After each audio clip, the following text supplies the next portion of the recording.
of your new friend. Robert Louis Stevenson. Prologue. One day we were strangers, and the next we were friends. That's usually how it works with girls. How effortlessly we glide from cold shoulders in public to applying each other's lipstick in sweaty bar bathrooms, fingertips touching in a swarm of warm bodies. From spreading hot-breathed rumors behind cupped hands to tossing compliments across the room like darts, aiming for a bullseye, but really just hoping for something to stick. I remember thinking she chose me, specifically, for some reason I'd never understand. Like she spotted me from across the hall, eyes on the carpet and shoulders hunched high as I tried to hide my underwear at the bottom of the laundry basket, flowers and stars and little pink pinstripes, embarrassingly high school, and decided I was it. It was me, her best friend. And from that moment on, I was. Spin it, Lucy says, and I feel myself blink. My eyelids are heavy, the room twirling gently like our old dorm washing machines, slow and clunky and always broken. There's a permanent cloud of smoke in the house, cigarette, candle, incense, weed, caked into the blankets, the couch cushions. Like if you slapped them, they'd cough. I can still picture all my mom's country clubbers tucking my hair behind my ear, fingers lingering against my cheek like I was their own personal porcelain doll, thinking me delicate, breakable as I loaded boxes into the trunk while they gushed about their own time at school with distant smiles and tears in their eyes. How sure they were that I would finally find my people, my girls. Just you wait, they had said, strings of pearls wound tight around their necks like designer nooses, my own mother watching curiously from the lawn. College is different. They'll be your friends for life. That's what I had been hoping for. Different.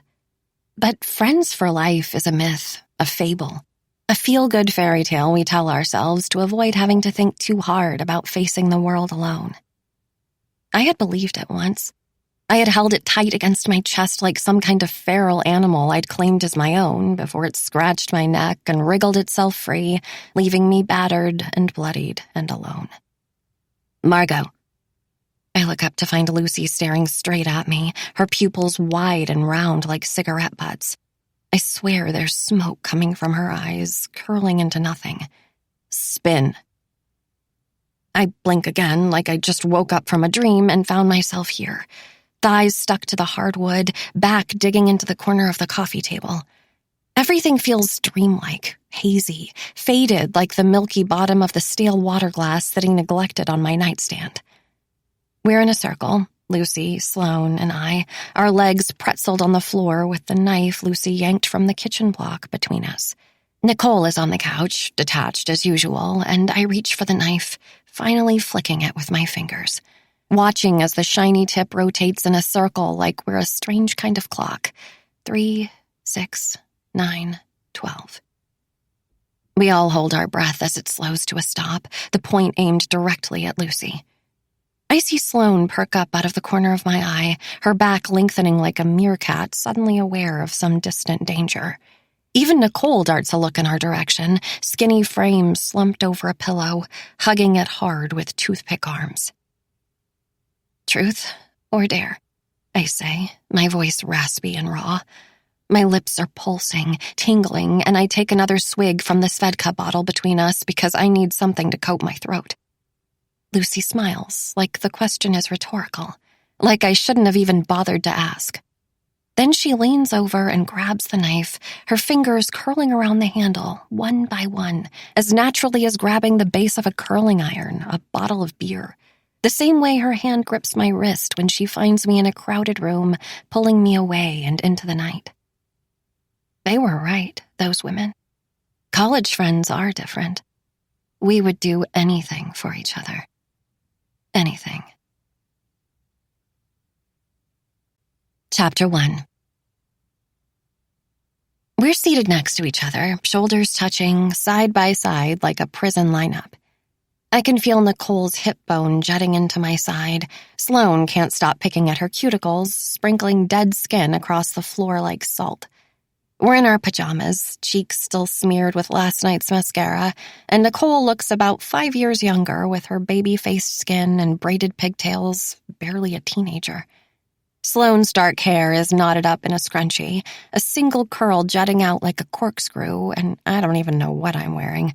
Some t-shirt I probably picked up off someone else's floor and claimed as my own, armpit stains and everything. Girls. I look up at the detective in front of us, hands on his hips. I don't like the way he says that. Girls, like we're children being scolded. Some words should be ours to own. At times vicious, yet tender terms of endearment we toss around like glitter that suddenly taste sour in the mouths of men. Girls is one of them. When was the last time you saw your roommate, Lucy Sharp? I glance to my left, my right. Nicole is staring at the table, Sloane's staring at her nails. We're all thinking about that night, I'm sure. Just last week, but also a lifetime ago. We're all thinking about sitting on the floor, the knife spinning in circles between us, metal tip catching the lamplight and casting shapes across the wall. Lucy's wild eyes as she reached out and grabbed it, and that Cheshire cat grin curling up into her cheeks, baring her fangs. The way she raised the blade higher and the glimpse I had caught of myself in the metal. I remember thinking that I looked different in that moment, distorted, rabid and wild and alive. Someone's gonna have to say something eventually. I look at the detective again, forehead like an old tire, cracked and slick. His face looks red and swollen like someone is squeezing him from the bottom, waiting for him to pop. I take in his hands next, finger skin bulging around his wedding ring like a sausage link. They're still on his hips with his legs spread wide like he's trying to copy some old Western gunslinger or a stance he saw in an episode of Cops. It's been 3 days, I think. He looks at me, the first to speak up. You think? I nod. Yeah, I think. Sloane and Nicole keep staring at the floor, their silence loud enough to fill the room, curling and twisting and seeping into the corners like the lingering smoke I can still smell in my hair. Nobody is getting into trouble, girls, but she hasn't been accounted for since Friday. She didn't show up to work all weekend. Have you talked to anyone in her classes? Lucy doesn't go to class, Sloane says, and Nicole grunts, stifling a laugh. So you aren't at all concerned? He asks, shifting his weight from one leg to the other. Your roommate is missing, and you aren't worried about where she might be. Detective. Sloane stops, making a point to stare at the nameplate pinned to his chest. Frank, if you knew Lucy at all, you'd know this isn't unusual. Meaning? He asks. Meaning, she sighs. She probably decided to go out of town with some guy for the weekend. I don't know. If you find her, tell her the rent's due and we're not covering for her again. I shoot Sloane a look, hypnotized at the chill in her tone, menthol cool and sharp as an ice pick, almost like he's boring her. Detective Frank shifts again, switching gears, and I think I see him flush a bit more, heat rising into those chipmunk cheeks like he's embarrassed or flustered or a little bit of both. So, 3 days ago, he says to me next. Where were you? We stayed in that night, just hung out in the living room. All of you? We nod. What were you doing? Girl things. I smile. How was Lucy acting? He asks, not taking the bait. Any different? No. I lie, the first of many. I remember the depth of her pupils, oversized like 2 black holes swallowing everything. The way she kept sucking on that Tootsie Pop, an orb of red, until it looked like her teeth were bleeding. Just Lucy. We're all quiet, and I'm starting to feel squirmy in my seat. My eyes dart to the clock. It's almost 11, and I think about opening my mouth, making up another lie about running late to class, when Detective Frank takes a step forward and rests his hands against the table, leveling his eyes with ours. I hear the wood creak, straining under his weight, almost like he's hurting it. Did Lucy tell you girls we brought her in for questioning? Nicole perks up, finally. Questioning for what? She asks, even though, of course, we know. We know so much more than this man thinks we do, and I see his lips twitch at this little victory, at thinking he's finally said something important enough to make us care, as he drums his fingers against the table, preparing his quick draw. For the murder of Levi Butler. Chapter 2. Before. She was everything, and I was nothing. That's always what I thought, anyway. We spent our entire freshman year just a few doors down from each other. We were in the all-girls dorm, the unlucky few who got placed in the only same-sex building on campus, Hines Hall. It sat at the top of the single hill downtown, trapping us inside like a bunch of Rapunzels, untouchable, though it only made us more desirable, like things to be won. I still think about move-in day, pulling my pile of boxes on a metal trolley, a neon 9 taped to the back, and the hot flash of embarrassment every time a wheel squeaked too loud. Watching the boys loll past with their hands punched into their pockets, craning their necks, already scheming on how to get inside. Everybody whined about it at first, skin slick with sweat and throwing scowls in every direction as we lugged comforters and futons up that long, winding stairwell, blaming each other for our own anatomy. I remember that first night so vividly. The 24 girls of Hall 9B being called into the common room. We stood there in oversized t-shirts and gym shorts so short we might as well be bottomless, arms like seat belts wound tight around our waists. Our RA was a junior named Janice, who recited the rules in a cursory clip. No drinking, no boys, silence after midnight. And we just stood there quietly, nodding, mentally chewing over the fact that we had finally escaped to college just to be met with the same old restrictions, with a glorified babysitter to boot. Then she walked out and left the rest of us to get to know one another, everyone simply staring in a timid unease until Lucy seemed to appear out of nowhere, stepping forward from the corner and unzipping her bag. We watched in silence as she pulled out a case of beer before plopping it onto the carpet, bottles jangling. "Now that that's over," she had said, as if Janice had been nothing more than her own opening act. "Everyone, grab one." I can still hear the uncomfortable murmur rippling across the room, the nervous laughs and darting eyes. Then, as if showing us how, Lucy leaned forward and grabbed the first bottle, twisting off the cap and taking a sip. "To us," she had said, tipping the lip in our direction. 9 floors of whores." After that, I always knew she was there. It was impossible to miss her, and that was probably the point. I'd catch a glimpse of her raven black curls as she walked past my open door or pushed her way into the bathroom, neon green shower caddy hooked into the crook of her arm. She used to bring canned wine coolers into the communal showers, sickly sweet smells like strawberry mango and peach fizz rising with the steam and fogging up the mirror, the crunch of the empties before her hand popped out of the curtain and dropped them onto the tile like crumpled candy wrappers. She was the only one who never covered up before stepping back out. While the rest of us swathed ourselves in towel wraps or monogrammed bathrobes, self-consciously gripping the gap before ripping back the curtain and flip-flopping past the stalls in our shower shoes, she would just step out naked, brazen and beautiful like she owned the place. And in a lot of ways, she did. I don't know what they see in her. I glance up at my roommate now, trying to blink away the memory like a speck of dirt stuck in my eye. Lucy's presence is like the first blast of air from an AC unit, noisy, chilling. The kind of thing that demands attention and makes your skin prickle. Her eyes are so blue they're almost white, glacial water iced over until it turned cold and hard, and when she caught me staring at her once through a hand-swiped section of the fogged-up mirror, it made me physically shiver, the feeling of her gaze traveling down my spine like an ice cube dropped down the back of my shirt. I ask at last. "Don't act like you weren't staring." Maggie and I are lying on the grass outside Hines, psychology textbooks splayed out in front of us, and a torn-open bag of Cheetos wedged in the middle.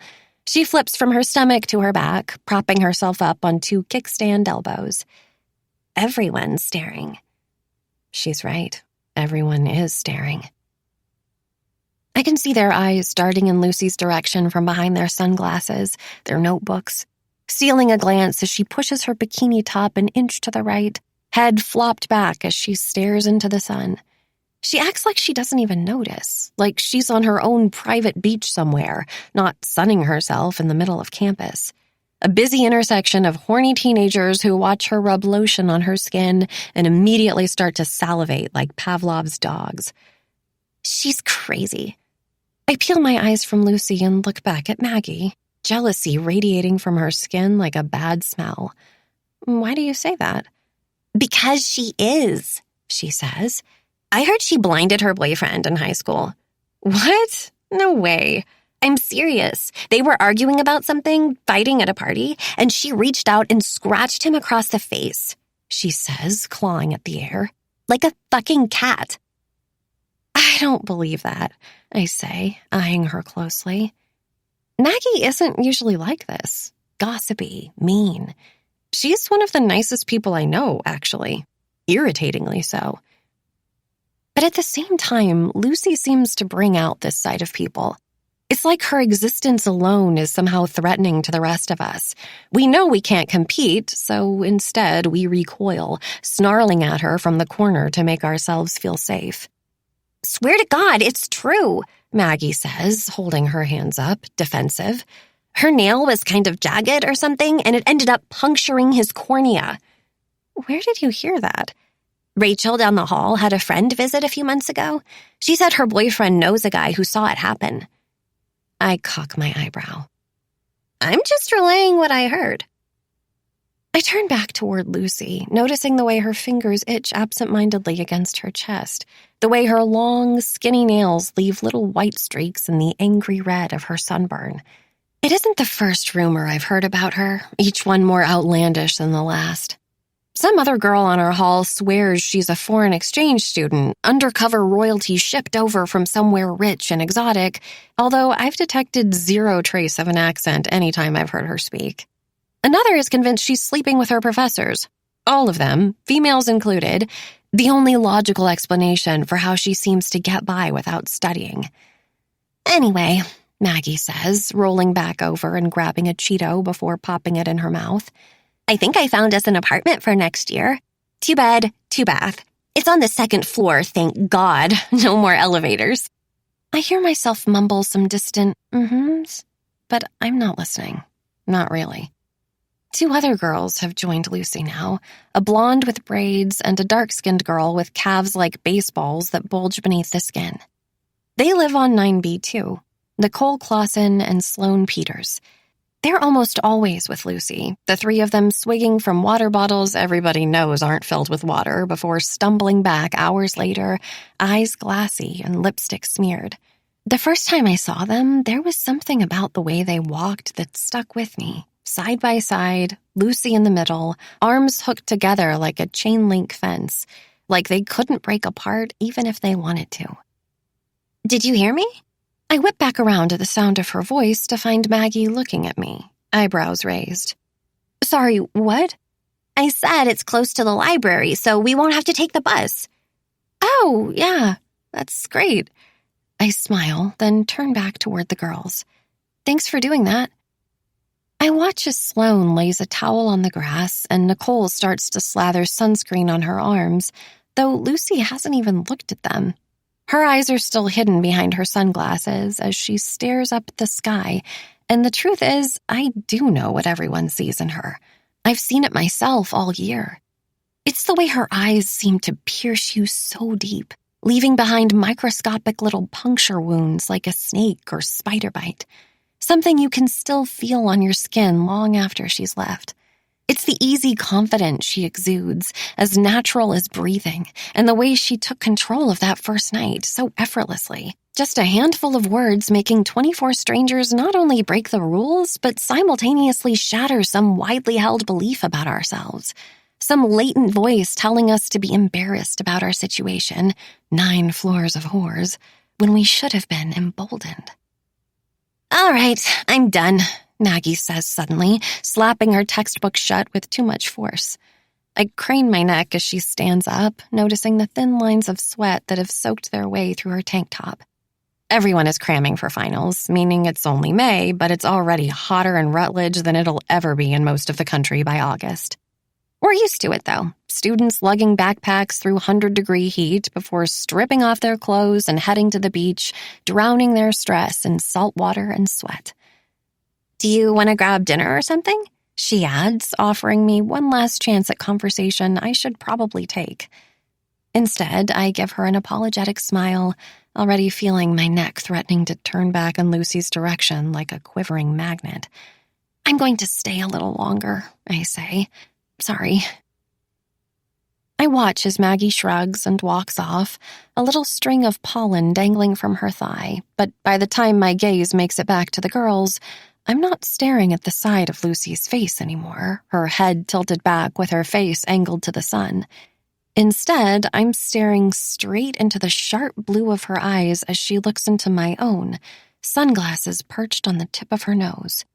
I feel a sudden jolt in my body, like the shock of wet fingers grazing the outside of an outlet.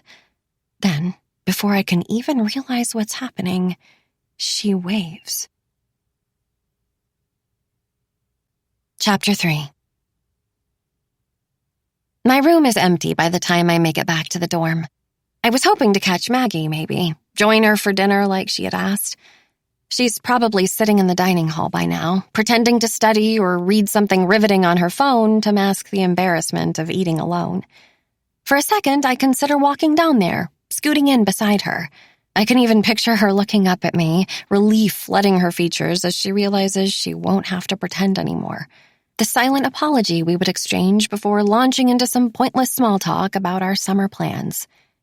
Instead, I grab a carton of Easy Mac and rip off the lid, dumping a splash of water inside before popping it in the microwave.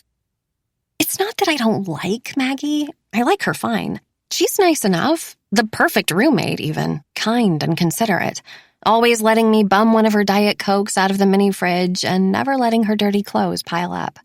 We hang out together almost every night, sitting silently on the futon with some mid-tier movie drowning out the shrieks from the other girls down the hall, the laughs and the screams we pretend not to notice, instead munching on popcorn and convincing ourselves we chose this instead.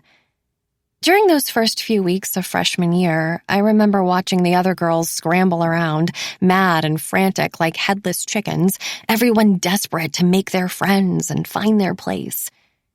Maggie and I never really found ours, so instead we just made our own and lived there quietly, settling into a friendship that was born out of nearness and necessity and sustained by a lack of effort on both of our parts to find anything better. And the worst part is, she knows it too. I still remember meeting her, a blind match pairing the college cobbled together a month before move-in. It could have been awful. I had no idea what to expect. I spent the entire drive wondering what kind of person would need to rely on a campus questionnaire to find a single friend.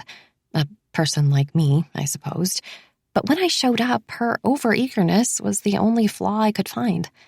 I remember her being antsy, fidgeting with her fingernails as she greeted me with an obviously rehearsed introduction the second I stepped inside. Her side of the room had already been decorated, and I noticed that she had purchased 2 of everything, matching floral throw pillows for my bed and hers, 2 picture frames for each of our desks. I could tell she had dreams of us becoming instant best friends, filling those frames with photographs of us. But the second I saw her there, all eager and excited like the runt of the litter just dying to be picked, I didn't see visions of us sharing clothes or pulling all-nighters or giggling uncontrollably after sneaking a bottle of wine into the dorm and passing it back and forth, lip gloss on the rim sticky and smeared. Instead, all I saw was Eliza. Eliza, my best friend since kindergarten who asked me to sleep over the first day we met. Eliza, who dipped her finger in sunscreen and drew broken hearts on our hips, so when we lay out in the sun and our skin turned tan, we could push our stomachs together and make them whole. Eliza, who pierced my ears in her closet and taught me how to dive, who blasted oldies in her parents' convertible with the top dropped down the day she got her license, pushing 80 on abandoned back roads and letting her hair tangle in the wind. Eliza, my would-be roommate, who died 3 weeks into the summer after our senior year. So, yeah, that's the problem. Maggie reminds me of everything I should have had. Eliza and me living together the way we had talked about for all those years, curled up in a blanket on her parents' dock night after night, imagining us together in some other life, decorating our dorm together just the way we wanted it, filling the walls with an entire decade of memories we already had and leaving room for the ones that would follow. I had applied to Rutledge because of her. My parents wanted me at Duke, somewhere prestigious and important, but Eliza convinced me that this was the place for us. Not for me, for us. So we wrote our admissions essays together and checked the mail for months, calling each other screaming the night we both got accepted. I broke the news to my parents, weathering their disappointment and distress over me choosing a small liberal arts school that was so far away, even though South Carolina was only 1 state over from our house in the Outer Banks. I could come home for the weekend if I really wanted to, but they knew, of course, that I wouldn't. Then we submitted our roommate applications and put down our deposits and talked all night about finally being free of the cocoon of high school that always felt so smothering and small. It all felt so perfect, so according to plan, until that night. That night that changed everything, and I found myself coming here alone, without her. A body slams against my open door, startling me out of the memory as quick as a slap. I spin around, expecting to see Maggie, still angry from earlier, frowning at me from the hallway, but that's not who it is. Instead, I see her. Hey.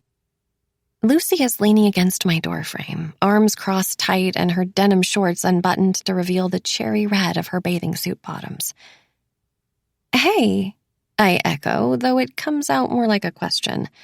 I can feel my heart beating hard in my chest, and I wonder if she's going to ask me about earlier, finding me staring at her on the lawn like some voyeur sneaking a peek through a peephole. I had snapped my neck back down when I saw her waving at me like that, shame burning my cheeks like a sunburn, before collecting my textbooks and taking off fast.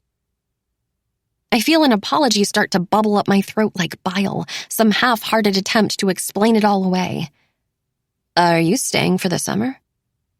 I close my mouth, suddenly speechless, and realize she's looking at me like we're old friends. Like this isn't unusual, her showing up here. Like this isn't the first time we've ever actually talked. No, I say, jumping slightly as the microwave beeps. I'm leaving after my last final. I have an open room, she offers. Great house right off campus. I look at her, confused, my fingers picking at a hangnail to give them something to do. The truth is, I don't want to go home for the summer. Really, I don't want to go home at all. I can feel Eliza's absence here, in this very room, but at home, it's even worse. At home, I can feel it everywhere, the ghost of her trailing me around, hovering over my shoulder, a persistent, painful reminder of everything that could have been. It's not just for the summer, actually. Lucy nudges, shifting her weight from one leg to the other. We can stay through next year. Have you signed a lease yet? No, I say again, noticing a small silver necklace resting in the dip of her clavicle. It looks like a constellation of some sort, a little cluster of diamonds as stars. Eliza used to wear something like it, I think. A birthday present from her parents that she never took off, though I don't know if they're actually similar or if I'm still just seeing her everywhere I look. Not yet. Technically, it's the truth. I never signed a lease. Maggie did. Wait, she says suddenly, a little curl to her lip. You weren't going to live with Mary again, were you? Maggie, I correct, embarrassed for us both. I haven't decided yet. I think of my roommate and what she said to me earlier, the apartment she got for us by the library, and the fact that I couldn't have cared less. Suddenly, it feels so depressing. Another year spent together because neither of us ever found anyone else. I pull my gaze from the necklace and look at Lucy again, standing in my doorway with those bright blue eyes. They're mesmerizing, truly, like looking into a kaleidoscope and watching the world contort into something else entirely. I register a little twitch in her lip, like she's finding something funny she can't bring herself to say. I think of the way she, Sloane, and Nicole always walk like one, the way Eliza and I did too. And suddenly I crave that.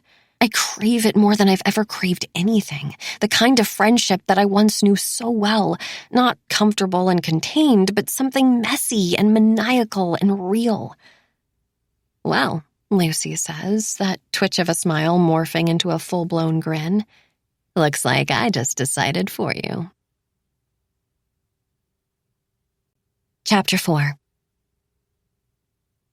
By the end of the week, I'm standing on the sidewalk with 3 suitcases full of stuff, a single bead of sweat trickling down my spine, and an old gray house looming before me. The past few days have gone by in a blur, finishing finals, packing up the dorm. It's like I've been operating on autopilot, my mind blank and body simply going through the motions as if all of this is normal. As if I'm not about to move into a house with 3 girls I know nothing about. Why me? I had asked. Lucy had invited herself into my room by then, trailing her fingers along my desk, her eyes drinking in all the knickknacks tacked to my corkboard. I've always been something of a hoarder. No, that's the wrong word. A collector, maybe. The kind of person who saves ticket stubs and old receipts, applying sentimental value to inanimate objects. Like they have feelings. The idea of tossing even a single happy memory into the trash is enough to make my eyes prickle. And that's not even the worst of it. There's also the whittled down pencil stubs and practically empty nail polish bottles, the crusty tubes of expired mascara, and the used notebooks that pile up in my desk drawers for no reason other than the fact that I just can't seem to throw them away. Mom says I have attachment issues. Dad says I'm a slob. I think I'm just afraid of getting rid of something prematurely, of dipping my hand into my purse and looking for some familiar comfort, only to remember that I had disposed of it, that it's gone forever, that I'm left with nothing. Why not? Lucy had responded, picking up my perfume and spraying a spritz on her wrist. I watched as she brought her nose to her skin and sniffed, wincing before setting it back down. You don't even know me, I continued. Why do you want to live with someone you don't know? She looked up at me then, saucer-round eyes drilling into mine. Why do you? I blink now, my own eyes stinging in the brightness of the summer sun, and start to wonder if this was a mistake. I think about breaking the news to Maggie, admitting that I had made other plans in the hour between her telling me about the apartment and coming back from the dining hall, my mind still trying to process what had just happened. My vague explanation of a house off campus and the hurt in her eyes as her lower lip quivered. The twist in my chest as she turned away, pretended to look for something in her backpack, too humiliated to even act mad. The truth is, she had every right to be mad. I left her, abandoned her, flicked her to the side like a cigarette the second some swanky new vice came prancing along. Not only that, but Maggie saved me this year.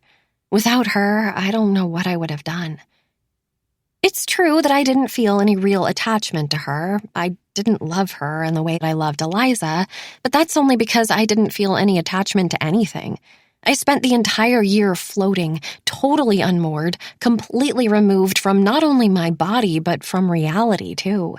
In hindsight, I was definitely depressed, spending day after day in that concrete box, Eliza's smiling face tacked to my corkboard mocking me as I got ready in the mornings, studied in the evenings.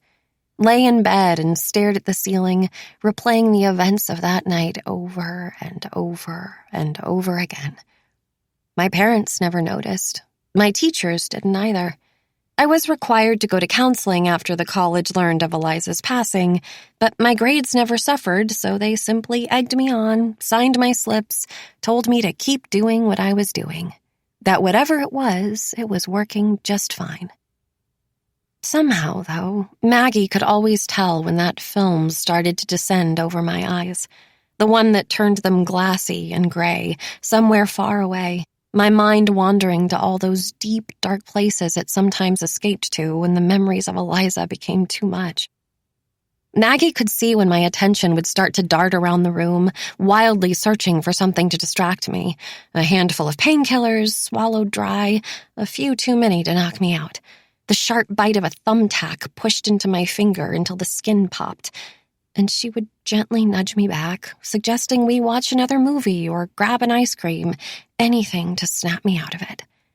All that to say, Maggie deserved more than the awkwardness of this past week together. The tension between us was physically painful, sidestepping one another in our little box of shared space, murmuring apologies and avoiding each other's eyes, saying goodbye with an uncomfortable arm hug and a promise to hang out after summer was over, a promise we both knew was dead the second it left our lips. Maggie is a good person, a great person, a person I don't deserve. But now, with an entire year lost since I lost Eliza, I don't just need to be saved anymore. I need to be resuscitated. I pick up my bags and start walking up the steps, the splintered wood in desperate need of a power wash. There's yellow pollen caked to everything. The porch railing and rocking chairs and giant cooler situated between them, smudges of it everywhere like crusty mustard stuck to the cap. I drop my bags and open the cooler, peeking inside at the collection of beers bobbing in a foot of warm water, the ice long since melted. There's a mosquito floating on its back, spindly legs thrashing in the air, and I close the lid again, wondering how long it's been in there. I take in the portable speaker on the windowsill next, the collection of lighters piled up on a small table, black ash dotting the wood. The giant pair of flip-flops with dirty toe stains like someone just kicked them off before standing up and walking inside. Already the house feels lived in, even though the lease just started a week ago. I raise my hand, ready to knock, but before my fist can connect with the door, it swings open on its own, a burly boy standing directly on the other side of it.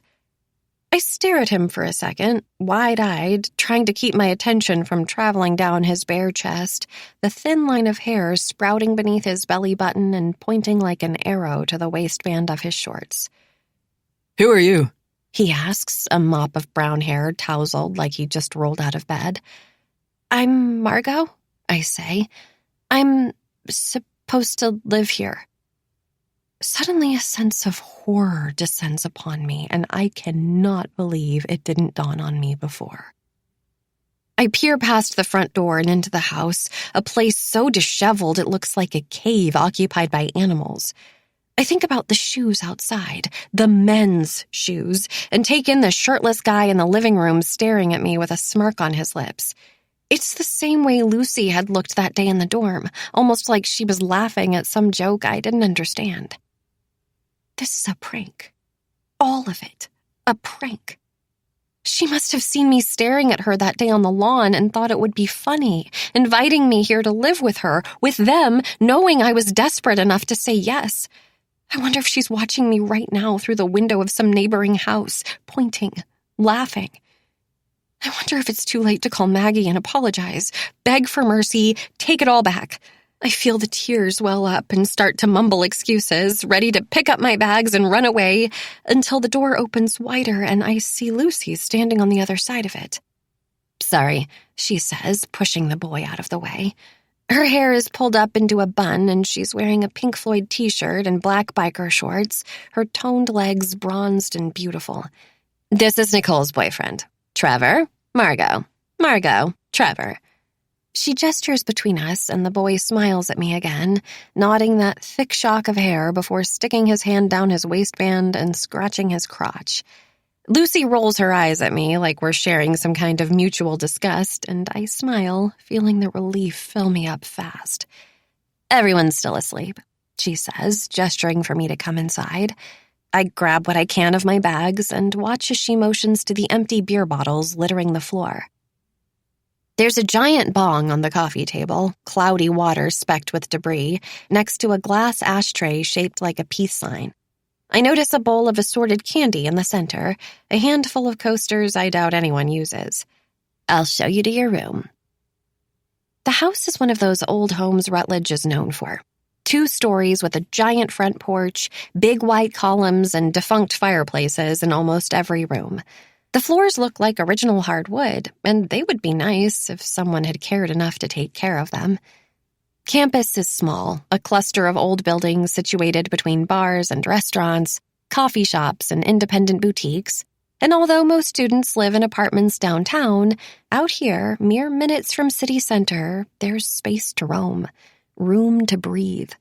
Already I can feel the rural air infiltrating my lungs, the weight of the last year slowly easing off my chest. We're about a mile from downtown, only a few blocks to a campus bus stop.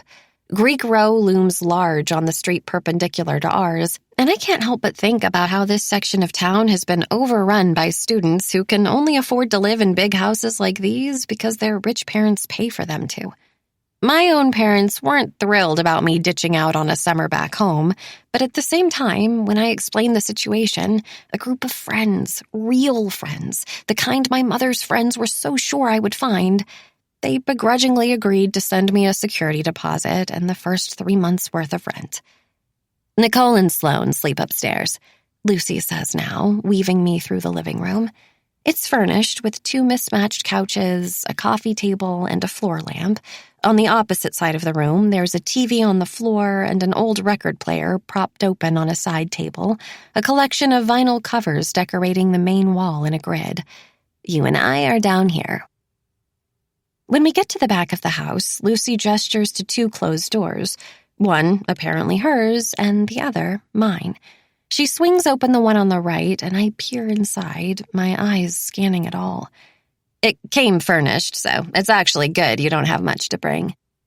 There's a little twin bed in there, a bedside table, and another fireplace, though it doesn't appear as if it actually works. I thought about bringing my own furniture from home at first, but now, after seeing the way this place looks, I'm overwhelmingly glad I didn't. I can just imagine her smirk watching me lug my wrought iron headboard and lace duvet into this place. The kind of stuff that fits right in my parents' beachside mansion, but would feel horribly childish in a house like this.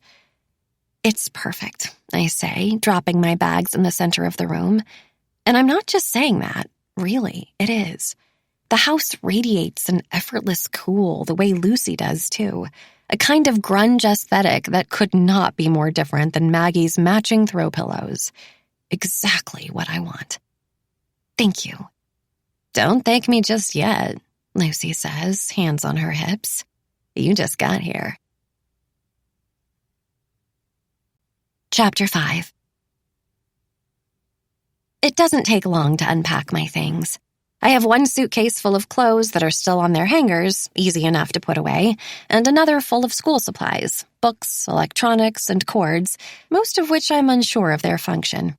I grab a few handfuls of hardbacks first, their spines cracked and gnarled like overworked hands, and push them to the side before emptying the rest. The truth is, a truth I rarely acknowledge, I've barely opened a book in a year.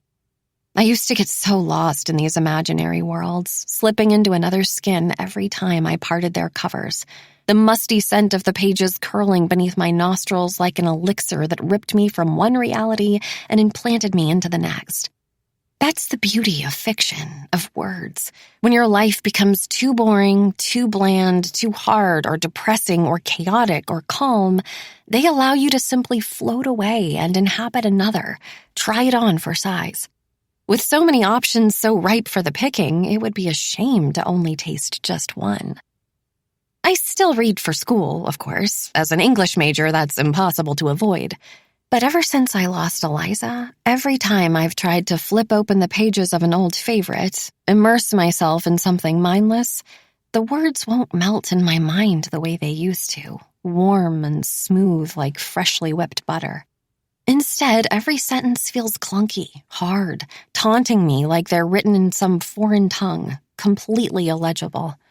I guess that's the thing about grief, loss. It changes everything, not just you. Colors are duller, foods are blander. The words don't sing like they used to. I push the empty suitcase across the room and reach for the last one, the one I've been avoiding. The one full of sentimental stuff, all that collectible trash I can't bring myself to throw away. I don't exactly know when I started doing this, saving things like concert bracelets and grainy photo booth strips, sea glass and lanyards and an empty box of Milk Duds from the first time Eliza and I went to the movies by ourselves. I've done it since childhood, I know, but it's become something of a compulsion now. An irresistible urge to tuck away the things most people would toss, made even stronger since the night she died.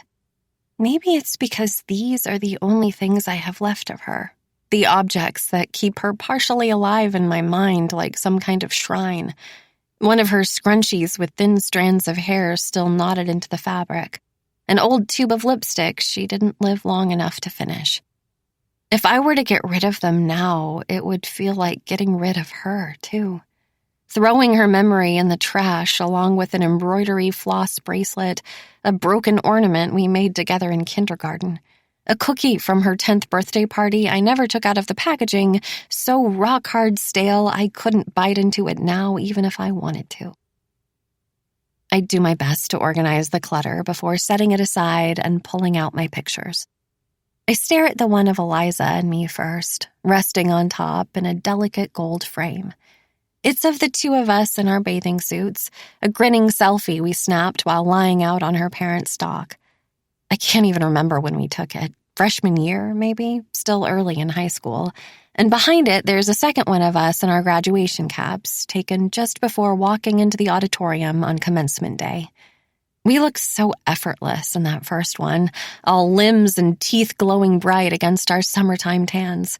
We spent so many afternoons out there. Eliza's blonde hair turning even blonder, a cascade of freckles popping out across her nose. Salt water and sunburns turning our skin crispy and tight. That was our element, just the two of us, together, unrestrained. But in the second picture, there's a rigidity to our smiles that makes me sad. I remember when that one was taken, of course, just 3 weeks before the night she died. The last picture we'd ever have together, and we don't even look happy. I wonder now what Eliza would think about all this. Lucy, the house, me agreeing to move in with 3 strangers I know nothing about. She'd probably love it, honestly. It's the kind of thing she would do. She was always the one pushing me to get out of my comfort zone, try new things. She'd be disgusted at the way I spent my freshman year, too cocooned in the safety net of my dorm room to venture out and experience anything new. She was never shy about that. I remember an argument we had once, junior year, me whining about wanting to stay in instead of show up at some party with a bunch of public school people we barely even knew. "You're wasting your life," she had said, me glowering in my sweatpants as she shimmied on some cutoff shorts. She was wearing makeup, too, which was weird to look at. She never wore makeup. "You're only young once." It hurt to realize she had started to think of our Friday nights together as a waste, but I knew what she meant. We had been doing the same thing for practically a decade. Bike rides to 7-Eleven to spend our allowance on sweet things and Slurpees before hightailing it back home. Staying up late, giddy, and gossiping, then sleeping in the mornings before doing it all over again. Of course, things evolved as we grew older, swapping gummy worms for wine we grabbed out of her parents' refrigerator, occasionally the good stuff Eliza found hidden in her dad's office. But the thing that stayed the same was the way I lived for those weekends, clinging to them even harder once I sensed her desire to start doing something different. I remember wondering if that kind of power imbalance was normal in a friendship, if every pair consisted of one half who seemed to love the other just a little bit more, but I didn't want to question it.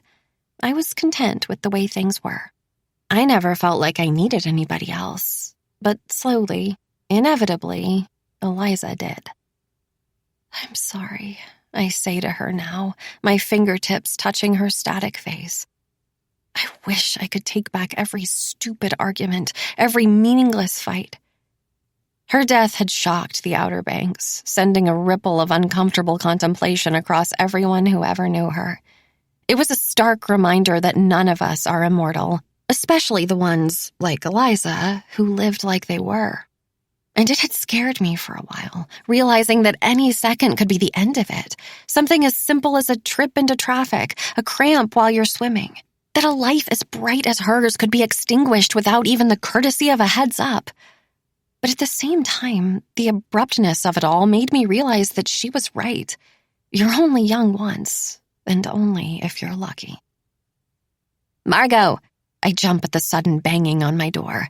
Girls are up! Get out here! I take one last glance at the picture, guilt washing over me.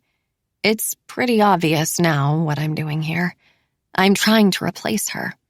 Eliza is my phantom limb, an amputation that still hurts me, haunts me, despite the fact that she doesn't even exist. She is the dull, constant throb that wakes me in the night and doubles me over. Sometimes, in those early morning hours, I forget she's even gone. I'll click open my eyes and reach out to the side, half expecting to feel her warm body beside me like during those summertime sleepovers.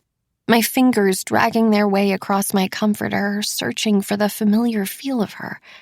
But then, every time, I find it cold and empty, the pain increasing until it's so unbearable I think I might faint. I know now that if I'm ever going to move on, if I'm ever going to be whole, I need something to take her place. Someone else who can slip into her skin, who can give me everything she once did. Or rather, someone who can show me who I am without her. Because the truth is, I've only ever been Eliza's best friend, ever since that first day in kindergarten when we clicked so easily. And even though we were opposites, me, brainy and bookish, and her, wild and alive, I was the yin to her yang, the quiet sidekick who talked reason into her ear when she got this sudden urge to do something stupid. I used to think that her standing next to me was the contrast I needed to stand out on my own, but I know now that was never the case. Instead, she was simply something I could cling to. A safety blanket that felt familiar and warm. While nobody else ever remembered my face, knew my name, when I walked into a room with her, I saw it click. The recognition, the respect. Eliza's friend. Coming! I yell, standing up before propping the photo onto the mantel. That's why, when Eliza died, it felt like my identity did too. Her death erased us both completely, and I wonder if that's the reason why I feel so drawn to Lucy. Why my eyes always gravitated to her when she walked down the hall or lay out on campus. Why I agreed to any of this. There are certain similarities between them, and I wonder now if I had sensed them all along, my subconscious pulling me toward the closest thing I could find to my friend. After all, being loved by Eliza was like a sudden hit of adrenaline, a gateway drug, something addicting and freeing that left you craving your next hit the second she stepped away. And if Eliza was adrenaline, that makes Lucy something even more. Something more addicting, more dangerous. Something I probably shouldn't be dabbling in, but at the same time, something impossible to refuse. Chapter 6. After. I plop down on my bed with an exaggerated huff. Detective Frank is gone, finally, and I want to take advantage of the precious time to think. I glance around my room, taking in all the subtle changes that have taken place over the 9 months since I've made this space my home. The pictures cluttering up the mantel are with Lucy, Sloane, and Nicole now, our lips pursed in puckery pouts and our cheeks smashed together with too much force. Most of them were taken in the early days, those sweet weeks of summer when we were just getting to know each other. Those first few months when everything was fine. You can tell by how different we all look, Nicole especially, her cheeks still baby round and not the concave craters they would slowly shrink into. Then there's the string of Christmas lights hung up around the walls that I never bothered to take down, the cigarette burns visible on the floor, little black dots peppered across the hardwood from when Lucy was too lazy to grab an ashtray. All of the evidence of the life I've built in this house, the person I've become. That person is almost unrecognizable to the person I was when I first stepped foot in here. though I suppose that was the point. I wonder how much time we have until the search for Lucy really ramps up. I know, right now, they're grasping at straws. An adult gone for 3 days is hardly enough to call her a missing person, especially considering what they'll soon come to learn. And Sloane wasn't lying when she said it before. Lucy does this kind of thing. Everyone who knows her knows it. But still, Levi is dead. Levi is dead, Lucy is gone, and someone has to pay. I roll over now and reach for my bedside table, yanking the drawer open. Inside, I sift through all the typical clutter. A TV remote, a couple empty lighters I haven't bothered to throw away, wrinkled receipts and dried-out pens, until finally my fingers wrap around something cold and smooth shoved into the back, and I pull it out, tap it awake. It's Lucy's phone, a smattering of stars sprinkled across the lock screen. I know I can't hang on to this forever. I know they'll eventually track it, and it'll lead them back here, to this house, to the three of us, Sloane, Nicole, and me, her roommates and confidants, her best friends. But it's better than Lucy having it, we all knew that. There were certain things that made sense for her to keep. Her ID, her wallet, a handful of credit cards, although, of course, she'd have to use those to be tracked down. Her phone, on the other hand, was something we couldn't risk. At least this way, by the time they find it, it'll be stashed underneath her bed or something, completely obscured by dirty clothes and rogue shoes. The battery will be dead, which will explain how we never heard the ringing of various people trying to reach her. Which will explain why, after always getting voicemail, we stopped trying ourselves. But by the time that happens, they will have already found their answers. Only they won't be the answers I know they're expecting. Lucy's unpredictable like that. No, the answers they'll find will only lead to more questions, and slowly, carefully, we'll slink back into the shadows and let all those other things crawl quietly into the light. We'll remove ourselves from the story completely, letting it morph into something different, better, staged. What Detective Frank doesn't yet know is that nothing with Lucy is ever as it seems. I stare at the stars on her phone now, my eyes gravitating toward all the constellations she once taught me. Orion, the hunter, and Taurus, the bull, but it's Gemini where they linger. I couldn't see it at first, Lucy and me lying on the roof, her hand in mine as she lifted my arm into the air and traced it for me. Just there, she had said, her smoky breath warm against the early fall chill. See the two people? They're holding hands, like us. Then, once I saw it, it never went away. Every single night I would look up and find it, my eyes gravitating to it naturally like one of those inkblot pictures, something that once seen could never be unseen. Lying on my back, a once smoldering fire dying in the night, and mounds of warm bodies passed out around it. I remember training my eyes on the sky, thinking of Lucy, knowing that she was out there, somewhere, that they were out there, Lucy and Levi, spending his final few hours together without him even knowing it. I remember lying there, staring at those stars and feeling the familiar pinch of envy in my chest. I remember thinking that wherever she was looking at them too. Chapter 7. Before. The living room has been picked up, sort of, beer bottles collected and tossed into the trash. There's a candle burning on the coffee table, something citrusy and herbal like eucalyptus and lemon, the equivalent of spraying Febreze on dirty laundry, as if the scent alone could somehow render the place clean. I walk out of my room and clear my throat, 3 pairs of eyes turning toward me. "Girls," Lucy announces, a grin on her lips. "This is Margot, roommate number 4. I raise my hand, a sheepish wave, and walk toward them on the couch, trying to make a quick calculation in my mind. Do I plop down too, just pretend that I'm one of them, or stand at a distance and wait to be invited? "Where'd you find her?" Sloane asks, eyeing me like I'm some stray dog Lucy dragged in from the street, like I might have fleas. She lived on our hall. Our hall? Yes, Lucy says, a hint of annoyance peeking through. The last door on the left. Why have we never met her before? You're meeting her now. I stay standing, taking in Sloane's skeptical gaze. Nicole is chewing on her lip like she's trying to work out some math problem in her mind.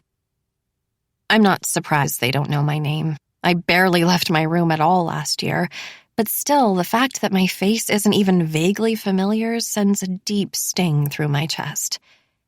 Sit, Lucy says, and I glance around, deciding to take a seat on the couch adjacent to them. A little distance suddenly seems safe. Tell us about yourself.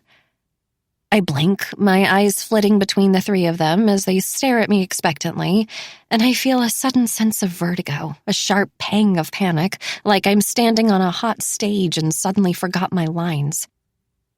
I'm Margot, I say at last, even though they know that already. I'm an English major from the Outer Banks. No, Lucy says, interrupting me. All of that is bullshit. That's not you. Tell us about you. I can feel my heartbeat rise into my throat, my cheeks growing warm as my mind goes blank. The sad truth of it is, there's not much else to say. Why'd you pick Rutledge? Nicole asks, wide doll eyes and a gentle tone. Already, I can tell she's the nicest. I turn toward her, offering a smile. She's giving me an opening, I know. A hand to grab because she can clearly see me flailing, but at the same time, I'm not going to talk about Eliza. Not yet. I had to get out of North Carolina, I say at last, a watered-down version of the truth. I just needed to go somewhere new. I think of home again and the way my parents had suggested I defer my acceptance after we lost Eliza, giving me some time to sort through it all, a year to deal with my grief. I had considered it for a while before realizing what their true intentions were, an attempt at making me change my mind and choose Duke instead. It's like they knew, without her, that I'd default back to them, doing whatever they asked me to do. The future we had planned together gone forever, buried with her, like the friendship bracelet we made together back when we were 8. I remember looking down at my own, all those colorful threads woven together on my wrist, and suddenly feeling so angry about them capitalizing on her death like that, using it for their own purposes, to control me, use me, their straight-A daughter just another thing for them to brag about at the country club cocktail parties. In a way, I think I came here to spite them. I think I wanted them to know that, even dead, I would still choose her first. Why? Lucy asks now, leaning forward. What happened that made you want to leave so bad? I look up at her and swallow, something swirling in those crystalline eyes. A challenge or a dare I'm suddenly sure I'll fail. Jesus, Lucy, would you stop with the 3rd degree? I look over at Sloane, her toned arms crossed tight in front of her chest. Her scowl is still there, but suddenly it no longer feels directed at me. I'm getting to know her, Lucy says, a feigned innocence dripping from her lips. You're interrogating her, Sloane snaps back. Lay off. The room grows silent again, the 4 of us sitting in a beat of uncomfortable quiet. The arguing, the hostility. For a second it concerns me, thinking that the 3 of them might not be as tight as I thought. But then I realize it's the opposite. Eliza and I used to bicker like this too, throwing the kind of sharp jabs at each other only best friends could survive.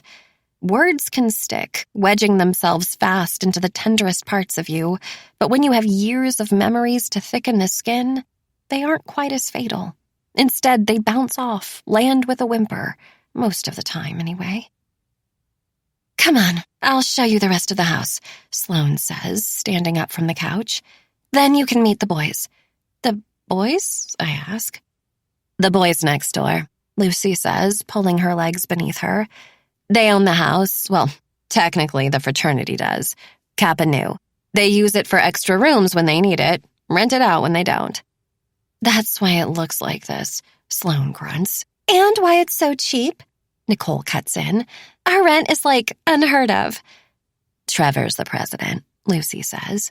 Nicole gets defensive. I'm not defensive, she spits, definitely defensive. I'm just saying we're lucky to live here. Most people pay 4 times the amount to be on this side of town. Sloane and Lucy shoot each other a look, like they've had this conversation so many times before, and slowly their blank stares break into smiles. Nicole looks annoyed for a second, being on the outside of this inside joke, but when Lucy and Sloane start to laugh, her shoulders slouch and she joins in too. You're whipped, Lucy says, throwing a pillow in her direction. Trust me, I'm not, Nicole laughs, tossing it back. This is your fault anyway. I told you I wanted to be single and you wouldn't listen. If you don't want him, I'll take him, Lucy mocks, provocative but playful.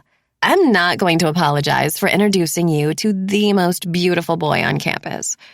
The 3 of them are grinning now, devious little smiles that make me feel even more like an outsider as I watch this unspoken thing blooming between them, beautiful and mysterious and entirely theirs. It's like we're back on that lawn again, all 4 of us in the exact same roles, me watching curiously from a distance, them oblivious to their surroundings and the strange effect they have on everyone else. I continue to sit, not wanting to intrude, until Lucy throws the pillow at me next and I catch it quickly against my chest, my heart slamming hard against the fabric. Margot saw him this morning, she says. She knows what I mean. It feels like an unspoken invitation, an outstretched arm pulling me into whatever this thing is between them, and I hold the pillow tight between my fingers and watch as she winks, that little curl in her lip making my cheeks flush hot, making me think, for just a second, that I would take her hand and follow her anywhere. Chapter 8. Sloane and I have covered it all, starting with the upstairs. She took me into her room first, then Nicole's, both of which were adorned with the type of modest, mass-produced decor that comes with a college budget, though even the smallest peek into their respective spaces revealed so much.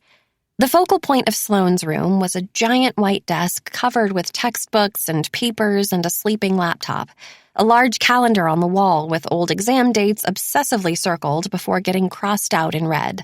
Her bedside table held a scrawny lamp and a colorful glass bowl with a nug of weed waiting patiently inside, a stack of thick paperbacks, a cup of water, a pack of matches with some bar logo I vaguely recognized. Nicole's room, on the other hand, showed no evidence of study. Hers was cluttered with clothes and makeup and mismatched shoes. It wasn't dirty, but messy, like she had a habit of simply flinging off her outfit and letting it live wherever it landed.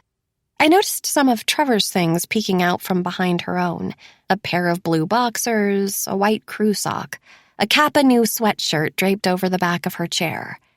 The air was unusually stuffy up there. Heat rises, naturally, and I found myself suddenly grateful for a room on the lower level.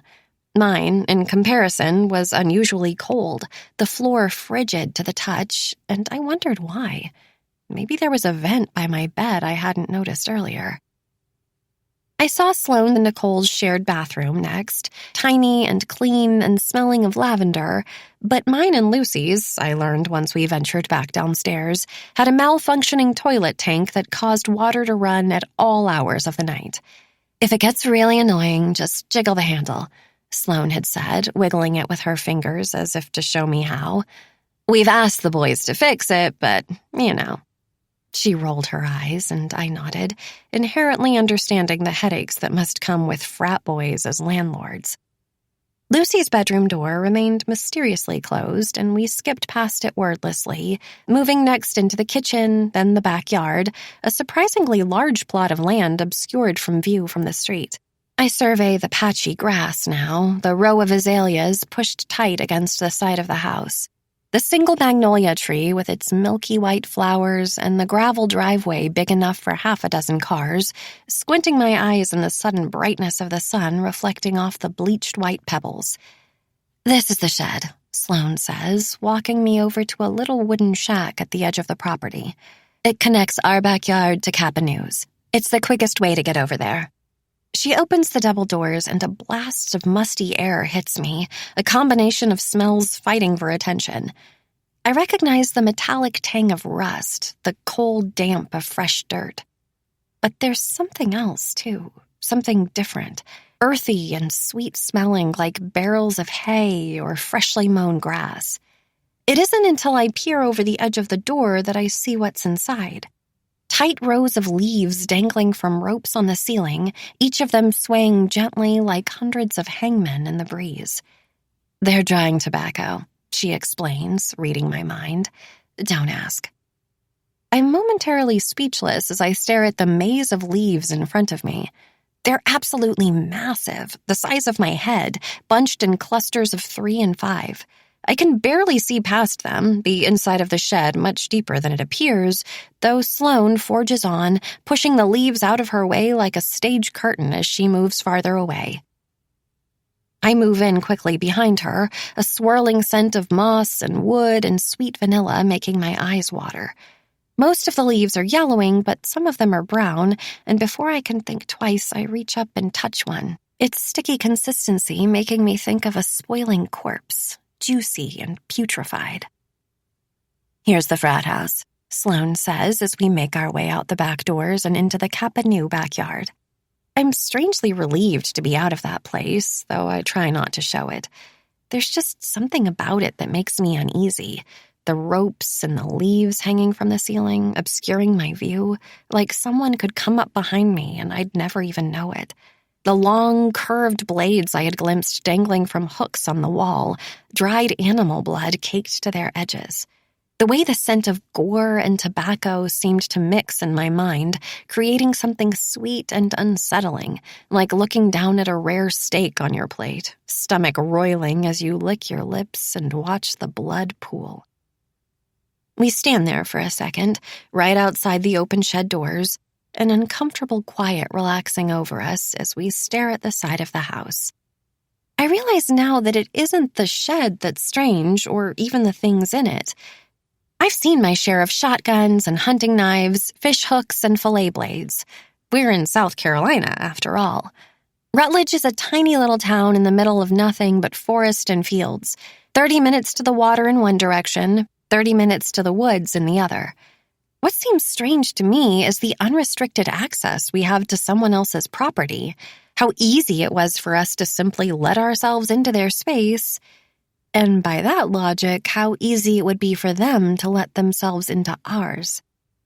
I don't want to say anything, though, knowing that a full year spent living in Hines probably just made me too sheltered. I never got to experience the co-ed dorms, the shared living between us and them.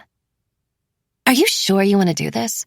Sloane asked suddenly, the bluntness of her question taking me by surprise.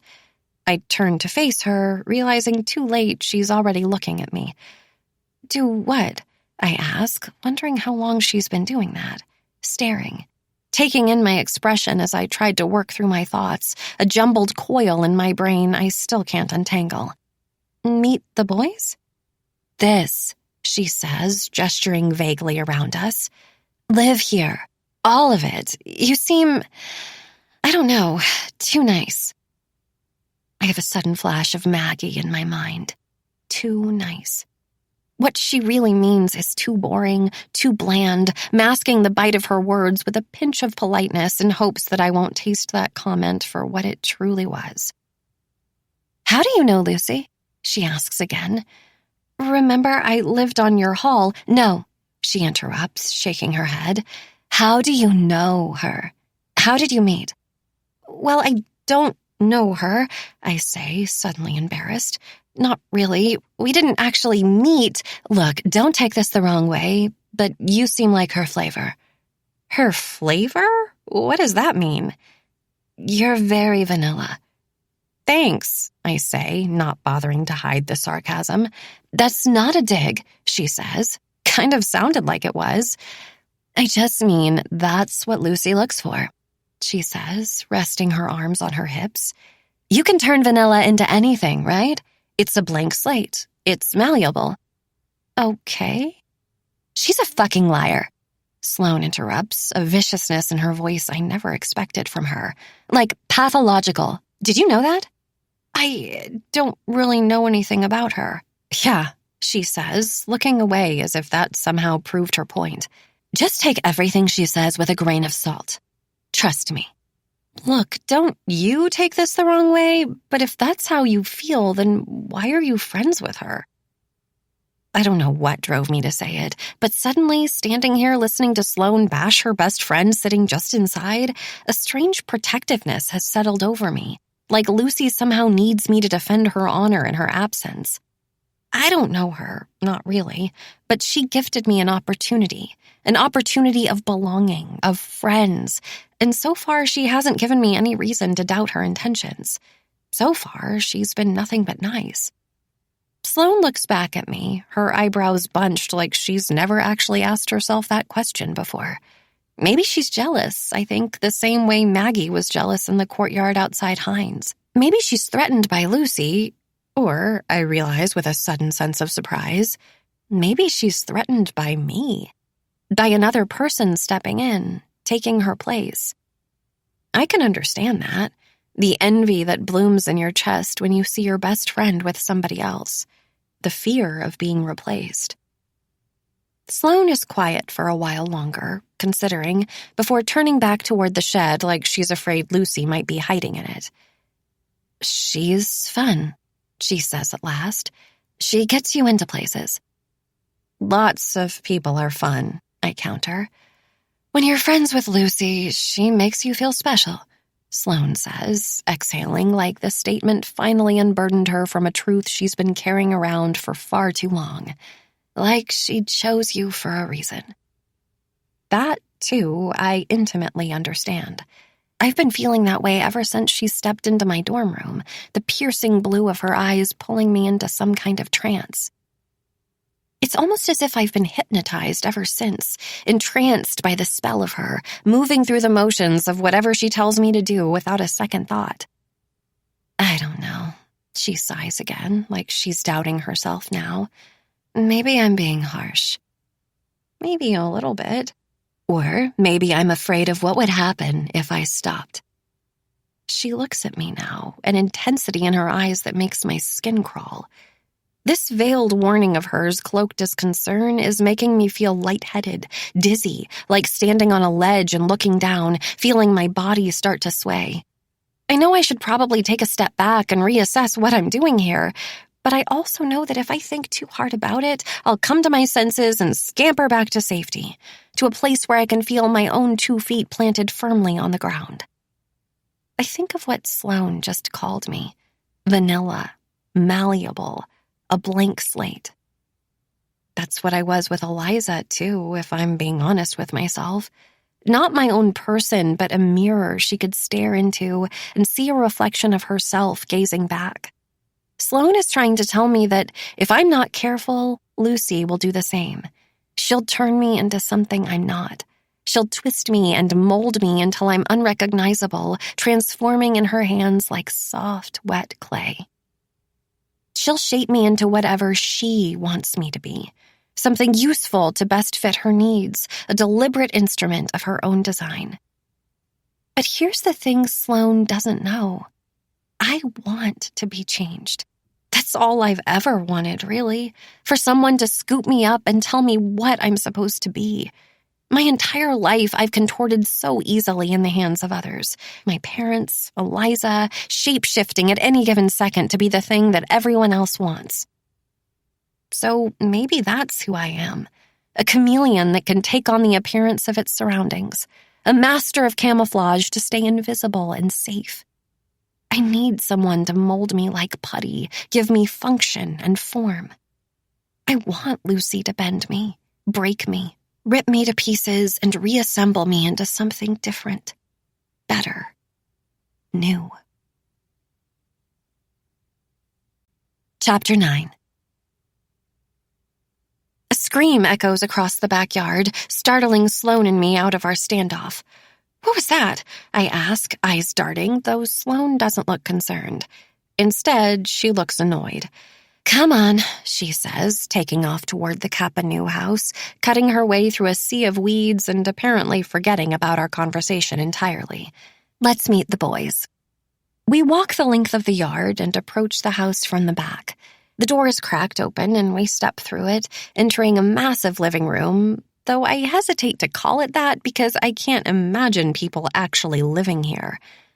I've wondered about the inside of this place so many times, and not just this place in particular, but all these places. The houses students flock to in packs, themed parties, and coordinating outfits. Greek letters hanging haphazard against the siding and music beating against the walls like the house itself is a living, breathing thing. I don't know what I was imagining before. Something grandiose, maybe. Something to at least justify the exorbitant membership fees. But instead, the space is giant, square, and almost entirely unfurnished, with the exception of one ripped-up leather couch, a few lopsided composite pictures, and a folding table in the center of it all. There are about a dozen boys huddled around it, red Solo cups knocked over and dripping foam onto the carpet, and I can feel the crunch of it beneath my shoes, a crust of fossilized fluids built up over the years. Even the air feels sticky, a concoction of sweat and smoke gripping my skin like cling wrap. "Sloan!" A shorter boy in the middle with sleepy eyes and an exaggerated grin throws his arms up in way of greeting. He's brunette and overly muscular, not bad-looking, but clearly overcompensating, and I look over to Sloan next, trying to study the way she acts around them, passive and uninterested, like she couldn't care less. "Boys, this is Margot," she says, ignoring him completely. "She's taking the room next to Lucy's."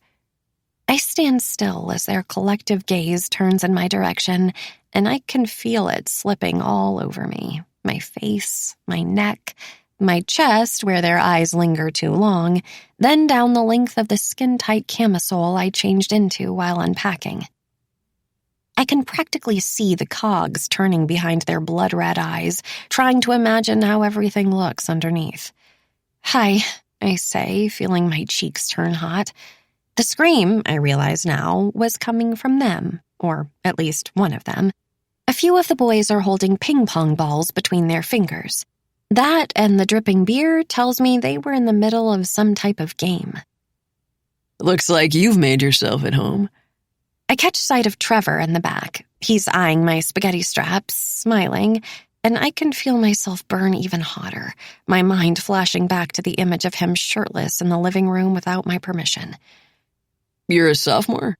he asks, and I nod quietly. "I've never seen you around. You ever come to the house?" "I'm sure she had better places to be," Sloan says on my behalf. Trevor grins, and I feel suddenly indebted to her for making me sound more interesting than I actually am. "You two want to play?" he asks, holding up the ping-pong ball and twisting it in the air.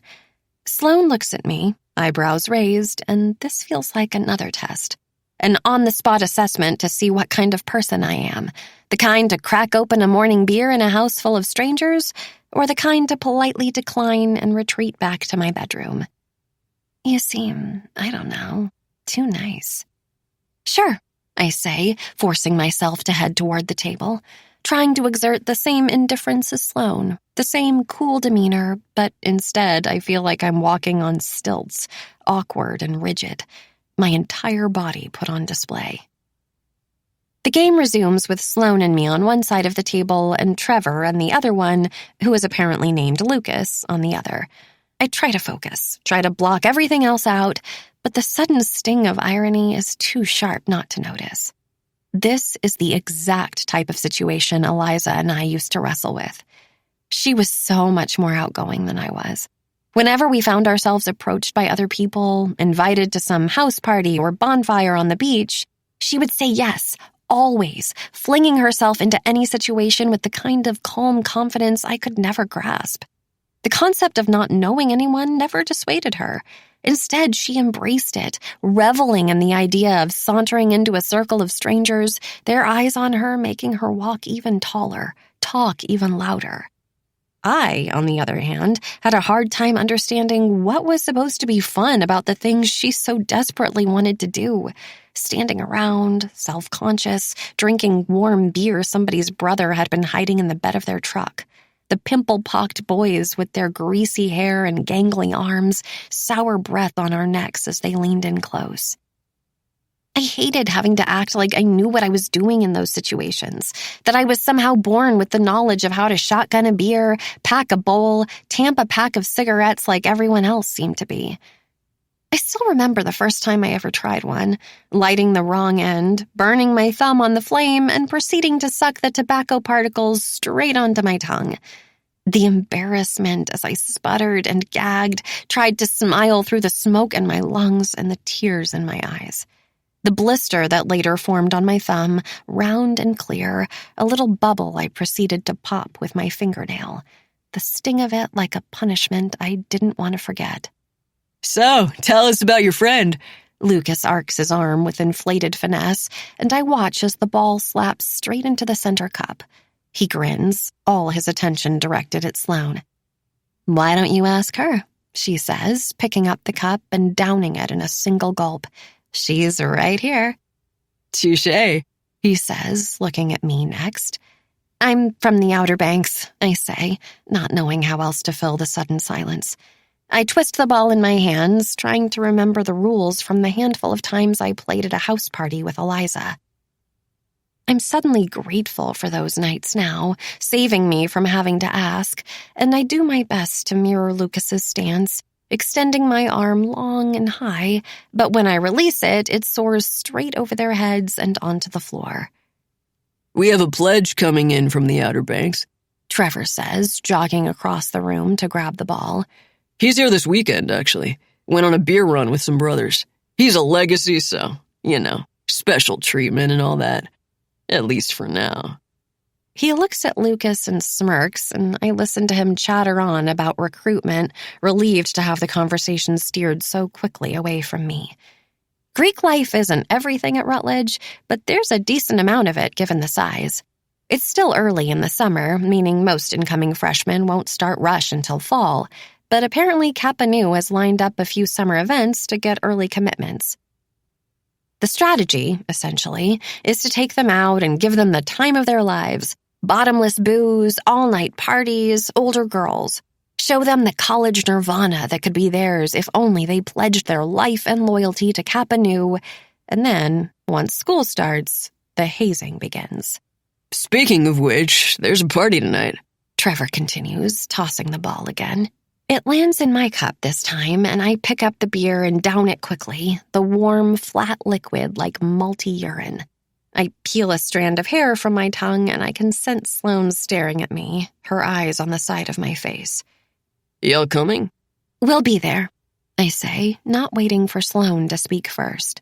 The game stretches on for another 30 minutes, the toss of the ball, the slap of the beer. Foam spraying across the table, my forearm, my shirt. Trevor and Lucas are all too willing to talk about themselves, which means Sloane and I are mostly just drinking, her chiming in with the occasional laugh or disparaging quip. Standing next to her is an immersive study in effortless cool, and judging by the way Lucas looks at her, whatever she's doing, it works. We're getting ready to start a new game when the front door bangs open and another group of guys gush in. They're all talking over one another, laughing, each one carrying a cardboard case of beer in one hand and a handle of liquor in the other. "Come over here and meet the girls," Trevor yells, waving them closer. "If you commit to Kappa Nu, they'll be your new neighbors." The way he says it makes me flinch, like we're two slabs of meat being dangled in front of a pack of animals. Sloane makes an effort to catch my eye, rolling hers. "This is the shit we deal with for cheap rent," she whispers, and I let out a laugh. I look down at the table and decide to busy myself with racking the cups. I want to act disinterested, bored the way Sloane does, too, even though I can see the group of them moving closer in my peripheral vision. The nearness of them makes my neck grow hot. I grab a few cups and accidentally tip another one over in the process, the remnants of backwash beer trickling down my hand. The room is spinning gently, I realize, the last hour going by in a daze. I don't know how much I've had to drink, a few beers at least, and I concentrate again on the table, trying to keep my legs from tilting. This is Sloan, I hear Trevor say, my eyes still glued to the table. I register a few mutters, Sloan dispensing all the right lines until finally I feel their collective attention turn toward me. And this is the new girl from OBX. Where's Levi? The shock of the name makes my head snap up. Surely I've imagined it. It can't be. He can't be the incoming freshman from my hometown, the one visiting for the weekend that Trevor wanted me to meet. I blink a few times, trying to reorient myself as I look at the boys, their smug expressions and too short shorts, when my attention lands on a familiar face in the back. Levi, I echo, my voice tight. It's him. Of course it is. And the reality of him, here, standing in this very room, crashes over me like an unexpected wave, practically knocking me back.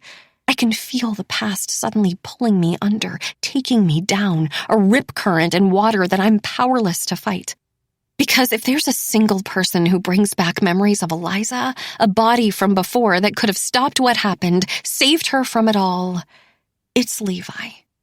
Levi Butler. Chapter 10.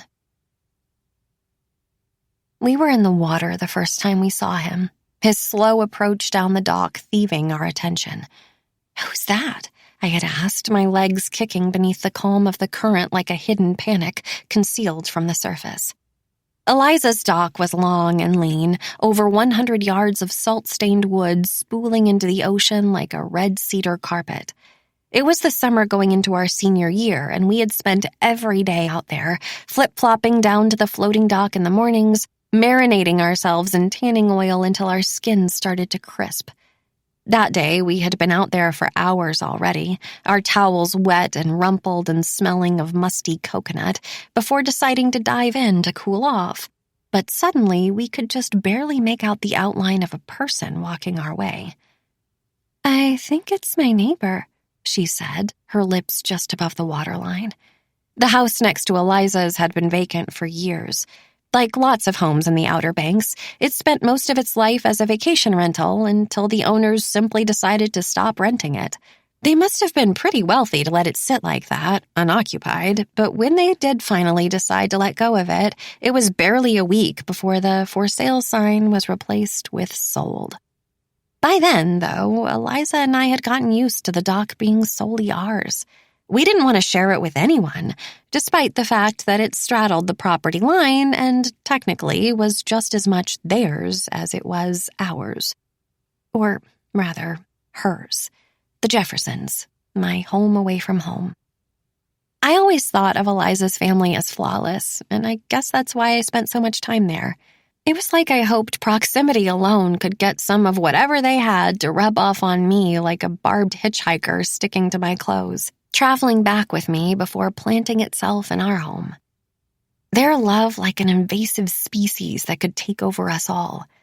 I felt bad sometimes, resenting my parents like that, wishing they were different. But the reality was that while my parents tried to be perfect, Eliza's seemed like they actually were. My mother was a stay-at-home socialite, bleached blonde and impossibly chatty, the textbook complement to my dad, who spent most evenings stoically silent, fingers clutching a whiskey highball and eyes perusing the room in a way that made you wonder what was wrong. We lived in a house on the same street as Eliza's, but other than that, they couldn't be more different. My dad was in finance, the kind of industry you enter into with the explicit purpose of getting rich, whereas Eliza's used to play guitar in a band, a trust fund child who spent his youth roaming around before eventually deciding to settle down on the coast. He was passionate and peculiar and completely unfazed by the things they had, almost as if he didn't even notice them, didn't even care. Their waterfront oasis was kept cluttered up and lived in, whereas ours was always perfectly pristine, cold like a museum and just as impersonal. And they always ate dinner together, just the three of them, except when I was invited and they set the table for 4. I'll never forget those little moments I got to witness. Mr. Jefferson scooping up Eliza's mom on the dock, olive skin and dark hair glistening like tar melting in the sun. Those massive hands all over her bare bikini legs before he cannonballed the two of them into the water together, Mrs. Jefferson emerging with a slicked-back ponytail and mascara tears dripping down pale, freckled cheeks, head thrown back, maniacally laughing. My mother would have been livid, I remember thinking, as we watched them splash each other like smitten teenagers. My dad wasn't even allowed to kiss my mom when she was wearing lipstick, not that he ever really tried. I turned to look at Eliza, the memories evaporating and replaced by this unknown person walking into our space. New neighbors could change everything. They could alter the very air itself, making it lighter or heavier with their presence alone. The figure was getting closer now, both of us treading water as his lanky outline grew larger in the distance, and we could tell it was a boy, a teenage boy. A tall, tan boy with moppy brown hair and board shorts and a bare, hairless chest. He wasn't looking at us, not yet, at least, still a few too many yards away to catch sight of our bodies in the water below, and it gave us mere seconds of interrupted time to scrutinize him before he could scrutinize us. "Come on," Eliza said at last, taking a deep breath before slipping beneath the surface like a water moccasin, silent and slick. I watched her silhouette disappear below the floating dock, and I plugged my nose and followed her under, re-emerging in the gap between the top of the water and the underside of the wood. It was one of our secret spaces, a private little corner of the world that we had discovered as kids and claimed as our own. I could still remember the day we found it, years ago, doing somersaults in the water and our fingers digging into the fluffy bottom. I had been afraid of it at first, getting that claustrophobic feeling like being trapped inside a submerging car, the pocket of air above me growing smaller as we sank. But Eliza had explained that as the tide rose and fell, the dock did too. The air would never run out. She had convinced me it was safe, that we were safe, that we always would be. "Do you think he saw us?" I whispered. There was something so intimate about that space, that little bubble of shared air and the wet wood smell and the way the algae-flecked water seemed to tint our skin, too, turning our faces a glowing emerald green. We were covered from all sides, the floating buoys that held up the dock encompassing us completely. Unless you were standing directly above us and happened to look down, you'd never even know we were there. "I don't know," she said at last, water dripping off the tip of her nose. "I don't think so." We listened in silence as his squeaking footsteps ambled closer until, eventually, the sound of wood turned to metal and we knew he was retreating down the ramp that led to the floating dock itself. The platform bobbed above us as his bare feet made contact and we both held our breath, watching, waiting. The presence of him on top of us suffocating and strong. We felt him move to the edge of the dock next, and that's when I caught a glimpse of him from between the gaps, one hand pushed into his bathing suit pocket and the other holding a cigarette, the bare skin of his back a burnt almond brown. He could clearly see our stuff up there, our damp towels and flip-flops and matching burlap beach bags, our phones folded into our jean shorts, an attempt to keep them cool and dry. But still, he didn't seem to sense us. He didn't look down. Instead, he just stood there, staring straight into nothing, claiming that spot like he would soon claim everything, welcoming himself right into my life. Chapter 11. Margot? I watch as Levi's once familiar eyes dissect me from the top down, like my presence here must be some kind of mistake. He looks as surprised as I feel, and I can't help but dissect him right back, noticing how much he's changed in the year since I've seen him. Those lanky legs that once carried him down the dock are muscular and toned now.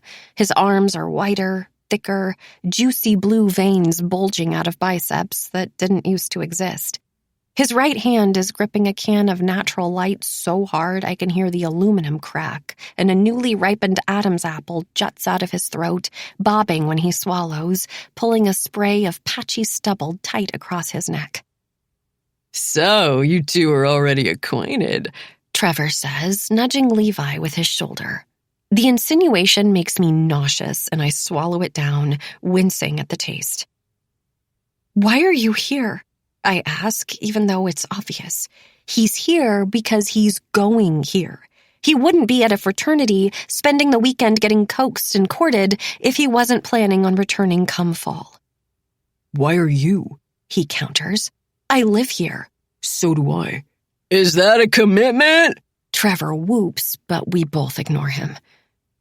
I suppose we should have known this was inevitable, running into each other like this, but maybe I thought he would come to his senses and change his mind, stay in the Outer Banks or go somewhere else entirely, far away from both me and the memory of her. I look around, unable to escape her. Eliza is everywhere now, her absence between us so pronounced it's impossible to see anything else. It's like Levi brought the ghost of her into this very room with him, sitting on the couch with the bong in her lap, fingers around the mouthpiece and her eyes cast down.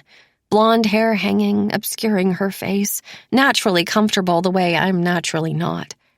She turns her head slowly, and she's staring at me now, a violent kink in her neck like a sharp right angle and a glare beneath those spider leg lashes, the whites of her eyes a deep blood red.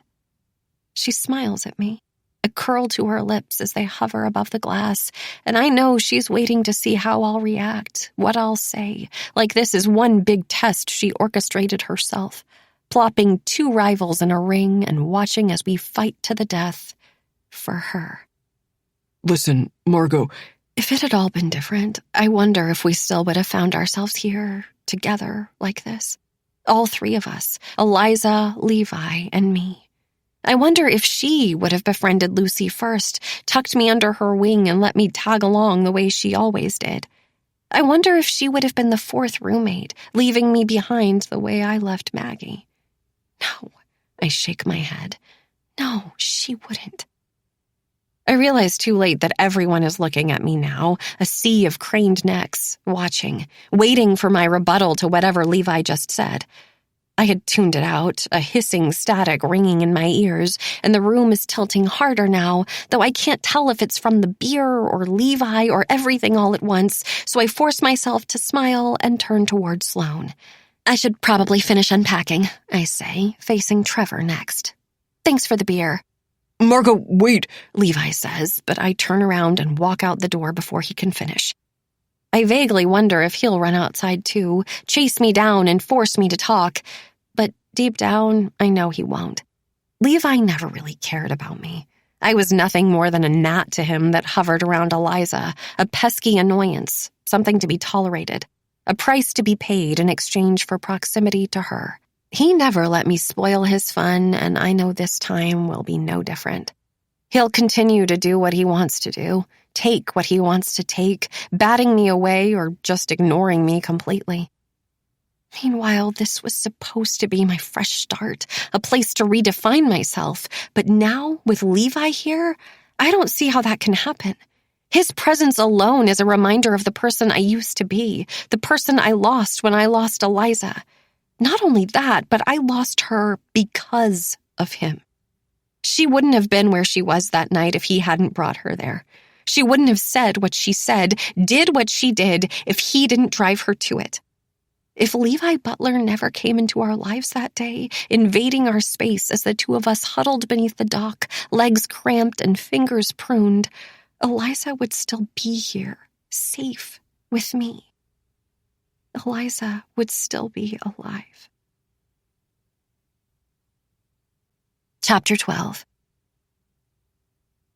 I slam into my bedroom after making my way across the Kappa-New backyard, through the shed and into the house, stalking past Nicole on the couch without uttering a single word.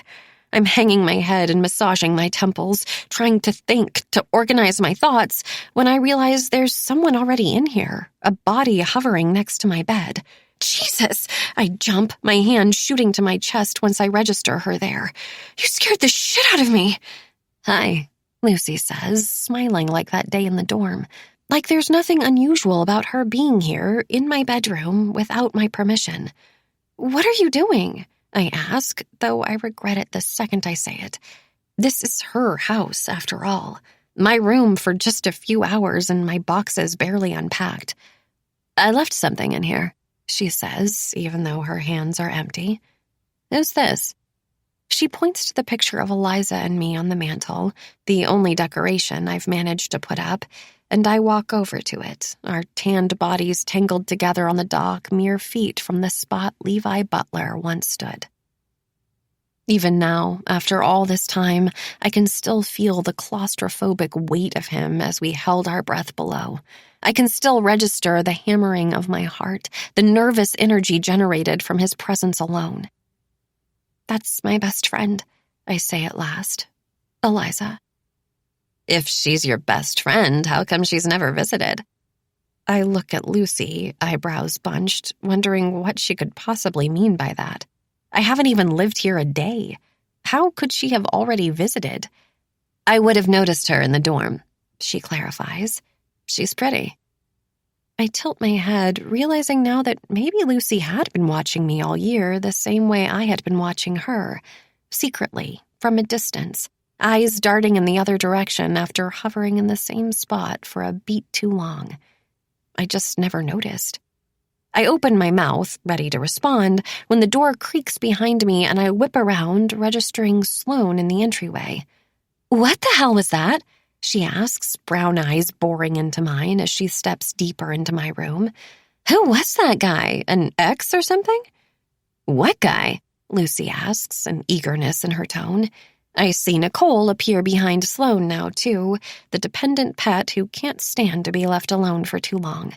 The stares from all three of them attacking me at every angle. They want answers, all of them, a thirsty need for information that won't be quenched until I spill. "It's a long story," I say, instead, already knowing that won't cut it.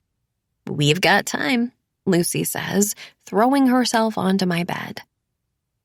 Sloane and Nicole follow her lead, taking their own places on the mattress, and I stand in the center of the room for a second, eyeing them there, numbly watching as Nicole flashes a smile and pats an empty spot on the comforter like she's trying to seduce me.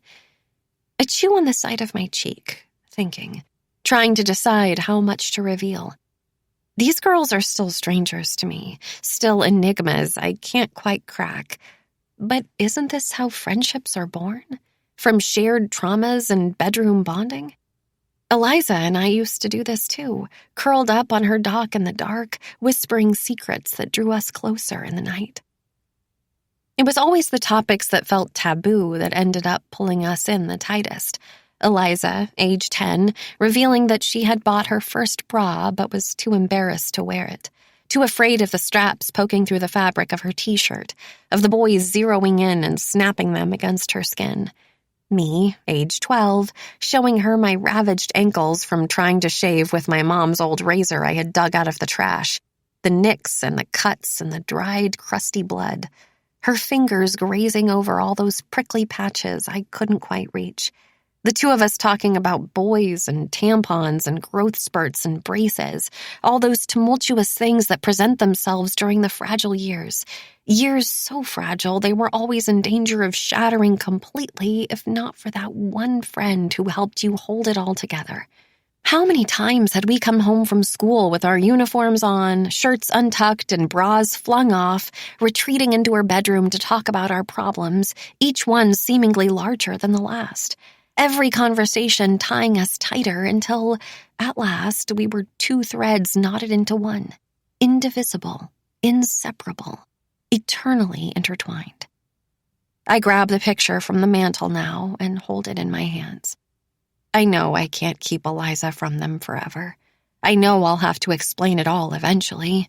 Her, us, what happened back then, and how I came to be here alone. Levi Butler and why his appearance next door was enough to make me break down completely, buckling like rotten lumber beneath the overwhelming weight of him. A stilt house just waiting to collapse. The truth is, Levi was the very first splinter between us.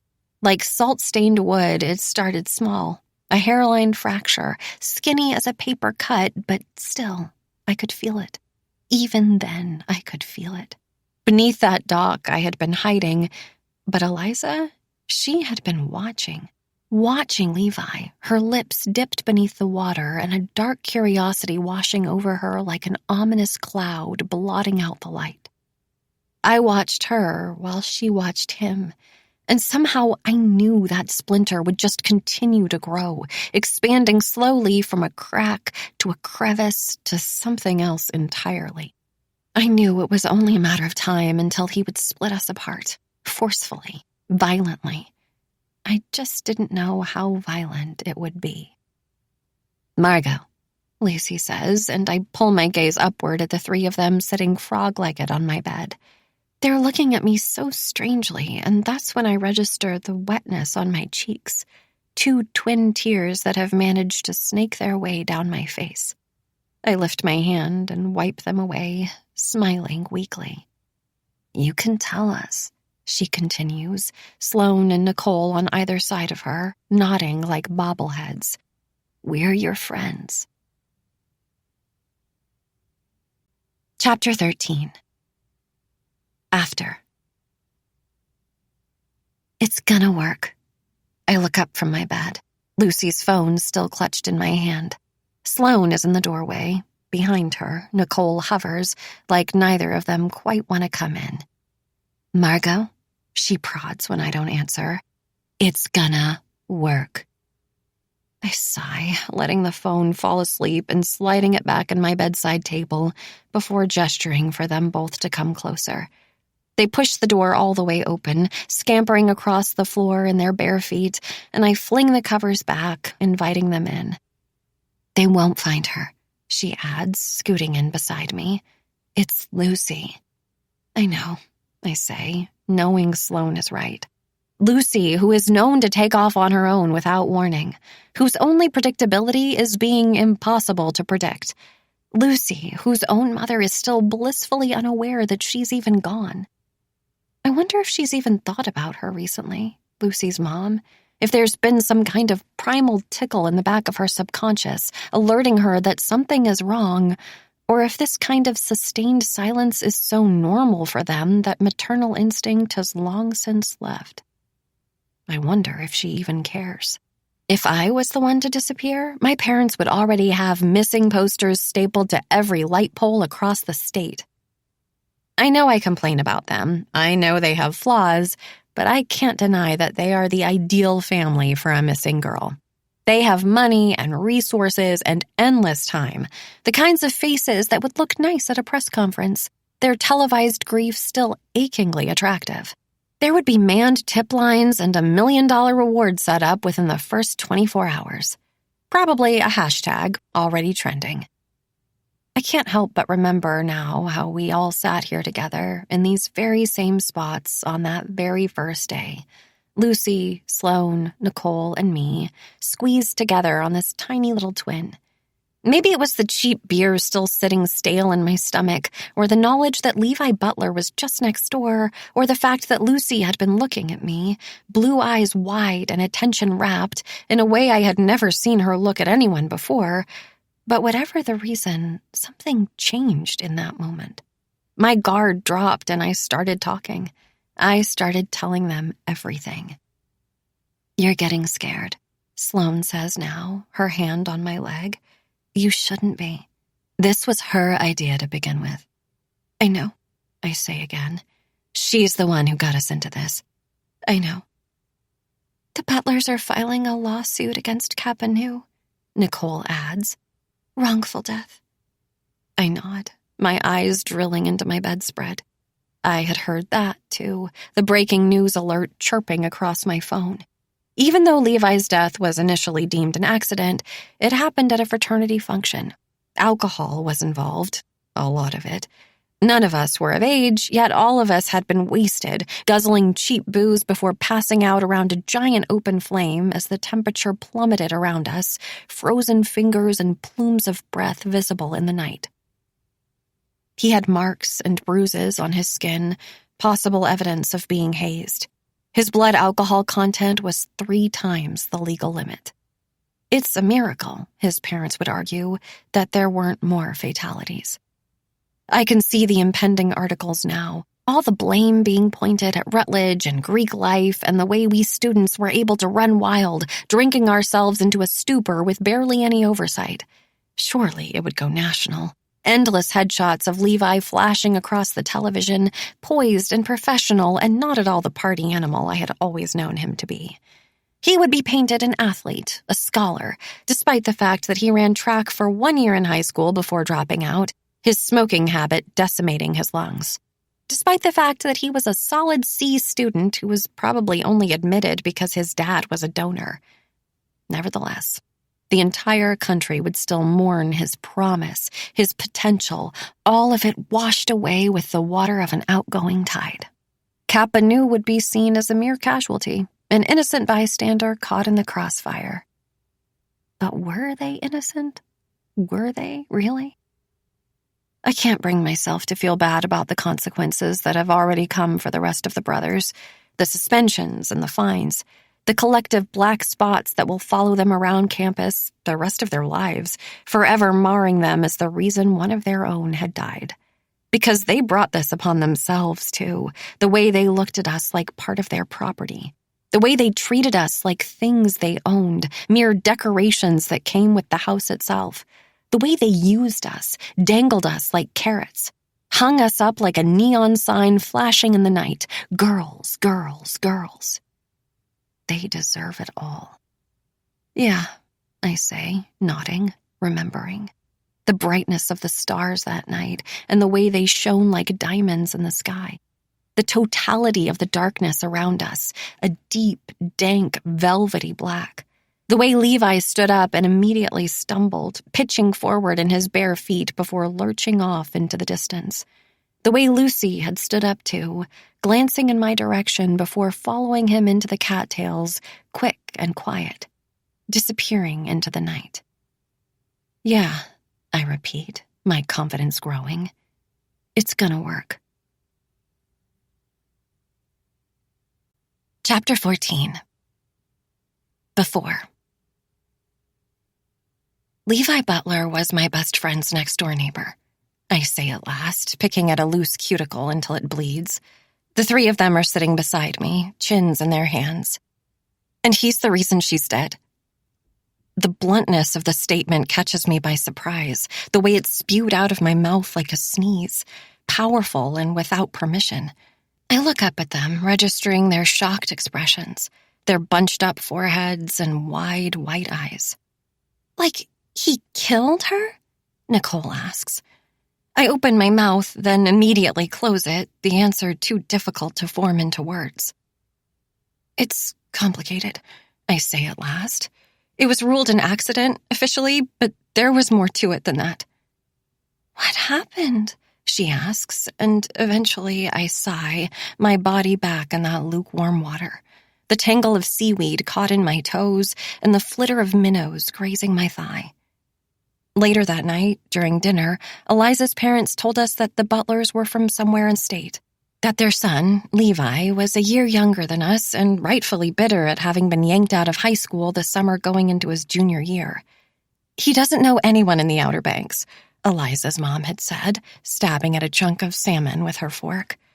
I still remember the sound of the metal scraping against the inside of her teeth, harsh and grating, spraying goosebumps across my arms. So you girls be nice. Why did they move? I had asked, my sun-stung eyes darting in the direction of the Butler's house. Even though there were 2 thick walls and a full yard between us, I could still feel him there, as if he were sitting at that very table, nestled between Eliza and me, already cutting me out. Said they needed a lifestyle change, Mr. Jefferson shrugged. Didn't elaborate more than that. Eliza was unusually distant that night, lost somewhere deep in the fissures of her own wild mind. I watched as she sat there quietly, gnawing on a fingernail as Mr. Jefferson stood up and cleared the plates before lowering the needle down on an old record player, grabbing Mrs. Jefferson's hand and swinging her around the kitchen the way he always did after dinner. I remember closing my eyes, listening to the music leaking out through their wide-open windows, the acoustics and laughter drifting across the water like some kind of bird song that felt exotic and rare. I remember thinking she'd get over it, that it was just another one of her brooding moods, but in the weeks that followed, it only got worse. What happened? I echo back, Nicole's question haunting me like a whisper in the night. I can't even count the number of times I listened to those words tumbling out of the mouths of my parents that summer as they watched the news in the dark, shaking their heads and a film of tears sitting stagnant in their eyes. How many times I imagined the Jeffersons screaming them into the phone, at each other. Overheard my curious classmates as they tried to pry information out of anyone they could find, running on repeat in my mind like a broken record, night after night, as I tried to understand it, come to terms with it all, and not just the singular moment, the accident itself, but everything that came before it. I don't really know what happened, I say at last. That's the hardest part. The three of them shift on my bed, uncomfortable, perhaps knowing on some subconscious level not to interrupt. I think she was just curious at first, I say, remembering how I would catch her eyes skipping over to the house next door, to Levi, sweaty and shirtless, pushing around a manual lawnmower or doing push-ups on the patio while we sunned ourselves out back. She seemed only vaguely interested in the beginning, a window shopper's curious detachment, strolling around the backyard the way she always did in nothing but her bathing suit, eyes on her phone as she walked the dock like a runway, pretending he didn't exist. And he kept his distance, mostly. Sneaking the occasional glance when he thought we weren't looking, Eliza sneaking it back. But then she caved after those first few weeks and searched for him on Instagram, scrolling through an endless array of Levi's before throwing her phone onto her bed in defeat. His anonymity just made him more interesting to her, her mind filling in the blanks with details that were far more exciting than what likely existed. It didn't help that we went to an all-girls school, either, that we spent every day of our lives enveloped in a heavy cloud of body mist and estrogen, dreaming about boys instead of seeing what they were actually like in real life. If our parents sent us there with the intention of keeping us focused, of eliminating the distraction, it had the opposite effect. Instead, we were clueless and curious, a lethal combination, drawn to their bright colors like moths to a flame. She was always trying to branch out, meet new people, I continue. Then, all of a sudden, this new guy shows up from somewhere different and starts taking an interest. So they dated, Sloane says, and I shake my head. It was never serious. I look at Lucy and register the indifference in her expression, while Sloane and Nicole are totally rapt, shaken at the idea of a murderer next door. Lucy is looking at me in an almost clinical sense, cold and detached. Like she doesn't quite believe what I'm saying, like she's trying to form a hypothesis of her own. The thing you need to understand about Eliza is that everyone loved her, I say at last, looking down at the picture again. But just because you loved her, it didn't mean she loved you back. What was so lovable about her? Lucy asks. I can't help but startle at the way she says it, venom dripping, almost like she's jealous. Everything, I say, and that's the truth. Despite our differences, our occasional spats, I wouldn't have changed a thing about her. She was kind and funny and fearless, almost to a fault, you know? Nobody was a stranger. Lucy simply nods, and I realize, despite how alike they sometimes seem, the two of them probably wouldn't be friends. There would be too much envy between them, too much competition. That's the whole reason girls like them choose friends like us. Too nice Nicole and studious Sloane and malleable Margot. The kind of friends who are more than happy to take the back seat. The kind of friends who won't get in the way. So, was he obsessed with her or something? Nicole asks, scooting forward, fully absorbed, like she's soaking in a movie and not my real life, some slow-motion car chase seconds before the crash. Like an if I can't have her, nobody can type of thing? I nod, remembering. It had started small between them, a mutual fascination, an innocent crush, a bud of a thing still curled up and cautious, but slowly, inevitably, it began to bloom. By the middle of that summer, I would come over and catch the two of them talking on the dock, one of Levi's cigarettes dangling between her fingers. Eliza never used to smoke during the day like that, only at the occasional party when she was too drunk. But with Levi, her bad habits became more abundant. They mutated and metastasized, took on a life of their own. So I would approach them gently, respectfully, sitting cross-legged next to Eliza and trying to keep my distance, smiling weakly as their conversation hushed into a smothered silence. But at the same time, my very presence signaling that I wasn't the intruder in that situation. I wasn't the outsider. He was. Because that was the thing with Eliza, the thing Levi never realized. She was like that with everyone. She was just passing the time with him, a shiny new plaything to keep her occupied during those long, lazy days of summer. She liked the feeling of his eyes on her skin, the thought of him just next door, lying in bed, his mind on her. She was just starting to realize the power her own body could have on other people, just learning how to wield it like a weapon. Moving her legs and chewing her lip and twirling her hair, a single batted eye bringing a boy to his knees. A couple months before she died, she told me she felt like she was being watched. I say at last. I'll never forget it when she finally told me. We were halfway into our senior year, and whatever this thing was between them had stretched on from the summer and into the school year, a curling tentacle holding her tight.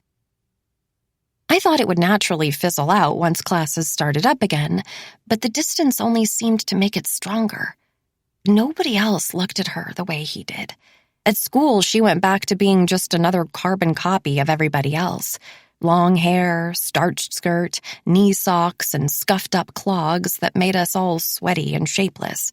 But back home with Levi, prancing around in her tank tops and short shorts, she was different, special. Perfect. I remember studying on her bed that night, stomachs flopped down on the mattress and Eliza's long legs scissoring in the air. We were still in our uniforms, shirts untucked and skirts riding high, and she kept glancing over her shoulder toward the window, tucking her hair behind her ear like she was playing some kind of role in a movie, like she knew she was on display. "What are you doing?" I asked at last, tired of acting too stupid to notice. "Why are you being so weird?" She just smiled at me, condescendingly coy, like I was on the outside of some inside joke. "Is someone out there?" I asked, twisting around so I could look too. I realized then how exposed we were, the brightness of her bedroom juxtaposed with the darkness outside, how the two of us, framed by the window, would be perfectly visible to someone outside, yet they would be perfectly invisible to us. "I think he watches me," she said at last, her chin tucked into her chest and her voice an inch above a whisper. "I think he's out there right now." "What?" I gasped, standing up quickly. I started to walk over to the window, but before I could reach it and peer outside, she grabbed my arm and yanked me back down. "Don't look," she hissed. "Are you crazy?" "Are you? Eliza, that's so creepy. Do you not see how that's creepy?" "It's not creepy," she said. "It's cute." "I'm sorry, but what exactly about being stalked is cute?" "Don't be so dramatic," she said, rolling her eyes. Shifting her weight from one arm to the other, letting the neck of her button-up yawn open wide. "What is with you lately?" I asked her then, not bothering to hide the disdain in my voice. The judgment, the scorn, the frustration that I had been keeping bottled up at that point for far too long. "Why are you being like this?" "Like what?" she asked. "Like this," I said, throwing my arms up, gesturing to it all. "He's just a boy, Eliza. Since when do you change yourself like this for a boy?" "I'm not changing myself," she started, but I interrupted her before she could finish. "Yes, you are. You've been different. Distant." "He wouldn't understand," she muttered, and I let out a scoff.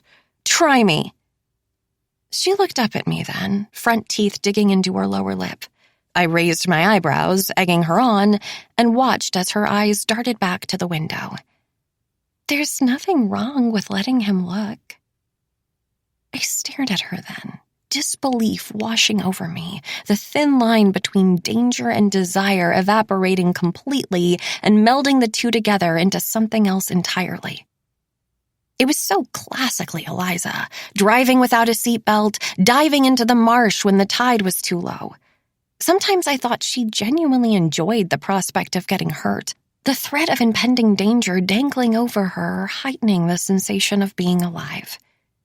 "Pretty soon he's gonna want to do more than just look," I said at last, my arms crossed tight. "What are you going to do then?"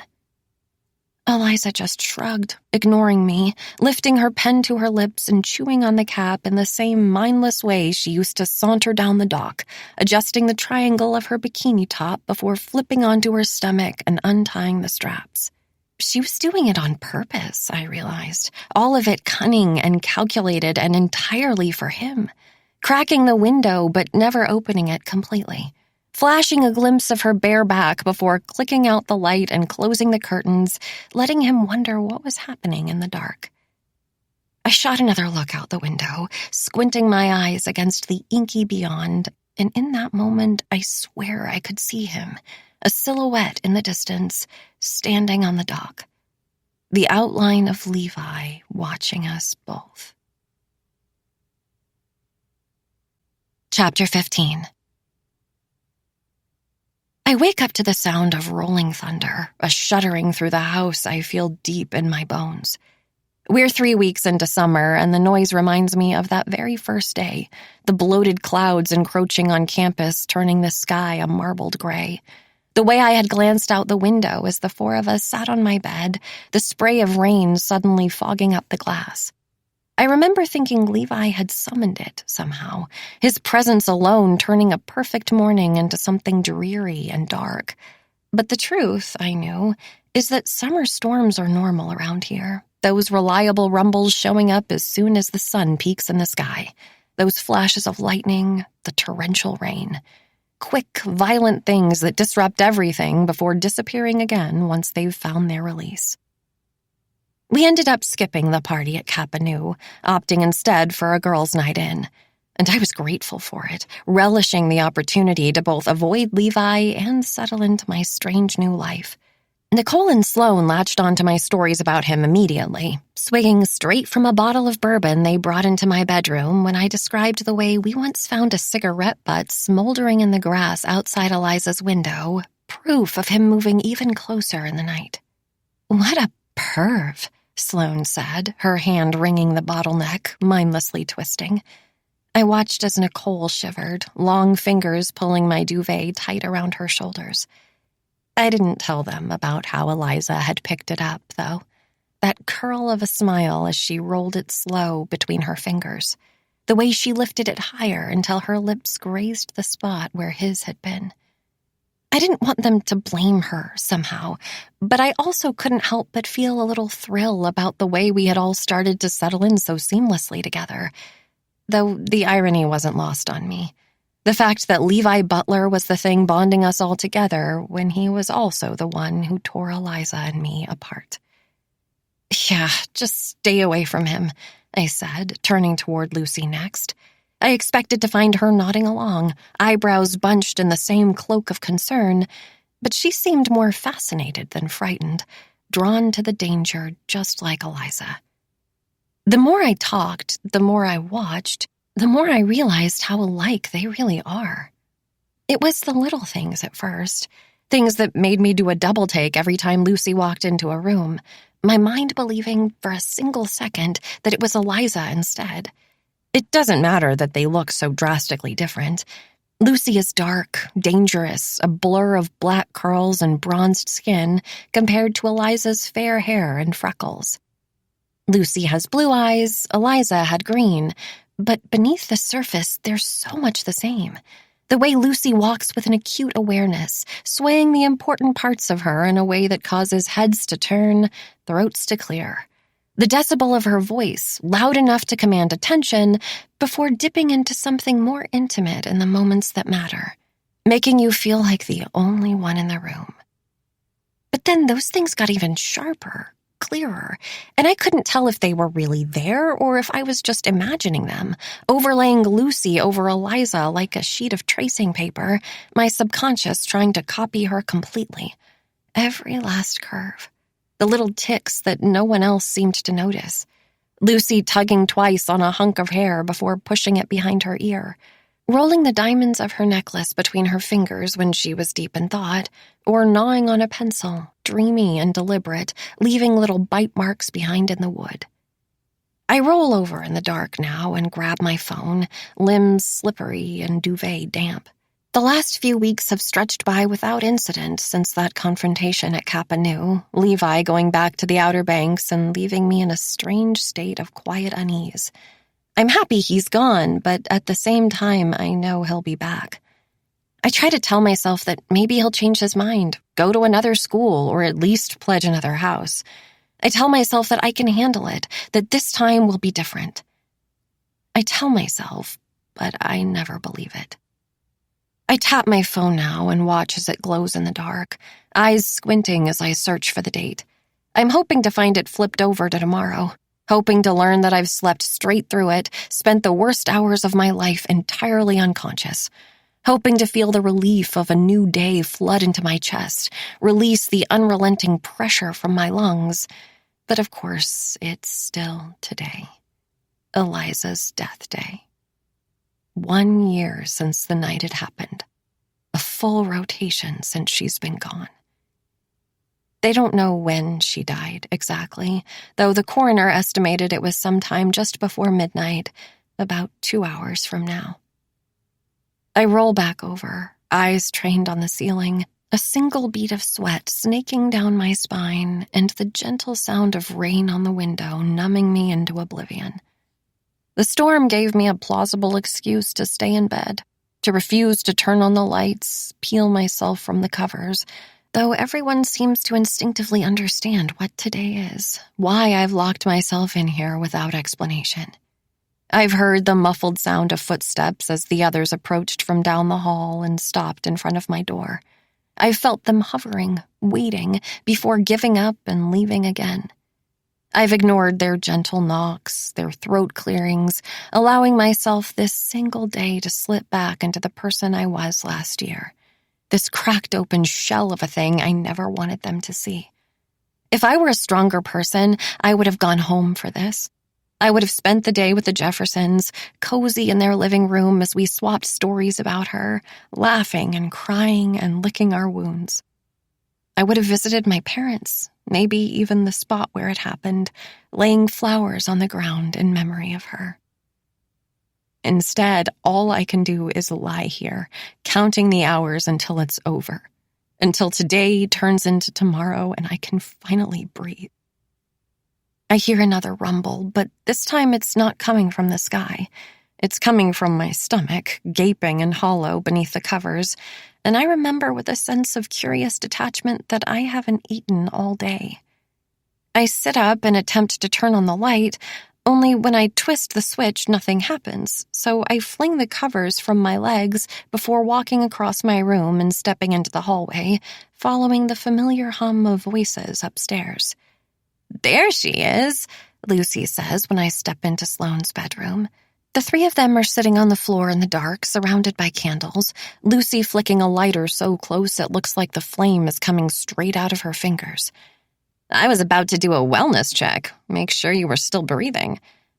"Sorry," I say, wincing a bit at her choice of words, though she doesn't seem to notice. I walk over to join them, eyeing a skillet on the floor before glancing up.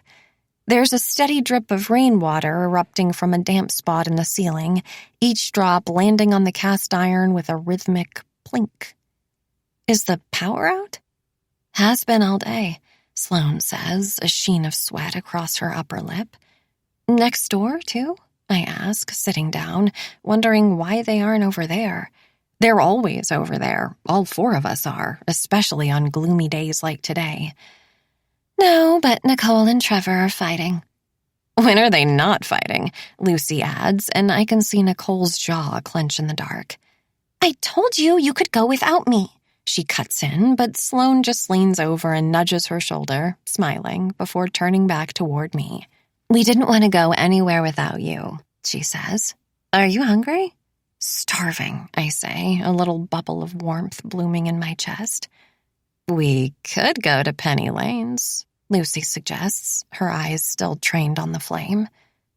I had learned about Lucy's job earlier in the summer, and something about it caught me off guard. Admittedly, Nicole and I don't have to work. Our parents provide our rent and tuition, and while Sloane spends most afternoons doing admin for the registrar, Lucy devotes 4 nights a week to a hybrid bar and bowling alley downtown. It seemed so strange the first time she told me. I couldn't picture her gliding around in retro roller skates with plastic cups of beer balanced on a tray, her skin slick with French fry grease as she cleaned up other people's messes. Sneaking into the walk-in freezer, maybe, dragging her finger around the rim of a Jell-O shot before popping it into her mouth. From the outside, it always looked like the world was just given to Lucy, like she was owed it all for simply existing. So the mere suggestion that she had to actually work for something like everybody else was a contradiction so jarring it left me unmoored. It's 10 o'clock on a Sunday, I say at last, looking around for confirmation before remembering all the clocks have stopped. Nobody answers, the room silent other than another crack of lightning followed by a low, slow rumble. Isn't it closed? Sloane smirks, and I watch as the 3 of them exchange glances, something unsaid traveling between them, before Lucy leans over and purses her lips, a stream of breath extinguishing the last of the light between us. Chapter 16. We sprint the 4 blocks to Penny Lane's, our feet damp and dirty by the time our sandals slap against the puddles in the parking lot. It's only drizzling now, but my skin is still clammy beneath my raincoat, my hair wiry from moisture. The outside air is musky and vegetal, smelling of wet grass and churned-up dirt, and I inhale it slowly, a welcome change from the stuffiness of my bedroom. We approach the building, and I start to walk toward the front door, but instead Lucy grabs my hand and leads us into an alleyway, and I watch as she hoists herself on top of a dumpster, shoes squeaking against the wet metal. What are you doing? I ask, although it's obvious from the second I see the window just above, too tiny to fit most adult bodies, but perfectly adequate for someone as small as her. Getting inside, she says, so matter-of-fact, standing on her toes as she pushes it open. I watch as she pulls herself over the ledge and slithers into the building on her stomach, disappearing in the dark like a burrowing snake. They don't lock that? I ask, addressing no one in particular, my neck swiveling as I check our surroundings. They do, Sloane says, turning to look at me, eyes wide and blank. The insinuation is clear, what she's saying. They lock it, but Lucy unlocks it. Sloane and Nicole lead me back around to the front, and we wait for what feels like an unusually long time, though I don't want to keep asking questions, appearing concerned when nobody else seems to be. Finally, I hear the sound of the door unlocking and watch as Lucy pushes it open from the inside, lifting her arms above her head like a magician reappearing after her final trick. How often do you do this? I ask as I step inside, simultaneously anxious and impressed. I watch as she flips on the lights, bracing myself for an alarm to blare. Special occasions, she says, walking past me before squeezing my arm. Everyone disperses slowly, and I watch as they fall into what feels like a familiar rhythm. Sloane walks over to an old jukebox in the corner, sliding in her spare change and flipping through song selections before music starts to trickle out of the speakers above. Nicole plops down on one of the leather benches, bright red and ripping at the seams, while I take in the gumball machines and other dispensers pushed up against the wall, the kind that trade quarters for cheap jewelry trapped inside plastic capsules. There are racks of multicolored shoes stiff from foot sweat and sanitizer, Arcade machines and basketball hoops and long wooden lanes leading to pins arranged in perfect arrows. "Relax," Lucy says, a grin in her voice. I whip around to find her behind the bar, various bottles plucked from their homes and lined up in front of her. The security sucks in this place. Trust me, I've seen it. I watch as she pours a clear liquor into 4 plastic cups, topping them off with soda from the gun before scooping them all up in her hands. She walks over to me then, arms extended so I can take the one closest to me, and my mind flashes back to Hines in this moment, to how she took charge in the common room and everyone else simply slid into place behind her, grabbing those bottles from the floor and pressing them to our lips. How she had walked into my room without warning, trailed her fingers along all my things, flashed me this exact same smile until I found my head nodding, my lips agreeing, seemingly all on their own. "I guess this makes it official," Lucy says, raising her cup. Sloane and Nicole are suddenly here now, too, sidling up beside us before grabbing their drinks and forming a circle. "You're one of us now."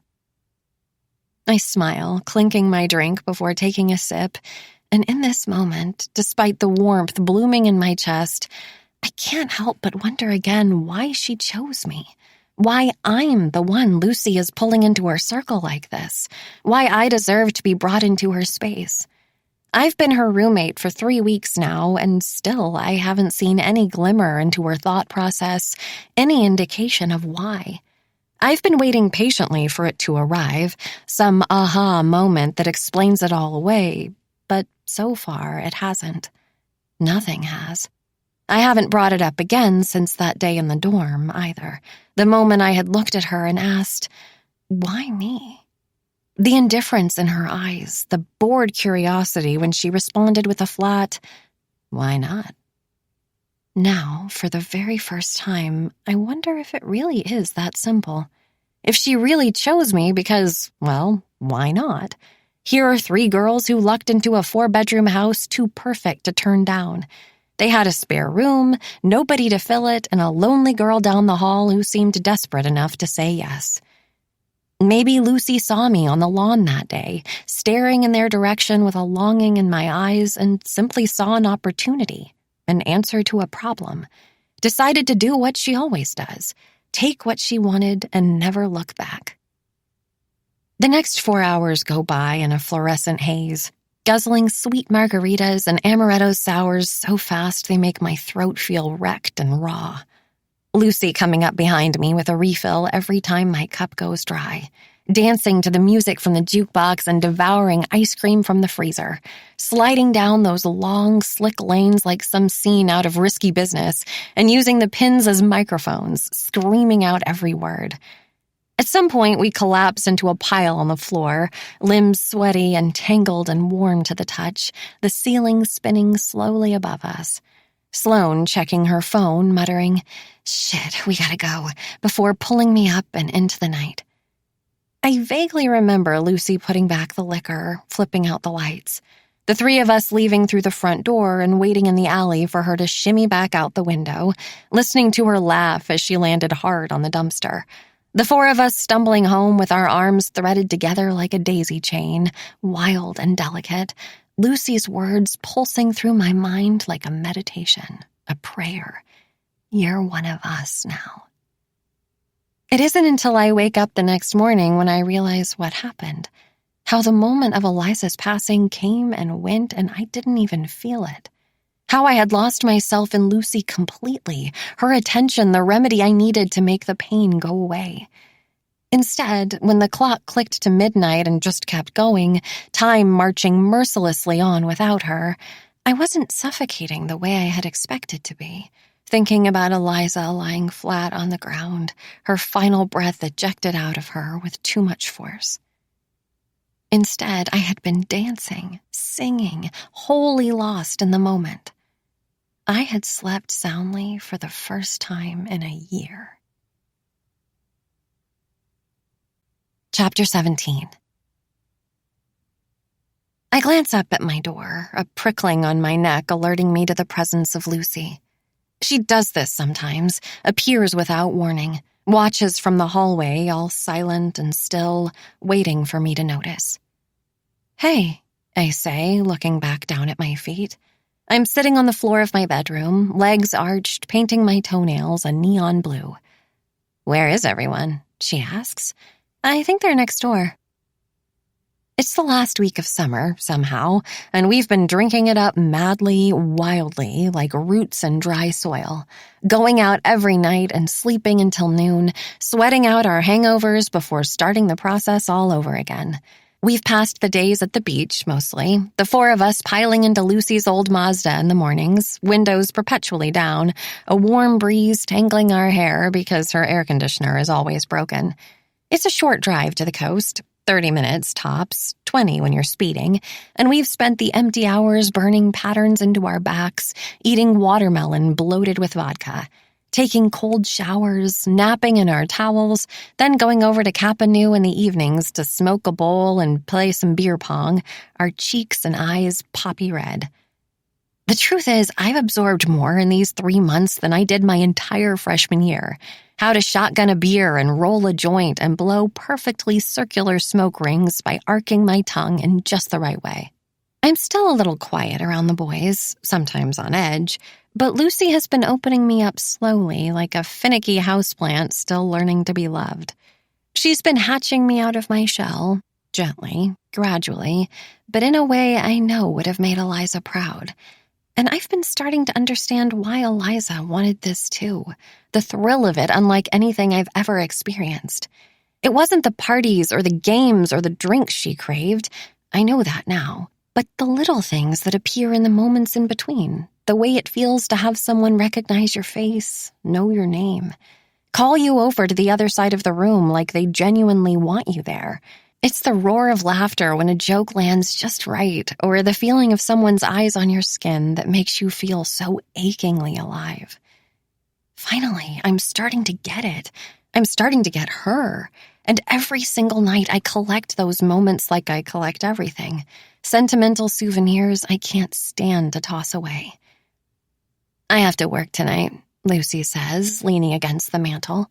I look up again and notice she's wearing her regular uniform, short shorts and crew socks and a red t-shirt with a bowling ball in the center, the logo for Penny Lane's emblazoned across the front. "You want to get the girls and come by after close?" I smile, nod, eager to soak up these final few days together. I don't know how things will change once everyone else comes back to campus, but somehow, already, I know that they will. I can feel it. The shift in the air, the buzzing energy of other bodies nearby. I've noticed the moving trucks appearing around town, the first trickle of freshmen scoping out the dorms, and it's strange seeing them here. The presence of other people ripping me out of this reverie we've created like a stranger showing up unannounced in a dream. Because that's what these last 3 months have felt like. A dream, an alternate reality, the funhouse mirror version of regular life. A college town in summer isn't actually a college town at all, and our little pocket of it has felt like a ghost town to us. A bunch of bored girls roaming around with nothing to do and all the time to do it. Deserted and dangerous and ours for the taking. We arrive at Penny Lane's an hour after closing, leaving Lucy enough time to clean up, close down, and ensure that everyone is gone. Sloane knocks 3 times on the front door as we wait, the summer air like a steam room, our skin like an oil slick. Another hot, humid night that siphons the energy out of us the second we step outside. "I hope they have tater tots," Nicole says, her left leg bouncing. "They're so good here." Sloane looks at her, eyebrow cocked. "You know they just buy all their shit from Costco, right? It's all frozen." Nicole shrugs. "Everything tastes better when it's free." "It's not free," Sloane laughs. "We're stealing it." "Still free to me." The door pushes open with a cool gush of air, and I immediately know that something is different. Lucy is smiling at us from the other side of the building, beckoning us in, but the last time we showed up here, the inside of the alley was stone cold and quiet, almost as if it was waiting for us to breathe it back to life. This time, though, there are other people inside. Familiar voices. Boys. "What's all this?" I ask, stepping through the door. "Did we come too early?" "Nope," she says, "just in time." I look around, recognizing Trevor and Lucas and a couple other brothers from next door. I've gotten to know them all intimately this summer, the small pocket of them who stayed behind, too. Trevor is boorish and loud, the polar opposite of Nicole, who's always too nice to set him straight. It's hard to know what they see in each other, to be honest, besides their uncannily good looks. Poreless skin, milk-white teeth, both of them almost too perfect to be real. I have a feeling there's something between Sloane and Lucas, too. Something she doesn't want to admit, and they're an odd match themselves, but one that makes sense when I catch little glimpses when they think nobody is looking. Sloane is always so serious, so stoically bored, and Lucas makes her laugh in a way no one can. I glance at the two of them now, Sloane and Nicole, though they don't look as surprised as I feel. "I didn't realize they came here too," I mutter, staring at the boys, my cheeks burning hot the second I say it.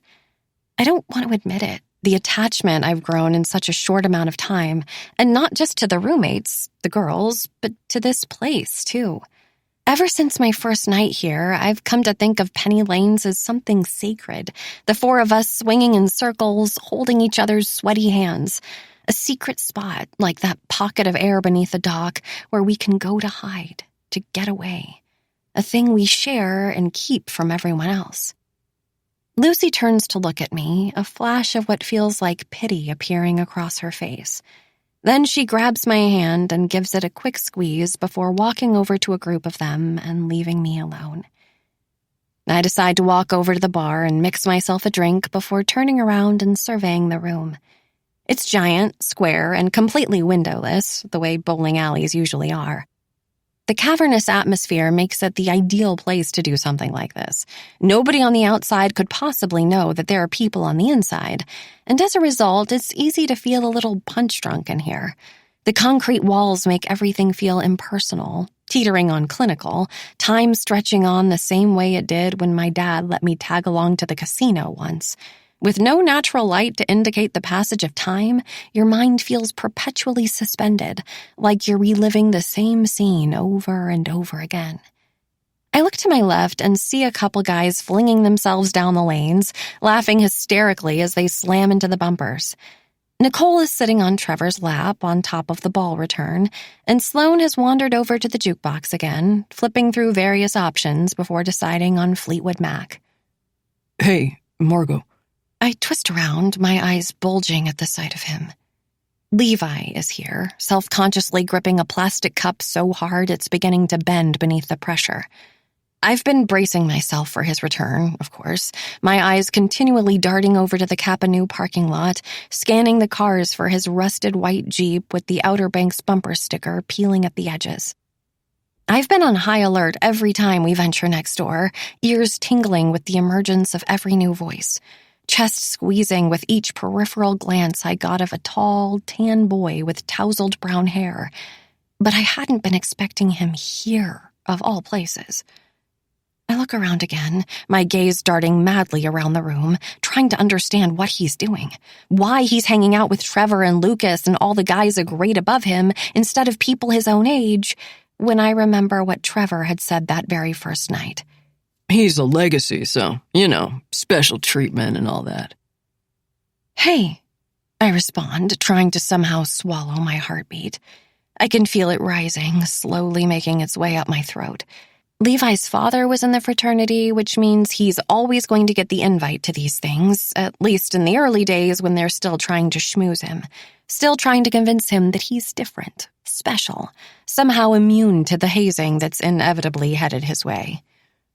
"Look, let's just get this out of the way, okay?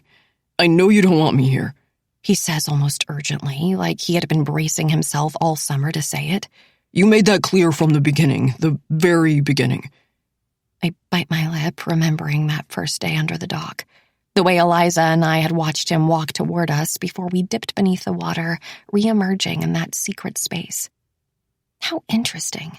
That female instinct to duck, to hide, like prey catching sight of glowing eyes in the night. something inherent in our very genes, our very DNA. I wonder now if he knew we were down there all along, planting his feet and refusing to move. If he liked the feeling of being on top of us, smothering us, if it made him feel big. But I'm here, he continues, and I'm not going anywhere, so you're going to have to get used to it. I remember the way I used to walk up to them once they became friends, smiling politely as I plopped down too, the way an awkward hush would settle over the three of us, whatever they were saying before screeching to a halt. We don't have to be enemies, he continues, and I think about the way he would smile back, biting his cheek, hating me for existing, for being there too. We both loved her. Stop, I say, holding out my hand, remembering his silhouette in the yard, watching her in the dark. I can't listen to him say that word. Just stop talking. I swear, I didn't mean— Stop, I repeat. A sharp whistle erupts from behind us, and I spin around, grateful for the interruption, my eyes landing on Lucy. She's making her way down one of the lanes like a model on a catwalk, a single pin in one hand slapping against the opposite palm. Her legs are long and lean in those little short shorts, crisscrossing each other in flashy finesse, and I think of Eliza again, sauntering her way down the dock. They are so similar, those two, reveling in the watching, the wanting, the risk. "Everyone, gather round," Lucy yells. "It's game time." I watch as she makes her way to the front of the lane and plops down at the base of it, pretzeling her legs on the floor. Then she places the pin in front of her and flicks it, sending it spinning in a circle. I look back at Levi, registering the way his eyes swell at the sight of her. Then he cocks his head, intrigued, before turning back toward me. "Do you know her?" he asks at last, a curiosity in his voice he can't contain. "That's Lucy," I respond. "She's my roommate." He opens his mouth, then closes it again, apparently deciding against whatever he was about to say, and I wonder if he sees it too, the similarities between them, the magnetism of Lucy and the way she pulls people in against their own will, the power she has over everyone else, a dominant force like gravity itself. I wonder if he feels it, that elusive aura tugging at us both, just like Eliza. Chapter 18. The game is spin the pin, Lucy says, satisfied with starting now that we're all in a circle. It's amazing how quickly she can command the attention of a room, the way a cleared throat or snapped fingers sends us all scampering, so eager to please. It's a mashup between Spin the Bottle and Truth or Dare. I feel a catch in my throat, thinking of Levi. I can't bring myself to look at him, but I know he's thinking it too. There is no way I could kiss him. If I spin that pin and it lands on him, Eliza would be the only thing on our minds. It would feel like a gross betrayal on both our parts, and suddenly I'm so angry at Lucy for not thinking of that. "Rest assured, there will be no making out," she says as if reading my mind. "Not yet, at least. The night is young." Lucas whistles and shoots a wink at Sloane, who rolls her eyes before taking a long sip of her drink. "We go around the circle and spin the pin," Lucy continues, flinging it again and watching it wobble. "Once it stops, whoever it's pointing at will choose between truth or dare." "And if we don't want to do whatever stupid thing we're dared to do?" Sloane asks, looking back at Lucas, though I have a feeling she's only asking so I don't have to. "Then you're lame," Lucy says, "and you drink. I'll go first." We all watch as she reaches into the center with one long arm, the bowling pin between us rocking back and forth as it twirls. I look around the circle, mentally tallying the players. There's me, of course, and Levi sitting on the other side of it, as far away as humanly possible. There's Nicole and Trevor, Sloane and Lucas, Lucy, obviously, and 3 other guys who I've met before but whose names, up until this point, I've never bothered to remember. Will, maybe? James sounds right. Something that starts with a G. "Nicole!" Lucy shrieks as the pin slows to a stop. "My first victim. Truth or dare?" Nicole groans, taking a dramatic sip of her drink. Truth, she says at last. Where's the raunchiest place you and Trevor have fucked? Trevor barks out a laugh while Nicole flushes red, hiding her face behind her cup. I see Sloane smirk like she already knows the answer, while the rest of the guys take self-conscious sips, trying to hide the fact that they're already picturing it. Probably right there, Trevor says, laughing, pointing to the red bench behind us before Nicole can chime in. Lucas belts out an, "Oh, shit!" jaw dropped low, while Nicole's eyes bulge impossibly wide, her hand reaching out to slap her boyfriend's shoulder. "Trevor, what the fuck?" she whispers, her face burning brighter. He just shrugs, smiling into his drink and looking satisfied. The game keeps going, each of us taking our turn with the pin, and with every passing round, I can see our eyelids growing heavier, our cheeks flushing warmer. The familiar mutation from sober to buzz to something else entirely, making our skin droop like overworked clay. Someone brought a collection of bottles over to the circle so we didn't have to keep getting up to refill our drinks, and every time the pin lands on me, I hold my breath and pick dare. My legs feel tingly when I stand, that rush of cold blood as it floods back in, and so far I've taken 3 shots of Rumplemints, given James a lazy lap dance, and eaten a slice of room-temperature pizza some customer left beneath a table, a single bite mark already nibbled out of the crust. That's disgusting, Lucas muttered as I forced myself to chew, the coagulated cheese sticking to the roof of my mouth. I have no idea how long we've been playing. Minutes, maybe? Hours? Days? It could be light outside for all I know, but in here, underneath these fluorescent bulbs, it feels like we're in a vacuum, like we're the only people in the world. I vaguely register Sloane to my left, though she's more of a smudge than anything, a blur of color as she shifts her weight, flails her arms, whatever story she's telling growing more animated by the minute. Lucas is rambling on about his latest truth, turning what should have been a simple answer into something heady and profound. The more we drink, the more we talk. Our inhibitions are lowered, emotions raised, and the room is spinning slightly, Stevie Nicks still seeping through the speakers around us, her raspy voice pulling me into a trance as she drones on about things lost and had. I close my eyes, drop my head, my mind once again wandering over to Eliza. She would have fit in so perfectly here. This is all she ever wanted, really. All those nights when she had tried to pull me away from the safety of our bedrooms, begging me to get out, meet people, do something. I never wanted to go. I was perfectly content with the way things were, just the two of us, the way it had always been. And suddenly I feel like a hypocrite for even being here, for living this life she wanted more than anything. Levi. I snap my head up, his name slicing through the music and bringing me back to life. It came from Lucy, her cerulean eyes trained on him like a predator in the night. Maybe it's the disarming nature of her gaze, or the fact that my cup is alarmingly empty, or even the contrast of her voice to that of Lucas's, hers crisp and clean compared to his disjointed rambling. But I suddenly realize I haven't seen her take a drink all night. Her cup is right there, sitting by her side, but she's barely even touched it. Yeah? Levi looks up at her, his own eyes inflamed from the fluorescent light, or the alcohol, or a little bit of both. He seems surprised to find her addressing him directly like this, though he's been eyeing her all night, drawn to her the way everyone is. A feral tension radiating between them that's come to feel normal for Lucy.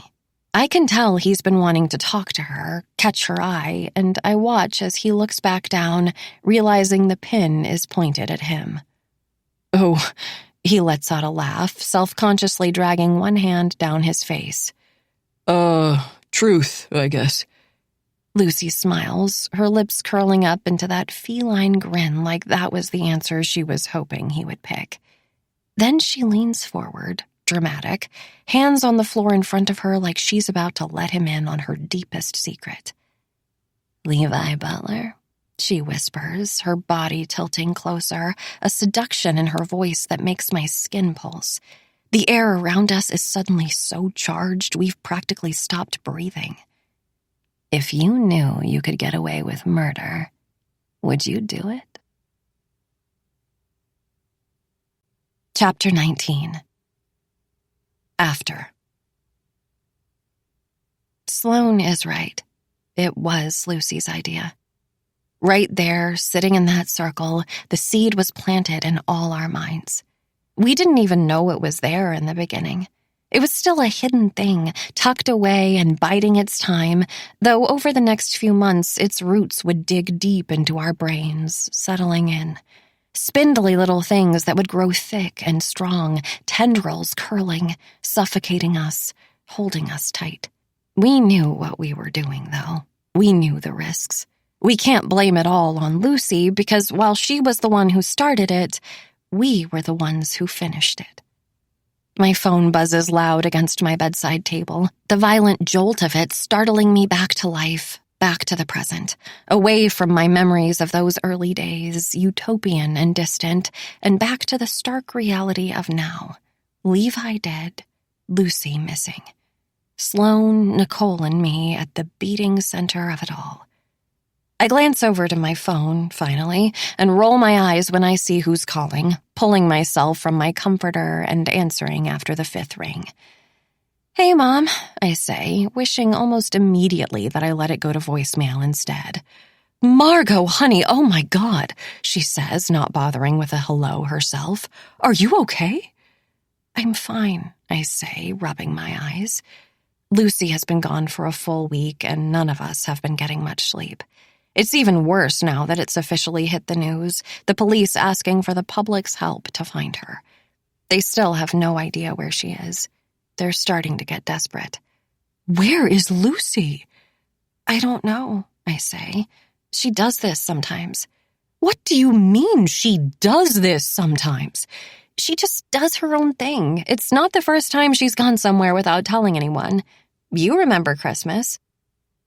My mom is quiet, thinking.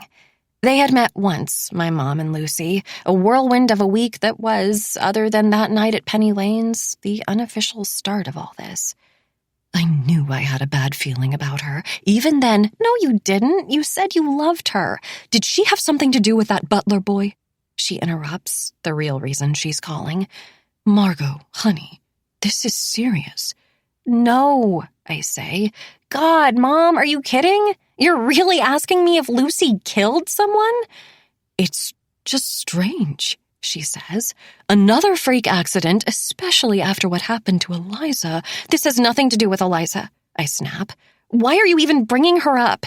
"Because that boy was the last person to be seen with her alive," she practically screams into the phone. "Your best friend, Margot! And now he's dead, and your new best friend is missing after being interrogated about it. It doesn't make sense." "You're being hysterical," I say, only because I don't want to admit she's right. "If he hurt her, I would understand," my mother says after a heavy silence. I hear her exhale, finally, and I can so perfectly picture the way her free hand is probably worrying its way around her pearl necklace, yanking it from her skin like a too-tight turtleneck. I would understand if she had to, protect herself. It wasn't like that, Mom. You know as well as anyone what that boy might be capable of. I said it wasn't like that. I'm just worried about you. You're worried about how it looks, I correct. "Well, yes, of course I am," she snaps. "People are going to start avoiding you like the plague if everyone you hang out with keeps winding up missing or dead." I close my eyes, let her talk. There's no point in arguing. "I can't believe they're letting you stay in that house after everything that's happened," she mutters, and my eyes click open again, relieved at the shift in topic. "Actually, they're not," I say at last, leaning against my bed frame. "They're giving us a week to move out." "That's good," she says, her tone softening. "I never liked the idea of you living there anyway. All those boys just next door." "It's not as bad as it seems." "Where are you going?" she asks. "The college found us an apartment a few blocks away," I say, glancing around my room, trying not to think about the fact that I still need to pack. I've known this was coming for a while, but still, I've been avoiding it. We all have. What are they going to do with the house? She asks, and I pinch the bridge of my nose, bottling a scream. I think it'll just be vacant for a while, I say. Kapanew's suspended until the investigation wraps, and they own it, so we can't just live here without landlords. Maybe now is the time to reassess, Rutledge, my mom says, a noticeable pep in her voice like the thought just occurred to her, even though I know she's been thinking it since the day we put down the deposit. Distance yourself from all this nonsense. Plenty of students transfer after a year or two, and you do still have the grades for Duke, don't you? I'm not transferring, I interrupt. And I have to go, Mom. I'm really busy right now. Midterms start in 2 weeks. I don't know how they expect you to get through exams in the midst of all of this, she says, sighing. It's not right. One student missing and another one dead? Yeah, I say, chewing over that second sentence. One student missing and another one dead. Guess they just want to keep us feeling normal. Well, there is nothing normal about this, she says, her voice dipped into a whisper, muttering to herself like she forgot I'm even here. Nothing normal at all.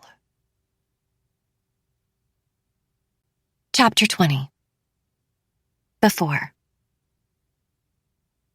The room is silent except for the electric piano drifting around us, the floor tilting and spinning like a merry-go-round. It almost feels like we're swept up in it, unable to escape, moving around and around with the music as it mounts louder in our ears. I think I might be sick. Well? Lucy asks, and I feel myself blink. I look over at Levi, at his stunned expression, then back at Lucy. Her eyes haven't left his for even a second. Fuck, Lucas mutters. Way to kill the buzz, Luce. I'm being serious, she says, leaning back, the tension in the room lifting slightly like that simple shift in posture somehow altered the very air. I look around and notice how everyone else seems to mimic what she does exactly. The placement of her hands, the tip of her head, all of us subconsciously miming her movements. If you could kill someone and know for a fact you wouldn't get caught, would you do it? Levi lifts his hand to the back of his neck, massaging it gently. His cheeks are flushed and he won't look at me. He can't look at me because he knows what I'm thinking, what we're both thinking. I don't know, he says at last. I'm a lover, not a fighter. And there's that word again, love, or at least a derivative of it. I don't know if Levi actually loved Eliza, and to be honest, I don't care. I loved her too, but that didn't stop me from hurting her, from making her feel guilty about the things she wanted, the life she craved. In fact, I think I hurt her because I loved her. That's what people do, after all. Destroy the very thing they desire the most. Bullshit, Lucy spits. That's bullshit. Would you? Levi shoots back, suddenly angry, and I can't help but flinch at his abrupt change in tone, the way Lucy so easily burrowed beneath his skin. Of course I would, she says, satisfied with his reaction. We all would. We turn to look at her, tired eyes trying to focus, and I wait for her to smile, let out a laugh. Instead, she simply crosses her legs before picking up the pin and twisting it in her hands. The only thing that makes bad things bad are the consequences, right? Think about it. The fact that we're all here right now means we're all a little morally loose. She grins as she says it, and everyone is quiet, looking around, suddenly feeling so exposed. I can't help but flush as I take in the empty bottles we pulled from the bar, the liquor we drank that isn't ours. The way we're all sitting here in this place we don't belong, acting like we do. She's right, I realize. If there's one thing Lucy's taught me since the moment we met, it's that once you bend one rule without consequence, it feels a lot easier to break the others. If we could indulge in life's dirty deeds without the repercussions, we'd be animals, she continues. We are animals. All of us. I disagree. James chimes in, and I turn to look at him, though I'm barely listening. Not really, not anymore.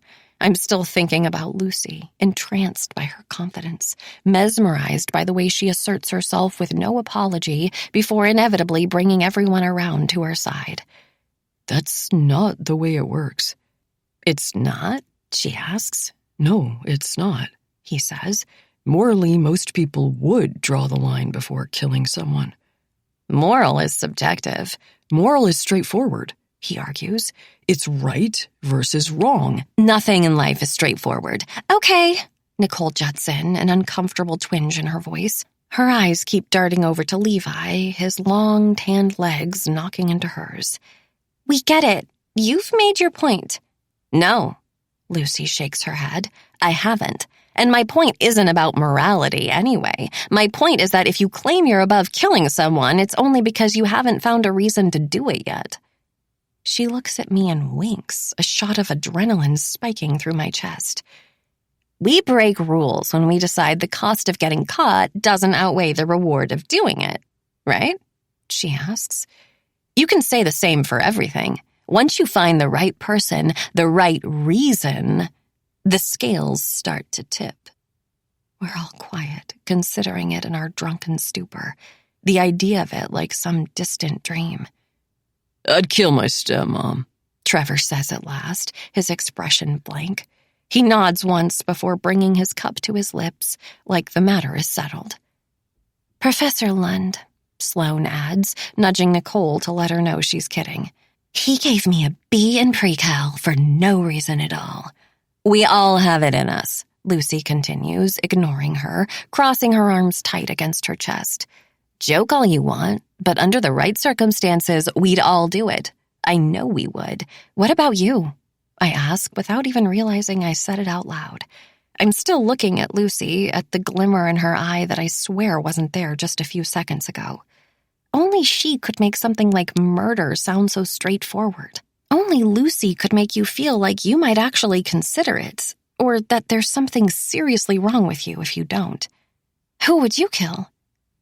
I watch as her head turns in my direction, pointy teeth digging into her lip and those pinprick pupils trained on me.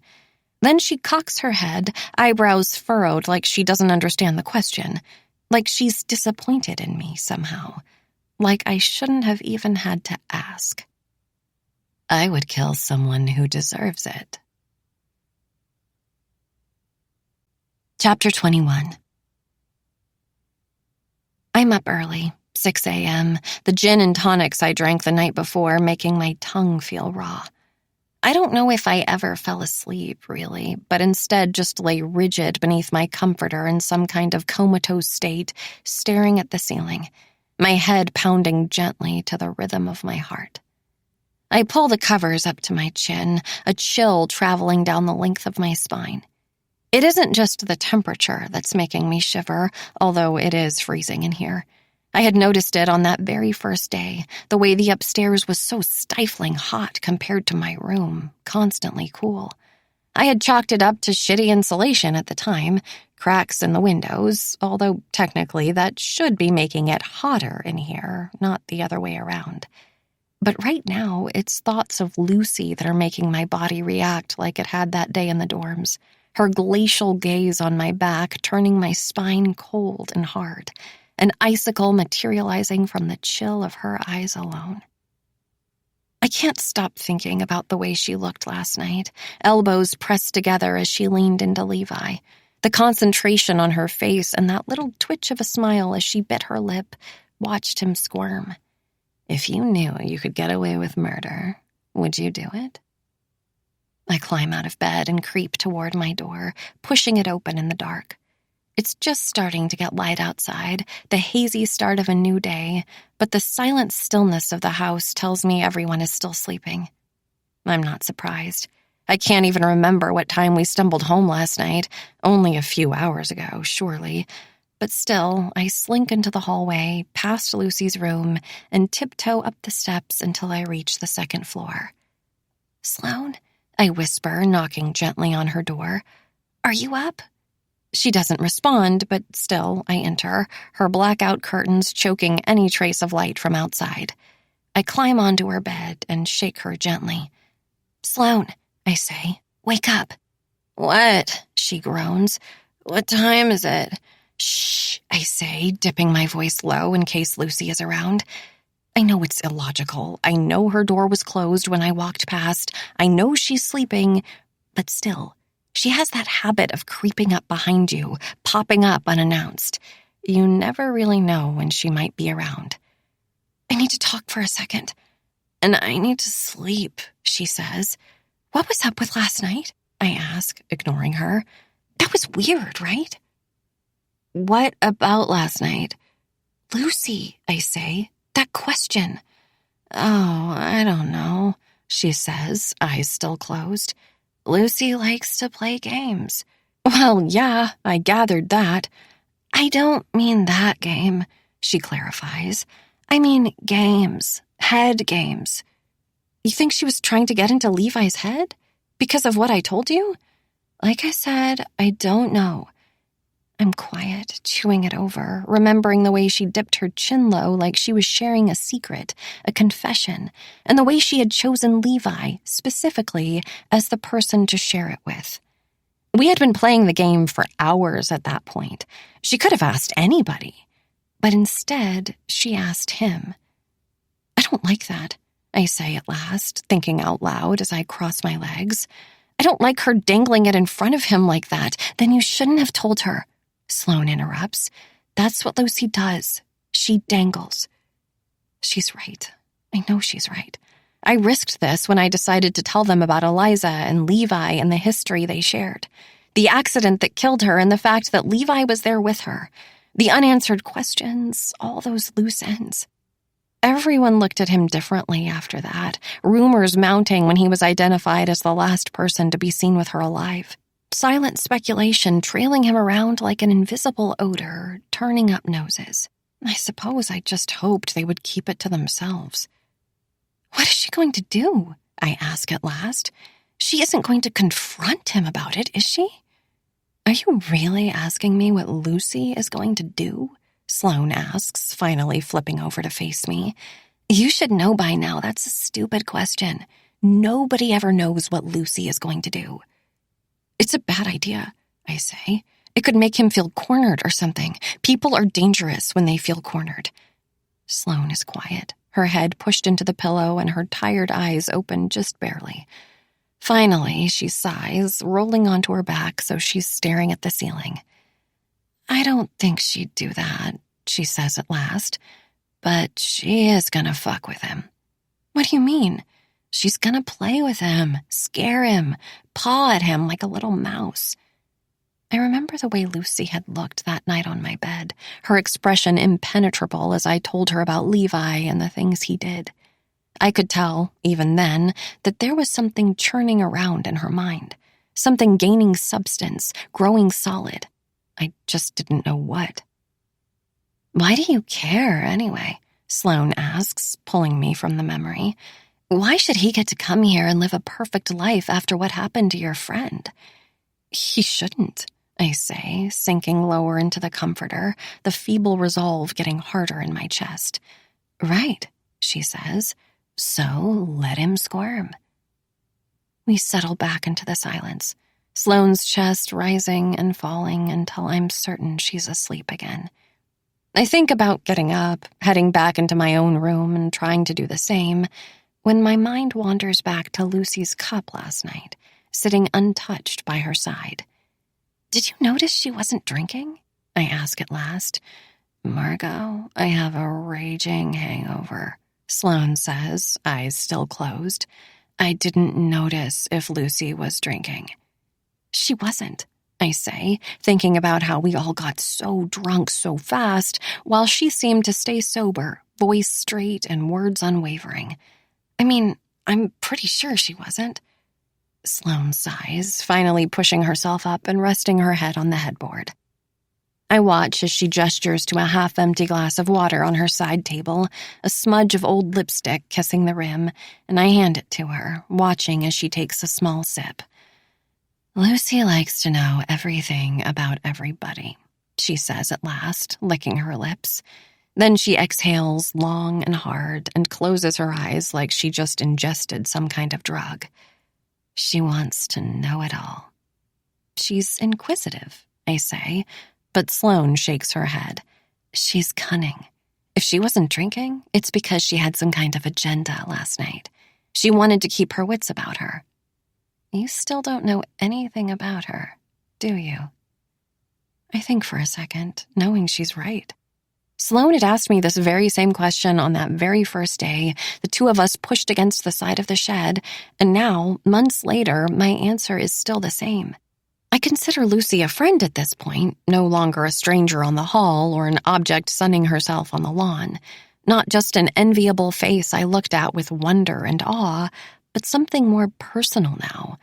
And still, when it comes to who she is at her tender, pulsing, meaty core, I know next to nothing. Lucy never offers up anything of substance, shunning truth for dare and always guiding the conversation to avoid any questions that threaten to get too personal. She never opens up, instead focusing her attention on prying anything and everything out of the people around her. It's what makes her so mysterious, so interesting. The reason those rumors swirled around her like a cloud of gnats our freshman year. Why people made up stories, her very existence an urban myth, a far-fetched legend. Something whispered about behind cupped hands, passed down from person to person, each iteration more fictitious than the last. They were just trying to understand her, trying to make sense of this curious girl living among us who nobody knew anything about. What do you know? I ask, leaning forward slowly. Sloane looks at me for a beat longer than necessary, like she's trying to make some calculation in her mind.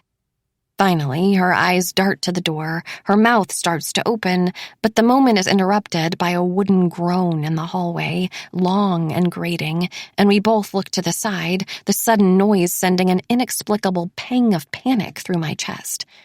This house makes sounds. It's old like that, and even though I know it's probably just the air conditioner kicking in, Nicole getting up to pee in the dark, I have the sudden sensation of someone standing just outside, ear flush against the door. It's a waste of time trying to figure Lucy out, Sloane says at last, rolling back over to face the wall. Just trust me on that. Chapter 22. It takes time to settle back into classes. Like trudging through marsh mud, relaxed and lazy, my mind fights me on it every step of the way.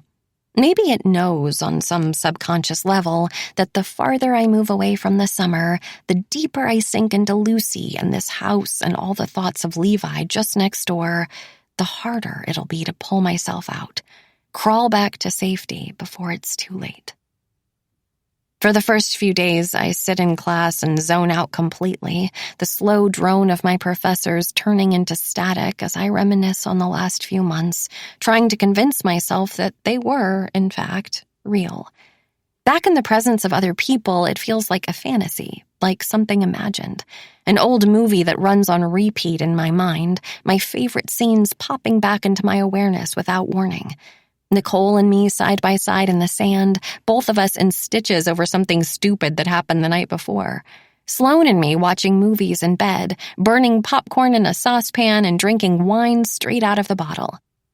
Lucy bursting into my room at random, each time sending a nervous quiver down my spine like that very first day when I swung around in my dorm, her presence sharp and sweet like a shot of morphine. Penny lanes and those syrupy cocktails and the four of us belting out old songs with new meaning until the whites of our eyes were bleeding red. Maybe the madness of these last 3 months has finally caught up to me, the beer and liquor and cheap, shitty weed causing my brain to slow way down, processing things that used to be easy in a kind of sluggish slow motion. I'm definitely sleep-deprived, consistently hungover, but in truth, I think I just miss the way those days bled together like watercolor. 12 entire weeks stitched into a single memory like a mosaic, a quilt. One long fever dream that couldn't possibly end. But when it did end, I blinked my eyes and found myself loopy and disoriented, like waking up wrecked after a cough syrup stupor, bumbling and bleary-eyed, unable to discern the real from the imagined. Fact from fiction, reality from dream. I'm curled up on the couch now with a pile of books on the cushion beside me, the smallest of them nestled in my lap.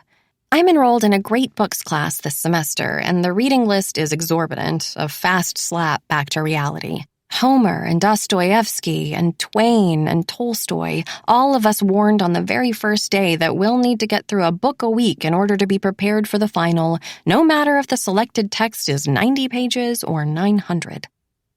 I never could have gotten through them all last year, the way my mind constantly wandered without warning. But now, somehow, I find that I'm able to relax into the words again, the sentences stringing together in my mind without effort as I slip into another body, another world. More undeniable evidence that this summer has changed me in more ways than one. I look up just as Lucy bursts out of her bedroom, her open door revealing a peek inside. I can see clothes cast away on an unmade bed, a single dream catcher spinning sluggish beneath the air vent. She keeps stick-on stars on the ceiling, the same kind I had when I was a kid, and the quick glimpse reminds me of my very first day here, taking stock of every single space, trying to piece together what the clues might say. Sloane's and Nicole's were fairly easy to decipher, the pictures their rooms painted straightforward and clear, but I still can't get a grasp on Lucy's, even after so much time spent inside. I still can't discern what, exactly, it says about her. What it reveals. I probably never will. "What are you reading?" she asks now, walking over to the couch. She stands above me, peering over the pages, and I hold the book up, showing her the cover. The Strange Case of Dr. Jekyll and Mr. Hyde. "What's it about?" "You've never heard of Dr. Jekyll and Mr. Hyde?" I ask with an incredulous stare. "Everybody knows Dr. Jekyll and Mr. Hyde. Even though this is the first time I've ever actually read the story, the characters themselves are so deeply saturated into society, it's hard to imagine having never even heard of it. The eternal battle of good versus evil, the ability for one body to possess two entirely different natures, the constant clashing between them, and the question of which will rise up victorious." Lucy just shrugs, shakes her head, and I look back down at the book again, eyeing the passage I just highlighted. "It's about human nature, I guess." "Huh," she says. "You'd probably like it." I think back to that night at Penny Lane's again, the scene flaring up like an itch begging to be scratched, Lucy's voice soft as silk as she presented us all with that question. If you knew you could get away with murder, would you do it? I can still see her devilish grin, the way she was examining us all, pushing and pulling, daring us to indulge in the dirty little parts of ourselves we're constantly trying to repress. I've shrugged it off since then, discounted the entire conversation as just another one of Lucy's stunts meant to shock and awe. But at the same time, I can't deny that in the moment, we had all been thinking it, considering it, pondering the perfect balance between risk and reward, scales quivering, each of us wondering what it would take to finally make them tip. The mental tally of everyone in our lives who had wronged us flipping through our minds as quick as a deck of cards. "Can I read it when you're done?" she asks, and I look at her, studying the way her face is cocked so curiously. Her eyes dart back and forth between me and the book as if she wants it, desperately. So I flip it closed, toss it across the couch. "Take it," I say at last, curling my legs up beneath me. "It's yours." Chapter 23. Fall arrives in the way of all the seasons, slowly at first, a sense of giddy anticipation spreading through campus with each unusually crisp morning or crunch of dead leaves beneath our feet. We could all feel it happening, the creeping change in the air, our spiked fruit and summertime tans being slowly replaced with warm whiskey cider and bonfires behind the shed. We still go next door, of course, but with 8 a.m. lectures and late nights at the library bookending our days, the frequency has dwindled to a steady trickle at best, no longer every night, but strategically scattered depending on our workload. And not only is the frequency different, but the feeling is too. Now there are always other people there, no longer just the small, exclusive pocket of us it was in the weeks before. There are girlfriends back from summers abroad, sorority girls eyeing us with not-so-subtle curiosity. I can't help but feel territorial every time I step into the place and find someone else sitting in my usual spot on the couch, some other girl chatting up Trevor when Nicole isn't around. I try to let it slide, shooting over a shy smile when I catch them staring, but the gush of other students on campus has been an unexpected shot of reality, a splash of cold water just when I was starting to get comfortable. A humbling reminder, really, that the place was never truly ours to begin with. Costume parties are stupid, Sloane says to me now as she sits cross-legged on my bed, watching me fling various clothes around my room. We've been watching the pledges decorate the house all week. Stuffed bodies swaying from the magnolia tree out back, faux cobwebs strangling the branches. A skeleton doing a keg stand and strobe lights pulsing to the rhythm of a playlist that's been running on repeat for so long, I've started hearing the songs in my sleep. Draw whiskers on your cheeks and call it a day. I'm tempted, I say, taking in her flannel button-up and baggy jeans. She has a green beanie sitting snug over her hair, a budget-friendly lumberjack she pulls off well, and I'm jealous I didn't think of it first. How seriously do they take this thing? Like a heart attack, unfortunately. I flip through a few more hangers, chewing on the inside of my cheek. Out of all the roommates, Sloane is the one I've seen the least of since school started back up again. If she isn't in class, she's at work at the registrar's, and she's the smartest of us all by a landslide, vanishing every Monday morning and rarely making another appearance outside of fishing around in the kitchen until it's time to go out on Friday night. I've caught glimpses of Nicole studying at the kitchen table, Lucy reading in front of the TV, but they're both more than willing to party on the weeknights in a way that Sloane typically isn't. Nicole tends to power through her hangovers, shamelessly reporting to class in sunglasses and sweatpants, whereas Lucy just skips them entirely, spending entire days in her room with the lights off and door closed. Dressing up shouldn't be a prerequisite to get drunk, I say, pulling out a cheetah print sweater, but before I can hold it up to my chest, I feel that familiar presence behind me, already knowing it's Lucy in the door. I twist around, registering her costume.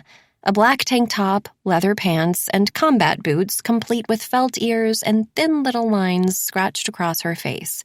The outfit makes her mane of curls look even darker, her eyes glow even brighter, and there's something chilling about the contrast, cold and hard like the silent slink of a panther as it weaves its way through the dark.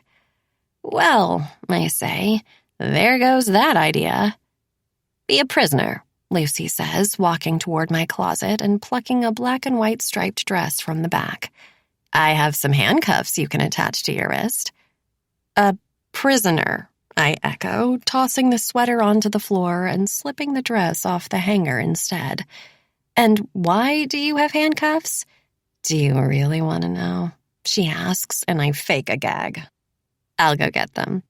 I twist back around and face the mirror once she leaves, pulling my t-shirt over my head and tossing it on the floor with the discarded sweater. Then I slip on the dress, running my fingers through my hair to tamp down the flyaways. Where's Nicole? Sloane asks suddenly, her eyes darting around like she just now realized our foursome isn't complete. I haven't seen her all day. She's already over there, Lucy says, walking back into my bedroom with a pair of handcuffs hanging from her finger. She's doing Tinkerbell again. She did that last year, Sloane says, and Lucy shrugs. She likes the way the dress makes her boobs look. I smile, grabbing the handcuffs and slipping one of the silver bracelets around my wrist, hesitating before I close them. Do you have the key? I ask. Of course I have the key. And I have this, too. She walks over to Sloane first, dropping something in her hand before making her way back over to me. I can already tell she's up to something. She always gets the same expression, smug, mischievous, an illusionist seconds before her biggest trick. She likes the bated breath, the anxious anticipation, the thought of us all wondering what she could possibly pull out of her hat next. I watch as she stops in front of my mirror, her body pushed close to mine and an impish smile pulling at her lip. Then she grabs my hand and uncurls my fingers, placing a little white pill in the center of my palm. I look down at it, a prickle of sweat erupting across my skin. I've experienced a lot of firsts in this place, but hard drugs aren't one of them. I'm not naive enough to think they aren't around. I can see the dusty remnants beneath the boys' noses, bodies buzzing like a live wire and their pupils stretched to 3 times their natural size. I can tell by the way their money always has a subtle curl to it, all the crumpled up plastic bags stuffed to the bottom of the trash can, and the flimsy mirror stashed beneath the coffee table. The way they lock themselves in the bathroom in packs before coming back out, alert and alive. I just know they aren't comfortable enough with me to offer it yet, and honestly, I've been glad, dreading the inevitable moment one of them beckons me into an empty bedroom, imagining myself nervous and fumbling like that first cigarette, not knowing what to do. I look over at Sloane as if asking permission, and watch as she inspects it, the little tablet pressed between her thumb and forefinger. There's a certain energy vibrating through the room right now, a dangerous anticipation for a night we've been watching unfold through the window for weeks. It feels like the start of something, a new season and semester, but also somehow the end of it too. The 4 of us so desperately wanting to go back to those dog days of summer, reclaim what was rightfully ours, live in that little bubble of fantasy we had somehow deluded ourselves into thinking would last. I watch as Sloane tips her head back and pops the pill into her mouth, swallowing it dry. She grimaces a bit, her jaw clenched tight like she just sucked on a lemon, and before I can think twice, I close my eyes and do the same. It goes down slow, painful, a jagged scrape against my throat that makes my tongue curl. Then I stand silent for a minute, as if waiting for some sudden transformation to take place, and when I open my eyes, I find Lucy staring straight at me like that day on the lawn, a diabolical gaze, a gentle nod of approval. It only dawns on me later, I never even thought to ask what it was. Chapter 24. The house is packed so tight it feels like the walls are bulging, the seams are ripping, the compound weight of us too heavy for its fragile frame to hold. I've grown so used to it being just us and the boys and us, a small, select group as opposed to what feels like half the college standing shoulder to shoulder, the crush of warm bodies and the rhythmic thumping of bass so loud it's making my teeth rattle. So, what's your major? A guy in a pirate hat yells, a single black patch cinched tight over one eye. I've never seen you around. I blink in quick succession, 3, 4 times, and take a sip of my drink to coat my throat. English! I yell back, but very quickly, judging by the way his exposed eye refocuses as if seeing me for the very first time, I realize my mistake. I was talking to your friend. Yeah, sorry, I say, turning to look at Lucy. She's standing by my side, eyes skimming the crowd, looking bored as ever. Luce, I say, nudging her in case she didn't hear. Captain Hook wants to know your major. She turns to look at him, downing the rest of whatever bottom-shelf liquor is sloshing around in her cup before grabbing my forearm and pulling me away. I'm sure he does. We spend the next hour gliding around the house, making small talk with the people we know, mostly ignoring the ones we don't. Whatever that pill was, it's making me feel alert, alive, the tips of my fingers tingling like they're hovering over an outlet and channeling the charge. At some point, I realize I'm sweating profusely, the house so stuffed it feels like an oven, and I turn toward Lucy, grabbing her hand. I'm going outside! I yell, probably too loud. I'll meet you out there. I'm pushing my way out of the house when my shoulder slams into another body, hard, so I swing around, start to apologize, mumbly little words trickling out of my mouth. It takes a second to realize who's standing in front of me, but when I do, it feels like a plug has been ripped out from beneath me, all the blood draining from my face.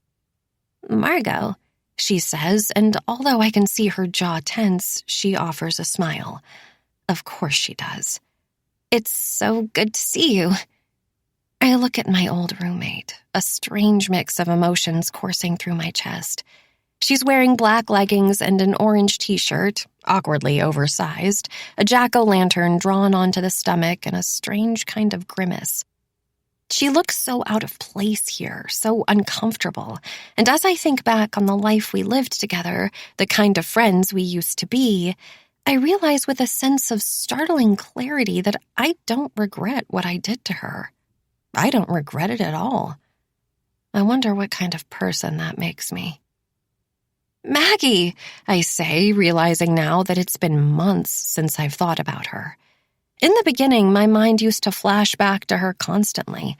Every time I started settling in, feeling content as I curled up next to Lucy or Sloane or Nicole on the couch, our limbs tangled together as we watched a movie in the dark, I would see her, always. The outline of Maggie burned into my brain, the two of us on the futon, so comfortably uncomfortable. Her perpetual small talk, always polite. I would see that look on her face when I first broke the news, the hurt in her eyes as she packed her things quietly, bottom lip quivering through another forced smile. And I used to dread this moment, the inevitable moment when I'd have to face her in the flesh instead of in my own mind. The place where I rehearsed the apology I knew I'd never say to her over and over and over again. "How are you doing?" she asks, taking a step closer. I watch her eyes focus in on mine, a look of concern flashing across her face. "Are you okay?" "I'm good," I say, trying to smile, act normal, ignore the incessant hammering of my own heart in my neck. "Yeah, I'm good. How are you?" "I'm great," she responds, polite but clipped. "How's the apartment?" "It's fine," she says. "I found someone to take the room, the extra room." "That's good." "We met at the dining hall," she offers, even though I didn't ask. "I'm sorry," I blurt out, unable to take it any longer, the tiptoeing, the tension, even though I'm not sure if it's really there or if it's just me projecting and paranoid. I rub my palms against my dress, trying to fight the deep, debilitating urge to keep blinking. "I'm really sorry, Maggie, about. "Oh, don't worry about it," she says. "Really, I understand. It's just good to see you out. Happy?" "It's not that I wasn't happy living with you," I start, but she waves me off, shaking her head. "It's fine," she says. "You don't have to explain it. You wanted a different life." We stand in silence for a second, the crowd around us humming like a beaten hive. Too many bodies, too small of a space. The very air around us chaotic and charged. I can't help but think about the contrast of this setting from the way she probably remembers me. Frozen on the futon, eyes glazed over, nothing but Eliza's face thumping through my mind like a heartbeat pulsing in an open wound. And I wonder what she's really thinking right now, seeing me like this. If she really understands it, if she's really this kind, or if it's all an act manufactured to avoid any more tension, any more hurt. "Well, listen, I should get going," I start, but before I can finish, I feel a hand on my shoulder, 5 long fingers curling their way around my neck. "Oh my gosh, Mary!" It's her eyes that get me. The subtle bulge, that flash of pain, not unlike a character in a movie the second they realize they've been shot. I watch as Maggie looks back and forth between Lucy and me, disbelief and understanding settling over her at the exact same time. "Is this," she starts, looking at me, motioning to her. "Roommates," Lucy interrupts, nodding. "We live over there, just next door." Maggie swallows, nods, and I'm horrified to find the faintest prickle of tears magnifying her eyes. I'm sure she's thinking it. I am too. That day on the lawn, Maggie telling me about the apartment she found and Lucy sunning herself in her bathing suit as we gossiped, imagined, pretended we could possibly know her at all. The disdain in her voice, the skepticism in mine, as I listened to that unusually sharp hiss between her teeth. I heard she blinded her boyfriend in high school. Somehow, after getting to know her, it feels more believable now. I watch as Maggie sputters out a "good to see you" and then a goodbye, making her way back inside. It's not lost on me that these two roommates of mine could not be more different.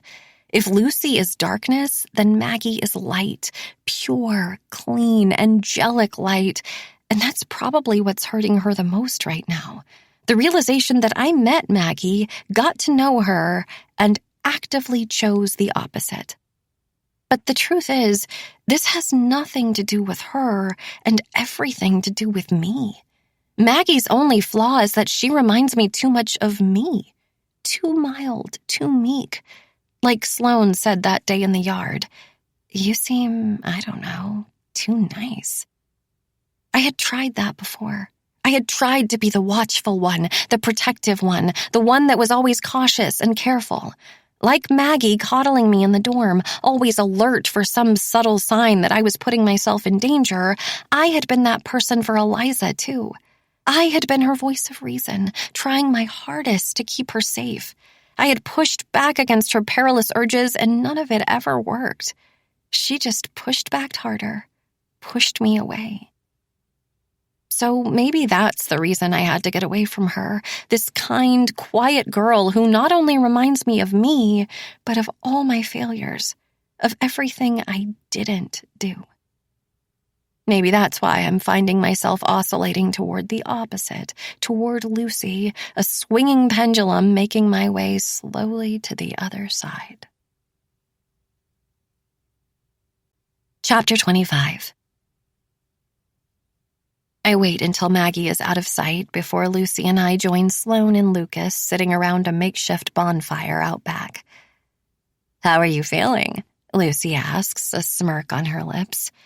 I'm still a little rattled about the encounter, a little on edge, but the chemical concoction coursing its way through my bloodstream is making it impossible to feel too bad. "Good," I say at last. "I feel good." And that's the truth at the heart of it, despite the guilt still tickling for my attention. I do feel good. And it isn't just the pill either, or the alcohol, or the fact that I finally got in my apology to Maggie, albeit I can't quite tell if it was actually accepted or if she was just being nice as always. It isn't even the way every single person in this circle suddenly feels like family to me, the little shed between us a portal to another world. It's because I've just now realized, whether consciously or not, that I haven't been looking for Levi this entire time. We've spent the last 2 months tiptoeing around each other, attempting to coexist like two plants repotted into too small a container, our respective roots trying to branch out, bury deep, but instead getting tangled together in the process. It's almost felt like a competition between us, like one of us needs to wither in order for the other to thrive. But right now, sitting here, I'm not so sure it has to be that way. "This is some party," I say, turning to Lucas. He's reclining in a lawn chair so ratty and worn he's practically sitting on the ground, a cowboy hat tipped low over his eyes. "This is nothing," he responds, staring into the flames. "Just wait until January." "What's in January?" "Initiation," Sloane says on his behalf. "The first party where the pledges aren't pledges anymore." I nod, reminiscing on the last few months. The freshmen are required to spend every free second at the house during their first semester. I'm always seeing them coming over in the mornings and in the evenings after class, cleaning the house and running errands, sacrificing Friday nights to be the upperclassmen's designated drivers, chauffeuring them around town with no questions asked. "There's this little island a few miles off the coast," Lucas continues. "An older brother found it years ago, and it's become a tradition, throwing it out there. No neighbors, no cops, our own little slice of paradise." "How do you get there?" I ask. "By boat?" I watch as Lucas tips a beer back to his lips, takes a long swallow before wiping his mouth with the back of his hand. I've learned by now that having access to a boat is the highest form of social currency at a coastal college like Rutledge, little skiffs and dinghies cluttering up students' lawns. center consoles and speedboats for the locals who are lucky enough to use their parents. Their last task is to drive everyone out there, set up camp, Lucas says, nodding. Once we're settled, their obligations are over. It's their first real night of freedom. I try to imagine it. Hordes of students making their way to the water, bow lights bobbing as we venture out and into the night. Doesn't it get cold in the winter? I ask. We have a fire, heaters for the tents, liquor blankets, he adds, grinning. It gets pretty feral. Sloane suddenly perks up, twisting around to face the house. Where is Nicole? She asks for the second time tonight, as if this conversation suddenly sparked her memory. I realize, too, that we still haven't seen her. Not since this morning. She's wasted, Lucas says. She's been here for like 8 hours. Should we go find her? I ask, turning around too, waving my hand through the air as the wind picks up, pushing smoke from the bonfire directly toward me. Trevor has her. She's fine. The circle settles back into a heavy, stoned silence, our limbs light and minds numb. The house is still thumping, still thrumming, still pulsing with the energy of hundreds of people still inside.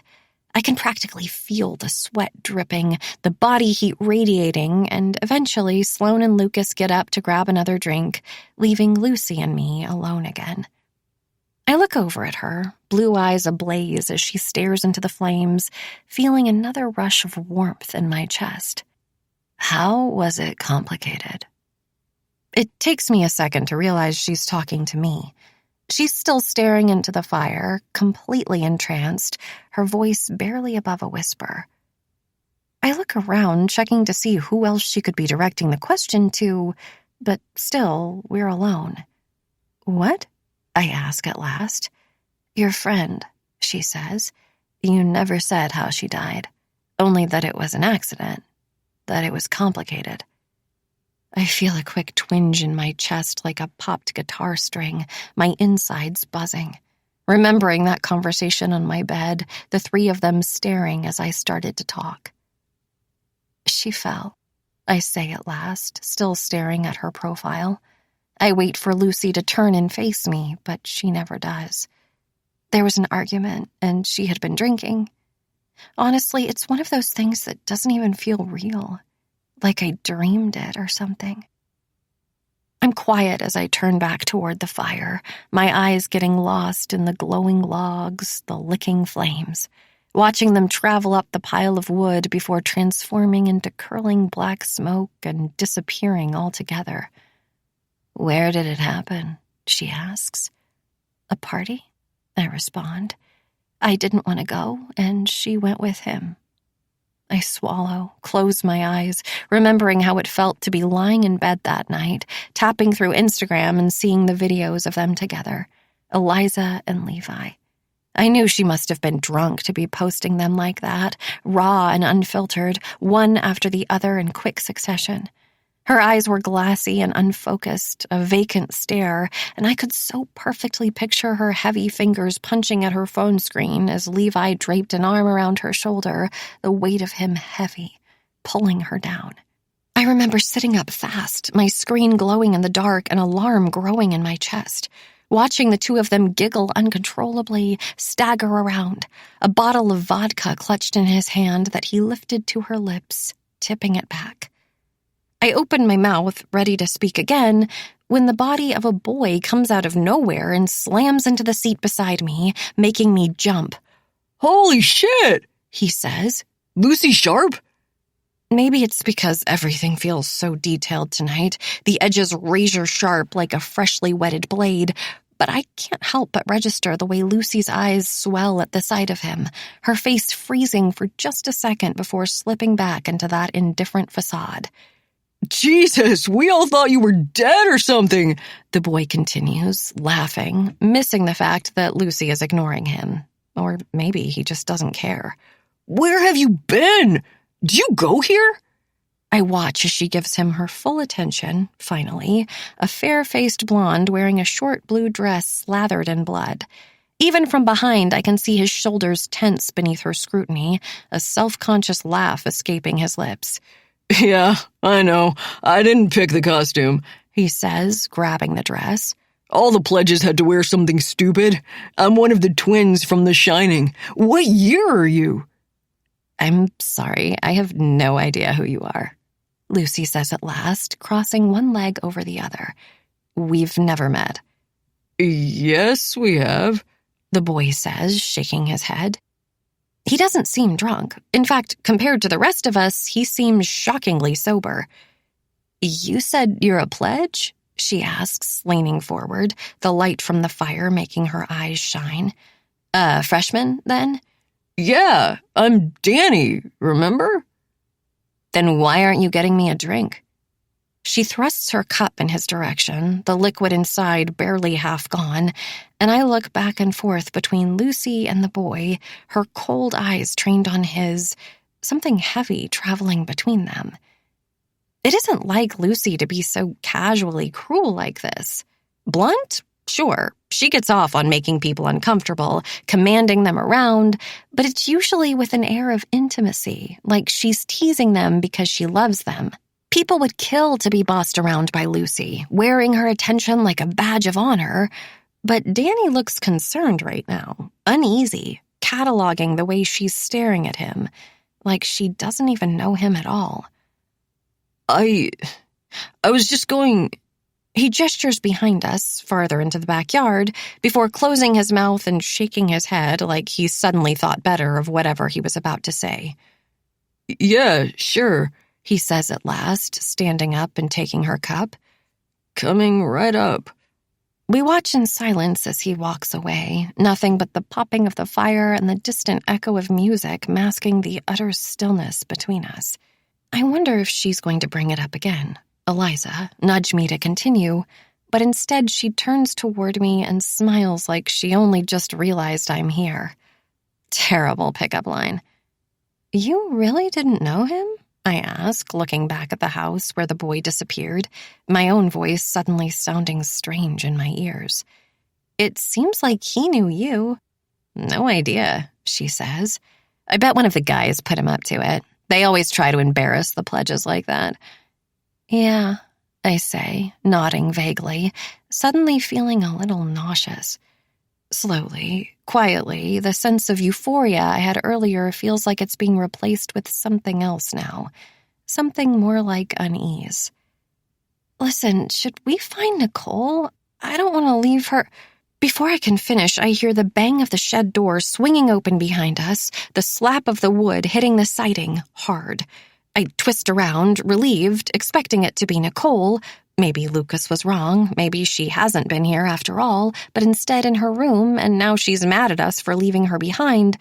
But almost immediately, I feel the color drain from my skin as I register the body standing before me, his familiar face streaked with dirt. Levi, I say, noticing the wild look in his eyes. It seems both haunted and hollow, like he's just seen something terrible, or maybe it's my eyes distorting things, twisting his face into something demonic, not unlike the way it looked immediately after they found Eliza, his pupils large and impassive as he stared into the lights, the cameras, his face on the news and his sweat-soaked skin as pale as a corpse. What are you... I stop, taking in the rest of him. He's wearing something old and tattered like some kind of Tarzan-inspired loincloth, but I can't tell if it looks like that on purpose or if he's been doing something to soil it that way. His bare chest is scratched, jagged little lines like fingernail streaks dotted with blood, and his eyes dart back and forth between Lucy and me like we just caught him red-handed doing something he shouldn't. My heartbeat picks up a little, my hands begin to shake, and I realize with a sense of sinking dread that if Levi is coming into the backyard through the shed, that means our house is the only place he could be coming from. Chapter 26. Eliza, you need to tell someone. I can see her here, behind the fire, staring at me with an emptiness in her eyes. Neck crooked, accusatory. The hypocrisy of it all. I wonder what she would think if she could see the two of us together like this, like that night at Penny Lane's. If she could somehow know from beyond the grave that Levi and I are running in the same circle, grabbing beers out of the same cooler, both of our lips touching a single joint as it passed between us. My spit on his on mine, not too removed from sharing a kiss. He broke into your house. Would she be happy at last that we were tolerating one another? That we were learning to get along? We aren't friends. We were never friends, never would be friends. But at the very least, we're being civil. Or would she be jealous, like I was, seeing me spend so much of my time with somebody else? Would she feel betrayed, like I did, watching me slip into this other life? Margot, you're being insane, Eliza had said, hands on her hips, surveying her empty bedroom. He did not break into the house. It was nearing the end of our senior year, and we had come home one night, late, to find the Jeffersons' back door swung wide open, the warm breeze snaking its way through the living room, making the interior curtains flutter in the wind. We had been at the movies together, Eliza, her parents, and I, the four of us, the family I always preferred, and her mother had screamed when we walked inside to find it open like that, as if someone had bolted out the back as soon as our car pulled into the driveway. Mr. Jefferson kept insisting there was a logical explanation, muttering vague rationalizations like, "Maybe we just forgot to lock it," or "Maybe the dog pushed it open," even though their golden retriever was 12 years old and could barely walk, let alone dislodge a set of French doors. He was refusing to make a scene, call the police, but there was an aura in the house that we could all feel. A foreign energy that was obvious from the second we stepped inside and found the double doors swung open, monster-sized moths flapping around the ceiling light. He was here, I said, even though there was no proof. Nothing was missing, as far as we could tell. Nothing was disturbed. But there was the faint smell of him on her bedsheets, a boyish odor of sweat and Old Spice, and I could picture him lying there, on top of her duvet, eyes on the ceiling as he imagined her kicking her legs for him through the window. The way her spaghetti strap would slip and her pen would dangle between her lips, his breath getting deeper, heavier as his hand worked at his zipper, snaking his way down, down, down. Wait a second, I said, my attention drifting to the bulletin board Eliza kept mounted above her desk. Didn't you used to have a picture right there? I pointed to the wall, an empty rectangle of space that I was sure was covered up before. Eliza kept it cluttered with a giant calendar, posters of our favorite celebrities, snapshots of various summers spent with our backs digging into the sand. And in the very center of it was a picture of us, Eliza, her dad, and me, huddled together on the back of her parents' boat. I could still remember when it was taken, her mom pushing us together the way she always did to document some mundane memory she promised we would appreciate more when we were older. I had been wrapped in a towel, hair wet and dripping after taking a swim, but Eliza was in her bathing suit, that little string bikini she used to walk around in when Levi was looking. It was there. I knew it was, until suddenly it wasn't. Eliza. Yeah, I see it, she said, her face suddenly a shade too pale. She crossed her arms across her torso, tight, like she was about to be sick. There has to be an explanation. He wouldn't do that. I knew right then that she would never tell. She would never admit to what was going on with Levi, what she had invited into her room, her life, this leech of a boy who latched on from the beginning and refused to let go. It wasn't her fault, of course it wasn't, but in her mind she had led him to this. She had beckoned him in, forefinger curling, daring him to get just a little bit closer. She had tested him, teased him, and now he was testing her right back. How would she explain it to her parents? How would she tell them what she was doing at night, curtains open, letting him watch from the other side of the lawn? How would she ever look them in the eye after that, the creeping shame as their foreheads bunched, their little girl no longer so little?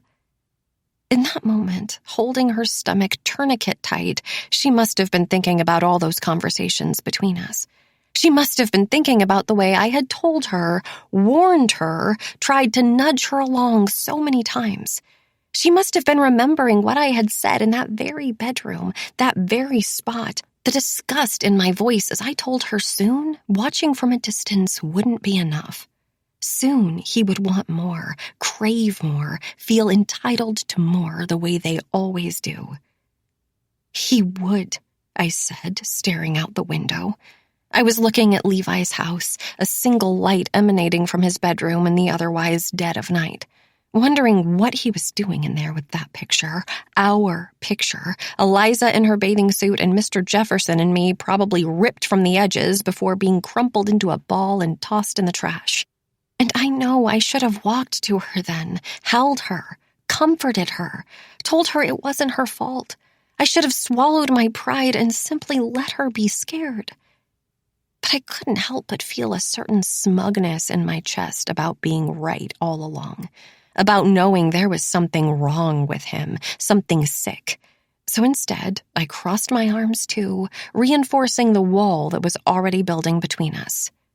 I told you he would. Chapter 27. What were you doing over there? I ask, standing up from the lawn chair. I look past Levi, through the open shed doors, the dim lights of our living room barely visible through the windows. That first morning with Sloane comes rushing back, the two of us making our way through the shed and the unease in my chest as I thought about how easy it was for us to invade their space like that, how easy it would be for them to invade ours. Answer me, I say, taking a step forward, though the sudden movement makes me feel abruptly dizzy, everything going straight to my head while all the blood drops in the opposite direction. I think of Eliza, that unmistakable feeling of someone else in her home, and all at once I hate myself for thinking Levi and I could coexist like this. Nothing, he says, lifting his hand behind his head. It's the same gesture he did at Penny Lane's when he was put on the spot by Lucy, rubbing the back of his neck like that. I was just getting something from the shed. What were you getting? I ask, grabbing my chair for support, handcuffs slapping against the armrest with a metallic clink. Lighter fluid. His eyes dart around, looking at Lucy and me before landing on the flames between us. For the fire. The three of us are quiet, Levi and me upright in a silent standoff, while Lucy sits to the side, watching it all. His voice is cautious, careful, but I can't decide if it's because he's hiding something or because he's confused about this sudden line of questioning, about my voice, urgent and incessant. I look over at the fire, then down at his hands, noticing they're empty. Realizing he can't have anything in his pockets either, he's practically naked. He doesn't even have pockets. I couldn't find any, he adds. Butler!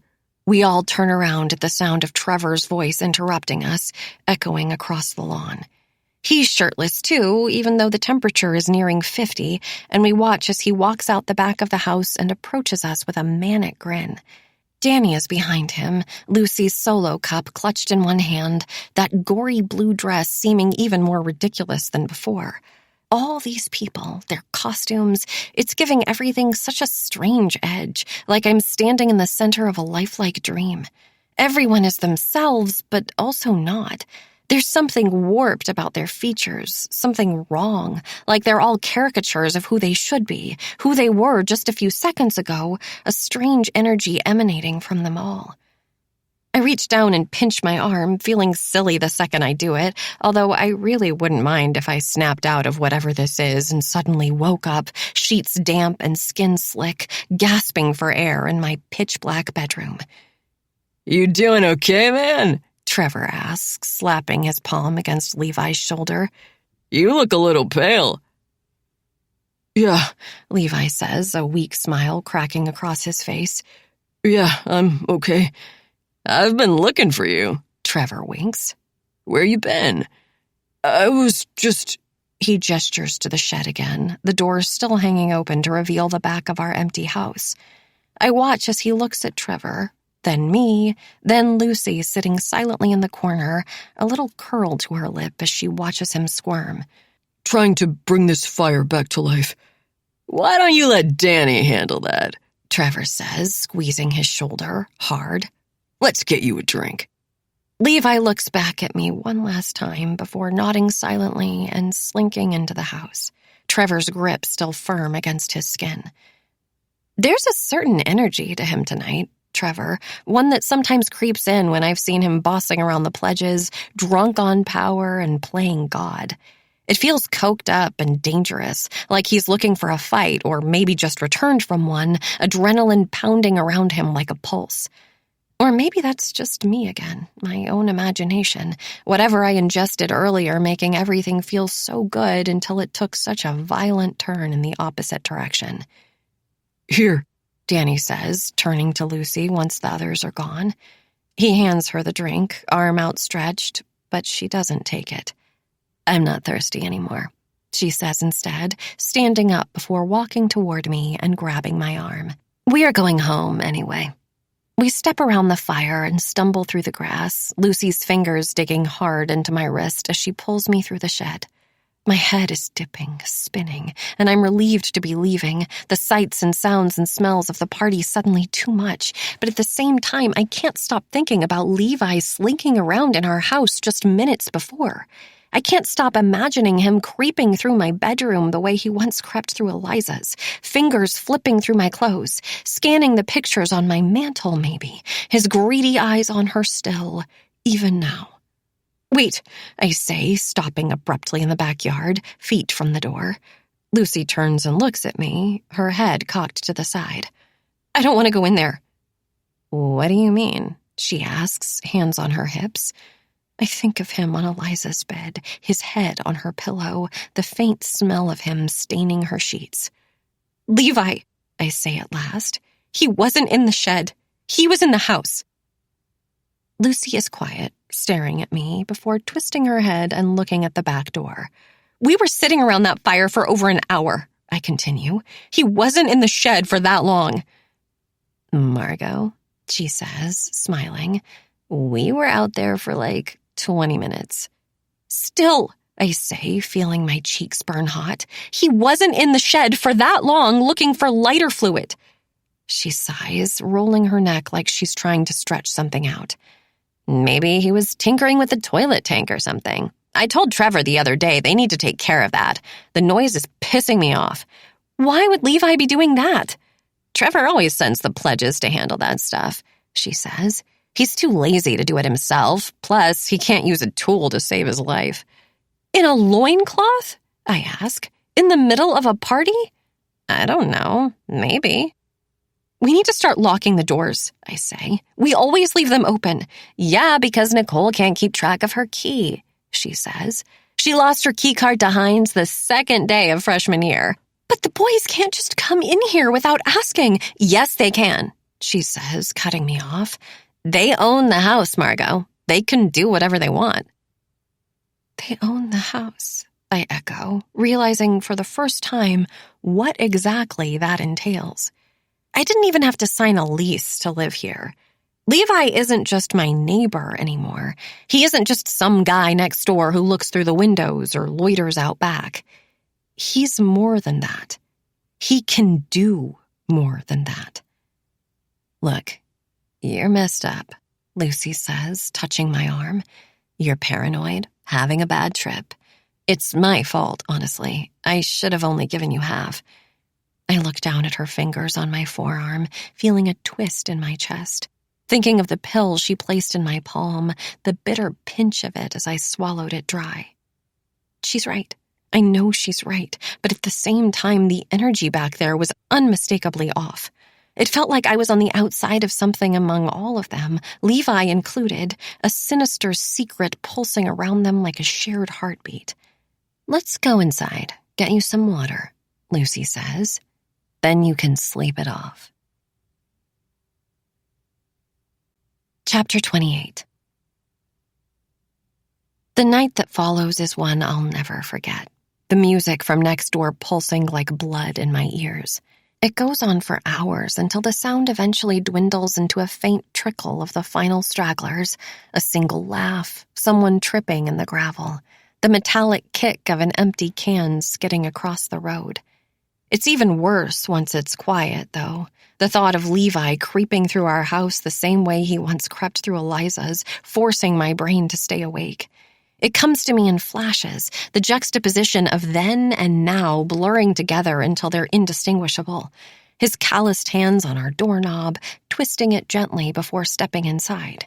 The fluttering of wind in the curtains, Eliza's living room, and the marshy smell that seeped its way in like he brought something dead inside with him. Walking around her bedroom, plucking that picture from her wall and running his fingers over it before slipping it into his pocket. Sitting on the edge of the mattress, my body sinking down with the creak of the springs. I've slipped into sleep a couple times, but it's always a restless, stressful dip out of consciousness before I'm startled back awake after only a few minutes, and every single time I see flashes from my past, carnivalesque and over the top. The same way the circle of us around that bonfire felt otherworldly and wrong. Eliza and me lying out on the dock, our limbs stretched so long they looked like melting taffy pulling in the sun. Levi's white smile, the corners of his lips fish-hooked so high I can see his gums. Darkness.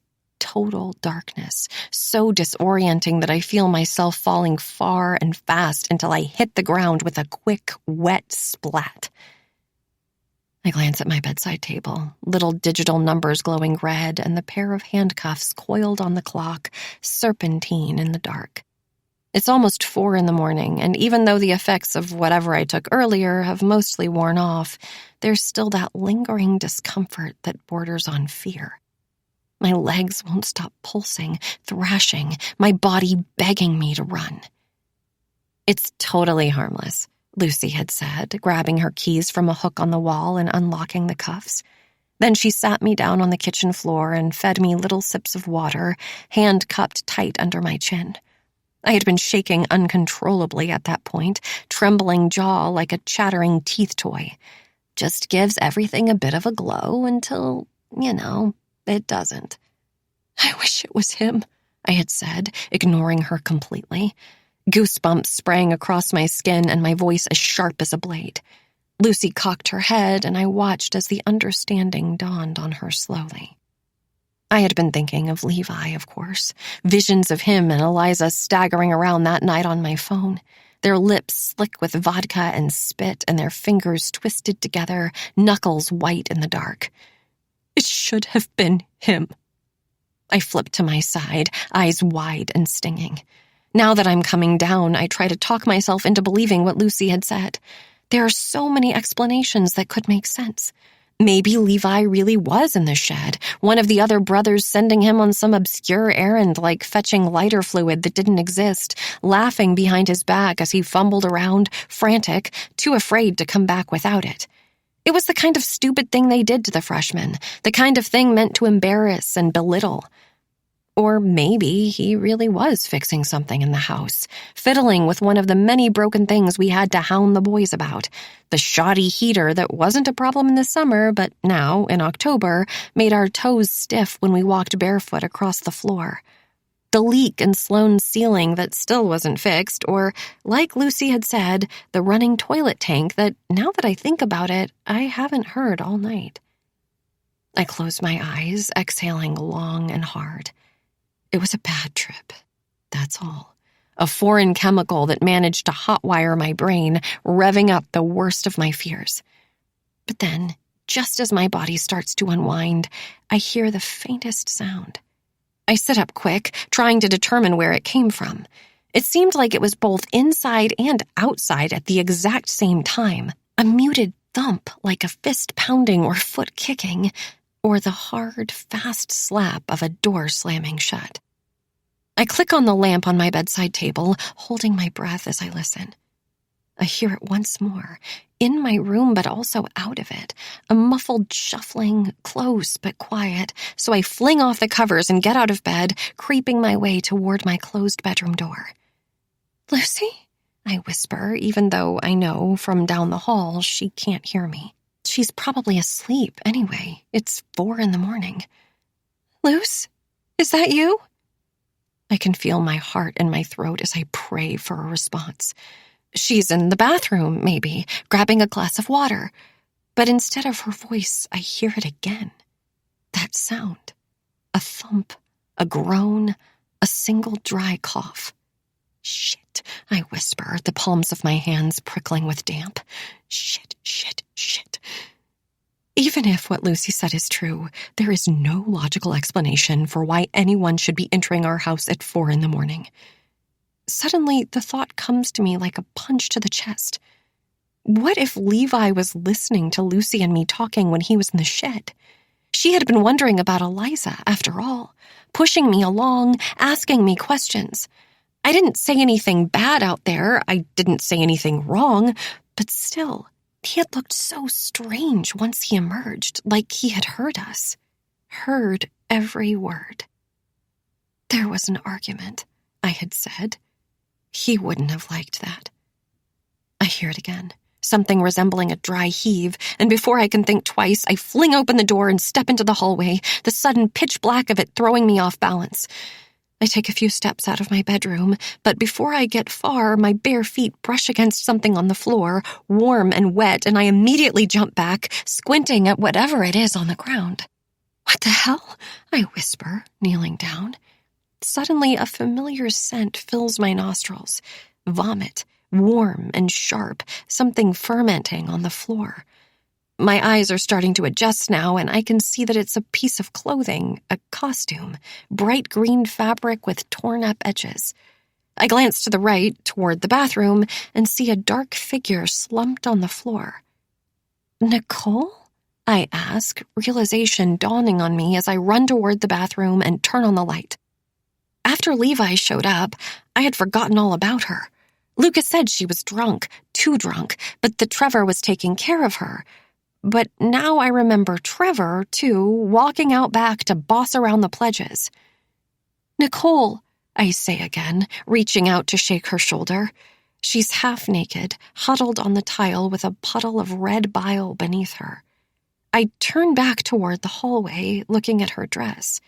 She must have gotten sick, peeling it off before stumbling to the toilet, falling asleep. Come on, I say, digging my arms into her armpits, hard, trying to help her stand.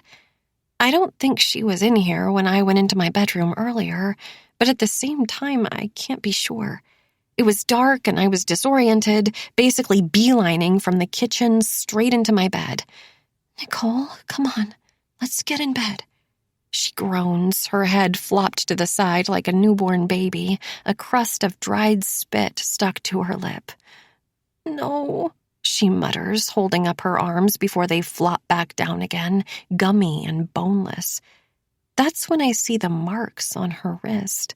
Little bruises like fingers, faint, but there, and there's something familiar about the placement of them.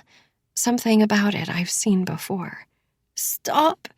Come on, I say, trying to brush away the memory, focus on this. Let's go. No, she says again, but she lets me lift her. Really, she has no choice. The entire weight of her leaning into my side, body limp like a dragged corpse. I look down at the toilet, chunks of bright red vomit sitting stagnant in the water, and flush it with my free hand before bringing her back into my bedroom, wiping her face and tucking her in bed. I stare at her for a second, taking in the way the back of her hair is rough and matted, the frantic twitch of her lips like she's already lost in some kind of dream. Then I curl in beside her and listen to the steady sound of her breathing, trying not to think about the fact that it couldn't have been her I heard moving around earlier. She's practically comatose. That, and I can hear the tank running. Chapter 29. After. Detective Frank is here. I look up at Sloane, two wide eyes peeking through my doorway. Lucy has been gone for over 2 weeks now, and they're here with a warrant, like we knew they would be. Okay, I say. Be right out. I flip my book closed and toss it onto my bed, steeling myself for these next few hours, even though we knew it was only a matter of time. We knew they would want to explore every aspect of her, peeling back her privacy and poking around, sticking their fingers into all of it. I walk into the living room to find everyone else already there. Sloane and Nicole on the couch, side by side, with Detective Frank standing in the center. There are a few officers with him, eyes perusing the room. The place is practically empty now, most of our belongings sealed up in boxes, but we tried to clean up as best we could, anticipating their arrival. We've been watching the news. I'm going to be straight with you, Frank says, eyes on me as I walk to the couch and take a seat next to Nicole. Your roommate's last known activity was right here, in this house, 2 days before her employer called and reported her missing. I think of us in this room again, smoke whirling around as Lucy picked up that knife, my reflection gleaming in the metal. The way she had gotten up and gone outside, leaving her phone behind. I know they're going to find it today. It's dead now. It's been dead for a while, stashed under her bed, beneath her clothes, just like we planned. So I'm going to ask one more time, he continues, shifting his weight from one leg to the other. If you know where your friend is, you need to tell us.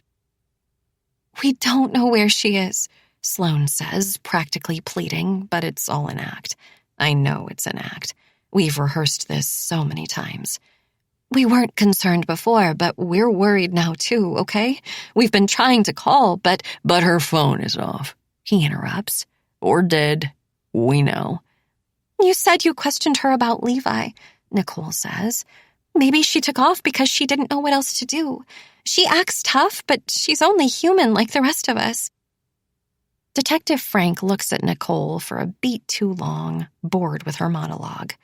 She was probably terrified, she adds weakly. You know, the more we learn about Lucy, the more questions we have, he says, ignoring her. Does that surprise any of you?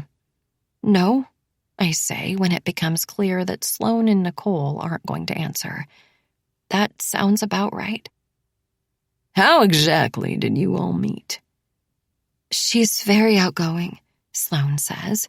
She's never had a problem approaching people she doesn't know, striking up a conversation. And charming, Nicole adds. She can make friends with a wall. Did you see Lucy spending any time with Levi alone on the night he died? Detective Frank asks, shifting gears so quick it takes me a second to catch up. No, I say at last, remembering the way he had stood up and immediately stumbled, legs limp and loose like a wobbly fawn. The way Lucy had looked at me, smiling before she got up too. It was a big party. He was there, but we only saw glimpses of him. Glimpses, he repeats. Yes, we didn't really hang out with him. Who did you hang out with? Each other, I say, as if that should have been obvious. That's not what I heard from other people who were there. You didn't ask about other people. Detective Frank stares at me, put off by my tone. You asked about us, I add. What is that supposed to mean? It means I don't know what other people saw, I continue, but we didn't see them alone together. So you never saw them hugging, touching, nothing like that? No, never. Interesting, he says. Then why did we find her blood on his clothes? Chapter 30. Before. I wake up to find my bed empty, nothing but the still warm imprint of Nicole by my side. I glance at the clock, it's almost 11, before flinging myself from bed and walking into the living room. Good morning, Lucy says, a mug of coffee in her hands, chipper as ever. They're all out here, all three of them. Sloane and Nicole looking as miserable as I feel. You doing okay? Yeah, I say, even though that's not quite true. I fell asleep eventually, the dawn-lit windows making my room just light enough for me to finally relax. But the events of last night have left me exhausted, a weariness in my mind that even 6 hours of sleep couldn't erase. Did you get sick? Sloane asks, looking up at me. She's still in her makeup from last night, a swipe of mascara streaked across her cheek and a single gold hoop still stuck in her ear. It smelled like puke in here this morning. Not sick, I say, glancing at Nicole. She's staring into her lap, skin tinged green and body swallowed by Trevor's sweatshirt, fingers pulling at the sleeves. Just scared, I guess. She was all paranoid about people breaking into the house, Lucy says, laughing. The sound of it grates on me, especially considering how afraid I was, but I try not to show it. I basically had to force her inside. That explains why you disappeared, Sloane says, smiling. Kind of an intense atmosphere for your first time. First time with what? Nicole asks, Sloane and Lucy turning to look at her like they forgot she was there. She seems so small like that, bent into a ball in the corner of the couch, and it brings to mind the way she looked last night, curled up on the floor like a baby bird, wet and trembling after tumbling out of a tree. I wonder if she even remembers me cleaning her up, tucking her in, lying awake for over an hour to make sure she wouldn't get sick again and choke to death in her sleep. Molly, Lucy says. I was an idiot and gave her a whole pill. That explains the euphoria, then. The overwhelming sense of love I felt as I looked at all of them around that fire, dreamily pondering the possibility of Levi and me living together in perfect harmony. What is it about Lucy, I wonder, that causes us all to simply do as she asks? I hadn't even questioned her about what that pill was. I didn't even hesitate. I just saw the way she was looking at me, all eager and expectant, and tipped my head back, hoped for the best. Speaking of disappearing, where the hell were you? Sloane asks, directing the question at Nicole now. I walk to the couch and take a seat beside her, making sure to leave a little room between us. I don't even know, she says at last. She's holding a cup of coffee too, but it's completely full, quivering in her hands. I went over there early, right after class, and started drinking too fast. I think I was with Trevor the whole night. Not the whole night, Lucy says, putting her empty mug on the floor. He was outside for a little. Maybe... She stops, bunching her eyebrows like she's trying to remember something. I watch the side of her face as she swallows, shakes her head gently. Maybe I fell asleep. But somehow I got home. I woke up in Marco's room. Lucy flings her head back and laughs again, clapping her hands together. This is our normal morning ritual, recounting stories from the night before, bleary and bashful, amused at all the little things we could hardly remember. But right now, it doesn't feel like it normally does. There's a darkness to it, a creeping dread like marbled clouds gathering before another summer storm.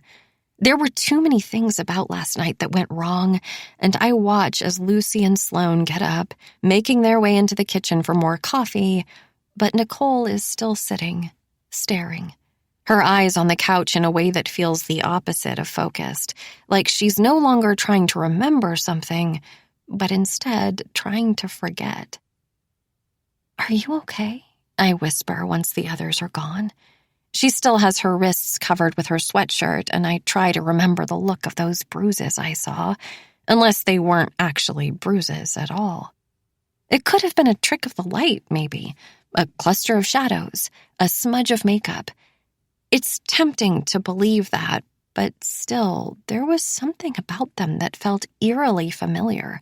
Something about the placement, like 5 large fingers, that makes my stomach twist. Nicole? I reach out to touch her leg, my hand barely grazing the skin, when she winces, a physical recoil that makes me yank it straight back. Sorry, I say, alarm creeping into my chest. Sorry, it's just... Are you? I'm fine, she says, placing her cup on the coffee table and pushing it away like it's something repulsive. Sorry, I'm fine. Are you sure? I nudge. Last night was a shit show, she says, finally turning to face me. Honestly, I'm embarrassed." "You shouldn't be embarrassed," I say. "But when I found you this morning, I thought I saw bruises." "Oh, yeah," she laughs, rolling her eyes and pushing up her sweatshirt, the blue from before already morphing into a deep plum purple. "I vaguely remember Trevor trying to help me walk at one point, holding my arms. I bruise so easily." I try to picture it. Trevor grabbing her forearms, guiding her forward, not unlike the way my own fingers dug into her armpits as I yanked her up off the floor and got her in bed. For the first time, I wonder if I left bruises on her too. I wonder if I'm capable of leaving that kind of mark, evidence of the way I had hoisted her up, clawed at her skin, the dead weight of her almost impossible to hold. I feel a small relief flood into my chest when I remember the time her thigh slammed into the coffee table last month, leaving behind a welt the size of a baseball. The time she tripped in the shed, smacked her shin, and spent 3 weeks slapping away Lucy's hand every time she tried to poke at the pooling blood with her finger. That maniacal laugh and devious grin. "Thanks for being worried," she says at last, cracking a smile, though it doesn't really reach her eyes. "But I promise I'm fine. Remind me to eat dinner the next time we go out." Chapter 31. It's unnaturally cold the week leading up to Thanksgiving, the temperature dropping into the 40s every time the sun dips down. Everything has felt so stilted since Halloween, so strange, and I can't help but feel like some cataclysmic change took place that I haven't picked up on. A tectonic shifting, the very ground no longer solid, but trembling, threatening to buckle beneath us all. The day after the party, Trevor and Nicole got into a blowout fight, screaming, crying, Nicole slamming her way out of his room and charging past the rest of us before barreling back into the house. Of course, we chased right after her, asked what was wrong, but she never told us, never even came close. They made up hours later, they always do, but every time we're all together now, the tension is so thick, so heavy, it's almost unbearable. The weight of it all like an anvil on the chest, a crushing mass that makes it hard to breathe. "She needs to move on," Lucy says to me now, the two of us making our way out back. The weeds have gotten out of hand this week, the grass calf-high, scratchy against my exposed ankles. I mean, seriously, it needs to stop. I'm honestly relieved she's gone. Lucy had convinced me to stay on campus over Thanksgiving break. "It'll feel like summer all over again," she'd said, crisscross on my bed, making me yearn for those 12 perfect weeks that suddenly felt so far away. In truth, I had been dreading going home to my parents anyway, dreading their inevitable questions about my major and whether or not I still wanted to keep it, their nosy inquiries about my new life, new friends, sniffing around for some small detail for them to pick apart. I've told them virtually nothing about my roommates. I haven't wanted to taint them. This thing I have that finally feels so blissfully removed from my life back home. So while Sloan left this morning, Nicole 2 days ago, I hung back, settled in. Starting tonight, it's just me and Lucy for one entire week. "What do you think happened?" I ask, trying to pry information instead of share it myself. I haven't told anyone about how I found Nicole that night. Dress slipped off in the hallway, hair caked with vomit and stuck to the side of her neck. She explicitly asked me not to just before Sloan and Lucy came back from the kitchen.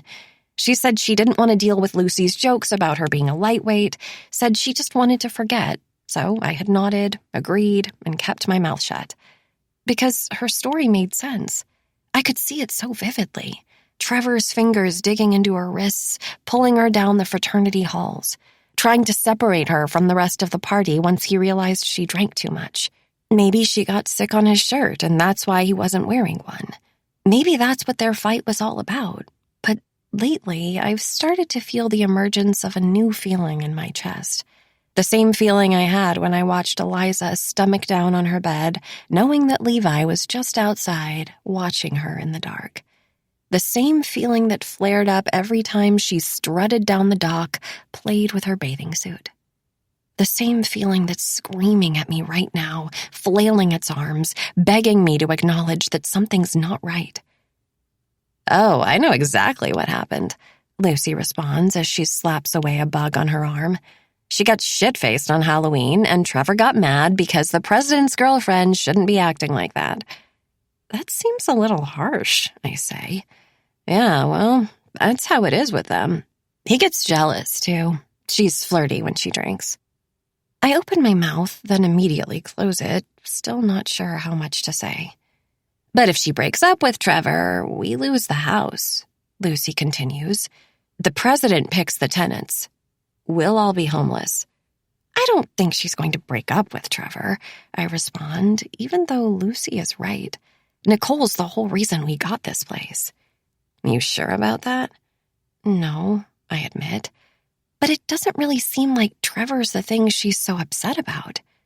"What do you mean?" she asks as we approach the shed, double doors shut tight. "What else would it be?" I hesitate, my mind on another memory. The same one that flared up on Halloween as I held Nicole's body in the dark, staring at those grape-like bruises clustered around her wrist. The one I had tried to push down, tried to forget. I think of Levi leaving the shed, that haunted look on his face. I think of Nicole half naked on the floor, fetal and broken, the way she tried to fight me off when I touched her, her pathetic little limbs pushing into mine and her voice so fragile. Those single-syllable words flopping off her tongue like they were too heavy for her mouth to hold. "No, stop." Once again, there's just something about Levi, and it isn't even how he had been on our property before I found her, having free reign of our home like that night at Eliza's. It isn't even the way those bruises had been on her wrist, of all places, sending a sharp pain through my chest like a knife to the heart. It's that I've noticed, ever since Halloween, that Nicole and Levi hardly even look at each other anymore. It's not like they ever really had a friendship before.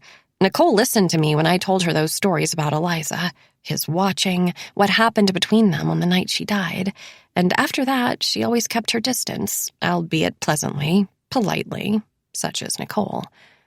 But now it isn't just her staying away. It's him, too. A mutual ignoring that feels deliberate on both their parts. Like something happened between them they equally want to forget. "I've just been thinking," I start, but before I can finish, I open the shed and jump straight back, my hand shooting to the base of my neck. "Jesus, that's disgusting!" In front of us, a dead deer hangs from a rope on the ceiling, bubblegum tongue lolled out to the side and a steady stream of blood flowing into a floor grate I've never once noticed. "They must have gone hunting," Lucy says, unperturbed, watching curiously as the carcass sways. "It's finally cold enough."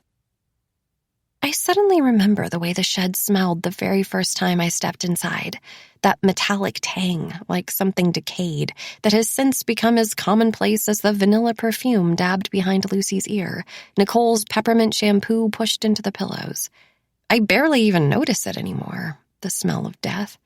The odor of rust and rot that's always there, airborne, stained into the place. "They're bleeding it," she observes, tilting her head, her eyes following that thin trickle of red. "I wonder if we can convince them to make us dinner."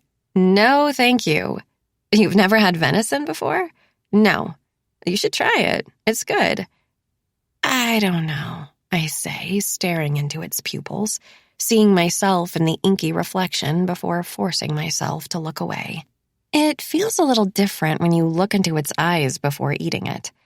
Lucy just shrugs, continues walking. "Who else is here this week?" I ask as we skirt our way around the interior walls. The deer keeps turning as we move, a slow, somber circle.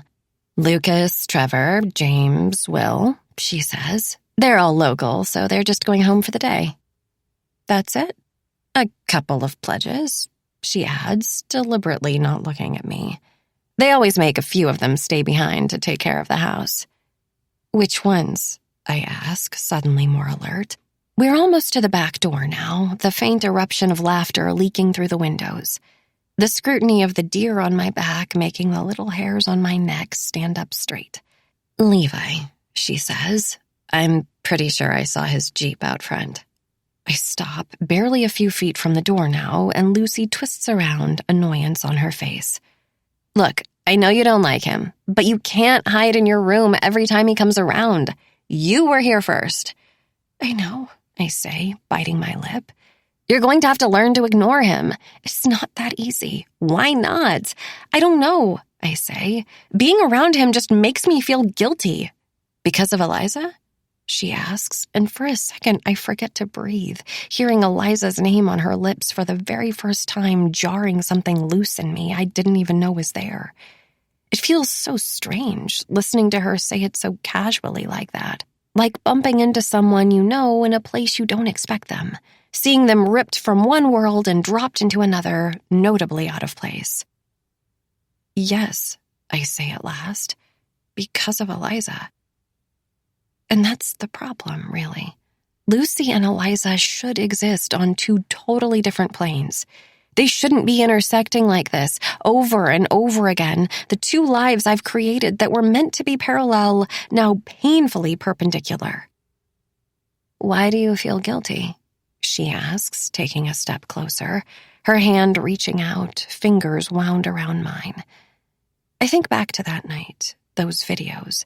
Levi's arm around her neck, his body hanging off her shoulders. Eliza tilting her head back in a drunken howl, and the light of the moon reflecting off the water, the crash of the waves so far below. There are just things I wish I had done differently, I say at last. I think of the way I had watched them, over and over and over again, restarting from the beginning every time I reached the end. It was a punishment, blinking my bleary eyes in the dark, like popping that blister, savoring the sting, something sick I forced myself to do for reasons I still don't fully understand. I remember the disbelief, the anger, the frustration that she could be so stupid after everything we knew about him, everything we had learned.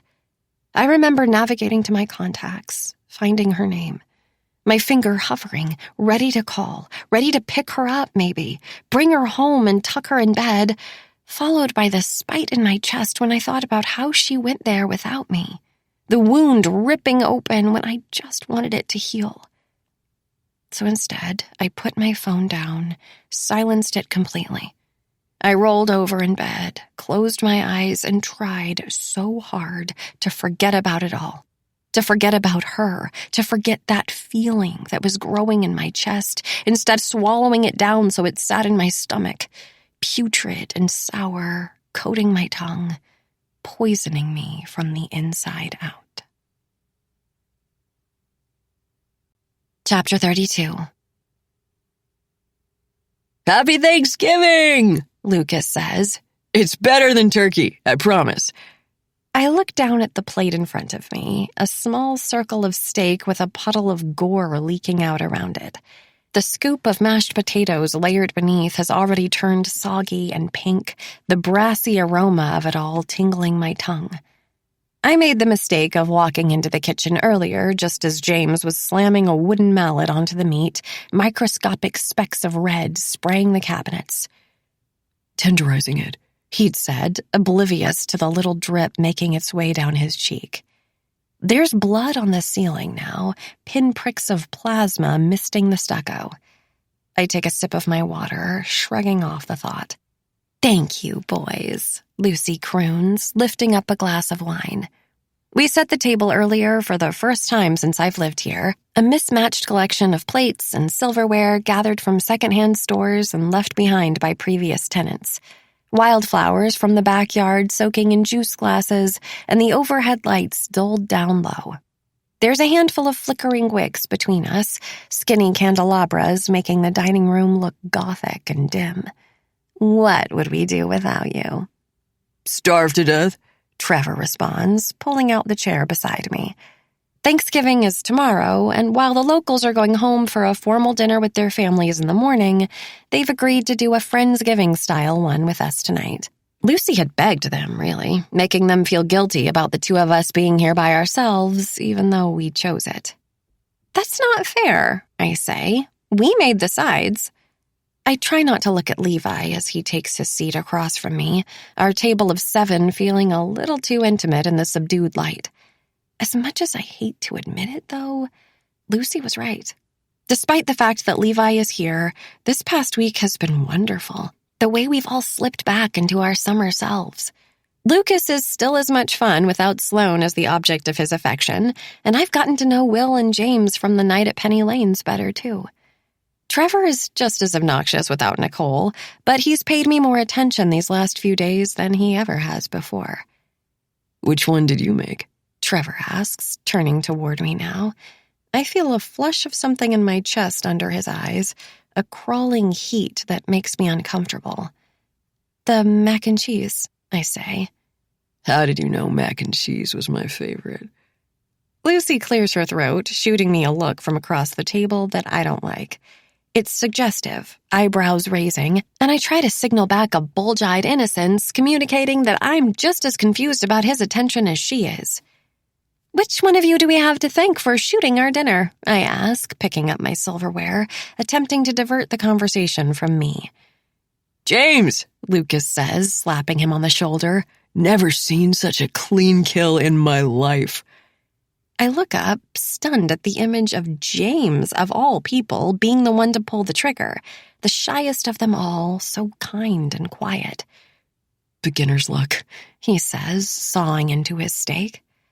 Lucy lets out a laugh, and I glance over to find her palm cupped tight over her mouth, the corners of a smile peeking out like she's fighting to contain it. I'm sorry, she says, removing her hand before wiping a drip of wine from her lip. It's just ironic. What is? James asks, lowering his knife. You, Mr. Moral Compass, killing something because you can. I think back to that night at Penny Lane's, James chiming in after Lucy asked us that question, fighting her on it, the Jekyll to her Hyde, the only one brave enough to push back. It's for food, he says slowly. It serves a purpose. Risk and reward, Lucy argues. It's still a living thing. It was alive, now it's dead, and it's all because of you.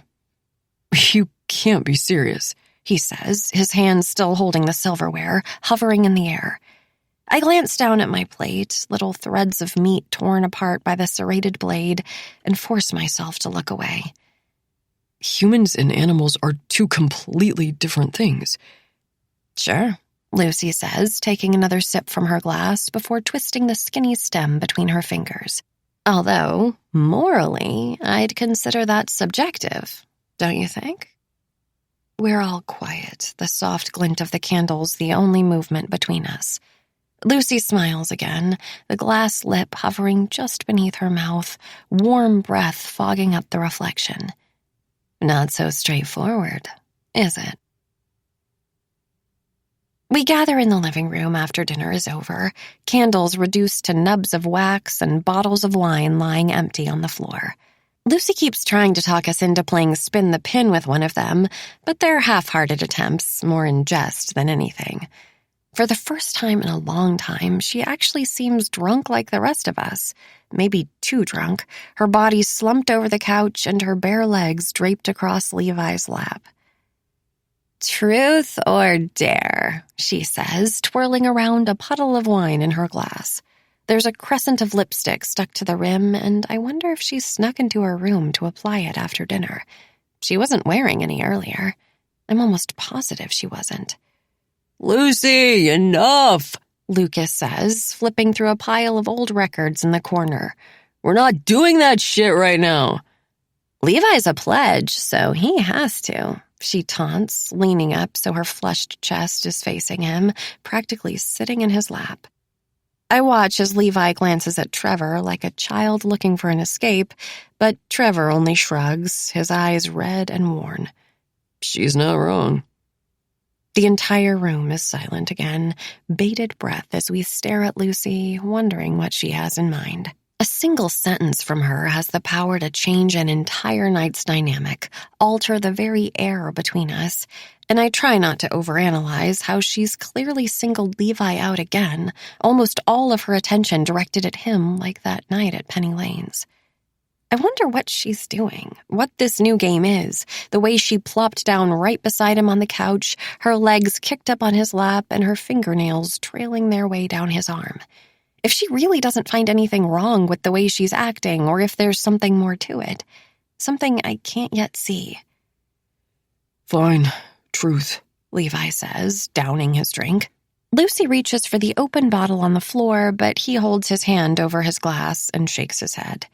I hear a faint scratch from the corner of the room, Lucas setting a record on the turntable and lowering the needle down.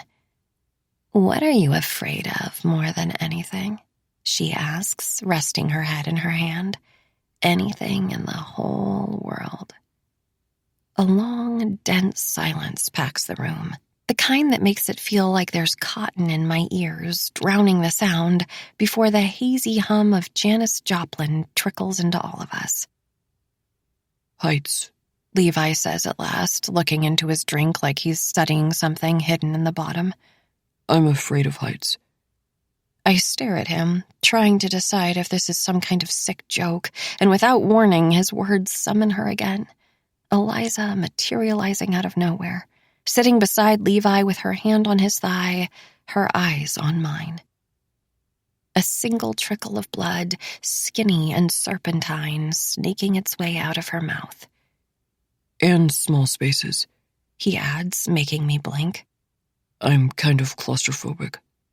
Trevor clears his throat like he's trying to mask a laugh, and I look over at him smiling into his cup. I can see it in Lucas, too, and James and Will and even Lucy. Some unsaid thing bouncing around the room, pinging off all of them. Heights and small spaces, she echoes as she finishes her drink. Good to know. Chapter 33.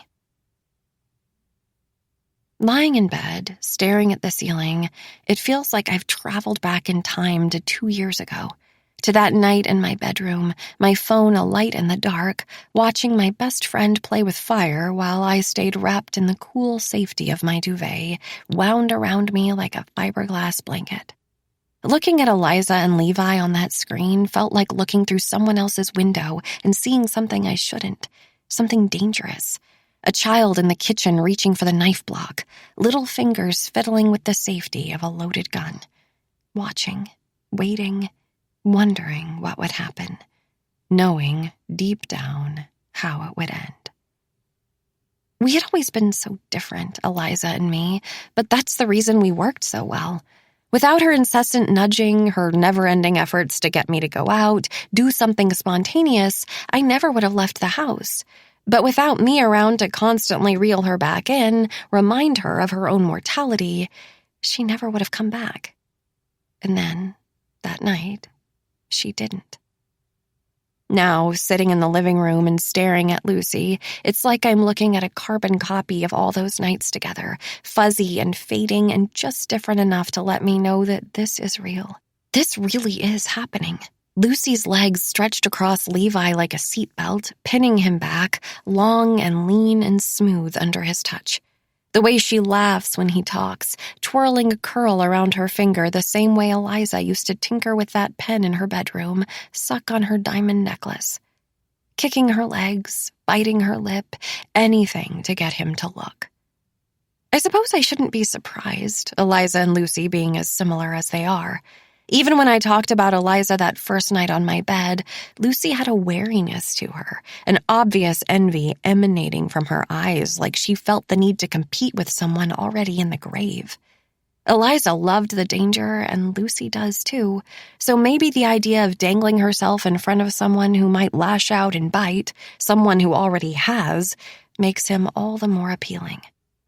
A danger so palpable she can taste it every time he gets close, like metallic on your tongue just before lightning strikes.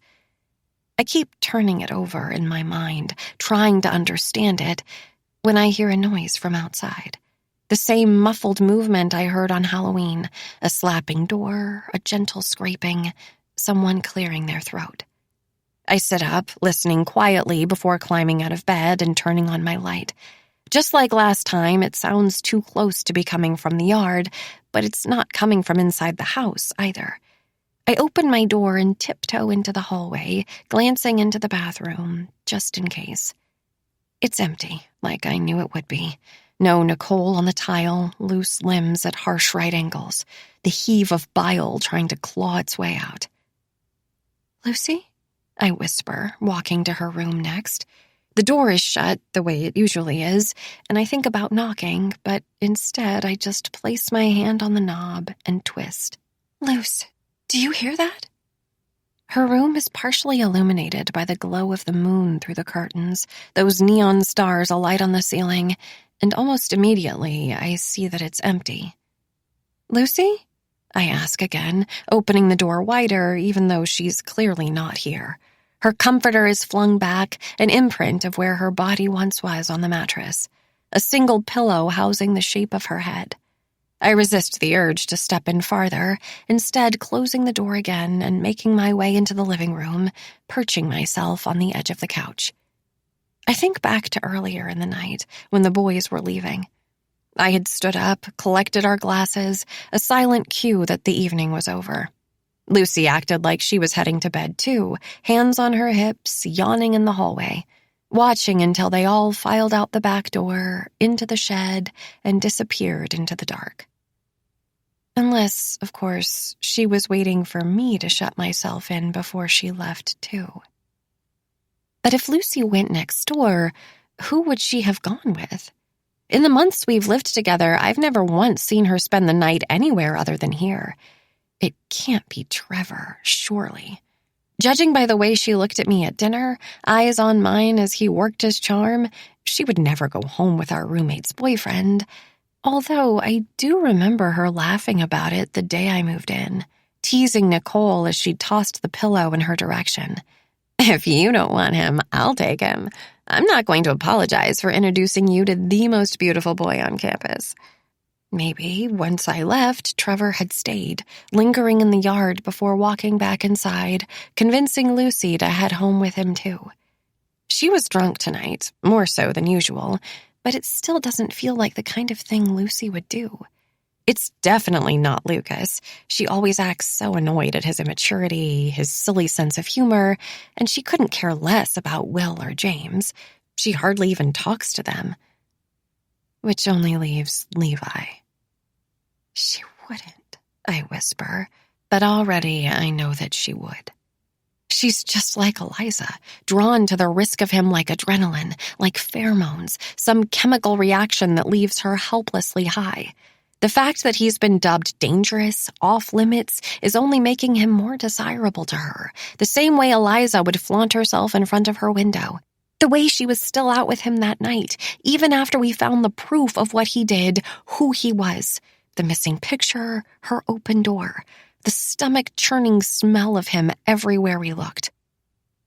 I think about going back to my room, getting in bed, trying to forget about it all the same way I tried to forget about those videos on my phone when I hear a noise again. But this time, it's different, unmistakable. This time, it's coming from above, a heavy thump, like someone walking on the roof. Chapter 34. I run outside and crane my neck, the sky above granite black. There isn't a cloud in sight, and the stars look like little pinpricks in fabric, so sharp and clear they take my breath away. "Hey!" I yell, the sound of my voice making me strangely self-conscious in the otherwise silence of the night.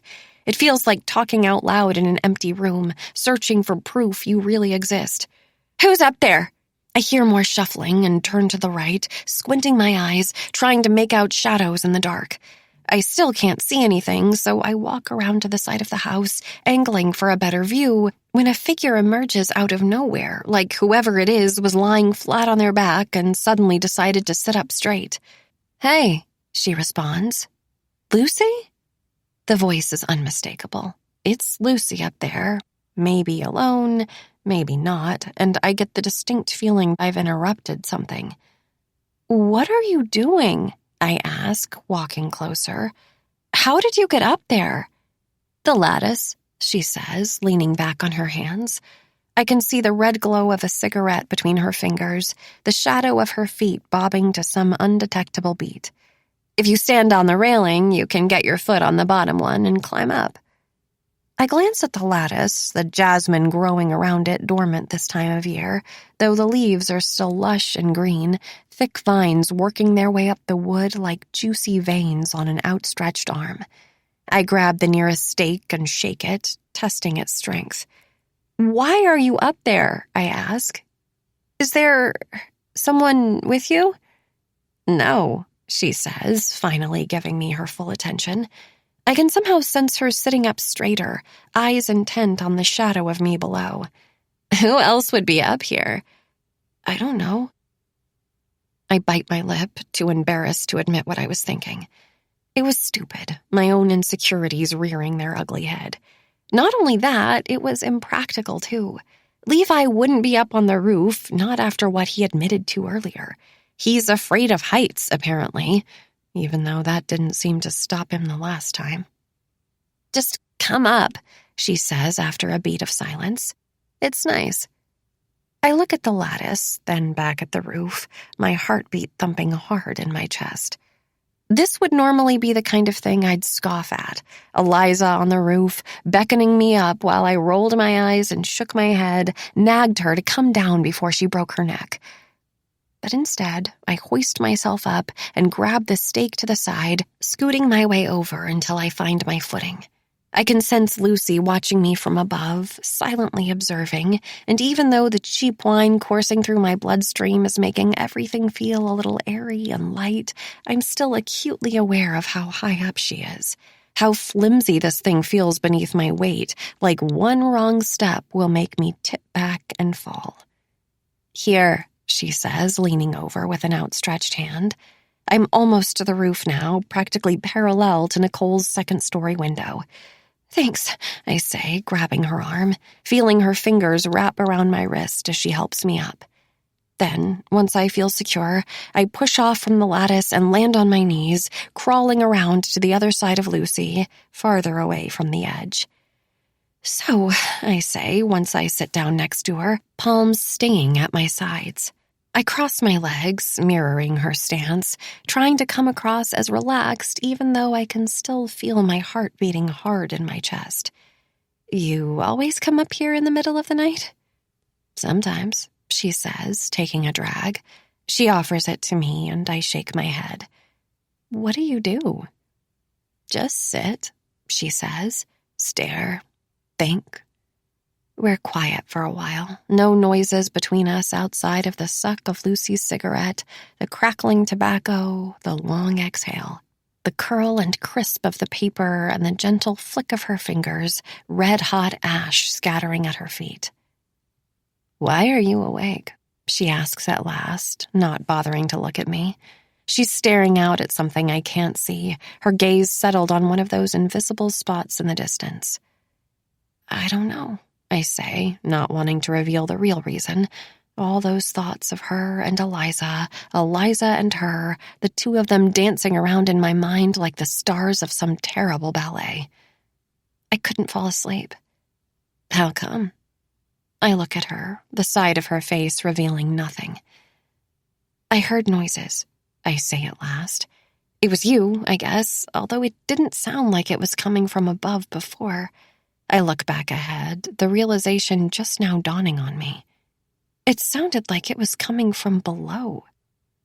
That's why those noises were so odd, so hard to pin down. They weren't coming from inside or outside, but somewhere else entirely. Both and neither at the exact same time. "Did you hear it on Halloween, too?" she asks. "The noises?" "Yeah, actually, I did." I think back to those strange sounds that had lured me out of bed, the rustling, the cough, that fast slap of a door opening and closing again. I had forgotten all about them once I stumbled across Nicole on the tile, all my attention focused on her, and I watch as Lucy sucks down the last of her cigarette and flicks it off the roof, the tip of it sailing like a firefly in the night. She lies flat on her back as she blows the smoke out, a single fat cloud funneling into the air. Levi wasn't in the house that night, she says at last. Not technically, at least. What do you mean? I turn my head to look at her, trying to understand, though she just continues to stare at the sky. He was in the cave. The cave? I ask, my eyes flicking across her face. They're starting to get adjusted now, just enough to see the inky outline of her features in the dark, the gentle slope of her nose, the jut of her chin. What's the cave? The basement. This house has a basement? I ask. I didn't think houses around here could have basements. The water table, yeah, too high. I know, she says. Less of a basement and more of a crawl space then. You can't even stand up in there. What was he doing in our crawl space? It's stupid, she says, finally rolling her head to look at me, the wet whites of her eyes glistening in the dark. It's part of their pledgeship. All the freshmen have to spend a certain number of hours down there before they're initiated. You're not serious, I say, but as I think back to Halloween, it actually makes sense. I picture the blonde boy first, the one in the dress, coming out to the fire before gesturing to our house like he was on his way there, then shaking his head, pursing his lips, realizing, perhaps, who he was talking to, what he shouldn't say. Levi next, and how he looked so haunted, so scared, stuttering to find an explanation to defend his presence. His eyes landing on the fire, finally, and then to Trevor. That sick look on his face like he had turned feral. You doing okay, man? You look a little pale. What do they do? I ask. Just lie there, she says. It's too narrow to do anything else. I've seen it before. It's literally a hole, like being buried alive. My mind wanders back to Levi again, that tortured expression, and I wonder how long he had been down there before he came barreling back out, running through the shed, eyes wide and full of terror. An hour, maybe 2, body rigid in the dark as he listened to the sound of his own heart in his ears, his own rushing blood. The feeling of little legs crawling across his skin as he opened his eyes only to see the vast expanse of nothing staring back. Extra cruel to do it to a guy who claims to be claustrophobic, she adds. That's why Trevor had been laughing tonight, hearing Levi admit that, his fear of small spaces, and knowing what he was forcing him to do. They think it's some big secret, but Trevor told me when he was drunk. Lucy continues, and I think back to that night at Penny Lane's, her finger tracing its way around the rim of her cup, her listening, the rest of us talking, spilling our secrets like she slit us right open. I suddenly wonder how much she knows about people. I wonder what all she's heard. The next morning, he made me promise not to tell anyone, she continues. If Rutledge found out, they'd definitely get disbanded. Why would anyone agree to do that? I ask. It's degrading, she interrupts. Disgusting. It's because they're desperate. Desperate, I repeat. Desperate to belong. She says it like a slur, like something to be ashamed of, but for the first time since I've known him, I can see the smallest piece of myself in Levi, so eager to be a part of something, to be accepted, that you make yourself do things that you would otherwise never do. Sucking on the wrong end of a cigarette, tobacco grit burning hot on your tongue, eating old pizza off the floor, or letting a drug dissolve into your bloodstream just because someone placed it in your palm and held your hand tight. It's no different than what I did to get here, really. Agreeing to live with 3 strangers I knew nothing about, blindly going along with whatever they said, whatever they did, like if I faked it hard enough, I'd be one of them. Trevor says it bonds them, she laughs, like trauma bonding. That's fucked up, I say. Yeah, it's just a matter of time before something happens. I turn to her again, eyes narrowing, waiting for her to continue. There's a little door on the side of the house you open to get into it, behind the azaleas, but if it closes all the way and latches from the outside, you're stuck in there. This house is not up to code," she adds. "It's too old." I hear those noises again in my mind, so distinct in the dark. A sliding door, a body scraping against something as it shimmied itself inside, a cleared throat, a dry cough, settling in before the awful, endless waiting. They leave it cracked open when they're in there, but, accidents happen. One little push and you're trapped. I'm quiet, my heart beating hard in my throat, thinking of Levi on Halloween, his bare chest scratched and bleeding like jagged fingernails cutting across the skin. "Did you mean it?" Lucy asks me suddenly, twisting her neck so she's facing me again. "What you said on Halloween? In the kitchen?" It takes a second for me to realize what she's referring to, but then it returns to me slowly, like recalling a dream. It's been living quietly between us for the last 4 weeks, really. My admission curled up like a hibernating animal.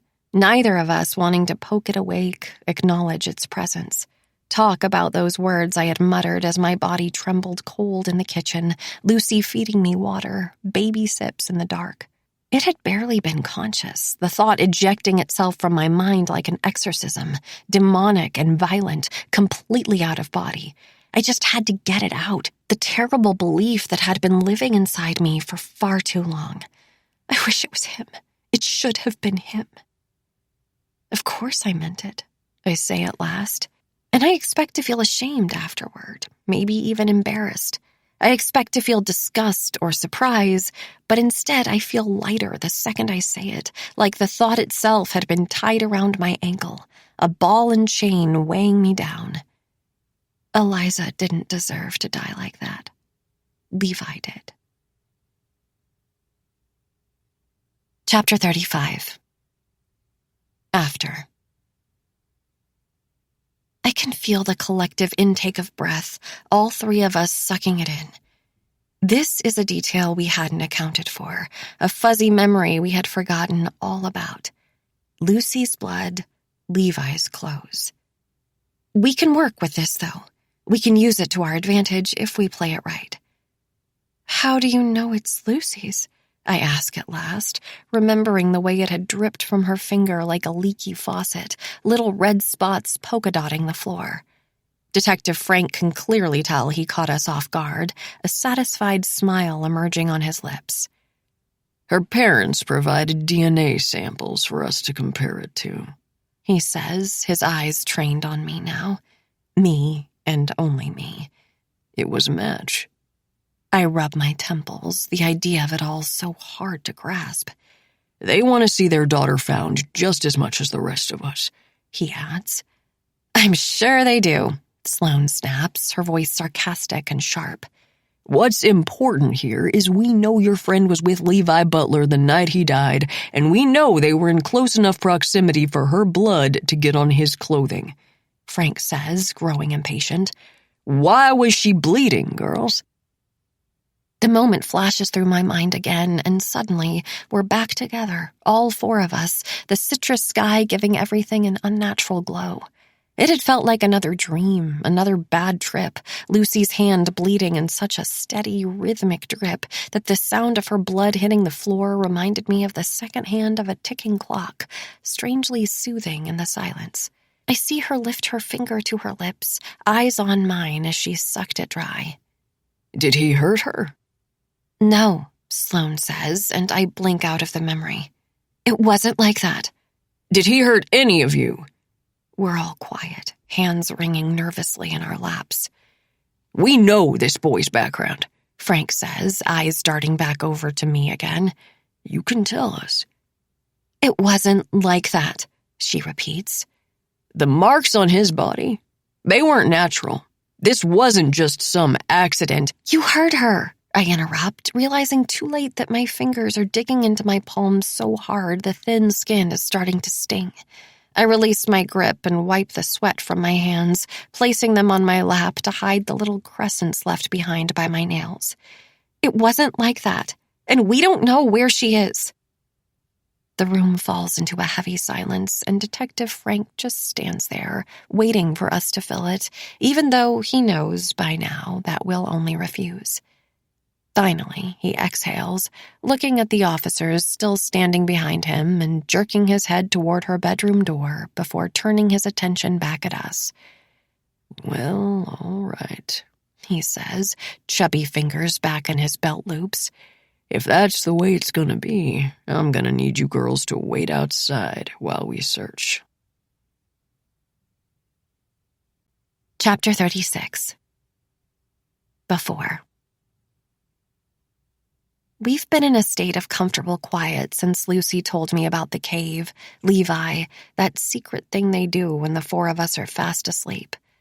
It feels strange now, thinking about it. All those nights I had been lying in bed, closing my eyes, not even knowing there was another body beneath me, their hidden presence like a fifth roommate I never knew we had.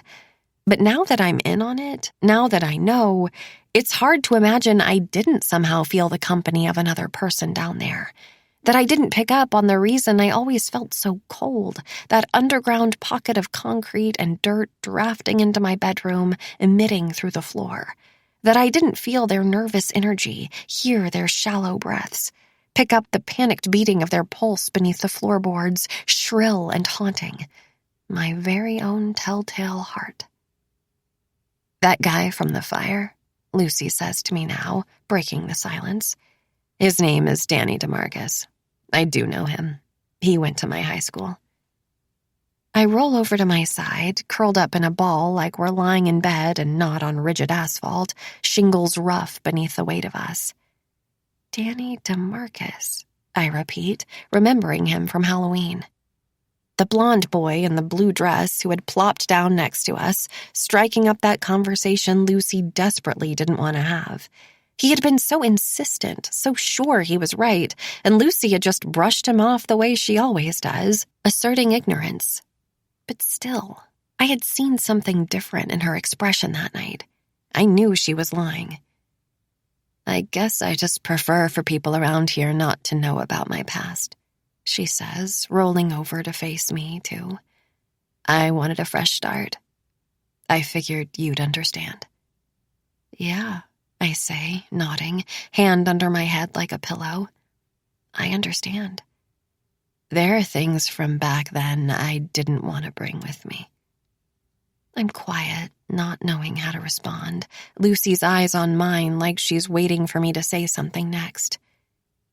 "It was such a shitty school," she continues when the silence stretches on for a beat too long. "There were 9 people in my graduating class. 9. I would go years without meeting a new person." I think of Eliza and me, just like this, 2 years ago. The hard wood beneath us, the stars up above. Listening to the cicadas on the dock, reliable like a metronome, steady as a sound machine, their lullabies soothing me into a trance-like state. Nodding vaguely as she talked about all the places she wanted to go, people she wanted to meet, our little town and private schools suffocating her like a boa constrictor. The harder she fought, the tighter they squeezed. It was hard not to take it personally. "I honestly didn't think any of them would go to college, let alone come here," Lucy says. "This random little place." It only dawned on me later, after I arrived at Rutledge, that maybe Eliza actually liked being the biggest fish in a small, simple sea, despite her grand plans, the things that she said. She had picked this school, after all. She could have gone anywhere and I would have followed, but instead she chose here, another small town where she could outshine us all. "I just thought I'd never see them again," Lucy continues, and I blink away the memories, focusing back on her. "So when Danny came up to me like that, catching me off guard, I don't know, I just lied." "You never see them around town?" I ask. "When you go home?" She's quiet, staring at me as she chews on the side of her cheek. For a second, I think she didn't hear me until she rolls back over and faces the sky. "I don't go home." I don't understand it at first, what she's trying to say. She didn't go home for summer, that's true, but I didn't either. She didn't go home for Thanksgiving, convincing me to stay here with her, keep her company. But slowly, it dawns on me. The quiet confession she's trying to make. She doesn't go home ever. She doesn't have a home. This is her home. I suppose it shouldn't come as a shock. Lucy has always given off an air of independence, of being on her own. Her parents never seem to pay for anything the way ours do, and a sudden sense of naivete settles over me as I think about Lucy stalking off to Penny Lane's each night, permanent pimples around her hairline from the fryer grease and wet blisters on her heels from rollerblades that are always half a size too small.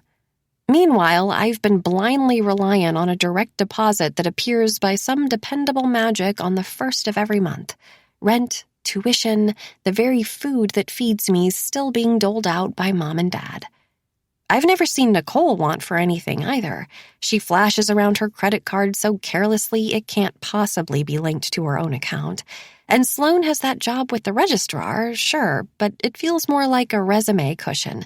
The kind of thing she uses not only for the money, but as an extra opportunity to do her homework in an air-conditioned office with free coffee and snacks. Not the kind of job like Lucy's that keeps her on her feet all day. The kind of job that relies on tips for cash. I don't get along with my mom, she adds after a beat of silence. Never have.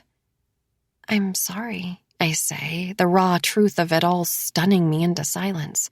It's not the reality of Lucy being untethered that shocks me, a tumbleweed roaming through life by herself. That part actually makes sense in a strange sort of way. It's the admission, the vulnerability of it. I've learned not to expect this kind of openness from her. Don't be, she says. I'm better off without her. Do you ever talk? No, she shakes her head. I left right after school, figured I'd just come here and get a job in a cheap apartment. I haven't reached out since, and she hasn't either. She doesn't even know where I am. And your dad? I ask it hesitantly, tender as a tiptoe, the cloak of night making me feel bolder, braver, pushing me to venture into territory I would otherwise run from. But Lucy's showing herself to me right now. She's telling me things, intimate things, the kinds of things she's always extracting from other people and never revealing herself. I think of Sloane's voice that morning in her bedroom, dipped down low so nobody else could hear. You still don't know anything about her, do you? Lucy's usually so bottled up, so tight-lipped that bearing witness to this version of her that spills her secrets so freely is leaving me gutted, ripped apart like the corpse of that deer once the boys plunged a knife into its ribs and worked their way down. On the one hand, I don't want her to regret this in the morning. I don't want her to wake up, blink her bleary eyes, and think about the things I had pulled out of her in the dark, my nudging questions like a pair of fingers tugging at a piece of yarn. I know these are all things she would never tell me if we were sober, if we hadn't just spent the entire week together completely alone, if we weren't sitting on top of a roof right now, the night falls so dark and disorienting it almost feels like talking to yourself. But on the other hand, I don't want her to stop. He didn't know how bad things were, she says at last. Why didn't you just go live with him? I wait for her answer, but she's suddenly so quiet I feel the overwhelming urge to repent. I pushed too hard, pried too much, causing her to shut back down instead of open up further, but just as I'm opening my mouth to apologize again, attempt to reel her back in, she starts to speak. I don't need him, she says at last, and I can feel her lean over, her hand holding something silver around her throat. But he gave me this. I lean in too, my nose practically touching her neck, trying to see through the darkness. She's holding a necklace, the same necklace I noticed that day in the dorm, the one I've seen her wear every day since, a silver chain with a cluster of tiny diamonds arranged around her clavicle like a constellation of stars. He said it reminded him of me because I was named after that song, Lucy in the Sky with Diamonds. You were named after LSD? I joke, an attempt to ease the tension. Lucy snorts, punching my shoulder, but I can tell she's smiling. That's one interpretation, she says, but I think it's because of the stars. I've always liked them. Yeah, they're nice, I say, somewhat dazed, thinking of all those stickers on her ceiling. I don't even know what time it is anymore, how long we've been up here. Eliza and I used to sit outside too, try to find the constellations. She had this big telescope we broke out sometimes when it was clear enough to see. Do you know any? The Big Dipper, I say. The Little Dipper. Those are easy. Look, there's Orion, she says, pointing into the sky with her finger, tracing the arms, the legs, the sword, and the belt. And Taurus, Gemini, the twins. Where are the twins? I don't see them. Just there. She grabs my hand from the roof, hers unusually warm in the otherwise chill of the night, and thrusts it into the air above us. Then she uses my own to draw the outline of two figures, arms connected, and I watch as the pattern emerges before my eyes. See the two people? She asks, and suddenly I do. I can see them so crisp, so clear, it's hard to imagine there was ever a time I didn't. They're holding hands. Like us. Chapter 37. What did you guys do when we were gone? I'm sitting on Sloane's bed, watching as she folds clean clothes on the floor, though I don't know why she's bothering to unpack. She got back in town this morning, and there are only 2 weeks of classes left until winter break. Pretty soon, she'll just be packing again. We'll all be packing, preparing ourselves for an entire month apart. Just hung out, I say, watching as she pulls a pair of jeans from her duffel. It was nice. Nice, she repeats. Sounds cryptic. I think back to that night, Lucy and me, the two of us eventually climbing down the lattice in silence. The way we had crept quietly into the hallway, said our goodnights. The silent click of our bedroom doors behind us before we crawled into our respective beds and pulled the covers close. I think about how I had lain there, reminiscing about our conversation, wondering if she was doing the same. The way I had longed to be alone with her, but at the same time, feared it more than anything. Maybe it's because Lucy has a way of talking that makes me uncomfortable, her voice burrowing into my skin like an insect, digging in deep and living there quietly. Maybe it's the way she makes people admit things so readily, those eerie eyes that feel borderline hypnotic, powerful enough to make your lips part without your permission, to force your arms to stretch out and hand her anything she wants. Or maybe it's because I've been starting to listen to her, really starting to believe the things she says. Over the summer, the way she spoke of murder at Penny Lane's with such indifference had sent a sharp chill down my spine. It had scared me, that murky moral logic. But in the months since, talking about life and the way I wished things were, the harshness of it all has started to dull, like she's been kneading the idea in my mind slowly, gently, until the jagged edges are no longer there. It was pretty low-key, I say at last. We didn't leave the house much. I wonder now if anyone else knows what I do. If Lucy has told the others about the crawl space, her parents, held their hands in the dark as she drew pictures in the sky. Have you seen Nicole? Sloane asks, jolting me from my daydream. She says it bored, almost like an afterthought, but I can tell by the way she avoids my eyes that she's curious about my answer. Not yet, I say. I heard her come in earlier, but then she left again. She's lost 10 pounds. In a week? Margot, I can see her spine. I chew on my lip. Nicole has always been skinny, a trait she attributes to genetics and a fast metabolism. But now that I think about it, ever since I found her that night cheek down on the tile, she's been picking at her food more than eating it. I think of her holding that mug of coffee in her hands, eyes empty as she pushed it away. Do you know what happened? Sloane asks, looking at me now. On Halloween? No, I say slowly, hesitantly, remembering the way Nicole had asked me not to tell. I mean, not really. Margot, she says again, eyes trained on mine. She's my best friend. Please. I'm quiet, thinking about those bruises on her wrist. The way Nicole's been so different lately, so reserved. The way the dynamic between us all has been so indisputably off. I want to keep my promise to her, but at the same time, this isn't Lucy asking. Lucy, who would never let her live it down, who would bring it up again and again, using her embarrassment as the butt of some joke. This is Sloane. I found her, I say before I can change my mind. Late, after everyone was already asleep. What do you mean you found her? She was on the floor in my bathroom. She got sick. It was pretty bad. Sloane sighs, stretching her neck, eyes on the ceiling. I mean, we knew she was wasted, she says at last. Lucas told us, right? Yeah, but the next morning she seemed a little weird. What did she say? She didn't say anything, I recount, remembering the way she had flinched, crossed her arms, muttered that apology like she had just snapped out of a daydream. It's just the way she was acting. Sloane looks down at the floor again, busying herself with a t-shirt. I watch her fold and refold it 3, 4 times, trying to work it out in her mind, fit the pieces together.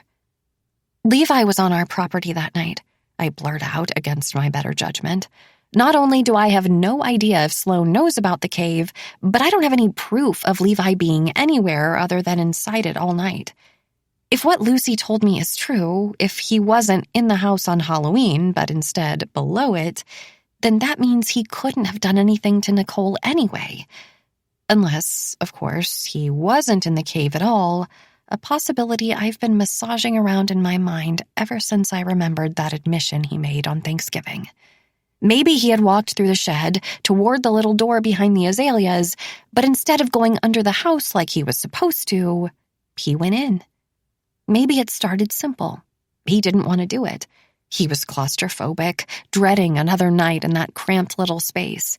He thought nobody was home, that we were all next door, so he decided to go inside and wait it out there. Just lie to the brothers when he came back out. But he wasn't alone. Nicole was there, the worst possible person. Nicole, Trevor's girlfriend. I wonder what he would have thought, seeing her in the house, her big eyes bulging as he walked inside. Nicole was afraid of him already. She had listened to my stories, shuddering as I described the way he broke into Eliza's bedroom. Maybe she thought it was happening all over again and started yelling, calling out for Trevor, and Levi knew that a single slip of the tongue about him coming into our house uninvited, waiting out his hazing on a comfortable couch instead of where he was supposed to be, would lead to him not only getting in trouble, but being kicked out for good. So maybe he had run to her, tried to stop her from screaming as her nails scratched at his chest. Maybe he had grabbed her wrists, twisting just a little too hard. What are you insinuating? Sloane asks. Are you saying, I don't know, I interrupt. I don't know what I'm saying, just, he was here. That's all. Sloane looks back down at her laundry, unfolding that same t-shirt, folding it again. Whatever happened to Nicole that night, Levi is somehow involved. I'm sure of it. I think of those fingerprint bruises and the way they completely ignored each other after, a tension between them that didn't exist before. The fight between Trevor and Nicole the next morning, and the way nothing has been the same since. Maybe she tried to tell Trevor and he got jealous, blamed her instead of Levi, the idea of the two of them alone in the house together too much for his brittle ego to take. Or maybe he didn't believe her.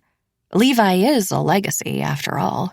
Trevor couldn't just kick him out without some kind of solid evidence. I can practically hear him now, that belittling voice, commanding and masculine, always right. You were drunk, Nicole. You don't know what you saw.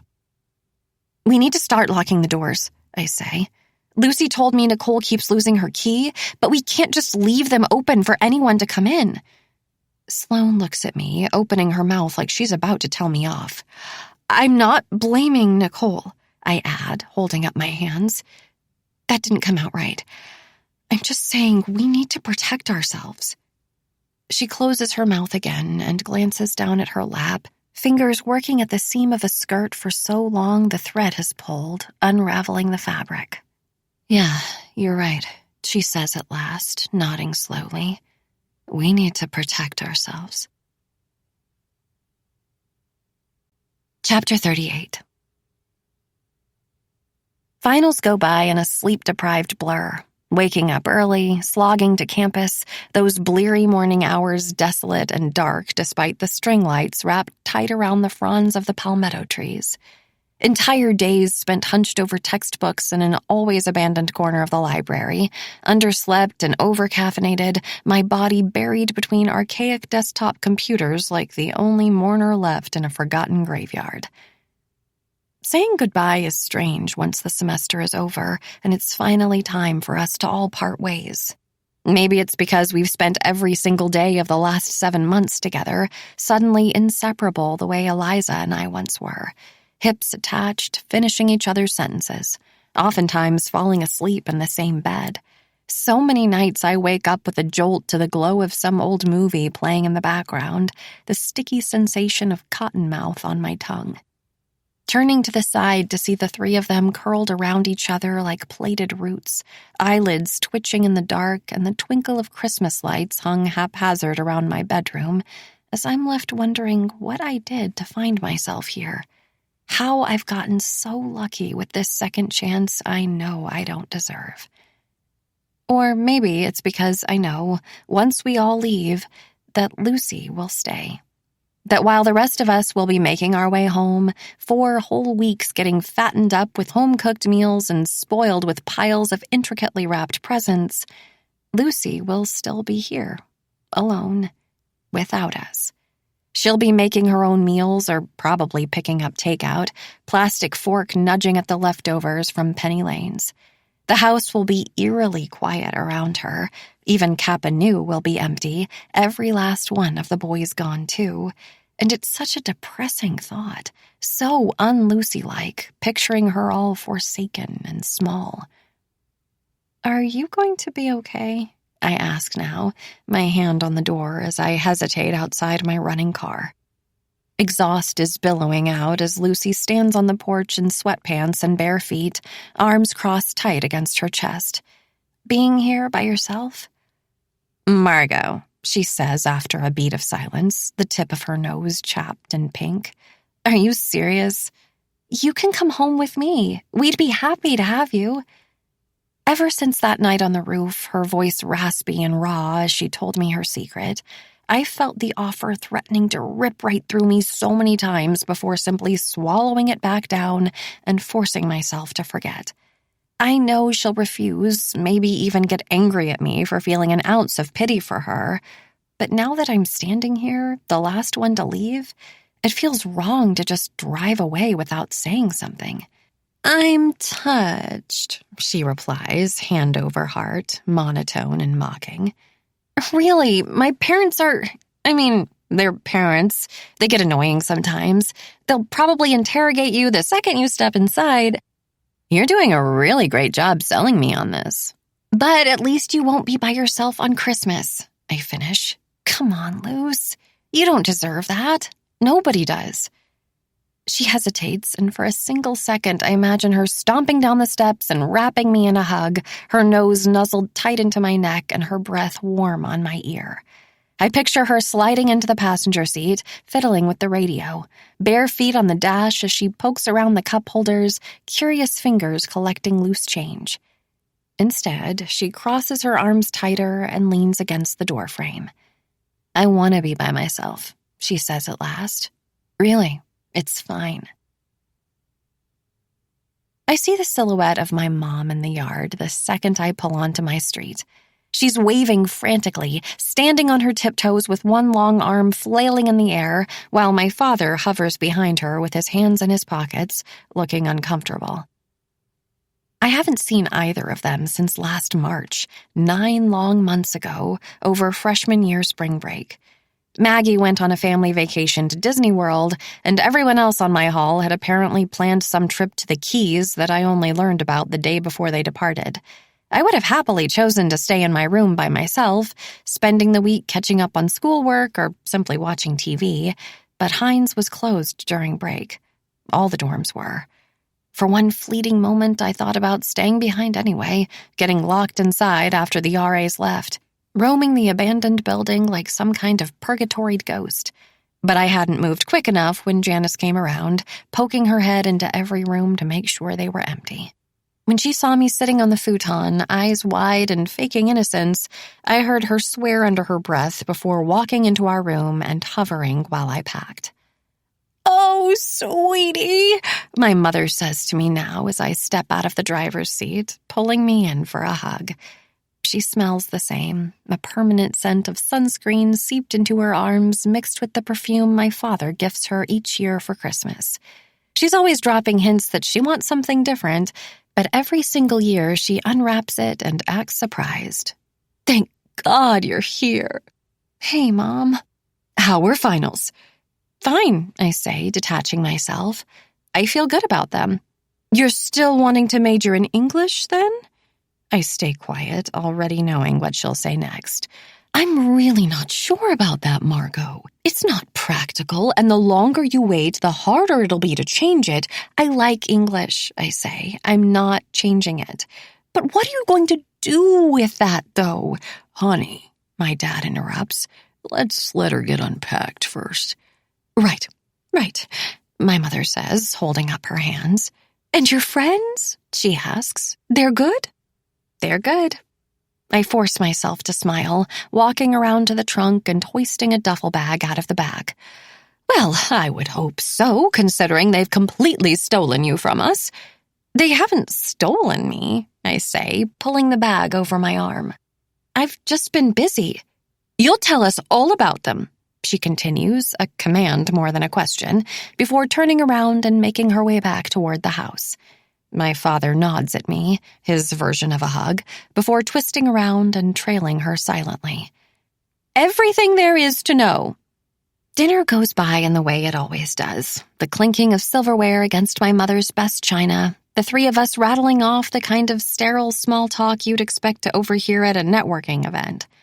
It's so vastly different than the family dinners I used to have at Eliza's, I can't help but compare them. The ever-present music filling their house compared to the long, heavy stretches of silence in ours. Their belly laughs and genuine conversation next to our stale, recycled lines. I know there's nothing inherently wrong with my parents. They've always loved me, provided for me, given me whatever I've needed and more. It's just that they don't really seem to like each other that much. Their marriage feels like a transaction, purely business, and I am the output of 20 years' worth of work. Maybe that's why my mother hounds me so much about my life, my choices, why my father always seems to be silently assessing me like I'm a line item in one of his spreadsheets. I'm an investment to them, their only child. If I fail, they fail, and everybody knows it. My mother leaves my dad to the dishes once we're finished, and the two of us walk to my bedroom together, like she's positive I must have forgotten the way. I open the door to find they've left it virtually untouched, the entire space like a time capsule preserving the person I used to be. "You know, you can donate this stuff," I say as I flip on the lights, scanning it all. The stuffed animals I used to sleep with are still propped on my bed like they've been waiting for me this entire time, disappointment stamped across their fuzzy faces at how long I've stayed away.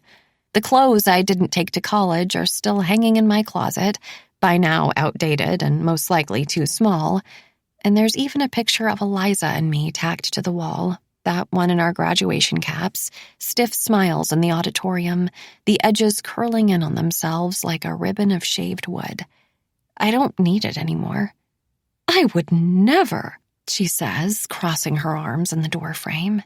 "You could make better use out of this room, too," I say, taking in the faint lines of the vacuum on the carpet, the chemical smell of Windex on the windows, imagining my mom coming in here, week after week, cleaning it for nobody.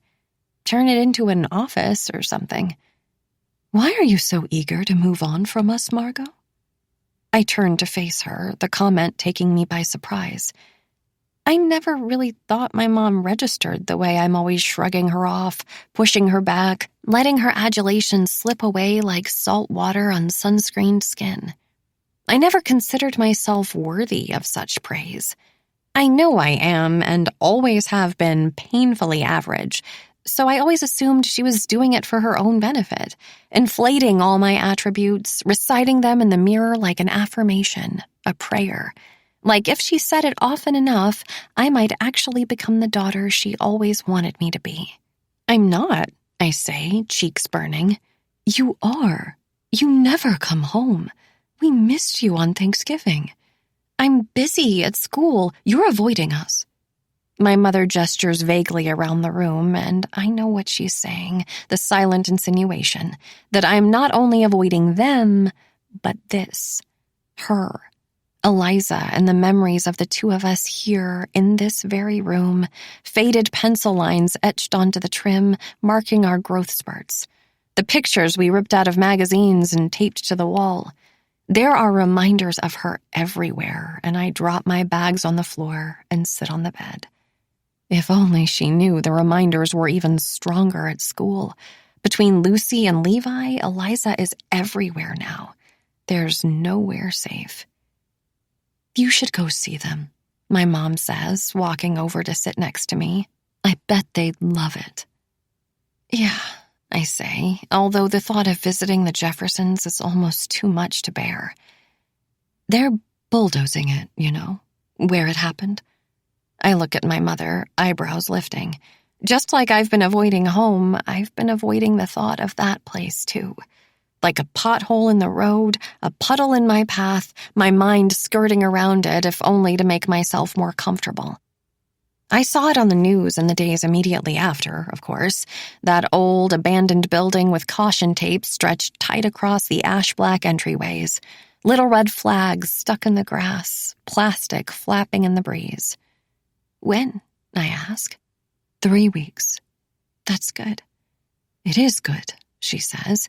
They should have done it a long time ago. It's completely unsafe, not to mention an eyesore. I nod, my mind on those videos again. On Eliza stumbling her way up the steps, one by one, the empty beach roaring beneath her and the glow of the moon high up above. That's why they had been there. The moon. What a strange, stupid stroke of bad luck. If it wasn't full that night, the party wouldn't have happened. If it wasn't so clear and cloudless, she wouldn't have gone. If she hadn't been there with Levi, of all people, howling at it like a lonely wolf trying to find her pack, she wouldn't have gotten so sloppy, so drunk. She wouldn't have fallen. She wouldn't have died. Chapter 39. It takes a few hours for me to finally fall asleep, my childhood bed feeling more foreign than my room back at Rutledge. Nestled between bursts of deep dreams that always startle me back awake, scared and sweaty, eyes darting madly around the room like my own body can't remember where I am, I come to realize that my mother is right. She's right about all of it. The reason I haven't been back is that I'm avoiding them. Her. Here. The last conversation that took place in this very room. I knew it the second Eliza started seeing him again. It was like an intuition, barely there, my eyes picking up on the subtle ways she would smile when her phone chimed at night, or how she'd started getting dressed up again any time we ventured out onto the dock. She had kept her distance for a while, the break-in spooking her just enough, but it didn't last long, the pull of his attention stronger than anything I could say to convince her to stay away. And I'll admit it, I liked the fact that I had been right. All along, I had been right about Levi. I had been right to be wary of him, and it was always so tempting to remind her of that, the ever-present urge to pick at the crust of a scab before it could fully heal. I don't know why I did it. I was boasting, I guess, reminding her in my own little way that I was useful, necessary. I had seen something she hadn't, but Eliza, she hated it. She resented me for picking up on what she didn't. How can you just forget about him breaking into your house? I asked one night, hands on my hips, the anger surging out of me as she tapped away at her phone. Even though graduation was approaching, only a handful of days left before we were set to walk across the stage, I had to ask her about it. I had to know. I knew it would only be temporary, only one more summer spent with Levi lingering, and then we would both, finally, be free. But I couldn't handle the thought of her keeping something from me, something secret, something as big as this. Eliza, that is such a violation. We should have called the cops.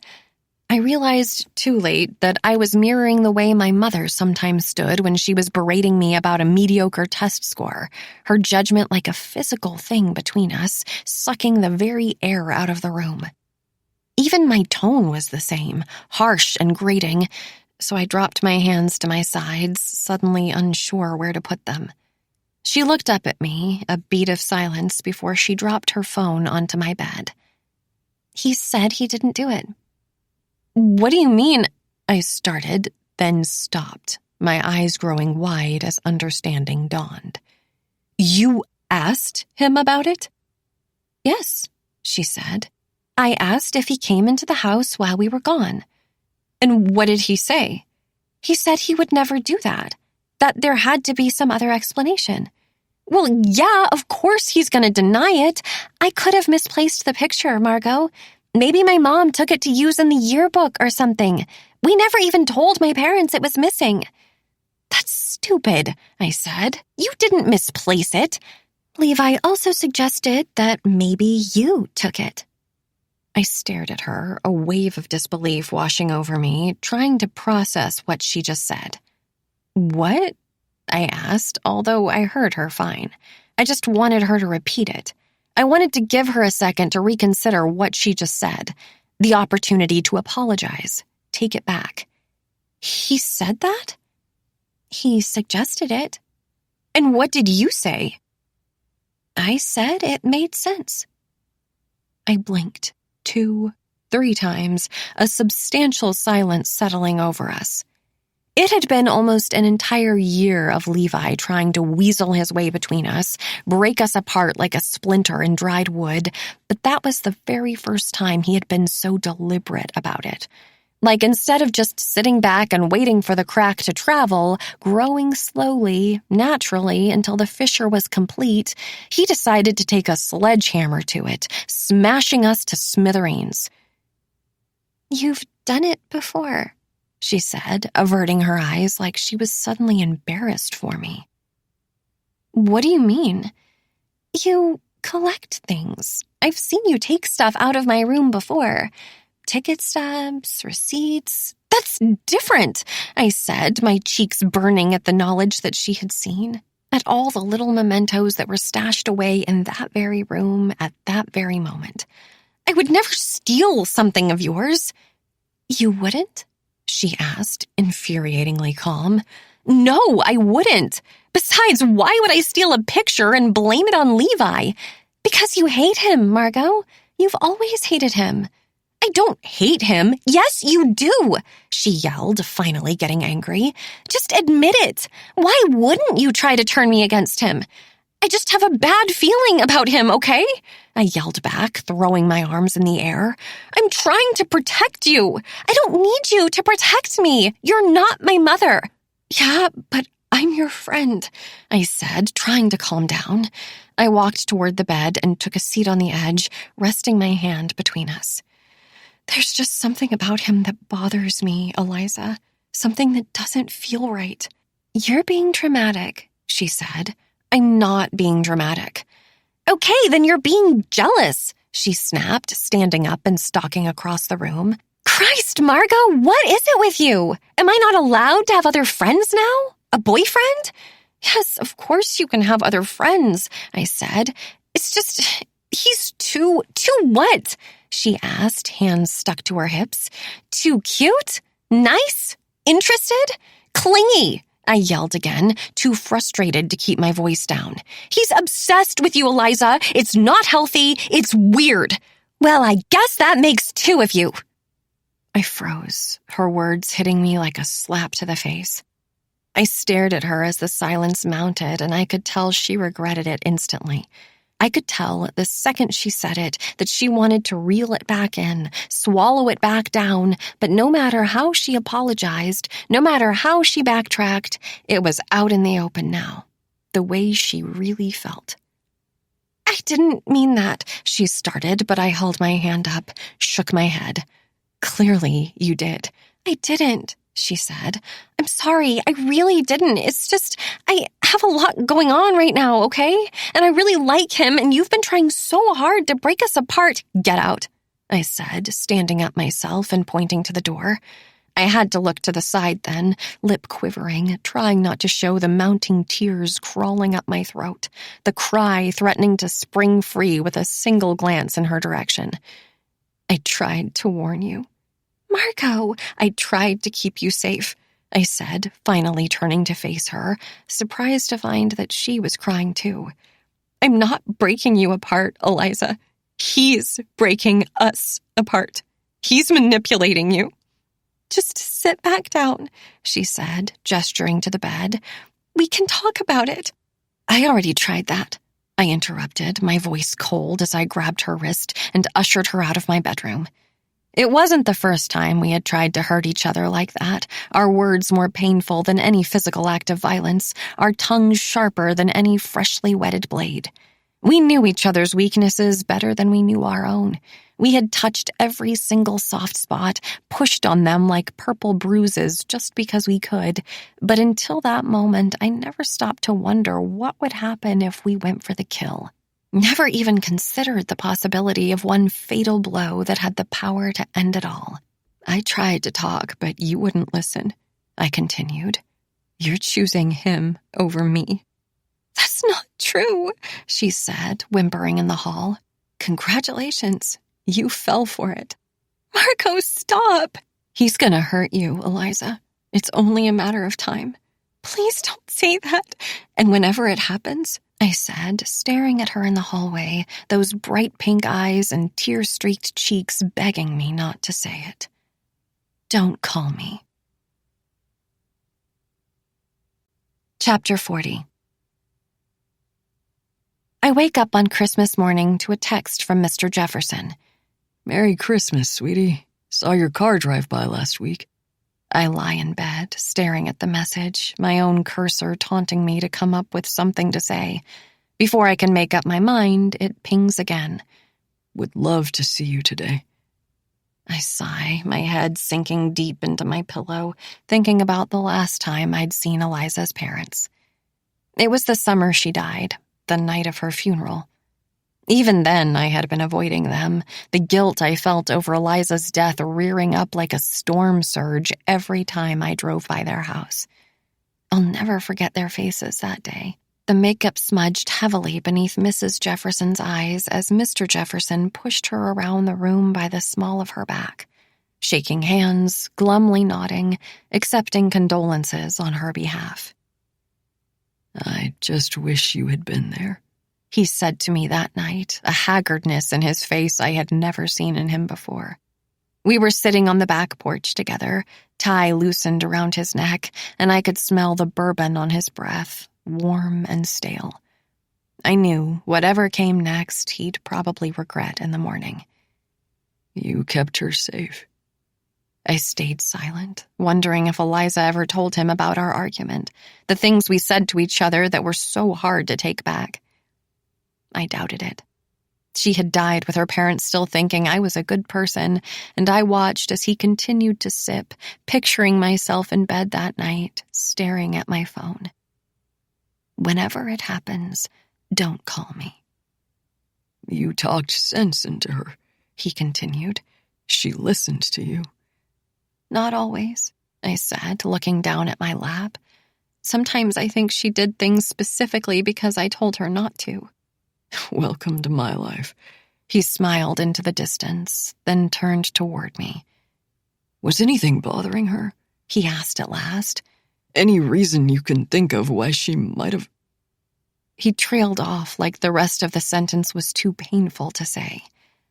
Mr. Jefferson, you don't think... I stopped, tried to wrap my mind around what he was insinuating. Finally, I spit it out. She didn't jump.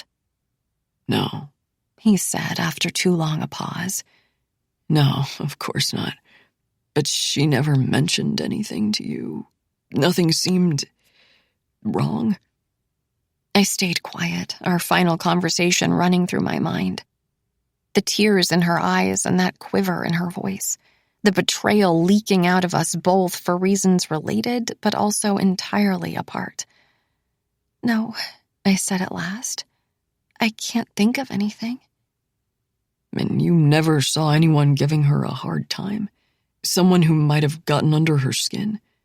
Mr. Jefferson, it was just an accident. She fell. Humor me, Margot. I couldn't keep looking into his eyes anymore, inflamed and unblinking, so I turned to stare into the backyard, the long dock stretching out into a darkness so dark I couldn't even see the end of it. Nobody disliked Eliza, I said at last. She was friends with everybody.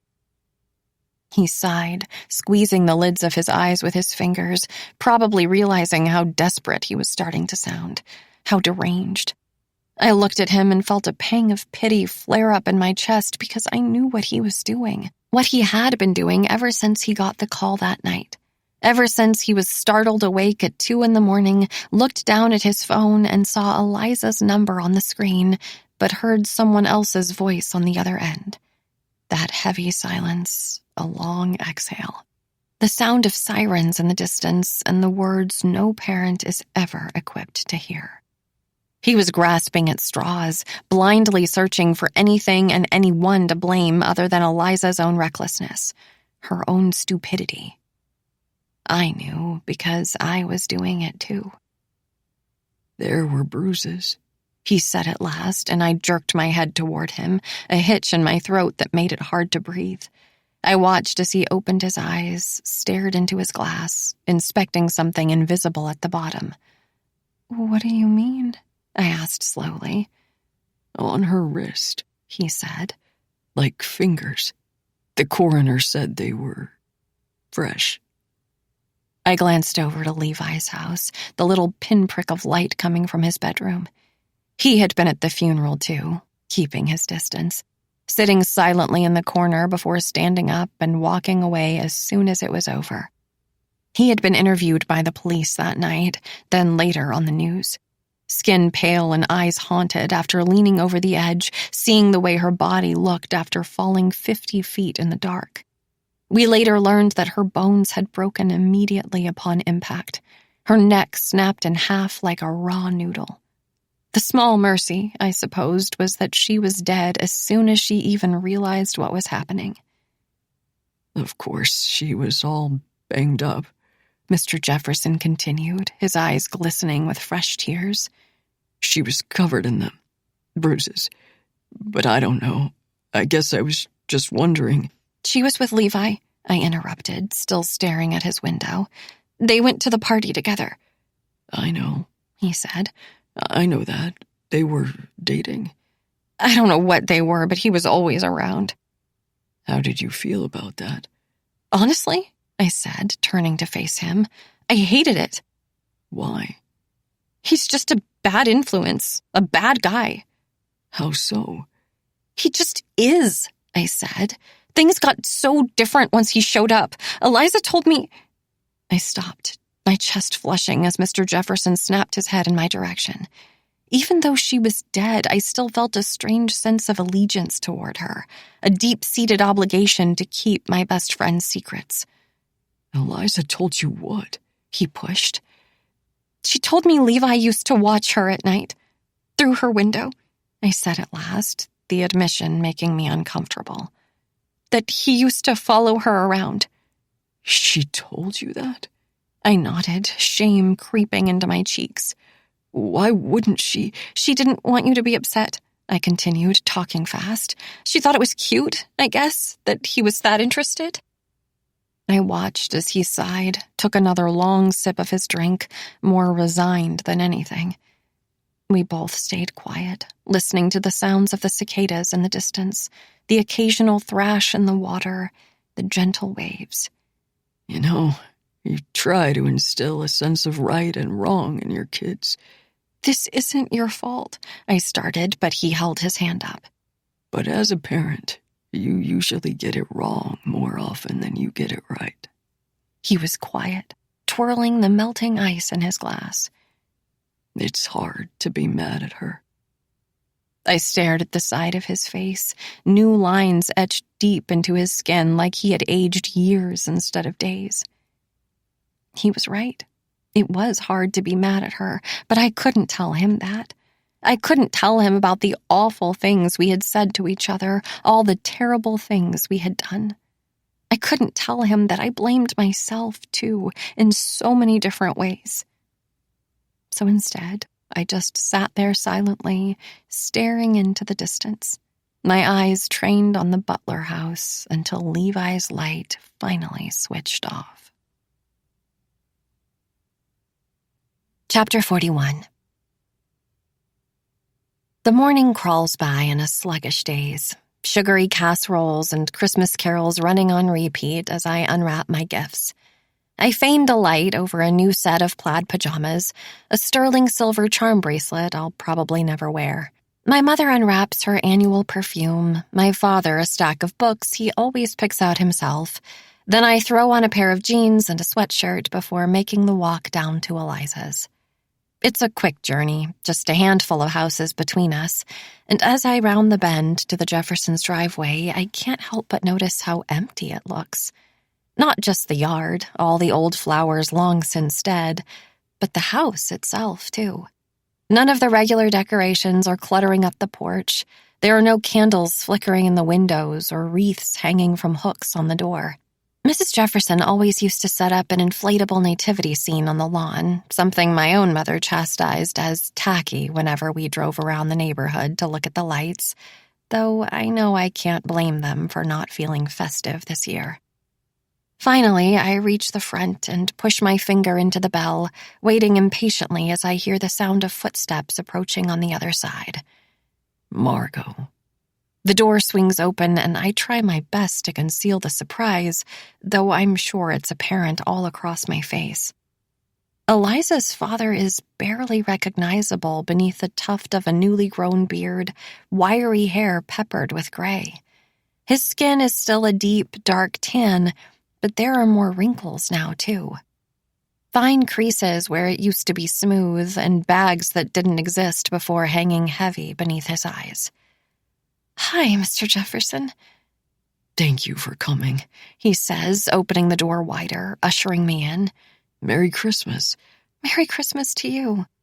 I step in closer and let him wrap me in a hug, the sour smell of body odor tickling my nostrils. Then I pull away, glancing around the living room, noticing how different the interior looks, too, like all the blood has been sucked from the place. "Where's Mrs. Jefferson?" "Running errands," he says, leading me into the kitchen. I smell brewing coffee, burnt bacon, and watch as he turns toward the cabinet, opening it up to grab a couple mugs. "On Christmas?" He's quiet, his arms suspended in the air until his shoulders slouch just slightly. "Today isn't easy for her," he says at last, still not facing me. "She needed some space." I walk up behind him and grab the mugs from his hands, gesturing for him to take a seat. He smiles, grateful, and I pour enough coffee for the both of us before sliding into the chair beside him. It vaguely reminds me of that night after the funeral, the two of us sitting on the porch in silence, his whiskey dwindling while I stared into the distance, telling him things that were meant to be secret. "How's school?" he asks at last, wringing his hands around the mug. "Fine. I liked my classes last semester." "Still majoring in English?" I nod, taking a sip of my coffee, even though it's scalding. "Good for you," he says. "You've always been good at that." My mom isn't too happy about it. "Well, she's not the one getting a degree, is she?" I smile, remembering with a surge of warmth why I liked being here so much. Eliza and me sitting at this very table, doing our homework while Mr. Jefferson picked up a poem I wrote, reading it quietly with a nod of approval. "You have a real gift," he had said. My own dad, on the other hand, had muttered something about iambic pentameter being useless in the real world. She told me they're bulldozing the old school, I say now. I eye him carefully, trying to gauge his reaction. I wasn't planning on bringing that up, but at the same time, maybe it'll be good for him. I get the distinct feeling that Mr. Jefferson doesn't talk about it much, that if I didn't bring it up myself, we'd never actually acknowledge the reason why I'm here, alone, sitting in Eliza's spot on Christmas morning. Yeah, He says at last, rubbing one hand against the back of his neck. it's been wrapped in caution tape ever since, well, you know. But it doesn't stop kids from sneaking in. Still? Oh, yeah. They think they're invincible at that age. Just like she did. At least it won't happen again, I offer, and he shrugs. I guess the town finally decided it was time. There's talk of some kind of memorial going up in its place. A public park and a tree, some kind of plaque. That's great. He smiles at me, but it doesn't make it to his eyes. Have you made any friends at Rutledge? I hesitate, picking at my cuticle.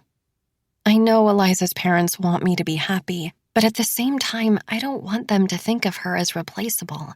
I don't want them to remember all those scenes of the two of us together, reading on her bed, painting our nails on the bathroom floor, lying horizontal on the dock, day after day, giggling about nothing, and suddenly find her ripped out of all of them, another face and body superimposed on top. I almost wonder if it would have been a comfort to them seeing how lost I was last year, knowing that I could hardly bring myself to leave my room, eat a proper meal, peel myself from bed without first thinking of her. A few, I say at last. Nobody as good as Eliza. Mr. Jefferson smiles as he grabs my hand and squeezes it hard. Do you mind if I go upstairs? I ask, returning his gaze. There's something about being here, back in this house, that makes me suddenly desperate to stick my fingers into all of it, reacquaint myself with every single corner, every last smell. Especially after the uneasiness of my own home, my own bed, I long to feel the familiar comfort of her room, my safe haven for so many years. It's just, I haven't been in her room since the last time, I say. I want to see what you've done with it. It's exactly the same, Mr. Jefferson says, leaning back. I've barely been inside since. But go ahead. Take all the time you need. I thank him and excuse myself, making my way into the living room, then the foyer, noticing the lack of tree in the corner and the non-existent stockings that should be hanging above the fireplace. A trail of goosebumps erupts down my arms when I see those double doors swing open again, yawning wide like the night of the break-in. A cool marsh breeze leaking into the house and the almost imperceptible flutter of wind in the curtains. I approach the stairs and ascend them slowly, imagining Levi's calloused hands gripping this same railing. Wondering if Mr. Jefferson knows he's at Rutledge now, too. Walking the halls his daughter should have walked, living the life she dreamed of first. I move farther down the hall, my eyes skimming over the collage of family portraits, Eliza's school pictures, the Jeffersons' wedding photo. They look so young there, high school sweethearts married just after they turned 18. Sometimes I wonder if that's why Eliza felt such a strong pull to Levi. I wonder if she looked at her parents, in love from the start, together for so long, and wanted the same thing for herself, no matter who it was with. I shrug the thought away, turning into her bedroom next and flipping on the light. Mr. Jefferson was right. It's exactly the same. A shrine to Eliza, just like my own parents had preserved my room for me. All her old things situated in all the same places, as if they'd been waiting for her to walk back in. I roam around the edges, taking in all the same posters, the empty glass on her side table and the permanent water ring stained into the wood. The kiss of her lipstick still stuck to the rim. I look over at the giant corkboard next, cluttered up with pictures, the bare spot still right in the middle. The window by her bed, curtains pulled open the way they always were. I can hear her voice now, dipped into a whisper, the same way she always materializes when the memories of her become too much. I can see the swing of her legs in my peripheral vision, the flick of her eyes darting outside. That flash of excitement as she chewed on her pencil, tugged twice on her hair. I think he watches me. I think he's out there right now. I walk toward her dresser next, opening the drawers before I can think twice, resisting the urge to pull something out and inhale it deeply, wrap it around my shoulders and call it mine. Instead, I let my fingers trail across the clothes still folded neatly inside, skirting the edges, feeling the fabric, until they brush against something different, rougher. Paper, I realize. A torn open envelope shoved deep in the bag. I glance over my shoulder toward her open door, then back to the dresser, grabbing the envelope and pulling it out from between two sweaters.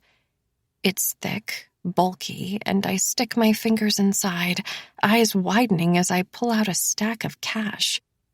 What is this? I whisper, my thumb flipping through the bills. There's several $1,000s in here, easily, every bill $100. I shove the money back inside and close the flap, flipping the envelope around. It's addressed to a place I don't recognize, a place in Fairfield, North Carolina, with no return address at all. I eye it carefully, trying to figure out who it might be from, who was meant to receive it, why Eliza had it stuffed in the back of her dresser like some dirty little secret she didn't want to reveal. Maybe she found it while she was out one day and decided to keep it, claim it as her own. I wouldn't put it past her. She once found a solid gold bracelet in the school parking lot and decided to keep that, too, instead of turn it in and attempt to find its rightful owner. I pull my phone out of my pocket and open the camera, snapping a picture of the address before tucking the envelope back where it was. I close the dresser and walk next to her desk, an urgent curiosity sweeping over me. I don't care about the money. I just want answers. Eliza and I didn't keep things from each other. At least in the beginning we didn't. But this envelope means something, and I want to know what it is. My eyes skip over her old textbooks, still stacked high in each corner, a smattering of notes and papers left over from senior year. I find her planner and flip it open, fanning the pages, eyes stinging as the little doodles in pen dance before me like a flip book. I read through all the old milestones she rendered important enough to note. SAT dates, the last day of school, graduation, and blink back tears when I see she wrote future ones, too. Days that she was apparently excited enough about to write down. Days she'd never get to see. Margot's birthday. Move into Hines. First day at Rutledge. I slap the planner shut with too much force, my eyes watering as I walk to the bed and sit on the edge of it, fingers digging into her comforter. Margot, honey, you doing okay? I can hear Mr. Jefferson at the base of the stairs, and I glance toward the hallway, wiping a rogue tear as it trails down my cheek. Fine, I yell back. Be down in a second. I look down at her bed, the imprint of my hand, the picture of that address burning hot in my pocket. Maybe it's nothing. Maybe it's graduation money, a gift from a relative she never lived long enough to spend. Maybe it's her own personal savings stuffed in some random envelope she found, a college fund she was stocking up on, spending money for when we were finally free. Maybe I'm trying to assign meaning to a truly meaningless thing, and the very fact that I'm still sitting here, pulling at my hair in her bedroom the way I always was, sends a sharp sting of irony in my chest. A twinge of embarrassment that I'm still trying so hard to understand her, my best friend. Still attempting to read through the lines of the things she told me, separate the truth from her little white lies, but even then, it was pointless. Even then, Eliza only showed the world the face she wanted it to see, carefree and fearless, bold and brave. Everything else stayed hidden, secret, so I suppose her death should be no different. I stand up and wipe my fingers beneath my eyes, an attempt to pull myself together, when a hint of movement catches my eye through the window. I start to walk toward it, peering through the glass. It's coming from Levi's bedroom. His blinds are open, the curtains too, and I can just barely make out the back of his head as he sits on his bed, arms gesturing like he's talking to someone just out of view. I never realized how clearly Eliza could see into his room from here, though I guess it makes sense. If he watched her, that means she could have watched him too. And I lean in closer, a little thrill traveling through my chest at the thought of spying on him like he once spied on us. This private moment, whatever it is, something secret that I'm not meant to see. I'm about to force myself to turn around, aware of Mr. Jefferson waiting just downstairs, when whoever Levi is talking to walks into view, pulling my attention back. It takes a few seconds for me to register what I'm seeing, her body coming into focus after a few long blinks. Slender arms, that shock of black hair, curls bouncy and wild as she saunters into the frame and sits down next to him. Then I watch as Lucy's long fingers weave their way through his hair, holding him close, his lips on hers as she goes in for a kiss. Chapter 42. I barrel back down the stairs, mind spinning and knees weak as I thank Mr. Jefferson for the coffee and babble some excuse about needing to get home. I had stared out that window for entirely too long, frozen with shock, hands on the trim, forehead practically pushed into the glass as I willed myself to blink my eyes and find Lucy's face replaced with somebody else's, desperate for it all to be some kind of complex mirage, a trauma-induced delusion, a misunderstanding that could be easily explained. But it wasn't. It's not. That's Lucy next door. Lucy with Levi, the two of them tangled together in a drawn-out kiss. I'm rounding the corner of the driveway when the sudden sound of her laugh stops me in my tracks. I watch as Lucy emerges from his house, eyes lighting up when she catches sight of me in the street, mere feet from the door. "Margot!" she yells, waving her hand. "There you are!" Levi appears in the doorway now, too, hands in his pockets and his head ducked low. He's wearing a t-shirt and flannel pajama pants, caught off guard and a little disheveled, though Lucy is acting like everything is fine, like this is entirely normal, her being here. Walking toward me in Levi's front yard, arms outstretched, the big reveal on some game show I didn't even know I was playing. It's like that very first day she showed up in my dorm, ruby red bikini and sun-kissed cheeks as she leaned against the doorframe, messed with her hair. The way she had sauntered in so casually, trailing her fingers across all my things as if claiming ownership over them and me. "What are you doing here?" I ask, my eyes darting between them. Thinking about all the times she's stepped into my room since, appeared out of nowhere, or was already in there when I walked in myself, scanning the pictures on my mantle, flipping through the books on my desk, inserting herself into all the spaces where she shouldn't have been, and acting like it was the most natural thing in the world. Lucy stopped short, hesitating in the driveway like I reached out and slapped her. "You said..." I watch as her smile fades slightly, her excitement at seeing me being slowly replaced with something that looks like shame. It feels strange, that expression on her. I've never seen Lucy ashamed over anything. "You said I could come."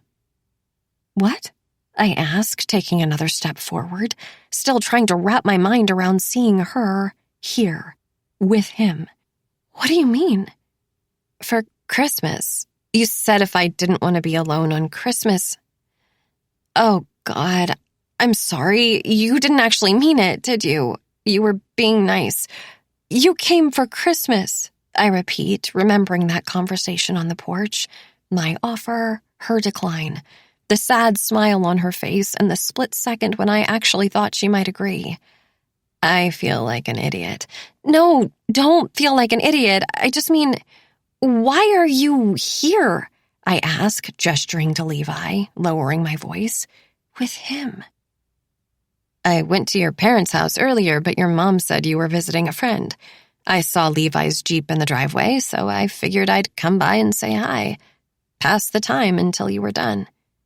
I opened my mouth, ready to confront her with what I saw through the window, but then I closed it again, deciding that I don't want either one of them to know I was up there watching.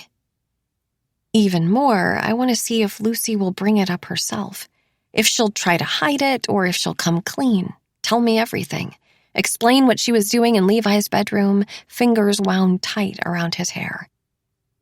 I felt weird just sitting at your parents' house without you there, she says at last, a hint of embarrassment in her voice. They didn't even know who I was. I'm sorry, I say, looking between Lucy and Levi, trying to force a smile.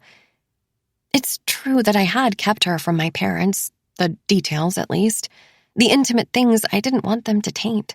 It was nothing personal, just my own selfish desire to keep my two lives blissfully separate, but I can see now how that must have felt for her, showing up to her best friend's house and being met with nothing but blank stares. I glance over to Levi's car next, a giant white Jeep with an Outer Banks bumper sticker peeling at the sides. It's also true she would have recognized it. It's noticeable anywhere, especially since she spent the last semester walking past it every single day. And I did invite her here. She never said yes, but it's not unlike Lucy to show up unannounced. She does it all the time. I'm just surprised to see you, I add. I'll leave if you want. No, don't leave, I say, closing the distance between us, forcing myself to pull her in for a hug. I want you to stay. Her arms hang limp by her sides until I feel them wrap slowly around my neck, squeezing me back, swaddling me in all those familiar smells. Her vanilla perfume and warm coffee breath. The subtle smell of smoke always lingering in her hair. It's tempting to fall back into the spell of her, to close my eyes and get swept away.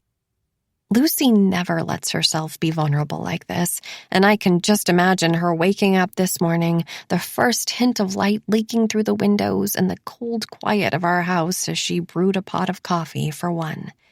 I can see her curling up on the couch for the second week in a row, eyes glassed over as she flipped through the channels, read another book without registering the words, pondering 2 more weeks of solitude and the last-second decision to jump in her car, make the drive here without asking permission or telling a soul.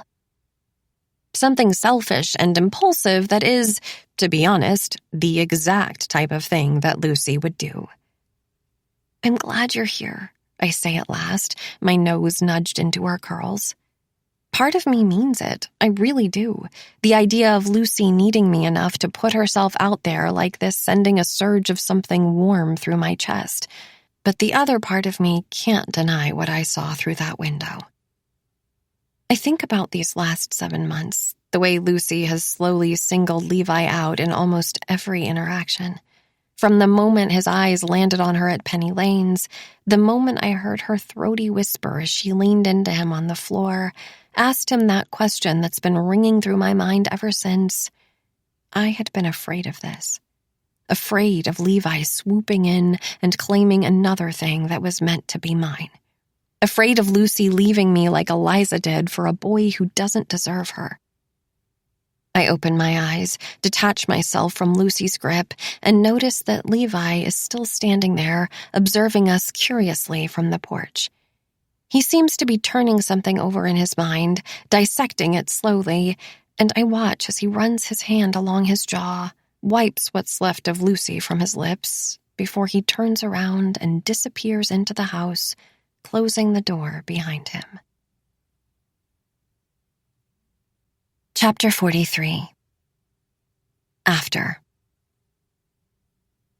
We've been outside for over an hour, waiting patiently as the police make their way through the house.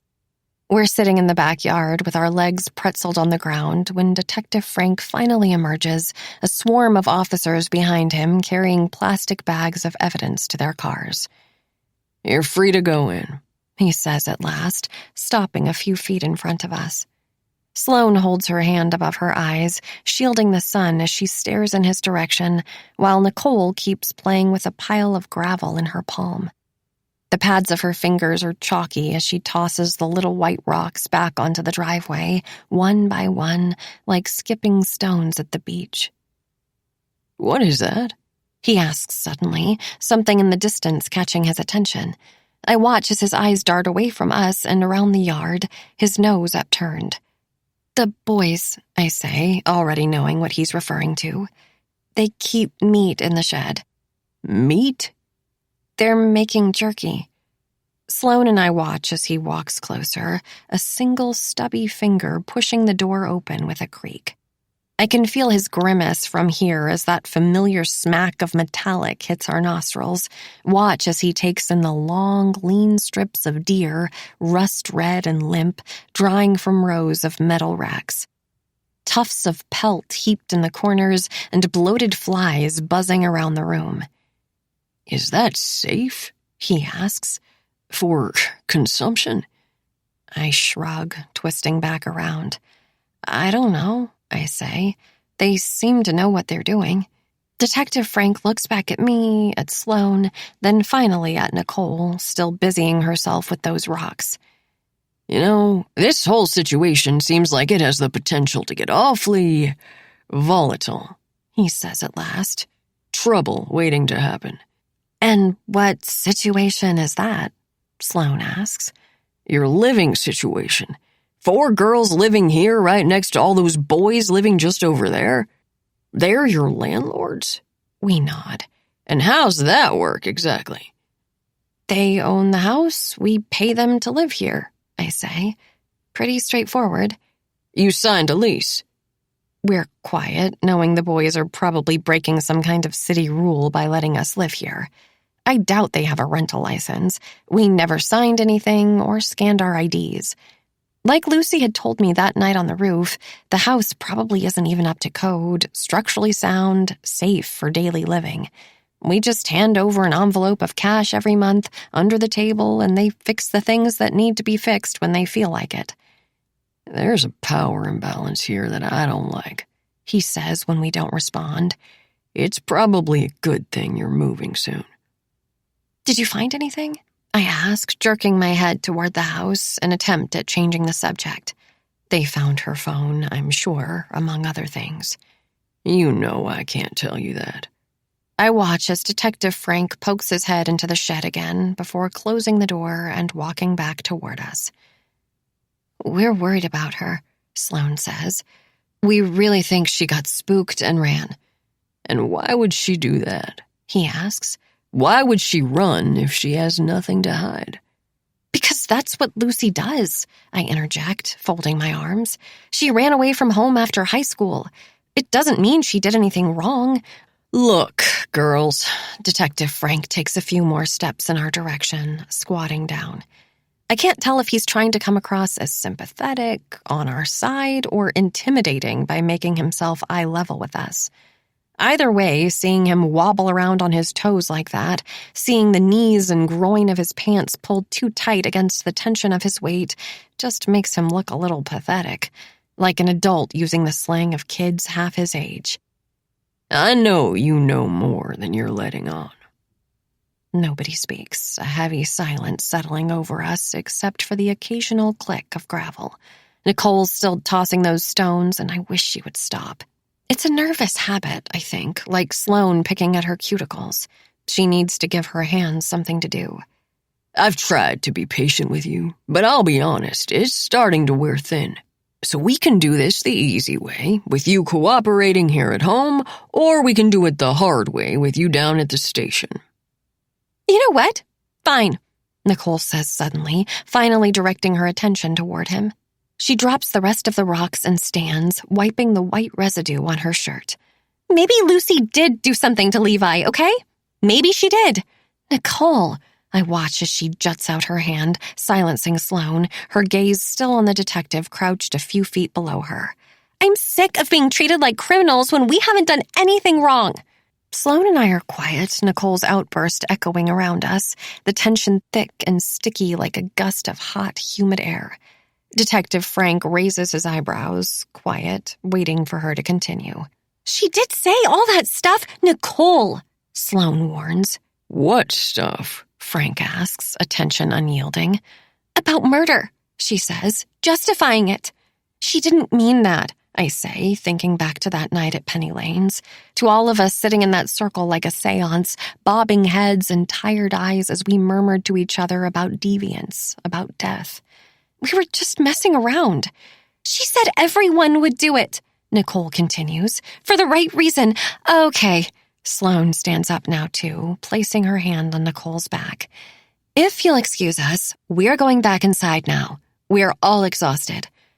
Withholding information from an investigation is illegal, Frank says, watching Sloane as they start to walk away. We can charge you with obstruction. Can you? Sloane asks, whipping back around. Because we've already told you everything we know. Lucy talks a lot, okay? But half of what she says is bullshit. We all know better than to believe her. Detective Frank is quiet, ignoring her outburst, eyes darting back and forth between Sloane and Nicole, standing rigid before him. Whether or not you want to admit it, your friend is the key to this thing, he says at last. She either did something or she knows something, and there's a reason she's gone. Sloane stares back at him, continuing to hug Nicole's fragile frame before the two of them turn back around and walk wordlessly toward the house, the screen door slapping shut behind them. I know what goes on in a place like that, Frank says to me next, his voice dipped low. I turn back toward him and he gestures to the shed, to the boys next door and everything they get away with. And I know about Eliza. Levi's old fling and your friend from before. He's trying to play good cop now, trying to extend a hand, offer me a way out, even though I know better than to take it. Even though I know if I reach out, let my fingers curl around his, he'll just grab my wrist and twist it instead.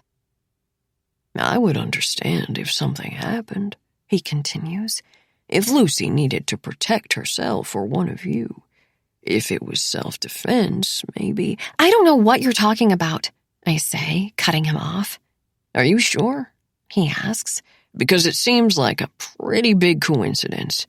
Your next-door neighbor, your two best friends.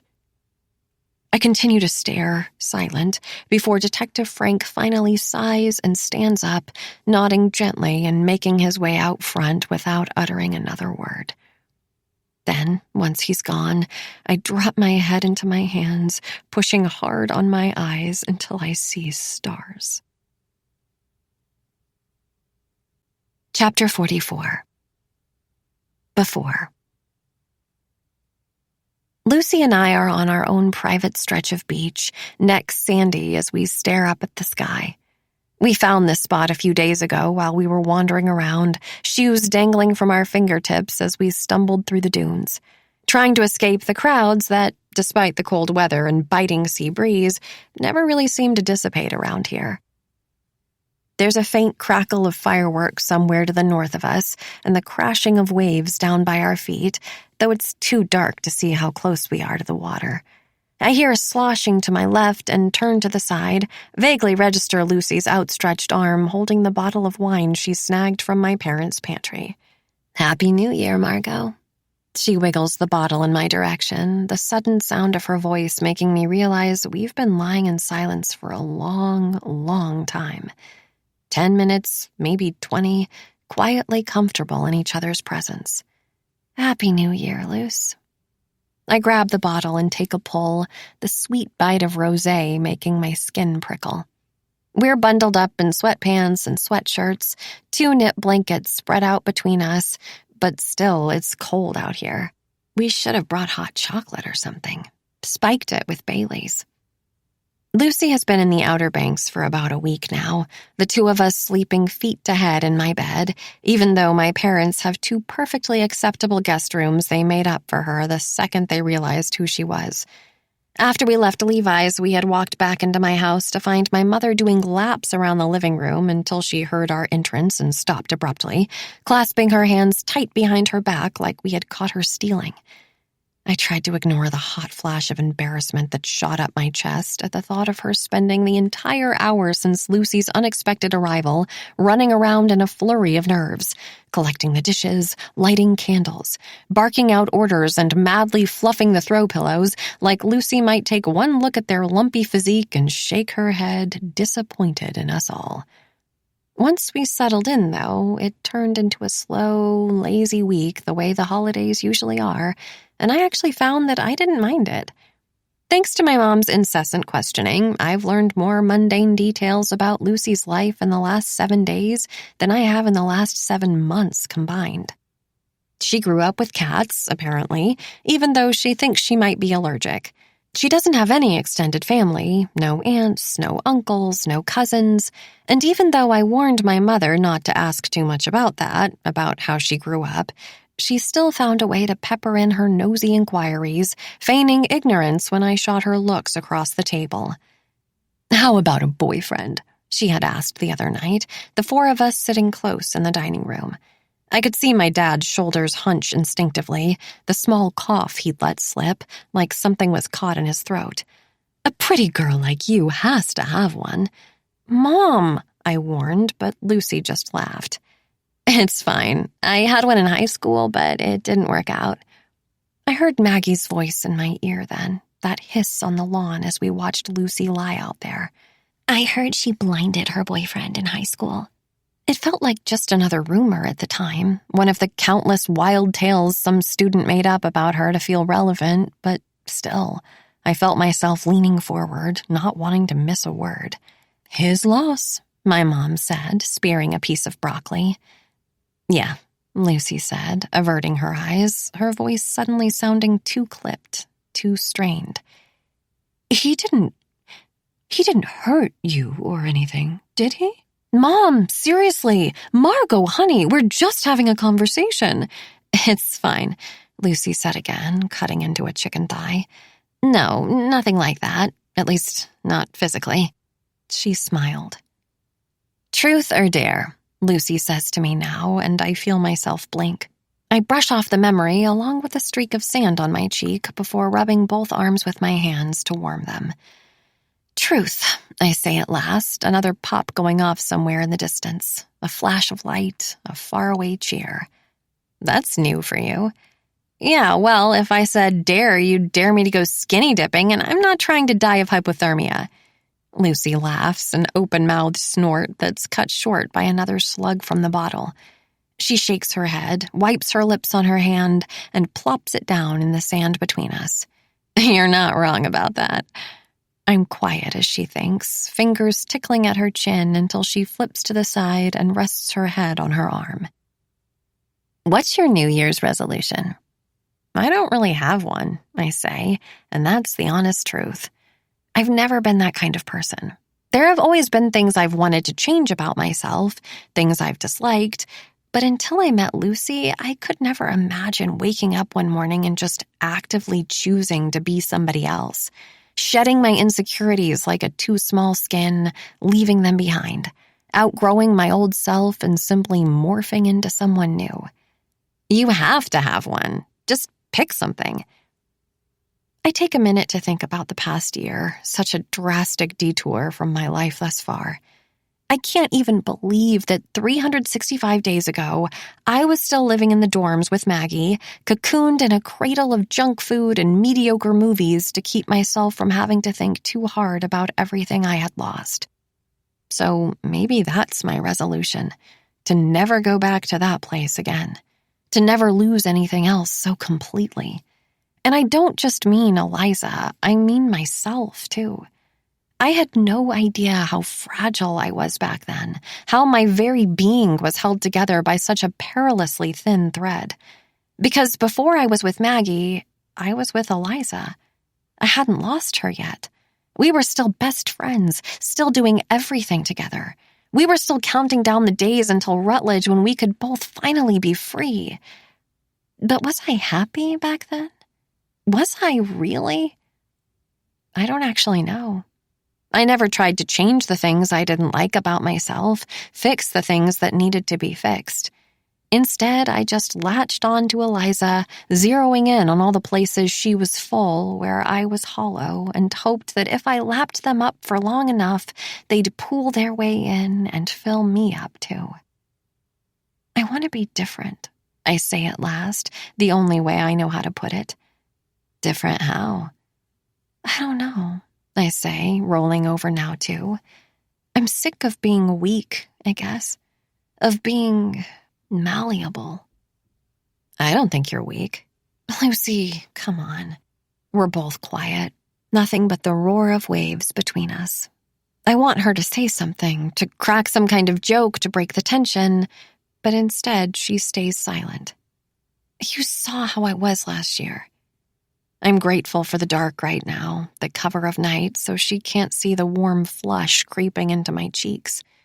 We've never really talked about this before, her choosing me, the anomaly of it. How it just doesn't make sense no matter which way you twist it. I grab the bottle from the sand, surprisingly light in my grip, and take another drink.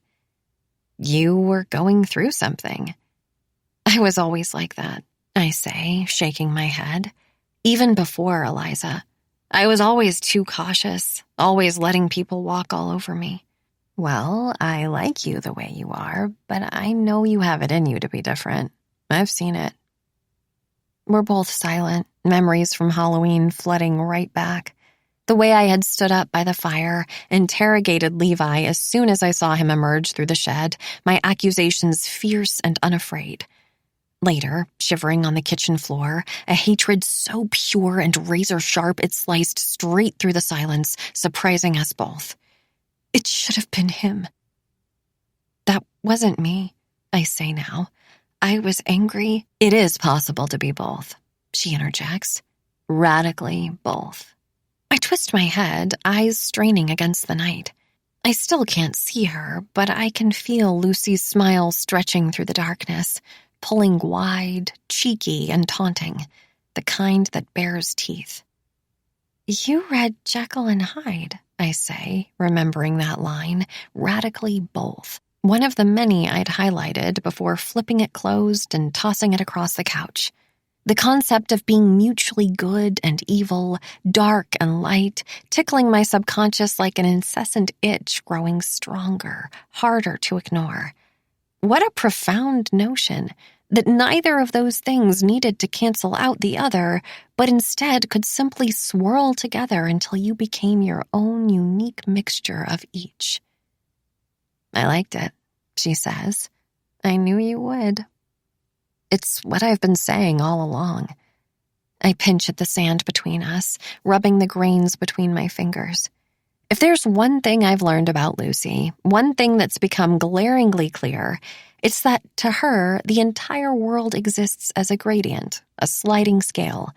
Her moral compass isn't broken, per se, but it's definitely skewed, the magnets attracted to whichever direction she sees fit, spinning madly around, guiding her whichever way she wants to go. There is no good or bad for Lucy. There is no right or wrong, noble or evil, but simply the existence of people who dabble in their own combination of each. Your turn, I say, handing the bottle back, trying not to think about the gradual pull of it, those scales tipping, just like she said they would. Truth or dare? In the spirit of trying new things, truth. I curl my legs into my chest, thinking about all the things I want to ask her, all the secrets I know she keeps, but still, there's only one that comes to mind. One question I've been chewing over since the second she got here. One mystery on the tip of my tongue, the weight of it pushing my lips apart only for me to lose my nerve and swallow it back down. Why did you go over there? I ask at last, picturing her in Levi's room again, fingers twisting in his hair and her palm delicate on his thigh as she leaned in close, her lips on his. When you went to my house and I wasn't there, why did you go to Levi's? She rolls over to face me, the shadow of her eyes gaping wide. I told you, she starts, but I shake my head. No, I say. You know what I mean. Why did you really? I guess I was curious. she says at last. I'm quiet, picturing those early days with Eliza. The way she sauntered down the dock, eyes darting over to Levi when she thought he wasn't looking. The way she would watch from a distance, a kind of bored awareness because there was nothing better to do. I remember her searching his name on her phone like he was some strange, exotic thing she simply wanted to study, try to understand. But then it morphed from there, an innocent interest turning into something bigger, stronger. I can't help but wonder if that's what's happening here, too. He told me about the party, Lucy says, rolling back over to face the stars. The night she died. I freeze, my body suddenly numb from the cold and the wine, the wind whipping off the water and this conversation, everything. I had been trying to work up the nerve to ask her about the kiss next, what I saw through that window, but this feels more important now. What did he say? He mentioned the old high school, she says, the party that happens there every year. I see it in my mind, the way it's always been, standing broken but tall on the edge of the beach, inside gutted from a lightning strike fire that ripped through the rooms years ago. Structurally, it's still standing, though nobody could call it sound. There are missing walls, no roof, only 3 stories of ash-black empty spaces cluttered up with charred furniture nobody ever bothered to move, and phallic graffiti spray-painted over old chalkboards. Empty vodka bottles collecting dust in the corners, evidence of parties past. The occasional sleeping bag left behind by someone too drunk to drive home.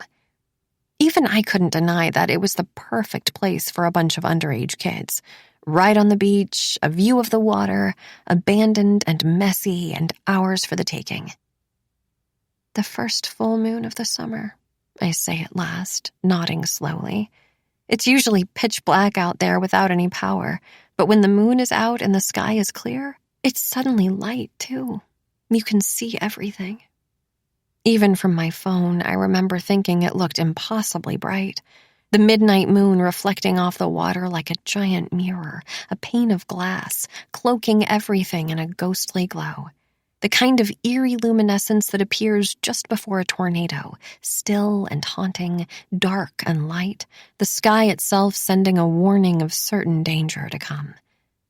Radically both, Lucy mutters, and I turn to face her, the crackle of a faraway firework like white noise in my ears. Yeah, I say. I guess it is. I look up at the sky now, the peak of the moon like something shy and wary, flitting in and out of the haze above. Picturing Eliza and Levi climbing those steps, ascending higher, stumbling perilously close to the edge. A single misplaced cloud could have called the whole thing off, made it too dark to see. But that night had been perfect, as good as they come. The moon glowing bright against the ink-black sky like a flashlight in the dark, exposing them all. Chapter 45. It's our first week back at Rutledge, and nothing feels the same. Nothing has felt the same since Halloween, really, that cursed night that cast a spell over everything. I close my eyes, massage my temples, my bed cold and hard as the image of Lucy and Levi replays in my mind for the millionth time. I had hoped things would feel different once we got back, the clean slate of Christmas break wiping the bad away. But instead, from the second Lucy and I stepped through the front door together, everything just felt different, strange, like we somehow wandered into the wrong house. Despite the week we had together, my best efforts to shrug it away, I don't know what to think about seeing the two of them together like that. My mind oscillating between the only 2 explanations so often I'm finding myself caught somewhere in the middle, suspended, stuck. I honestly don't know which one I'm more afraid of. The idea of Lucy actually falling for Levi the same way Eliza did, watching him pluck another one of my friends out from under me and holding her tight in his palm before crushing her in his grip, or the concept of Lucy playing us all in another of her games. I think about that very first night on this very bed, telling stories about Levi and who he is, the wheels turning in her eyes like she was starting to form an idea. a plan, leaning into him at Penny Lane's and whispering that question like she already knew the answer. Sloane and me in her bedroom, the two of us huddled beneath the sheets in the dark. That's what Lucy does. She dangles. Maybe that's what this is all about. Lucy dangling her power, her knowledge, peppering Levi with questions about Eliza like pushing on a bruise with building pressure, ripping the legs off a spider one by one, seeing how long she can go until he screams. What is her endgame, though? What is her goal? Like Sloane had said, Lucy is calculated, cunning. She's singling Levi out for a reason, and I need to know what that reason is. It almost feels like she's testing us both, Levi and me, pulling our strings and making us dance, worming her way into my thoughts every night like a parasite gnawing its way through my brain, making me feverish and sick, forcing me to think things, feel things I never thought I would. Margot. I opened my eyes to see Sloane standing in my doorframe, her expression grim enough to make me sit up quick. She looks truly worried for the first time since I've known her. Not bored like she usually is, mildly detached like she's simply scrutinizing the rest of us for her pleasure alone, but visibly alarmed, maybe even afraid. It's gotten worse, she says. What has? Nicole. She scurries into my room and shuts the door behind her, dropping her voice even though, as far as I know, we're the only people in the house. Lucy's been working a shift all day, and Nicole is next door, talking to Trevor. It's the first time she's willingly gone over there since I can remember, which struck me as progress until I realized the pledge party is tonight, the first Saturday of the new semester. Margot, this is serious, Sloane says. She looks really bad. How bad? Skeletal. I chew on my lip, thinking. There was barely any time between Nicole getting home from Thanksgiving and leaving again for Christmas, so none of us said anything about her rapidly withering figure. And what would we even say? She's refusing to tell us what's wrong, why something seemed to flip in her psyche the second she woke up the morning after Halloween. All we have to work with are flashes of that night, none of which feel very concrete thanks to the chemical concoction that had been coursing through our bloodstreams. Nicole lost in that party for hours, Lucas grumbling about her getting too drunk, me finding her on the bathroom floor, limp and confused and mottled in bruises. Levi on our property, skulking around. This is all Lucy's fault, Sloane mutters, immediately snapping me out of it. How could it be Lucy's fault? I ask. I was with her the whole night. She's the one who set her up with Trevor, Sloane says. She practically forced them together last year, even though I told her it was a bad match. They're not a bad match, I say, even though it sounds hollow the second I say it. Margot, come on, she says, shooting me a look. They're awful together, and you know it. I think about all the moments I've witnessed between them, Nicole and Trevor, subtle little things that always bothered me, elusive discomforts I could never quite place. It was in the way he looked at her, more lust than love, transforming into something else entirely anytime he had a few drinks. Animal, almost predatory, like he wanted her just for the sake of owning something. A sick pride in draining the life out of a living thing just to mount it on a wall. And then there was the time he interrupted her at Penny Lane's, telling us their secrets. The look on his face, like he was reveling in her shame. Flirting with me when she wasn't around, and stalking around the yard on Halloween, shirt ripped off and that rapacious grin. The glimmer in his eye that made me take a step back. Why did Lucy want them together so bad? It was never Trevor, Sloane says. It was this fucking house. The house? Lucy wanted to live here. Trevor was going to be president. Sloane arches her eyebrows, and I finally understand. Nicole dating Trevor was a means to an end. Lucy wanted the house, and the only way to get it was to get in with Trevor.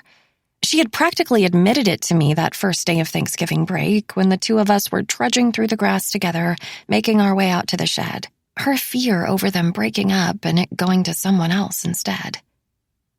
If this is all because of that fight with Trevor, then why doesn't Nicole just break up with him? I ask. I mean, the house is fine, the rent's cheap, but we can live somewhere else next year. She isn't going to break up with him, Margot. She's too nice. Don't you get it? The way Sloane looks at me sends a wave of discomfort through my chest.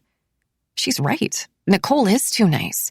She always has been, ever since that very first day when she tried to pry me out of my shell, her smile cutting through the pressure like a warm, wet blade. She's always the one smoothing things over, keeping the peace. That's probably what she's doing right now next door, alleviating any lingering tension before we're all marooned on an island together without our own house to run to, without any way to escape.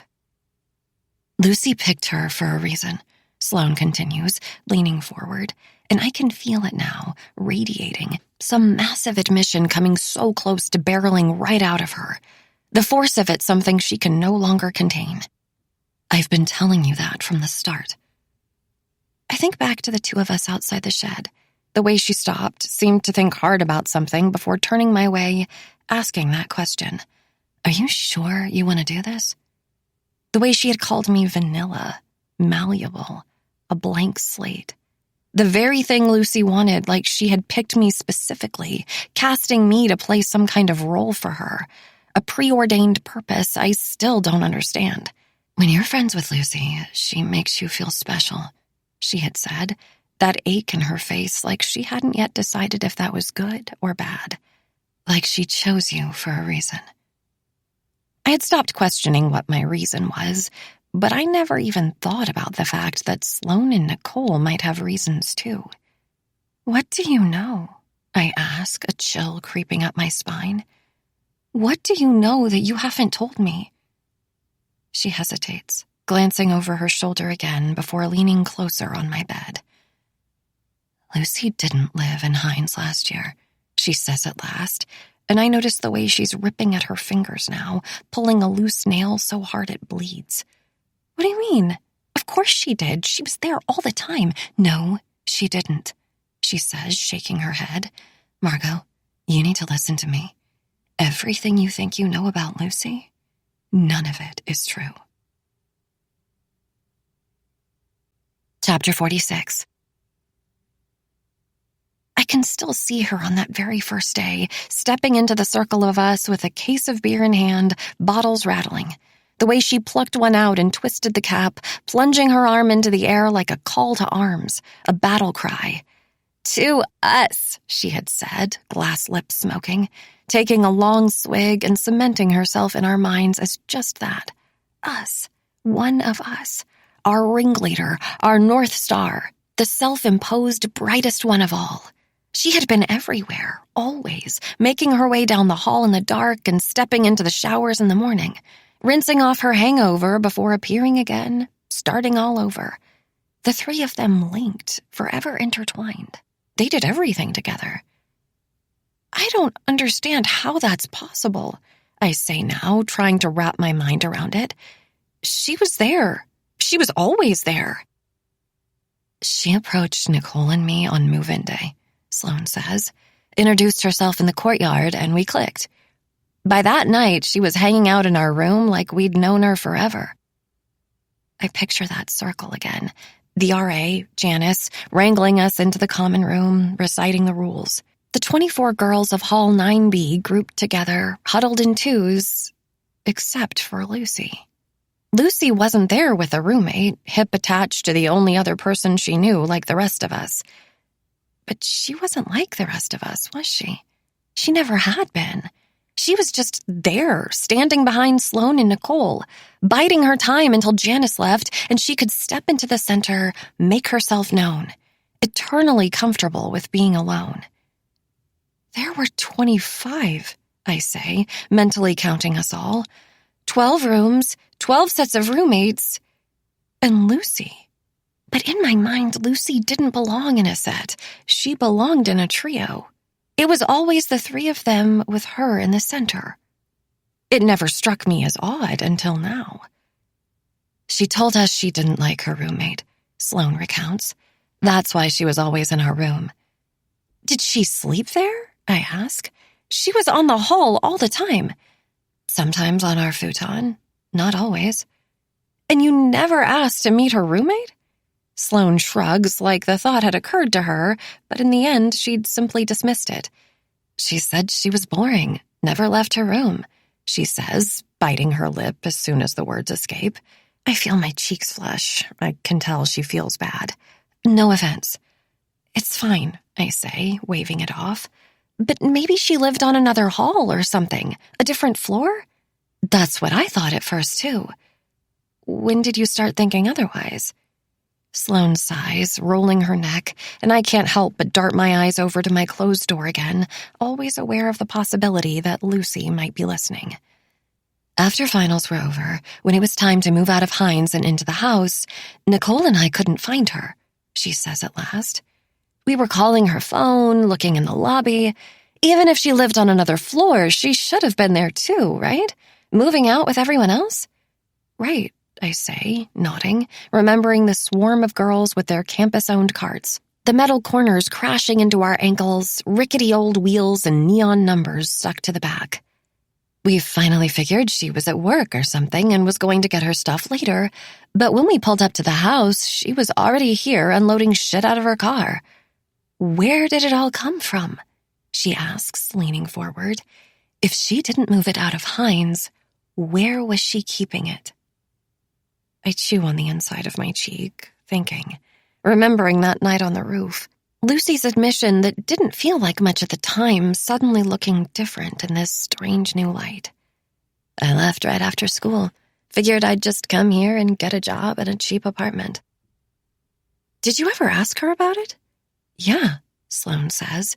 She shrugged me off, said she moved out early because she wanted to avoid the crowds, then acted like I was the crazy one for questioning her about it. I think back to my first day in this house, the very moment I met the others. Lucy calling me into the living room and the harsh hostility emanating off Sloane.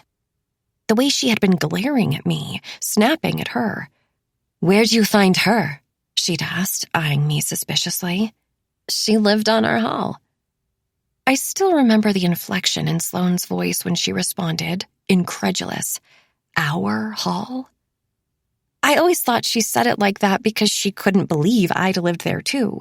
Like it was their hall, not mine. That humiliating sting shooting through my chest when I thought about all the days I'd wasted tucked away in my room. But it wasn't that. It was never that. Sloane wasn't doubting that I lived there. She was defying Lucy because she didn't. That's why you were so upset, I say now, the day I moved in. She was gaslighting me, Sloane says, and our entire conversation outside the shed flares up to the forefront of my mind again. I play it back, scene by scene.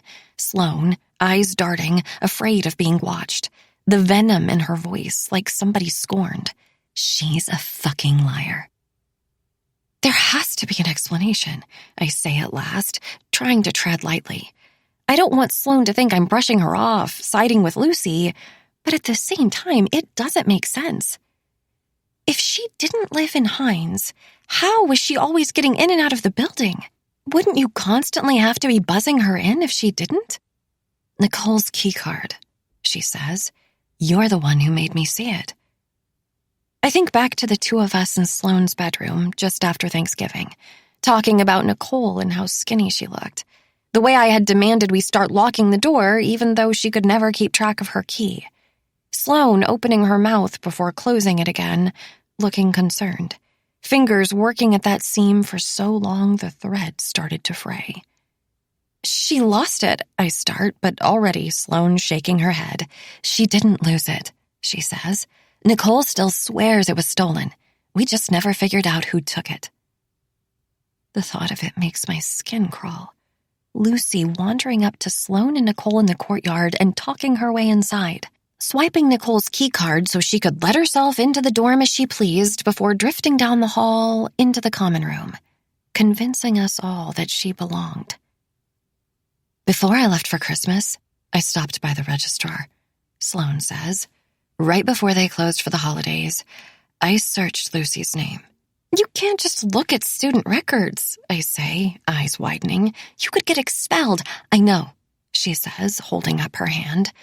But after realizing she was the one who took Nicole's key, I had to know why. What did you find?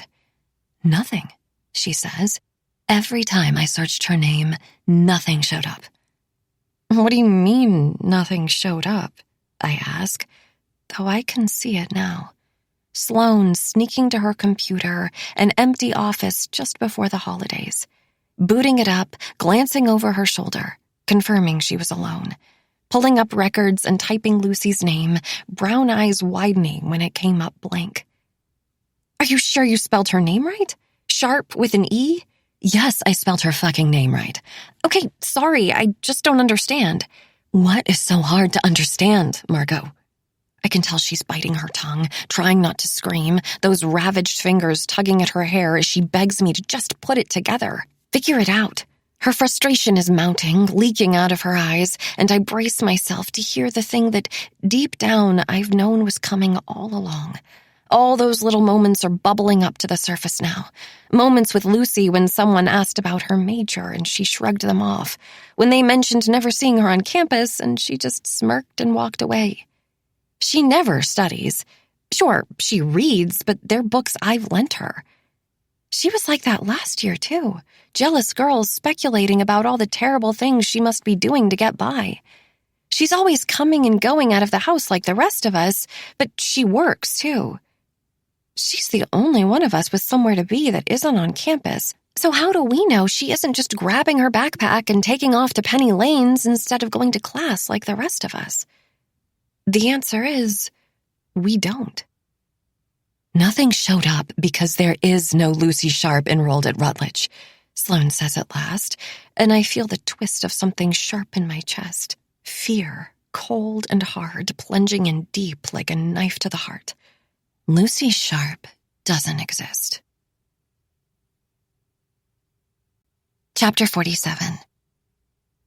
After. I walk inside to find Sloane and Nicole in Lucy's bedroom, tired eyes drinking it in. The place is destroyed. Floor to ceiling, wall to wall, drawers thrust open and clothes disheveled. Shoes kicked out of the closet and books splayed out like a bomb went off. Did you check under the bed? I ask, joining them on her unmade mattress. I can still smell her here, vanilla and cigarette, musky and delicate, radically both. Yeah, Sloane says. Her phone's not there. I nod, pulling my legs up under me. How about in the desk? Gone too. I put my hand on Nicole's knee, squeezing gently. This is the hardest for her, I know. The performance, the lies. She's a good person. I'm sorry, she starts, but Sloane shakes her head, cutting her off. I already told you, it's not your fault. What did Frank say to you out there after we left? Nicole asks me next. Nothing, I say. Don't worry about it. You're doing fine. God, I hate this, she says, sinking farther into the bed. She lays her head on Lucy's pillow, and I notice a black curl there, long and coiled, resting delicately on top. A little piece of her still stuck to the sham. I bet if we looked hard enough, we'd find pieces of her everywhere. It'll be over soon, Sloane says. Give it a couple days. They'll find the stuff on her phone. How long until you think it all comes out? They both look at me, and I just shrug, attention drifting around the room.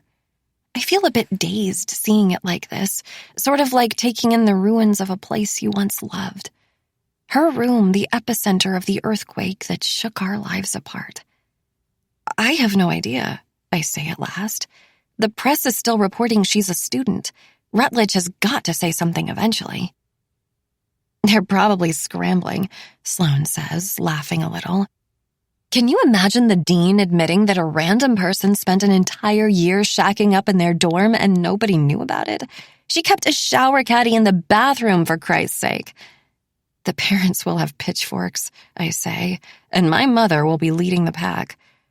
Nicole smiles, finally, and I feel something lighten in my chest when I look at her.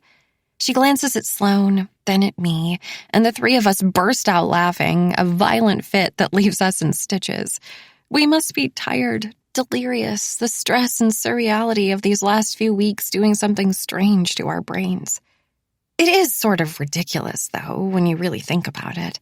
The things Lucy was able to get away with, the people she fooled, the people she's still fooling.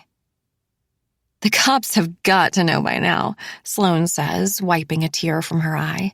Yeah, well, we didn't lie. And that's the truth. We didn't lie.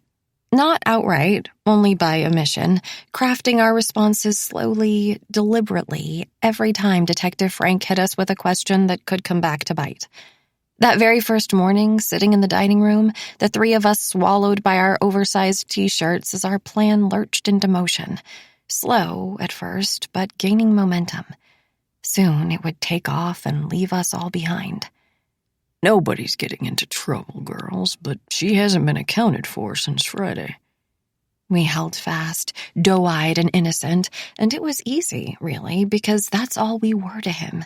Underestimated always. Just children, just girls. Have you talked to anyone in her classes? I can still hear her so clearly, stone-faced Sloane, chiming in with the perfect response while Nicole and I bit our tongues, tasted blood, a blend of terror and triumph pumping through our veins as we tried so hard not to laugh. Lucy doesn't go to class. Frank's gonna be so pissed, Nicole says now, threading her hands behind her head. It makes him look like an idiot. Sloane's the one to laugh this time, plopping down beside her and nuzzling close. That's because he is. I slide my way between them now, and the three of us lie quietly in bed together, the way we have so many times before, staring up at the plastic stars on the ceiling, meticulously arranged, thinking of Lucy and everything she taught us. Chapter 48. Before. It's unusually calm on the water, the gentle churn of the engine creating little waves that ripple out around us. Marmalade sky reflecting off the surface, casting everything in an orange glow. It would normally be such a scenic picture, something ripped straight out of a song, but the boat's slow approach to the island in the distance makes it feel like we're being transported to a prison somewhere, cut off from society with no way to escape. Margot! I turn around, tallying up the bodies in the boat. Nicole is sitting on Trevor's lap, angular legs sticking out of a fleece blanket draped across her stomach. He's drinking something out of a flask, stainless steel and small in his hand, the other palm placed on Nicole's thigh as he nuzzles his nose deep into her neck. Sloane is leaning into Lucas to their left, visibly rigid as his fingers play absent-mindedly with her hair, while Will and James are next to me in the back and Levi is driving, knuckles white as his hands grip the wheel. Margot! Yeah, I say slowly, twisting further, already feeling Lucy's eyes on me. Ice cold and kaleidoscopic, curious, like she somehow knows. She's all the way in the front, perched on the bow like a figurehead pulling us forward. Or maybe a siren, seductive and dangerous, her little lies fooling us all. Did you hear that? She asks me. Hear what? There's a full moon tonight. I look at Lucy registering that little twitch in her lip. Like that day on the lawn, our first talk in the dorm, laughing at something I still don't understand. I don't know why she's telling me this, what she's playing at, so I just nod, smile, and twist back around as I pull my own blanket tight around my shoulders, the sharp chill whipping off the water, sending a shiver straight through me. I think about this afternoon, just over an hour ago, the very moment when everything changed. Sloane and I pushed close on my bed, the things she told me lodged in my brain, stuck like a splinter.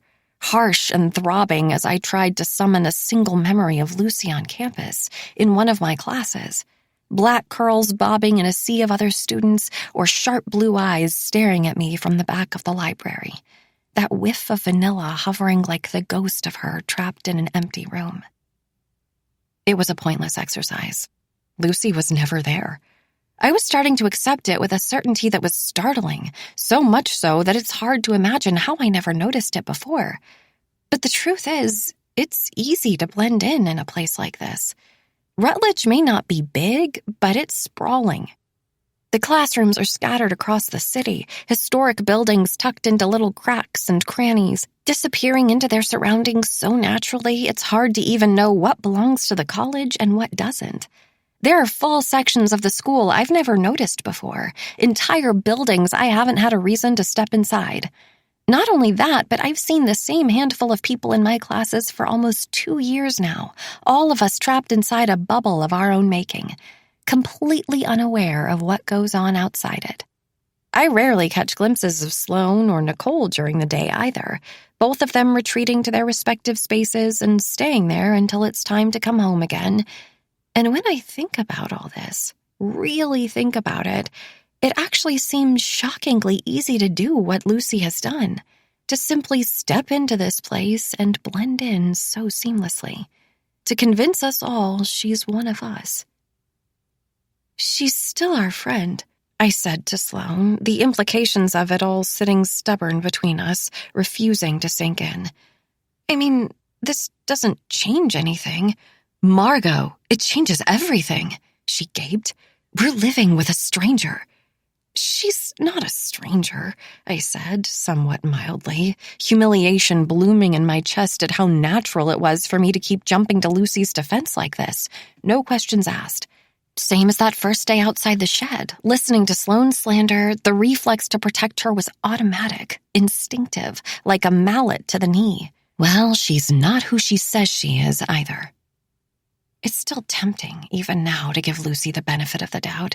Sloane hadn't been with us that night on the roof. She hadn't heard Lucy talk about her childhood, her past, the way things were, and her desire to get away. "I wanted a fresh start," she had said. "I figured you'd understand." I did understand, and I was starting to convince myself that maybe it was simple. Maybe Lucy moved to Rutledge on her own, but didn't have the money or the grades to get in. She started working at Penny Lane's, saw the way the students lived, and wanted that for herself, too. A chance at belonging, at friends. Not so different from any of us, really. So she met Sloane and Nicole on the lawn and felt at home in their presence. She was invited into their dorm, into their lives, and didn't want to admit that she was somehow different, less than, because of her parents, the way she grew up.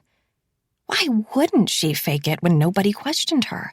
Why wouldn't she just go along with it all, simply pretend, like the rest of us, to be something she's not?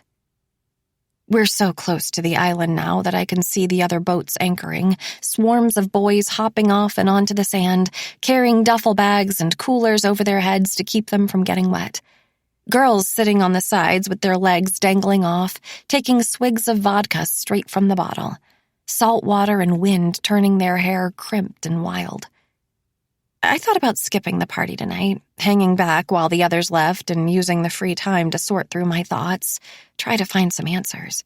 Sloane couldn't get away with bailing without upsetting Lucas. That, and she didn't want to leave Nicole by herself, and neither of us wanted to tip off Lucy either, alert her to the fact that something was wrong. We're supposed to be sharing a tent, after all, the only two roommates who aren't coupled up, and then I had an idea. "Luce, can you come back here?" Levi asks, bringing my attention back to the boat. "I'm getting ready to anchor."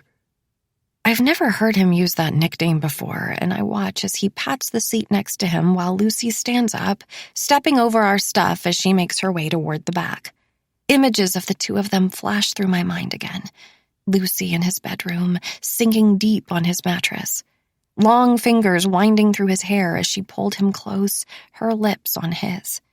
She plops down on the bench next to him and starts poking around the cup holder, always curious and forever bored, before pulling out a rusted fish hook and using it to pick at her nails.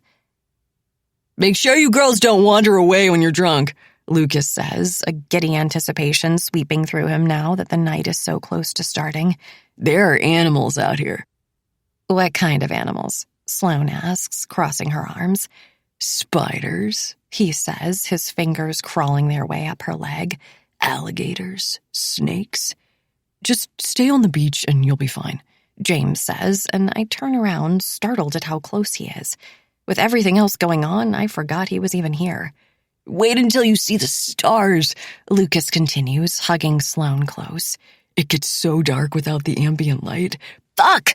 We all turned to look at Lucy, her sudden scream startling us all. A stream of bright red blood has erupted from her nail, running down her finger, and I watch as she throws the fishhook back into the cup holder like it somehow sprang to life and attacked her on its own. Here, Levi says, rummaging through various cubbies in search of something to staunch the bleeding.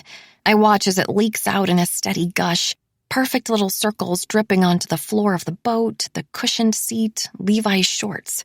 He's distracted, simultaneously trying to look and steer as the boat hits a wave at a weird angle and slams back into the water hard, almost sending Nicole to the ground. "Butler!" Trevor yells. There's a subtle slur to his speech as he grabs a hold of Nicole's thigh with his free hand. She winces, straightening herself on his lap. "Watch where the fuck you're going!" I'm okay, Nicole starts, but Trevor interrupts her, eager to keep fighting. "Christ, dude, you're gonna kill us all!" It's fine, Lucy says quietly, touching Levi's arm. I got it. Levi peels his eyes from her and looks back ahead, through the windshield, purposefully avoiding Trevor's gaze. I can see the tendons in his neck bulging, his jaw clenched tight like he has to physically restrain himself from snapping back. The tension on the boat is so palpable, so thick, and I realize, somehow for the first time, that it isn't just between Lucy and us, but the boys, too. Nicole and Trevor, Levi and me. This little group of us that was once so solid, now warped and bending beneath the pressure of it all. Little hairline fractures traveling slowly, threatening to burst. Are you okay? I ask, my voice low as I watch Lucy hold her finger, the slow glide of blood between her hands like the wax of a melting candle dripping to the floor. Fine, she says. The little blood never bothered me. I watch as she lifts her head, eyes on mine, before pulling her finger to her lips and sucking it dry, and I get this sudden sensation of looming danger watching her like this. Like eyeing a funnel cloud in the distance as it inches closer, collecting strength. Like we're all marching towards something big, something permanent, the slow simmer of the last 8 months morphing into full-blown boil.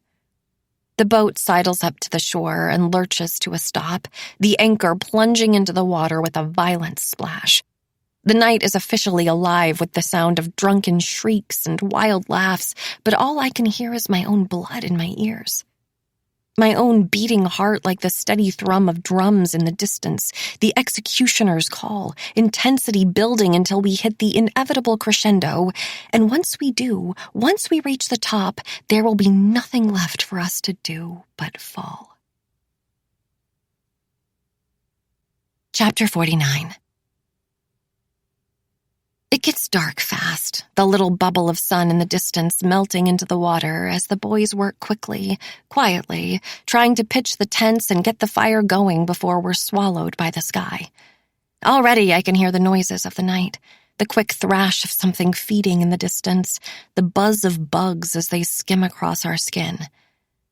Whiskey? Nicole asks, walking up behind me. I turn around, registering a bottle in her hand that's already half gone. Sure, I say, grabbing it from her and taking a sip. It's sweet, honey-flavored, and the syrupy liquid goes down slow, like drinking sap. Have you eaten anything today?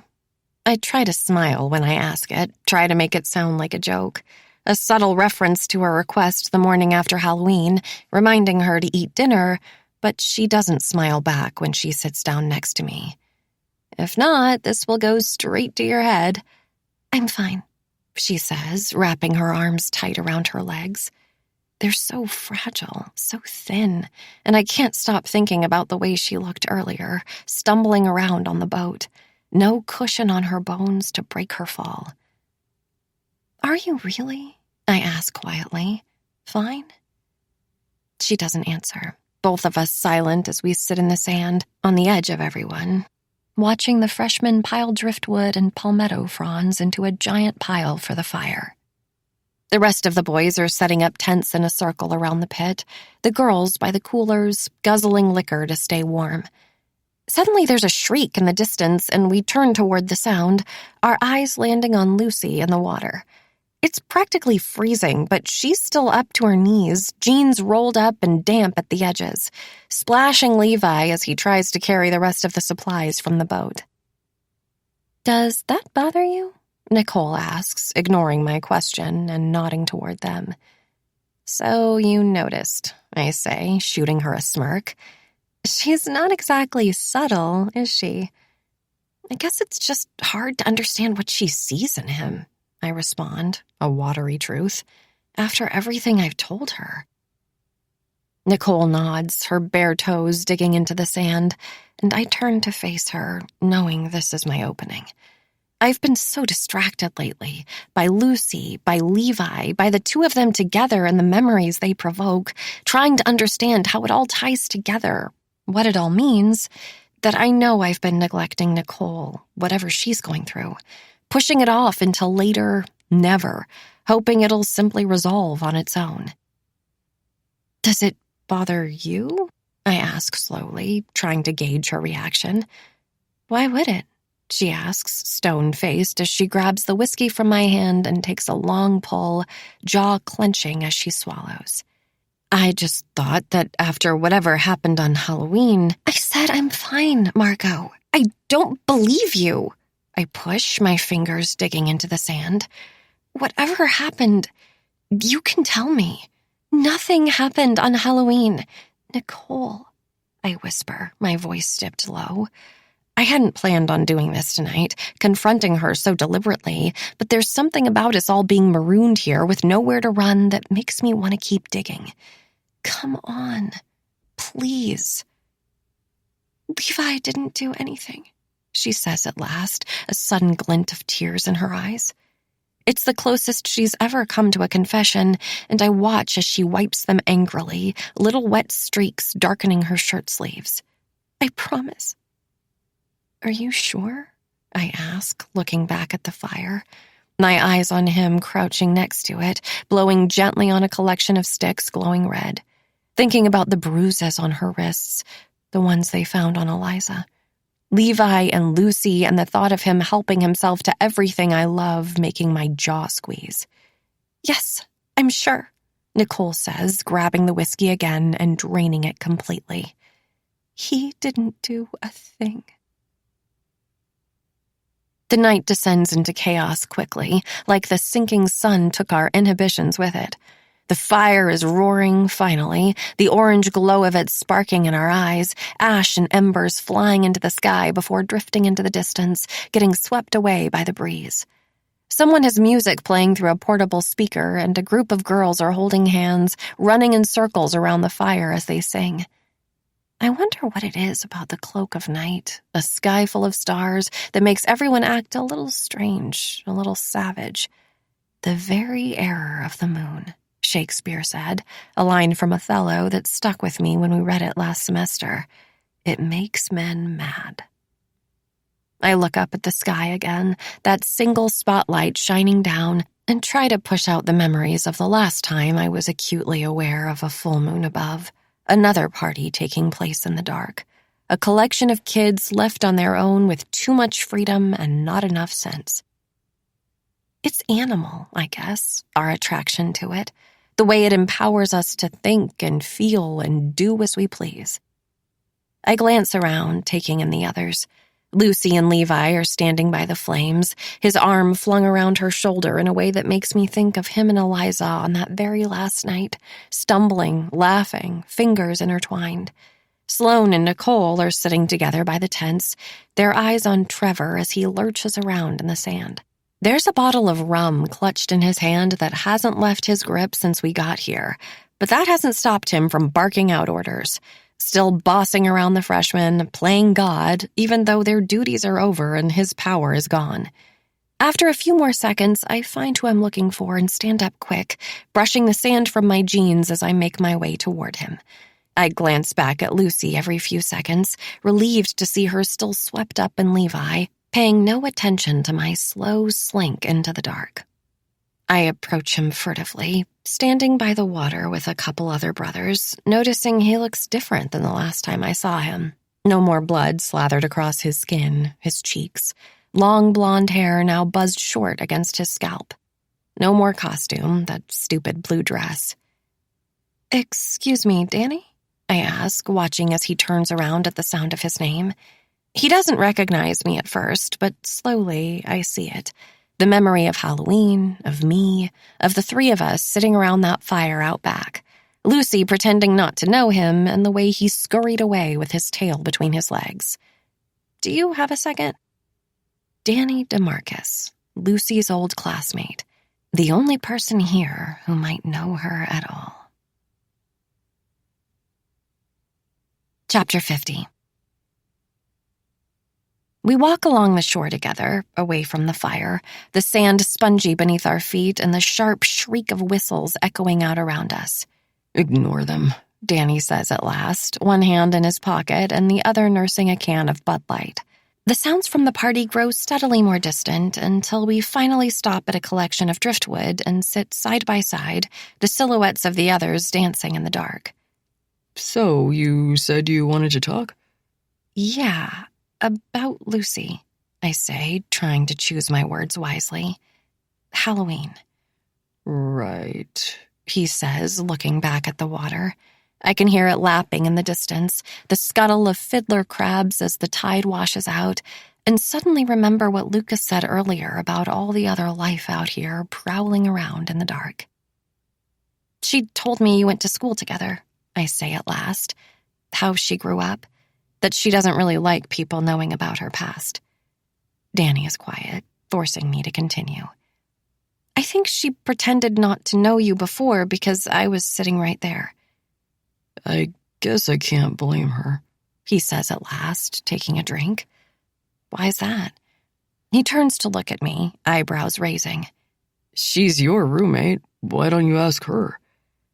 I know it has to do with her home life, I continue, using my toe to draw circles in the sand. Not getting along with her mom. That's an understatement.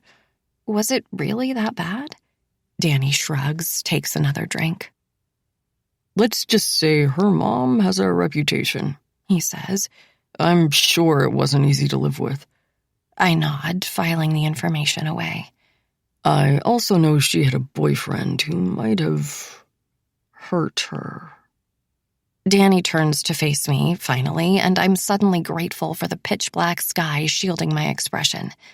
I'm trying to piece it together, form a narrative that might make it make sense. All the little clues Lucy has fed me, either deliberately or not, whispered truths she shared in the dark, and those little admissions I extracted right out of her, pushing carefully until they came gushing out. I can't yet bring myself to say what I've started to think, the pieces slipping together like a jigsaw puzzle. The bewildering enigma of Lucy slowly starting to resemble something solid, something whole. I can't tell Danny that ever since I saw Lucy and Levi through that bedroom window, all their little moments together have started replaying in my mind in a strange new light. The first time he saw her at Penny Lane's, that subtle look of shock as his eyes roamed all over. The way he turned to me, cocked his head. "Do you know her?" he'd asked, like he couldn't quite believe it. The way Lucy would always single him out after that, almost as if they had a shared history neither one of them wanted to admit. I'm just worried about her, I add. I think they might be talking again. I glance back at the fire, and although I can't make out faces from this far, I can still see them, Lucy and Levi huddled close in the exact same spot. I think about the way Lucy had looked when I told her those stories about Eliza and Levi, that curled to her lip like she was subtly amused. The way she kept asking about her after that, nudging me to tell her more like there was some simmering jealousy I could never understand. That's not possible, Danny says at last, shaking his head. Parker's dead. The shock of the sentence bolts me in place. The casualness of it, so matter-of-fact, not at all what I was expecting. Parker, I repeat, the unfamiliar name feeling strange on my tongue. The confusion on my face must be apparent because Danny keeps talking. Lucy's boyfriend, he explains. They were together for years. What happened? I ask, my head swimming at this sudden shift. And just like that, I'm back to square one, the flimsy theory I was starting to form already deflating slowly in my hands. Car accident. right before she left. I think about us up on that roof again. The way Lucy had looked at me and kept talking in the dark, eyes wide like there was something big she wanted to admit. Something she was working up to, maybe. Something deeper she wanted to say. There are things from back then I didn't want to bring with me. Was Lucy in the car when it happened? Danny sighs, rolling his neck before downing the rest of his beer and crunching the can in his grip. No, He says. but people blamed her for it. How could people blame her if she wasn't there? They were at a party the night he died and got in an argument, a bad one. People saw her slap him before taking off, and he tried to chase after her. Got behind the wheel after he'd been drinking and ran into a ditch. That's not... I start, my mouth hanging open when I can't find the words, imagining Lucy's sad smile at the dinner table, the way she averted her eyes like she was ashamed. People can't blame her for that, I say at last. That's not her fault. You know how rumors start, He says. First, she provoked him, then she slapped him. Then the slap turned into her actually mauling the guy, scratching his eyes so it messed with his vision. Then people started speculating that she fucked with his car so the brakes wouldn't work. All kinds of stupid stuff. I think back to freshman year, Maggie and me on that lawn. The stories about Lucy that were swirling around, ever present, practically invisible like dandelion seeds getting swept up in the breeze. But all you really need is one to settle in your mind and plant itself there, growing slowly until it takes over everything. All you need is one person to believe it until the others do, too. Sometimes people can't accept the randomness of it. Danny continues with a gentle shrug, like this isn't the first time he's thought about death. Sometimes people just die. Yeah, I say, remembering that night with Mr. Jefferson on the porch. After the funeral, his brown liquor breath, both of us dropping crumbs of doubt as we glanced at one another, silently hoping the other would follow. Both of us looking to ease our own guilt, for someone else to pin it on. Some stupid reason to make it make sense. You know, you're the second person today to ask me about Lucy, Danny says, turning to look at me like the thought just occurred to him. I had forgotten the girl even existed until 3 months ago, and now she's all I talk about. My head jerks back in his direction, another bomb I wasn't expecting. Who else was asking? Levi, He says. just before we left the house. I can feel it again, that pinch of envy, of greed, even though I don't understand it. I don't understand how I can still feel this protectiveness over her after everything she's lied about. How I can still find myself wanting to step between them like I did with Eliza. Every little stolen look feeling like a personal betrayal? A knife to the back? Did he say why? Isn't it obvious? Danny laughs, jerking his head back to the fire. Look at them. I twist back around, squinting in the dark, the two bodies I assume to be theirs huddled so close they've melted into one inky black spot, and I wonder, for the very first time, if I need to just swallow my pride and talk to Levi next. Ask him outright the things I've been thinking. See if there's something more that he knows. Anyway, Danny says, standing up from the driftwood like he's suddenly decided he's had enough. you're a good friend for worrying about her, but there's no need. Lucy can hold her own. Yeah, thanks, I say, standing up too, trying to mask the disappointment I feel and leaving our talk with more questions than answers. I'm sorry for bothering you, You're not a bother, he says. and for what it's worth, I don't blame her for leaving. Fairfield's too small a town to shrug off rumors like that. Fairfield, I repeat, the familiar name pulsing through my mind like a budding headache as I try to place it. Fairfield, North Carolina? Yeah, you know it? He asks, a surprised smile like this is the most interesting thing to come out of our conversation. That's our hometown. Chapter 51. I feel my fingers trailing their way across Eliza's clothes, folded tight and undisturbed. That worn envelope stuffed in the back and my hands sensing the bulk of it, notably out of place. Pulling it out, opening the flap. All that money stuffed inside and an address on the back I didn't recognize. The picture of it on my phone I had forgotten all about ever since Lucy showed up, commandeering my attention. "Where have you been?" she asks me now, plopping down in the sand beside us. Sloane, Nicole, and I are sitting cross-legged, side by side, observing everyone else's slow descent into madness.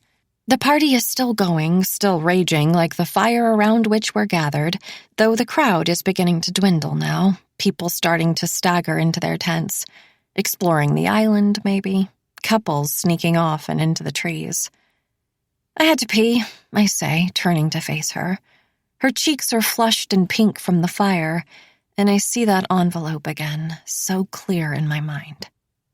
Fairfield, North Carolina.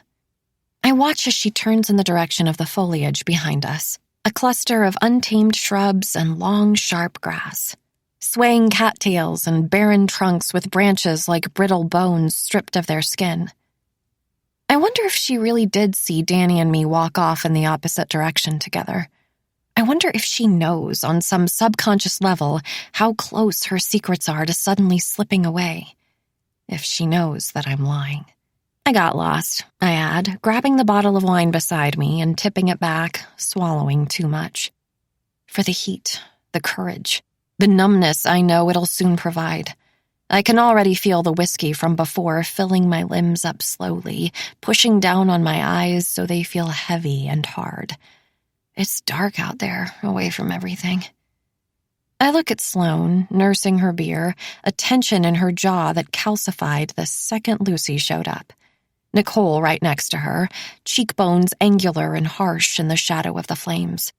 She looks sunken in, hollow, like someone jabbed her with a needle and she's been deflating slowly, losing her shape, and there's something so desolate about it. About all of us, really. Sitting here, side by side, trying to pretend that everything is fine. Trying to convince ourselves that nothing has changed when, really, everything has. Huh. She says it in a tone that's painfully unconvincing, and the entire thing reminds me of Eliza and me in those final few days. Of graduation, bumping into each other outside the auditorium, our parents pushing us together without even registering the stiffness in our arms or the lies in our smiles. That picture still tacked to the wall in my bedroom, framed on my mantle, the saddest thing I've ever seen.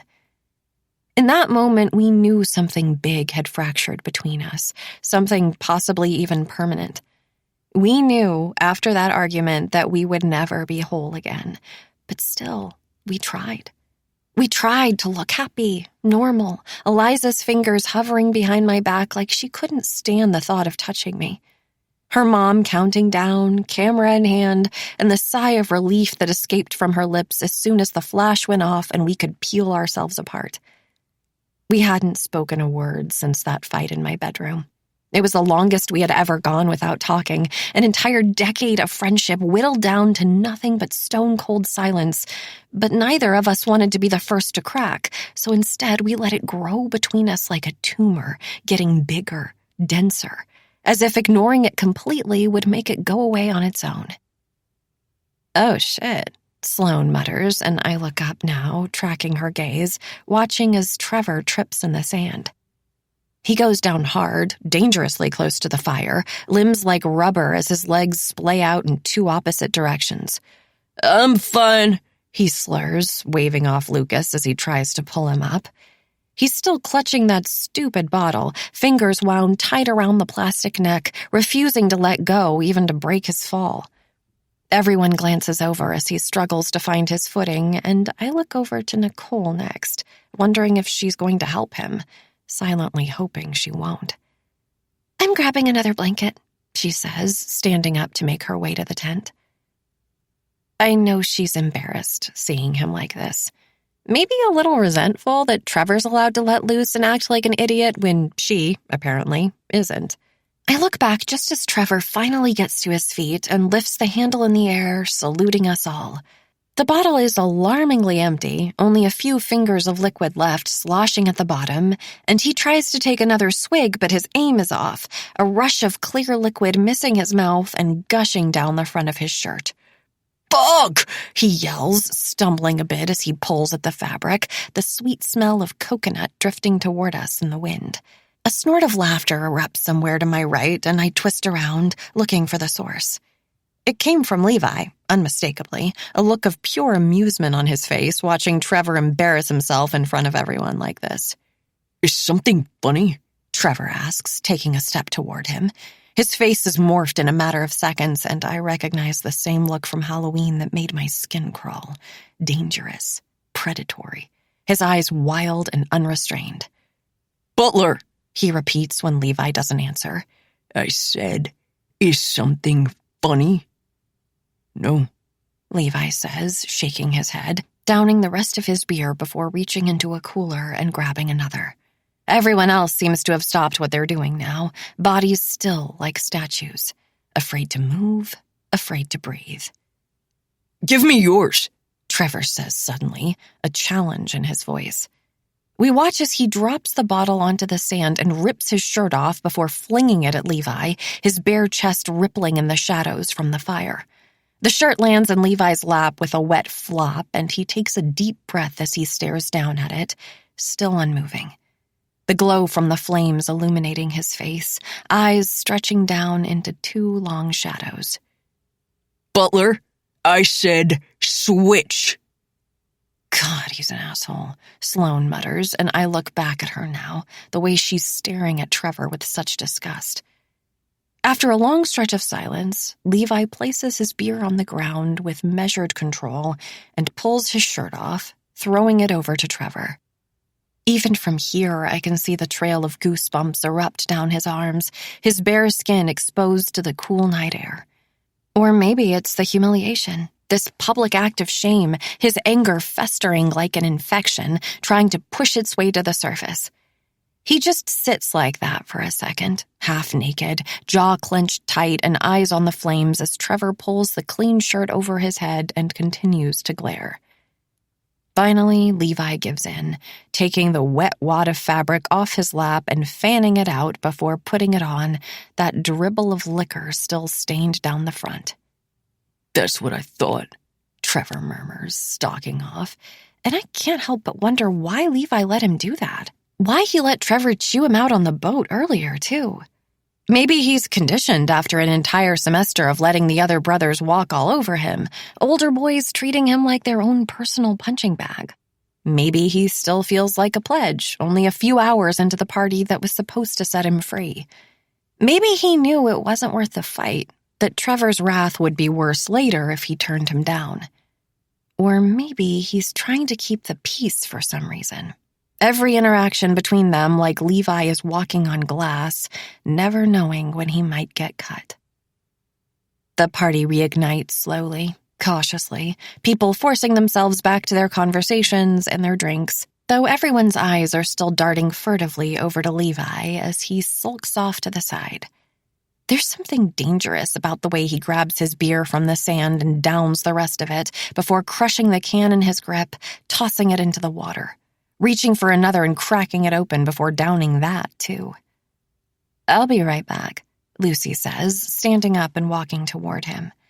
I watch as she plops down by his side, her hand on his leg like she's trying to comfort him, and I start to look away, still uneasy watching the two of them together like that, when a flash of movement jerks my head back in their direction. Levi grabbing Lucy's arm, hard, and flinging it away with a force that feels violent. Lucy hissing something under her breath before Levi snaps back, standing up with a look of revulsion on his face. I watch as he stumbles off, bare feet clumsy as he makes his way toward the trees. Those brittle branches like a skeletal hand reaching out, curling its fingers. The silhouette of a single bird perched on the edge like an omen. Then Lucy stands up too, brushes the sand from her legs as she turns to look at me. A smile forming on her lips as she follows him into the dark. Chapter 52.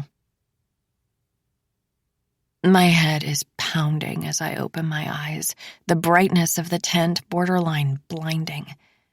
I blink a few times, my surroundings materializing slowly around me before I smack my lips, try to swallow. my throat feeling like sandpaper and my spit as thick as glue. It's freezing in here, the early morning air still unthawed, and I reach my arm out to the side, instinctively looking for the familiar warmth of another person beside me, only to find the second sleeping bag cold and empty and zipped up tight. No one's there. I sit up fast, a pang of panic flaring in my chest.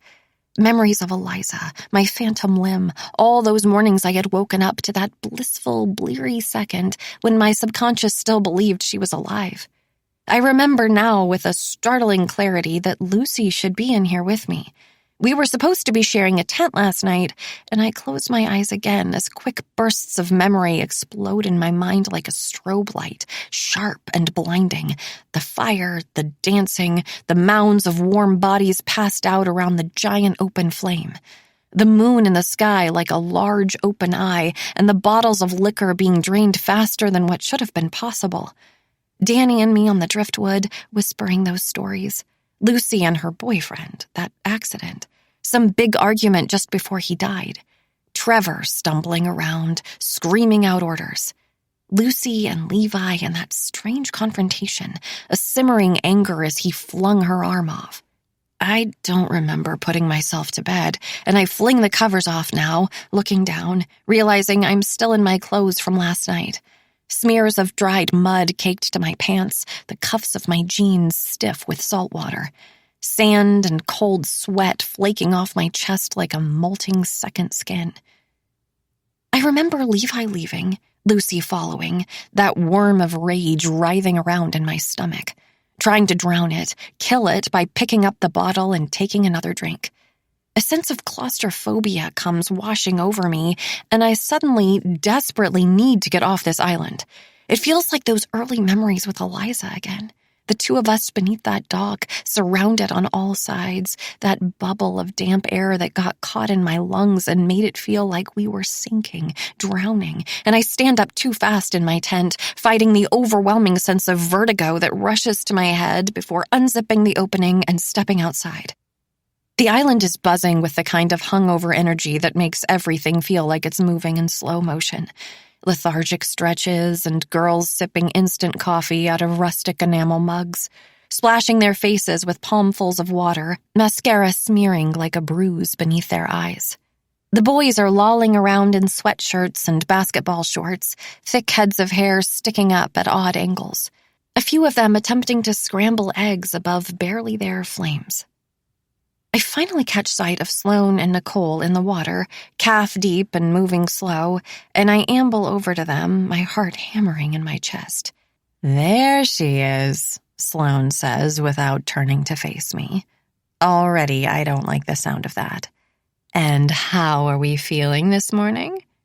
"Like shit," I say, rubbing my eyes. "I think I blacked out." "You think?" Sloane looks at me, eyebrows raised, and simply stares for a second before she looks back at Nicole, the tip of her hand trailing idly across the water. "What happened?" I ask, a croak in my throat, even though I'm not so sure I want to know. "You tell me," she says, looking back down, ripples from Nicole's fingers cracking the glassy surface. "You weren't making any sense at the end." "What was I saying?" "Something about how you needed to find Levi," Sloane says, and I suddenly remember the thought that flared up when I was talking to Danny, wondering if I needed to just talk to Levi, swallow my pride, and demand some answers. "I kept telling you to stop, but you wouldn't listen." "I was trying to find Levi?" I ask, twisting around, my eyes scanning the beach for any sign of him. For any sign of either of them, Lucy or Levi, though her absence in our tent has made it painfully clear that they're probably asleep and they're probably sleeping together. "At one point you ran off to find him, and I found you lying by the water an hour later," she says. The tide was rising. I look down at my jeans, the dark stain at the bottom, and her words trigger another memory from last night, blurry but there. My fingers digging into the sand as I listen to the occasional splash in the distance, the bobbing of boats anchored offshore. The murmur of voices a few yards behind me, and sounds of the party slipping away as people made their way to their tents or just fell asleep right there by the fire. My head spinning and my mind on Lucy and me up on the roof, on the beach over Christmas, curled up in those blankets as we passed the bottle between us. The distant pop of fireworks and her voice like a whisper, a suggestion, a dare. If you knew you could get away with murder, would you do it? I remember staring at the sky, so cloudless and clear I could see every constellation like Thanksgiving night with Lucy's fingers in mine. The quick stab of jealousy once I found the sisters, the twins, their hands clasped tight while my own remained so painfully empty. Did I find him? I ask, a creeping uncertainty in my voice. My cheeks burning as I remember Levi standing up and walking into the trees, Lucy's smile as she glanced in my direction before following slyly behind. It's all so familiar, this terrible feeling. Even after everything I've learned about Lucy, everything I know and don't know, there's still a possessiveness toward her I can't control. It's the same as the greed I had for Eliza, wanting her friendship all to myself. The high from her attention perfectly pure and razor sharp, not the watered-down thing I had to stomach when somebody else wanted it too. I don't know, Sloane says. You were alone. I sigh, closing my eyes, trying to excavate the massive pit settling deep in my stomach. I feel uneasy, sick, but I still can't put a finger on why. It's probably all the alcohol, mixing liquors, this abandoned place, and the anxiety that inevitably sets in after a night of indulgence. Trying to think back on what I did, what I said, what I might have seen. Maybe it's the full moon from last night making me feel off-kilter and strange, reminding me of that night almost 2 years ago, of watching Eliza and Levi stumble around in the dark just like Lucy and Levi had been. Witnessing that argument, that violent fling of her arm, her low hiss in return, and that feeling of fear, of dread, of knowing I should step in and do something, but also just wanting to fall asleep and forget. I try to summon more memories now, my mind grazing the feeling of something familiar but just barely out of reach. I try to picture finding them, maybe, rounding a corner to see their bare skin glowing like ghosts in the night as I stood at a distance, watching it all. I wish it was him. It should have been him. I think I'm going to be sick, I say instead, head swimming, a slow heat starting to crawl up the back of my throat. I turn around and walk away from the water toward the direction of the tent before taking a turn and going inland instead. I approach the trees quickly, the foliage growing denser the farther I get from the shore, and I keep my eyes down, watch where I'm stepping, trying not to think too hard about Lucas on the boat and his comment about all the other creatures we're sharing the place with, all the deadly things that lurk in the shadows, just waiting for an unassuming something to stumble across their path. Finally, I chance a glance up and spot a clearing a few feet in front of me, another little patch of sand in the distance with water retreating on the other side. I keep my eyes lifted, my gaze trained forward until my foot hooks around a root and I start to fall. Shit! I hiss, just barely catching myself. I shake my leg free and look down, realizing, too late, that it's not a root. Instead, my foot got caught on something else entirely. A human arm stretched out in front of me, long and lean and covered in dirt. I feel something catch in my throat. Shock, fear, a horrible knowing locked deep inside, and before I can stop myself, I let out a scream, shrill and haunting, before the sharp swell of vomit comes barreling out. Chapter 53. It doesn't take long for the others to find me. I can hear them before I see them, the snapping of twigs and leaves as they run in my direction, calling my name. My scream suspended in the air around me and my pile of vomit steaming warm in the cool morning air. Margot! They must think I've stumbled upon some kind of animal, visions of me clutched in the jaws of an alligator, limbs ripping as it drags me away. I recognize Lucas's voice first, just a few yards behind me, but I still can't move. I still can't speak. All I can do is stare down at the body beneath me, face down in the mud. At the back of his head, moppy brown hair all tangled and torn.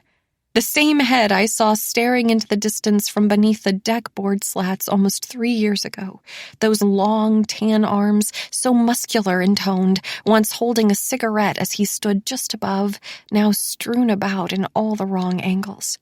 Margot, are you okay? Lucas appears beside me and places his hand on my arm, slow and delicate, like he's afraid I might break. I can feel the moment he sees it, too. His tightening fingers, the intake of air. The back of Levi's neck, all marbled in bruises. Oh, shit, he says, letting go of me before pushing both of his hands through his hair. I turn to look at him just in time to register the color drain from his skin. Oh, shit. Oh, shit. What is it? Sloane jogs up behind us before coming to an abrupt halt, her eyes bulging impossibly wide. Nicole just behind her, her face ghost white. What's going on? I hear Trevor's voice next, more irritated than anything, and twist around to see a handful of people trickling in behind him, too nosy to stay put on shore. I step to the side, mechanically letting him through, and watch as he follows everyone's gaze before registering the body lying limp in the mud. What is this? He asks before turning to look at me, his voice picking up an octave. What happened? I don't know, I say, finally finding my own. I just found him here. What do you mean you just found him here? I just found him, I repeat. I came out here and I tripped. I thought it was a root or a branch or... I stop, shaking my head, shock settling over me, making me numb. Butler, Trevor says, turning back toward the body before nudging Levi's side with his shoe. We all flinch as it sags back into the mud, almost like we expected him to spring up and pounce. Butler, get up. Trevor, Nicole starts, but he ignores her, pushing the torso with his foot again. Butler, get the fuck up, he says, louder. He's passed out. He's not passed out. Yes, he is, Trevor says, nudging him harder. The toe of his shoe pushing deeper and deeper as he tries to rouse Levi awake. We're all still, too afraid to move, to breathe. Just like last night, watching Trevor and Levi fight in the dark. Like if we just stand here, statues still, we might blend into the trees and disappear. Butler! Trevor yells, kicking his side, and before anyone can even realize what's happening, he charges toward Levi and grabs his shoulder, rolling him over so he's flat on his back. Trevor, what are you doing? Nicole screams, lunging forward, but Sloane holds her back before she can get too far. Don't touch him! He's dead! I look down at Levi, that word, dead, hovering above us like a storm cloud, blotting out the light. We all knew it, deep down. We all thought it, feared it, but nobody else had been brave enough to actually say it out loud. Now, though, it's impossible to deny. Levi is dead, and he's been dead for a while. The entire front of his body is covered in thick brown mud. It's in his eyelashes, his nostrils, his mouth, his hair. I have a sudden flash of Eliza again, the way she must have looked splayed out on the ground beneath that old burnt building. Maybe it's the position of his limbs that suddenly reminds me of her, both of their bodies lifeless and limp like marionettes simply tossed to the side. Fuck! Trevor screams, the sound of it echoing around us, making me jump. I hear a few birds flap in the distance, too startled to stick around, and I'm suddenly so jealous of their ability to just leave. We need to call the police, Sloane says, quiet before shooting a look at Trevor. Nobody else touch anything. God, I'm fucked, Trevor mutters, pacing now, his hands pushed into his hair. I'm so fucked. Trevor, he's dead, Nicole repeats, disbelief in her voice and fresh tears springing up fast in her eyes. Do you not understand that? He's dead. I'm the president. He snaps back, flinging around so he can finally face her. This happened on my watch. This piece of shit drank too much, couldn't handle his liquor, and now I might go to jail for it? Nobody's going to jail, Lucas whispers, trying to calm him, though his voice sounds anything but certain. It was an accident. That wasn't an accident, Sloane snaps back, her voice suddenly too hard. You saw his neck. We're all quiet, thinking of those bruises that looked eerily like fingers, almost as if someone had been holding him down. You're disgusting, Nicole mutters, her gaze still on Trevor, and we all turn to look at her now, a quiet hatred festering in her eyes. It's impossible for you to think about anyone but yourself, isn't it? Okay, come on, Sloane says, grabbing Nicole's arm and ushering her away. Back to the beach. I'll get my phone and we can call for help. My feet stay planted as I listen to the slow retreat of the others, their ragged breaths and stifled cries now that the initial shock has worn off and everyone has finally realized what's happened. I vaguely register Sloane calling my name, trying to nudge me along, force me to follow, but I still can't move. I still can't speak. I still can't peel my eyes from his, from Levi's, wide open and blinding white against the thick, dark mud covering the rest of his face. I feel a touch on my arm and jump again, expecting to see Sloane right back beside me. But instead it's Lucy, her expression hauntingly calm. I don't even remember seeing her show up, and I look back and forth, trying to decipher how long she's been here, where she came from. Thinking about the last full memory I have of last night, her and Levi together in the sand, Lucy's hand on his thigh and the way Levi had pushed it, standing up with that look of disgust on his face. Her voice in Penny Lane's as she talked about murder with a cool indifference, the two of us in the kitchen, my chattering teeth, her head cocked and curious as I muttered my confession, that inky black truth. It feels good, doesn't it? She says at last, her voice so low I'm not even sure if it's real or if I've somehow imagined it. Imagined it all. To finally get what you want. Chapter 54. The rest of the week is nothing more than a blur. All of us sitting in the sand, eyes wet and red, watching the Coast Guard appear in the distance. The police crawling the island, spinning cobwebs of yellow caution tape as a bloated man named Detective Frank pulled us to the side, one by one, scribbling notes as we gave our statements. It was a chaotic scene, frenzied from the start.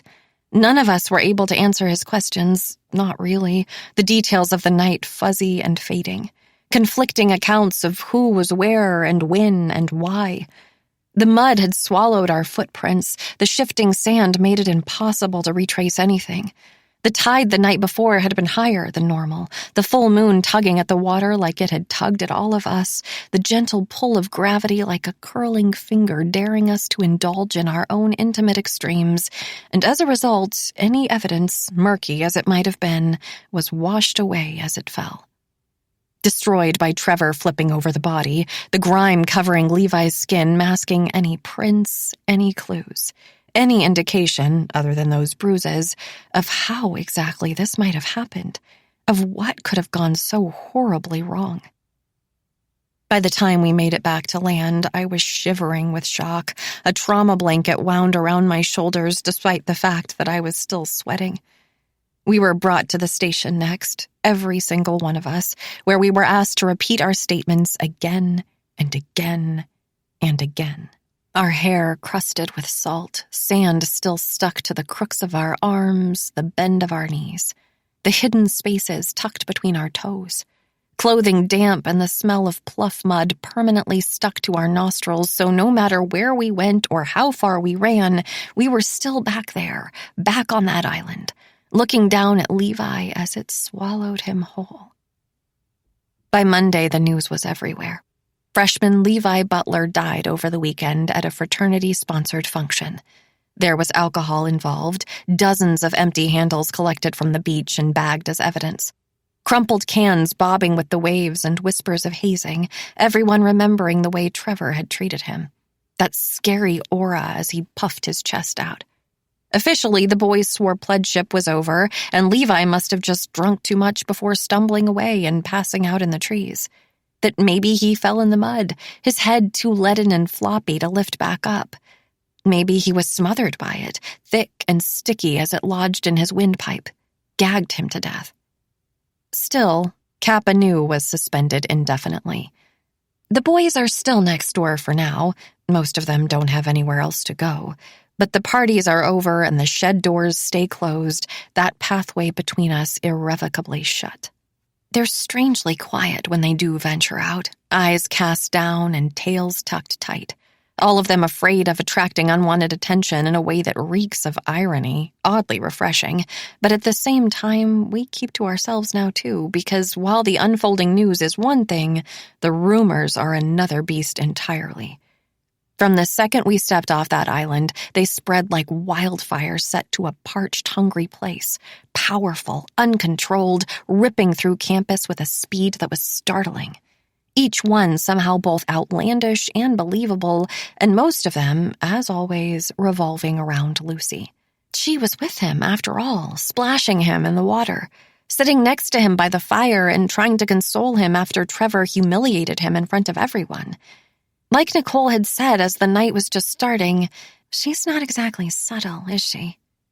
People noticed the way she touched his leg and how he recoiled, flinging her arm back onto her lap. People noticed how he walked away and she stood up and followed. Nobody saw him after that. Nobody saw him return. I picked up a shift tonight. I snapped my neck up, unsure of how long I've been sitting, staring, sinking into my mattress even though it's 2:00 on a Friday afternoon. Rutledge canceled class for the week, sent out emails encouraging students to sign up for free counseling, but as a result, every second since I stumbled across Levi has been spent in this house, what once felt like my sanctuary, now more like a cell. I have to get out of here, Lucy says when I don't answer, clearly feeling the same. I think I'm going crazy. I blink a few times, registering her in my doorway with the Penny Lane's logo pulled tight across her chest. Our conversations have been so surface level lately, so stilted, a heavy silence settling over the four of us every time we find ourselves together, thick and impenetrable as we chew it over. The comfortable quiet we once had, now accusatory and cruel as we wonder which rumors could be real, which could be fiction, as we quietly develop theories of our own. Come buy it close?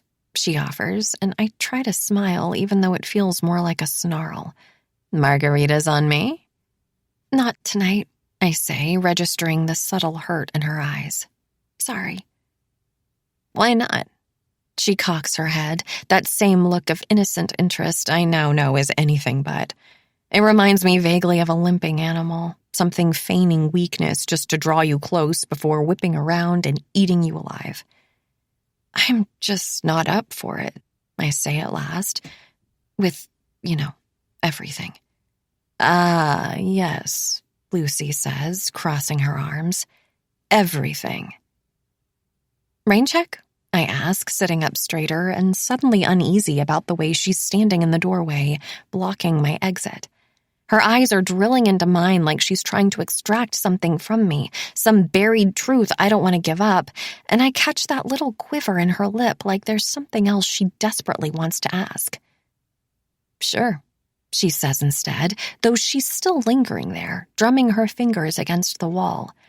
She nods gently, finally, and turns to leave before suddenly twirling back around like whatever's on her mind is still struggling to break free. You know, Margot, this is a difficult time for all of us. She's choosing her words slowly, carefully, her mind soldering the sentence together before she reveals her thoughts to me. I know how you felt about Levi, she adds. I bunch my forehead, unsure of what she's getting at. I hated Levi. She knows that more than anybody. There's a temptation, once people are gone, to sugarcoat their qualities, inflate their attributes, all the other girls I used to see next door crying to their classmates about how he was such a nice guy.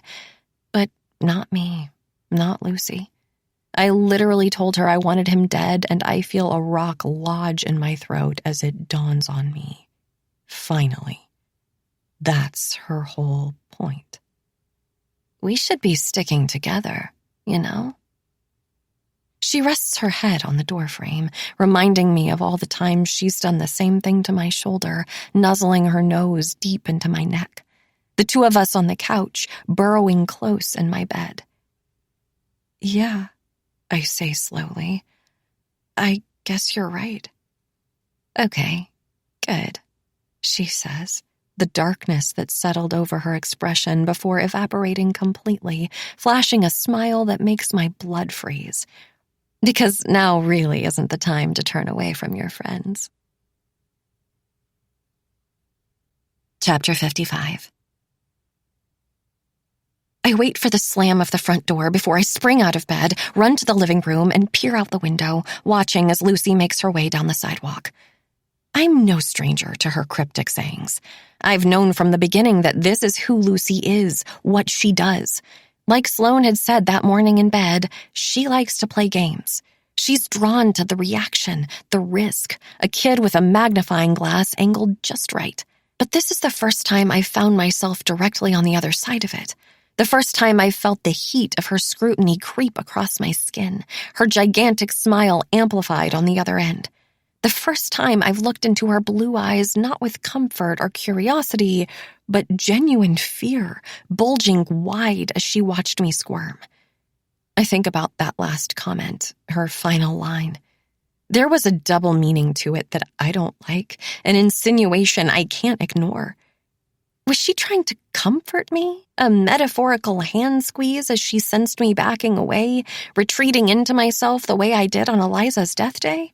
The same as a gentle knock, a cleared throat, another invitation to Penny Lane's in an attempt to pull me back out? Or was she trying to warn me, threaten me, somehow remind me that whatever happened that night on the island is something the two of us are in on together? I watch as Lucy rounds the corner before I make my way to her bedroom, tentatively placing my hand on the knob. Of course, I've been inside her room before. I've fallen asleep on her bed, inhaled the essence of vanilla and smoke permanently pressed into her pillow. I've flipped through the hangers in her closet, tried on her clothes, smeared her blush across my cheeks and grimaced in her mirror when the reflection staring back was still indisputably me. This house belongs to all of us now, every single corner of it sacred and shared, but with that kind of belonging comes an intrinsic understanding, an unspoken rule all roommates abide by, the good ones at least. I've never been inside without her permission. That doesn't mean I've never felt the urge. Like that night on the roof when I poked my head in, I could have done it so many times. A clandestine binge, secret and shameful, like sneaking into the pantry and gorging myself sick. She keeps her door closed, but she never locks it. She's at Penny Lane's for hours at a time. I've always wondered what kind of things I could learn about her by simply looking, observing, no different than flipping through Eliza's planner or digging around in her dresser. I could have done it, but I never did. I suppose I wanted to see if I really could be different. If I could turn into someone who wasn't probing or jealous, but comfortably confident with the way things were. Someone who didn't care so much about another person that I was willing to push away my morals, my pride, just to catch a glimpse of the things they wanted to keep secret. Now, though, going through Lucy's stuff doesn't feel nosy. It feels necessary. I hold my breath as I twist the knob, taking a quiet step inside. Immediately, I catch the familiar whiff of her, the whirring fan in the corner churning up all those conflicting smells. Sloane and Nicole are just upstairs, and I think about shooting off a text, asking Sloane to keep watch, but at the same time, so many of the things I've come to learn about Lucy are things I'd like to keep secret for now. Things I want to understand myself first. I start with her vanity, dragging my fingers across various bottles of makeup and hair products, foundation smudged on the chipped white wood, and red streaks on the mirror, little doodles and lipstick. Her purse is resting on her bed, already opened like she flung it down in a hurry, and I wonder why she didn't take it with her. But at the same time, Lucy carries more than one bag. Sometimes she has a backpack, another reason I always assumed she was a student. Sometimes a clutch, like when we go out. She could have grabbed a different one on her way out the door, so I start digging around, pulling out clumps of wrinkled receipts, a pack of Altoids, lip balm, sunglasses, and finally, an ID. This is definitely a going out bag then, because the driver's license I'm holding has to be a fake. I've seen her flash it at bouncers and bartenders, grocery store clerks while grabbing bottles of wine.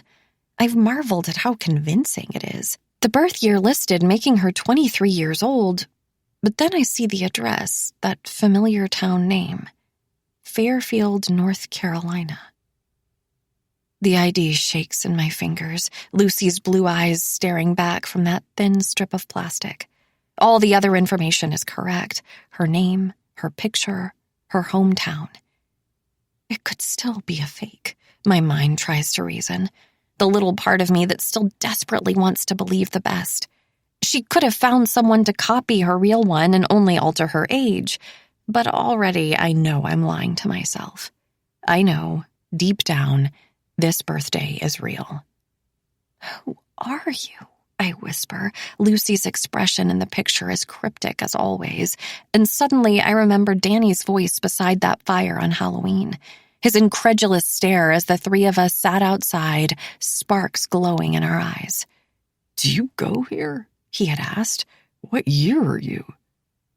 I pull my phone out of my pocket, snapping a picture of the ID before putting everything back in her purse and making my way over to her desk.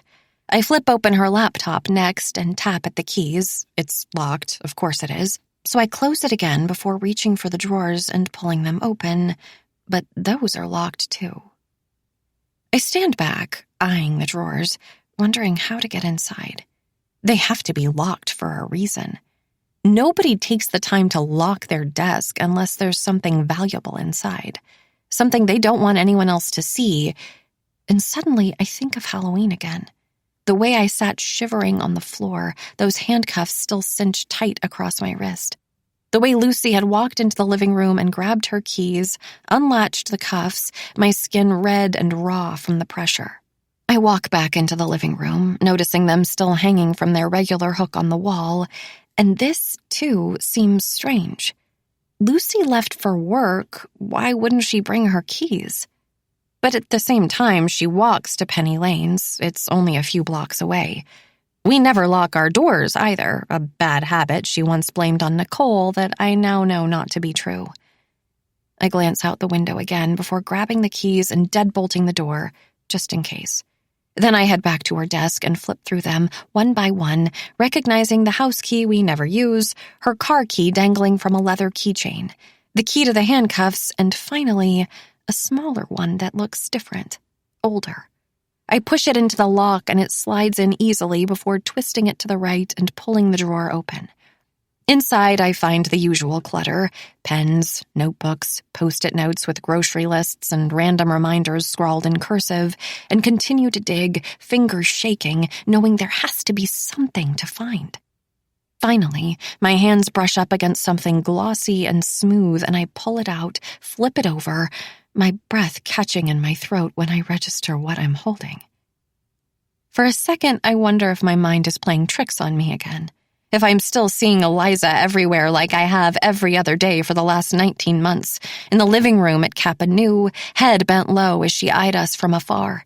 Sitting next to Levi, hand on his thigh, that skinny string of blood dripping out of her mouth. In Lucy's little tics and that diamond necklace that, now that I've actually seen it up close, doesn't really look like Eliza's at all. But it's indisputable, no matter how many times I shake my head, try to blink it away. I'm staring at a picture of Eliza and me, a picture I haven't seen in 2 years, but that I've thought about so many times. The reason for that final fight, really. The mystery that came between us that we never actually solved. The one that turned me against Levi, Eliza against me.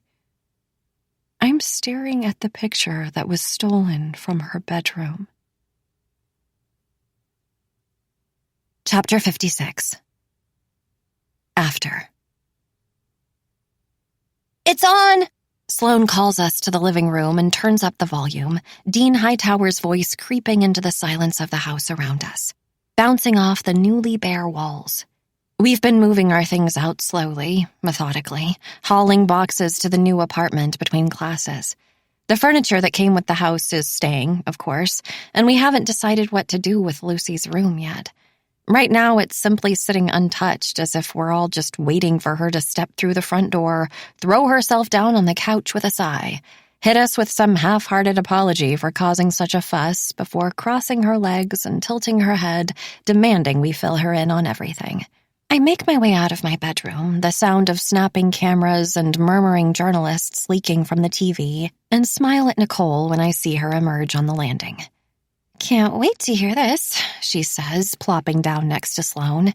I take a seat next to them and pull my legs up, settling in, trying not to think too hard about how this is probably the last time we'll all be nestled together on the couch like this. Good afternoon, he says, fiddling with his tie. The dean of Rutledge is as stereotypical as they come. White hair, tortoiseshell glasses, bulbous nose, and a slow southern drawl. Lucy's been missing for 3 weeks now, and while he's held press conferences since Levi's death, long-winded speeches devoid of any real detail, this is the first time he's expected to say something about her. As I'm sure you all know, Rutledge College has been mourning the death of one of our own, freshman Levi Butler, who tragically passed away at a fraternity function on Saturday, January 12th. He says, refusing to peel his eyes from the paper in front of him.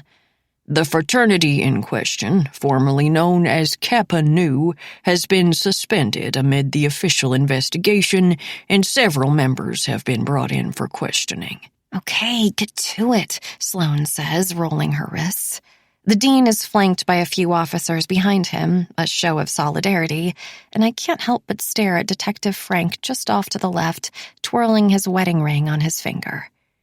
Here at Rutledge, we value honesty and transparency above all else, so we would like to inform the public of the latest development. While Mr. Butler's death is still being investigated as an accident, you may have also heard that police are searching for a missing woman who they now believe may have vital information related to the case. That woman is 23-year-old Lucy Sharp, who has not only been connected to the deceased, but is believed to have been the last person to be seen with him alive. Here we go, Nicole says, rubbing her hands together. I can feel the giddiness radiating off her, off all of us, this heavy secret we've been carrying around slowly being released. Like every other time I learned a new truth about Lucy, though, the initial surprise about her age was replaced with a kind of obvious understanding once I really thought about it. That first day in Hines when she appeared with a case of beer at hand, the rest of us so fresh out of high school, so naive. Just starting to scheme about how to find our fakes as we searched for upperclassmen with a passing resemblance, maybe. Someone we could bribe into passing one back. But Lucy always felt so much older than the rest of us, so much more mature, grabbing those bottles from penny lanes at random, not at all concerned about getting caught. And while I know that 23 isn't all that old, when you're cocooned inside a place like Rutledge, a place where everyone is simply a carbon copy of everyone else, it's old enough to somehow feel predatory, wrong. We're only sophomores, after all, most of us just on the cusp of 19. Even the seniors are barely 21. It is important for our parents and students to know that while Ms. Sharp deeply embedded herself into the Rutledge community, she is not, in fact, a student enrolled at the college. The dean continues, pulling me back. She reportedly spent a significant amount of time last year inside Hines Hall, our female-only dormitory, and while we can understand the concern about a non-student gaining access to a college-owned building, we can assure you that Ms. Sharp was only allowed entry from residents she befriended, which does not, in fact, violate any school rules. I knew it, Sloane says, clapping her hands before pointing at the dean, accusatory, as if he can somehow see her. I knew he'd deny it. I mean, yeah, Nicole adds. What else would he say? She conned her way in? Furthermore, Ms. Sharp seems to have befriended several members of the Kappa Nu fraternity, including Mr. Butler. At the time of her disappearance, she was living with several Rutledge students in a private house off campus, immediately adjacent to Kappa Nu, which also does not violate any school rules regarding non-students living in college-owned housing. They're not going to take any responsibility, Sloane says, an amused smile on her face. They're going to play dumb. Good, I say, pulling my legs tighter beneath me. Let them. Ms. Sharp was reported missing on Tuesday, January 22nd, when she failed to show up for work for the third shift in a row, he continues. We watch as he pulls a handkerchief out of his pocket, dabs at the sweat dotting his forehead, and stashes it away without peeling his eyes from the podium. She is employed as a waitress at Penny Lane's bar and bowling alley, and thanks to the cooperation of her employer, police have been able to identify her parents, who were listed as her emergency contacts, and are requesting respect and privacy as they work with authorities to help locate their daughter so she can return to the station for questioning. I can't stop staring at the dean, hanging on to his every word, teeth gnawing on the inside of my cheek as this plan we set in motion takes off so fast. At this time, we'd like to reassure the public that there is not a warrant out for Ms. Sharp's arrest as it pertains to the death of Levi Butler, he continues, finally looking up from his notes. He removes his glasses, rubs the lenses with his shirt, and replaces them again. However, police are collecting new evidence every day, and it is of utmost importance that any person, student or otherwise, with information regarding her whereabouts come forward as soon as possible. Thank you. The crowd erupts with questions as soon as he stops talking, but the dean simply steps down from the podium and walks away without an offer to answer. The three of us continue to watch as a reporter appears on screen next, a picture of Lucy emerging in the left-hand corner, and I suppress a shudder when I see those eyes again, crystalline and kaleidoscopic, so lifelike I think she might blink. That's enough of that, Sloane says as the screen goes dark. I turn to look at her, the remote still clutched in her grip before she tosses it onto the couch again, but when I glance back at the dead TV, Lucy's face is still there, temporarily burned into the screen like she's right here with us, smiling at all the things we've accomplished, this stunt we've pulled because she taught us how. Lingering the way she always does, like she isn't quite ready to leave. Chapter 57. Before. This picture of my past, this snapshot in time. I remember it being a happy memory, comfortable at the very least, the two of us in our element like this. But I've never actually noticed before how this photo of Eliza and me so blatantly displays our differences. Me, self-consciously covered by my towel, eyes looking warily away from the lens. Eliza, all brazen in her little blue bikini, reveling in the attention of the camera the way she reveled in the attention of everything. My heart thumps hard in my chest as I stare at it, dissect it, try to wrap my mind around why it's here in Lucy's bedroom, tucked away like a secret. My fingers resting on the glossy paper, Eliza's face. Blonde hair bleached even brighter by the sun and the freckles cascading across her nose like stars, her very own constellation. I think about the envelope of money I found deep in her dresser, the Fairfield address scrawled across the back. I pull my phone out of my pocket now, opening my pictures, and tap on the most recent image, the one I just took, Lucy's ID. Then I flip back to the picture of the envelope from Christmas, then back to the ID. The addresses are the same. I drop my arm, my head feeling like it's swimming in a sea of something thick and heavy as I try to process it all, try to think about what it all means. Did they know each other somehow, Lucy and Eliza? Is this why Lucy chose me? Is Eliza the reason why I'm even here? Maybe it was blackmail. Maybe Eliza got tangled up in something bad, something she shouldn't have, something somehow involving Levi. This seemed to start when they met, after all those sullen moods and bad habits she seemed to pick up out of nowhere. All those times she flipped her phone over when I walked by, hiding her screen, or opening her mouth to tell me something before changing her mind and closing it again. Those times when the two of them fell into a whisper as I approached, their conversation cut short by my presence alone. It still feels like Lucy and Levi somehow knew each other too, long before he got here. The way he clearly recognized her that night at Penny Lane's, the way she was always so drawn to him, so curious, every little detail filling her up like she couldn't get enough. I faintly register a noise in the distance, a muted thumping, my own heart in my ears, but my mind still feels like it's wrapped in gauze, a padded room dulling everything. I feel too detached to react, so instead, I stay floating like I've simply left my body behind and I'm watching myself from a distance with cool indifference. Margot! The sound of my name pulls me back slowly, and I wonder where it came from. Sloane upstairs, maybe? Nicole calling down from her room.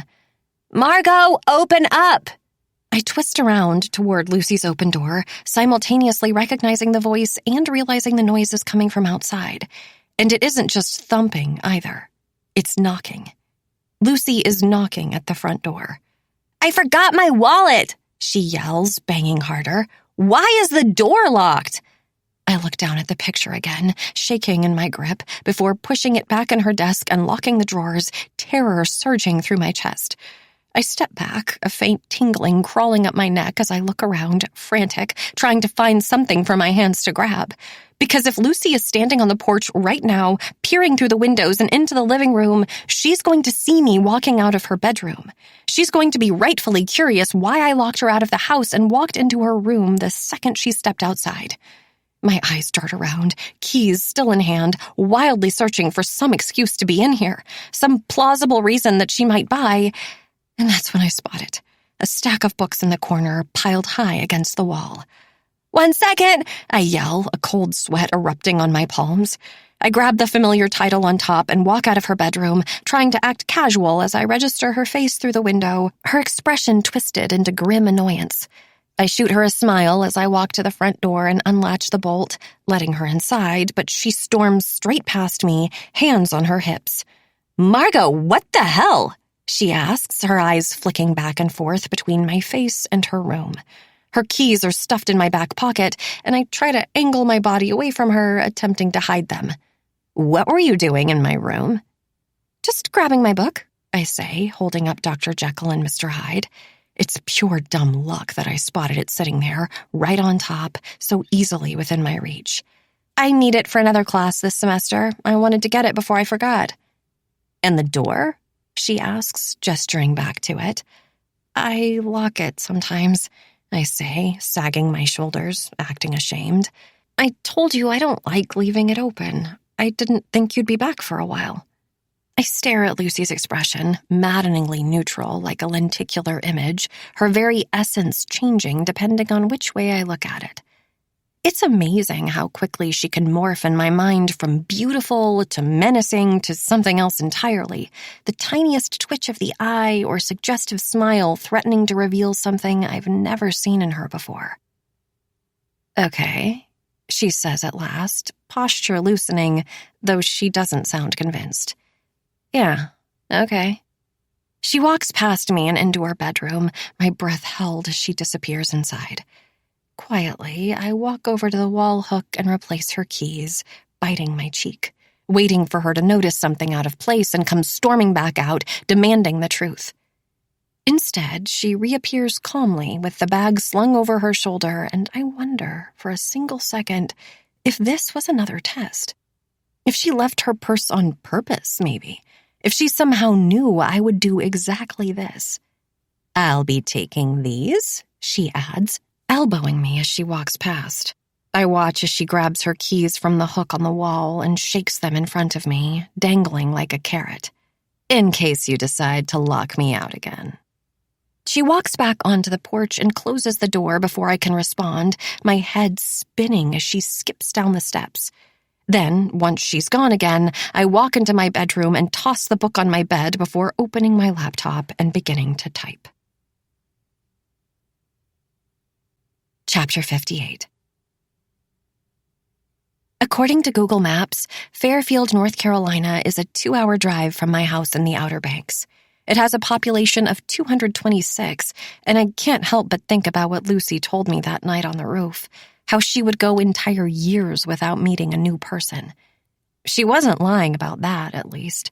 Fairfield is small, claustrophobically so, her entire town easily fitting into Kappa Nu during a particularly large party. I grab my phone and navigate to the picture of Lucy's ID again, zooming in first on her face. I look next at the book on my bed, little dots of sweat smeared from my fingers. The illustration on the cover showing the face of one person with two entirely different auras, good and evil, foreign and familiar, some murky combination of right and wrong.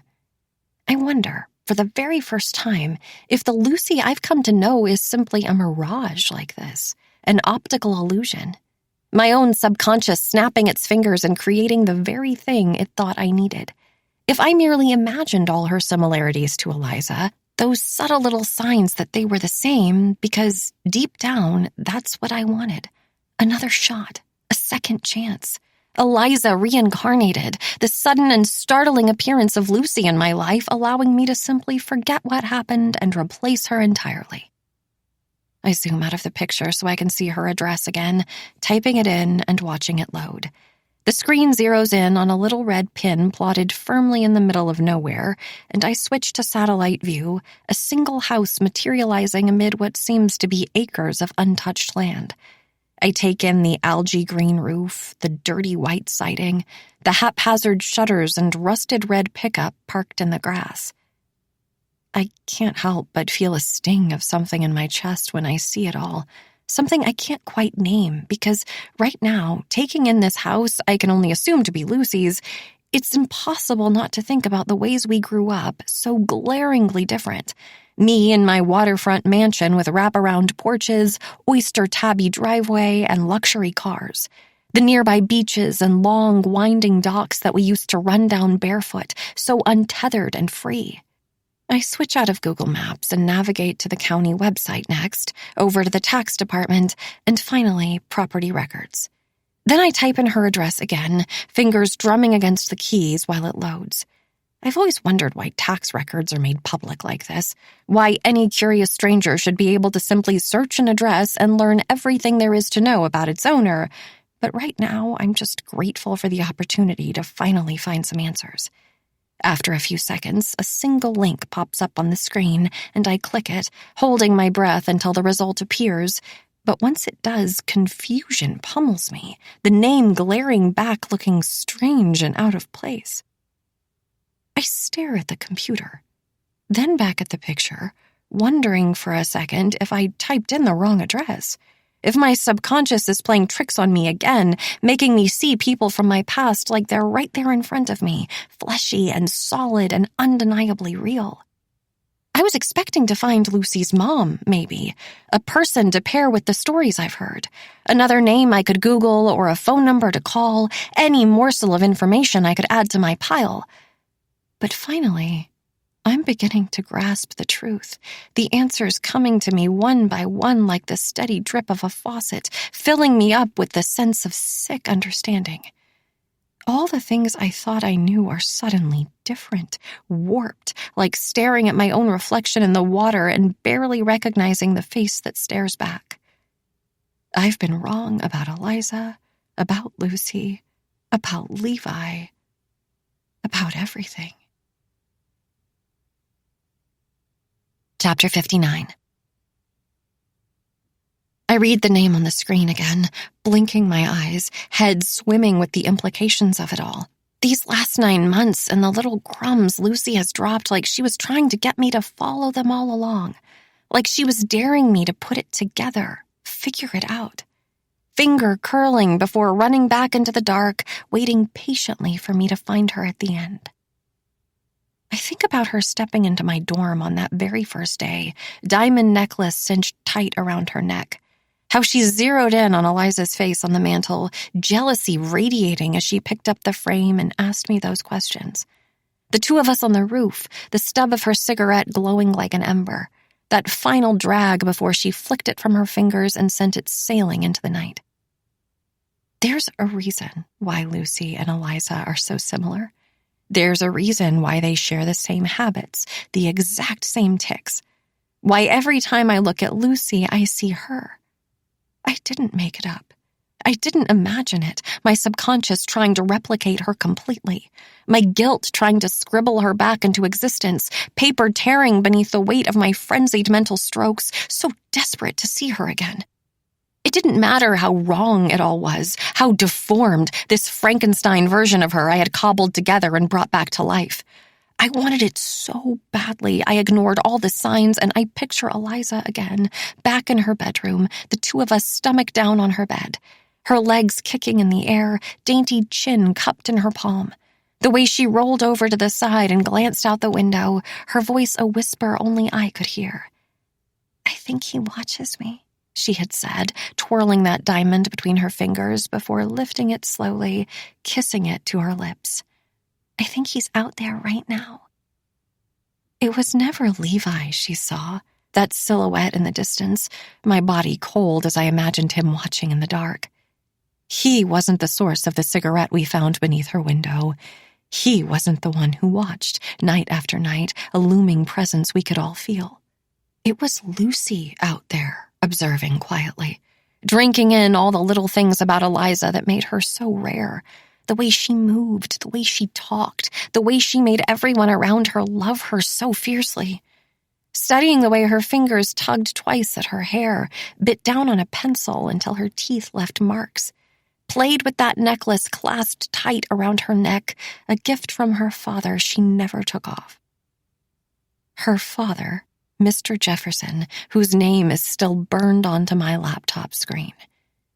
Mr. Jefferson, the one who owns Lucy's house in Fairfield, North Carolina. I leaned back on my headboard, letting the truth settle over me. It was Lucy who broke into the Jeffersons that night, curtains fluttering as she wandered around the living room, up the stairs, and into Eliza's room. It was Lucy who touched all her things, the source of that foreign presence we could all feel, who saw those pictures on the wall and plucked one from the center, taking it for herself. That picture not of me, not of Eliza, but of Mr. Jefferson tucked tight between us. Mr. Jefferson, Lucy's father.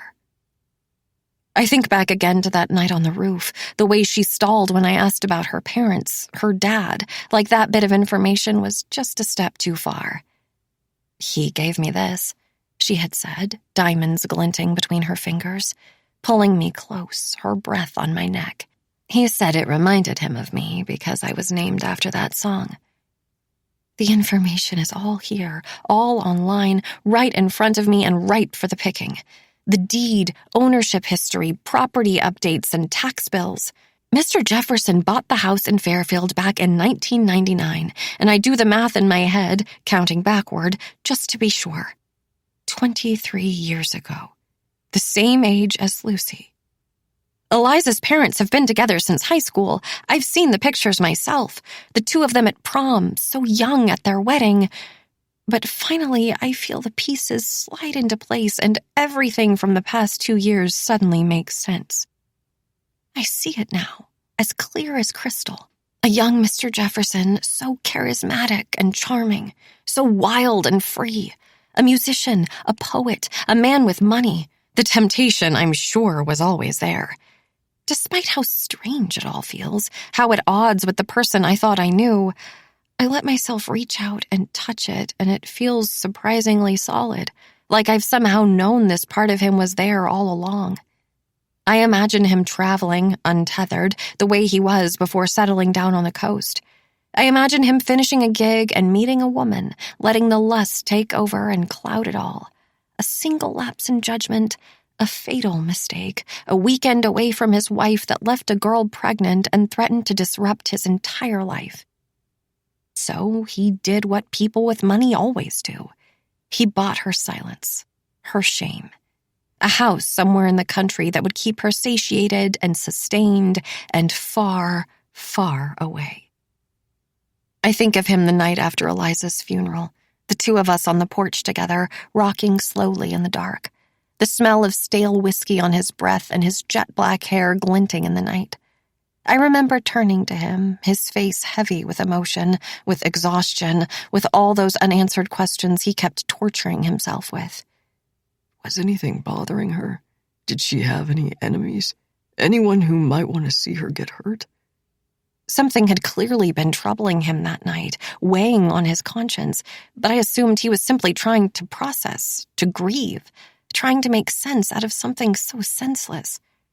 Trying, like I had been, to find someone else to blame. Now I can't help but wonder if he knew that Lucy had found him. If he knew she had been coming around, watching his family, seeing that their life was so different than the one she had with her mother back home. I wonder if he suspected that it was her who broke in that night, and that's why he refused to call the police, made up those excuses, probably so afraid of his secret slipping out, ruining his perfect family, his perfect life. Because that's what they were, the Jeffersons. They were perfect. It was the way they ate dinner together, windows open and old music leaking out. It was the genuine laughter, the overwhelming love, Mr. Jefferson tossing Eliza's mom off the dock and bringing out his telescope when the sky was clear and the stars were out. I always thought that if I could just get close to them, it might rub off on me, too. That I could be one of them, part of their family instead of my own. But Lucy... she must have felt that longing to such an extreme, knowing what she could have had, should have had, but was given instead. I think of the two of us on that beach now, New Year's Eve, the bottle between us as we stared at the sky, the distant pop of the fireworks as we whispered our secret wishes, our deepest desires, like if we muttered them out loud, they might just come true. I guess I was curious, she said. Another little honesty she waved in front of me, knowing I would never see it for what it truly was. She wasn't just curious about Levi, wandering into his house on Christmas, sitting on his bed, taking his head in her hands, wondering what his lips might feel like on hers. It's all so clear now, so painfully obvious. When you're friends with Lucy, she makes you feel special. I think of her walking around Eliza's house, blue eyes drilling into the family photos on the hall, so proudly displayed. The ache in her chest knowing that she was something dirty, secret, banished away like a bad habit. Making her way into Eliza's bedroom, eyeing her planner. Flipping through the pages just like I had, learning all the little things she had rendered important enough to note. Her best friend's birthday, her first day at Rutledge, move-in day at Hines Hall. Like she chose you for a reason. It's why she showed up in the courtyard that morning, lingering in the background until she saw me pulling my cart with that neon 9 taped to the back. Why she approached Sloan and Nicole on the grass, 2 girls living on the same floor as me, just down the hall. Why she stepped into my dorm that day and grabbed my arm, invited me in. Lucy didn't want to live her own life anymore. She wanted to live Eliza's. Chapter 60. After. It's strange, standing on the sidewalk, less than a year since the first time I found myself planted in this very spot with my bags by my side. Looking up at this house and imagining all the things that could happen, the friends I could make, the person I could become, wondering how it would all play out. I had no idea back then the things I would be capable of, the way Lucy would bend me and break me, the way 3 strangers would slowly turn into friends, then family, the bond between us turning from liquid to solid, curdling in the heat until it was thicker than blood. Messier, too. Ready? Sloan asks, emerging from the living room and stepping out onto the porch.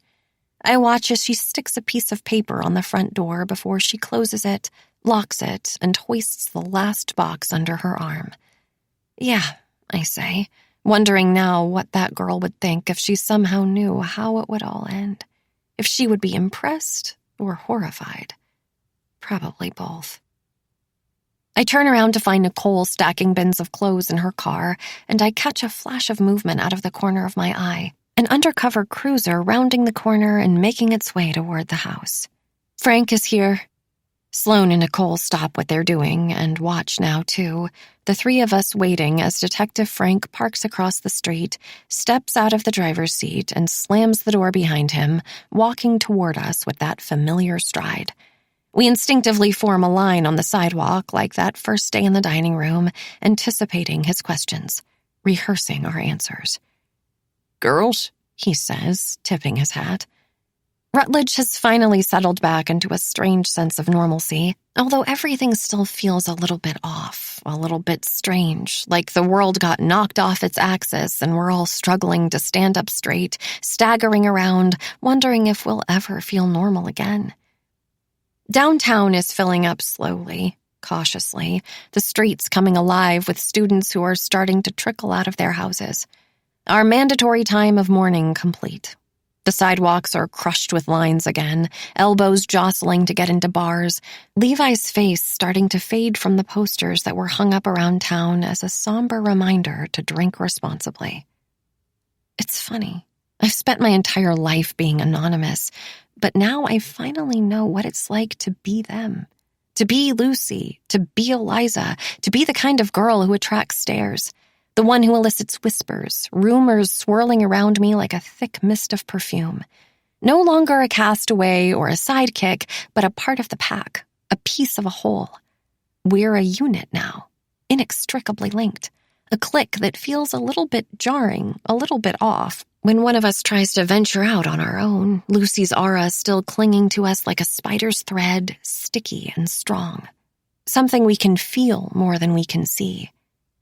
And that's what I had wanted in the beginning, what I would have given anything for. But now I understand the strange feeling I got when I used to see the three of them walking down the hall together, arms attached like a chain of paper dolls. Rip one of us away, and we'll never feel whole again. Moving day? Detective Frank asks, and I blink back into the conversation, his toe kicking at a box at my feet. This is the last of it, Sloan says. And Lucy's things? Still inside, I say. We locked up so nobody would take them. We assumed her parents would be coming. Frank looks at me, chewing on the inside of his cheek. The fraternity isn't using the house for anything until the lawsuit blows over, Sloan adds. They said we can just leave it for now. Well, then it's going to be sitting here indefinitely, he says, shifting his weight. The lawsuit isn't blowing over, and those boys aren't coming back. What's this? He gestures to the porch, and we stay quiet, watching as he walks up the steps, peels our note from the door, and holds his finger out, a blue Post-it stuck to the pad of his pointer. He skims it quickly, then looks back at us. Your new address? It's for Lucy, Nicole says, just in case... In case she comes back. He interrupts, understanding settling over him slowly.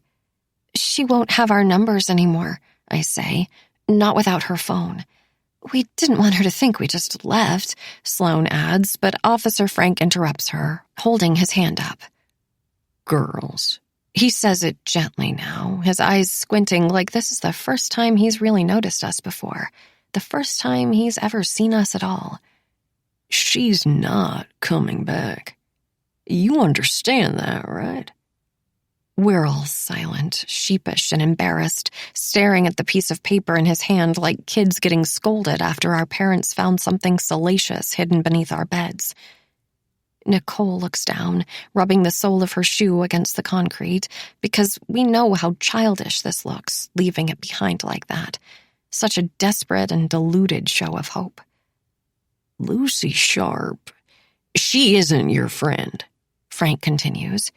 She's not who you thought she was. You understand that. We stay firm, fierce in our commitment to her, our solemn vow, and I can see the slow shift in his face, the gentle softening as suspicion recedes and pity takes over. We watch as he sighs, sticking the note back on the door for us and walking down the steps before planting himself on the sidewalk again, shaking his head.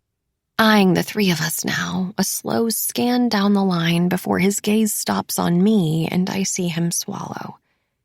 The two of you can go, he says to Sloane and Nicole, refusing to avert his eyes from mine. You and I need to have a talk. Chapter 61. Before.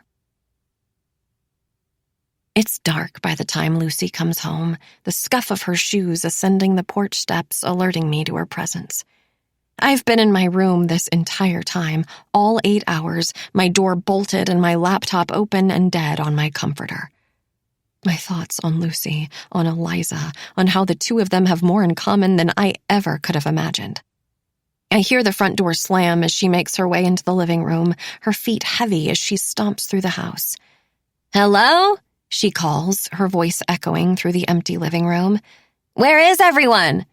She can be so quiet when she wants, so cat-like and contained. But now I feel her radiating through the walls, the floor, her very being pumping hard like an organ deprived of oxygen. Something atrophying slowly, a transplant suddenly rejected by its host. I hear a banging on my door that comes out of nowhere, a hard, closed fist pounding that makes the bones of the house rattle in place. I eye the knob jiggling back and forth, the door jerking wildly on its hinges. "What is with the locked doors today?" Lucy yells, slamming her palm against the wood. "Margot, get out here. We need to talk." I stay rooted on my bed, frozen with fear, a million different scenarios running through my mind. "All of us," she adds, and somehow I can tell she's making her way back to the living room, waiting for me to follow, knowing that eventually, like always, I will. After a few more seconds of silent debate, I stand up and walk to the door, twisting the deadbolt and opening it wide. The hallway is empty in front of me, the overhead lights all clicked off, and I creep into the living room, rounding the corner to find Lucy sitting on the couch. Her hair is frizzier than normal, her skin shiny and a little too damp, and I glance out the window into the inky black night, noticing for the first time that it started to rain. "What's going on?" I ask, a little tremor in my voice as I try to see through those sparkling eyes. They're impenetrable, like always, tough as diamonds and just as rare. "That's what I'm trying to figure out," she says, glancing to the staircase just as Sloane and Nicole come creeping down. "Everyone, sit." Sloane looks at me, eyes wide and unusually afraid, before she and Nicole walk to the second couch and sit down in tandem. I stay standing at the edge of the room, and Lucy turns to me next, willing me forward. I can feel the pull of her like a rope around my waist. I can feel the tension, the physical tug, and I let her gaze guide me farther into the room, though I stop short at the coffee table, refusing to get closer. "There are clearly some things we need to get off our chests," Lucy says at last, leading us like a meeting, and for the very first time, I see little glimmers of Mr. Jefferson in her face. I see those same faint lines around her eyes I never noticed before, the slight upturn of her mouth, his pointed chin. But it's the hair, mostly, that charcoal color, as deep and dark as a bottomless hole. Eliza took after her mother completely, bright-skinned and honey-blonde-haired. At least that's one thing Lucy got for herself. "Come on," she says when no one speaks up. Sloane looks at me again, her lips pursed shut, and I wonder why she's being so uncharacteristically quiet right now, until I think of that first conversation outside the shed, me questioning her loyalty to Lucy and her shrinking back, revealing her truth. "Maybe I'm being harsh," she had said, suddenly doubting herself. "Or maybe I'm afraid of what would happen if I stopped." I glanced to Nicole next, so wisp-thin it looks like she might disappear, and the tension in the room is so heavy, so solid, I can feel my insides caving like moist dirt is being heaped on my chest, the mounting pressure of being buried alive. "I know someone wants to say something," Lucy continues, crossing her arms. "Everyone's been weird since the night on the island." We stay quiet, bodies paralyzed with the exception of our racing hearts, our darting eyes, though it's not for a lack of things to say. The problem is I have too many questions, too many fears, all of them buzzing around in my mind like a swarm of insects, making it impossible to grab on to just one. "Okay," she says at last, standing up fast before stalking off into the kitchen. "If this is how it's going to be."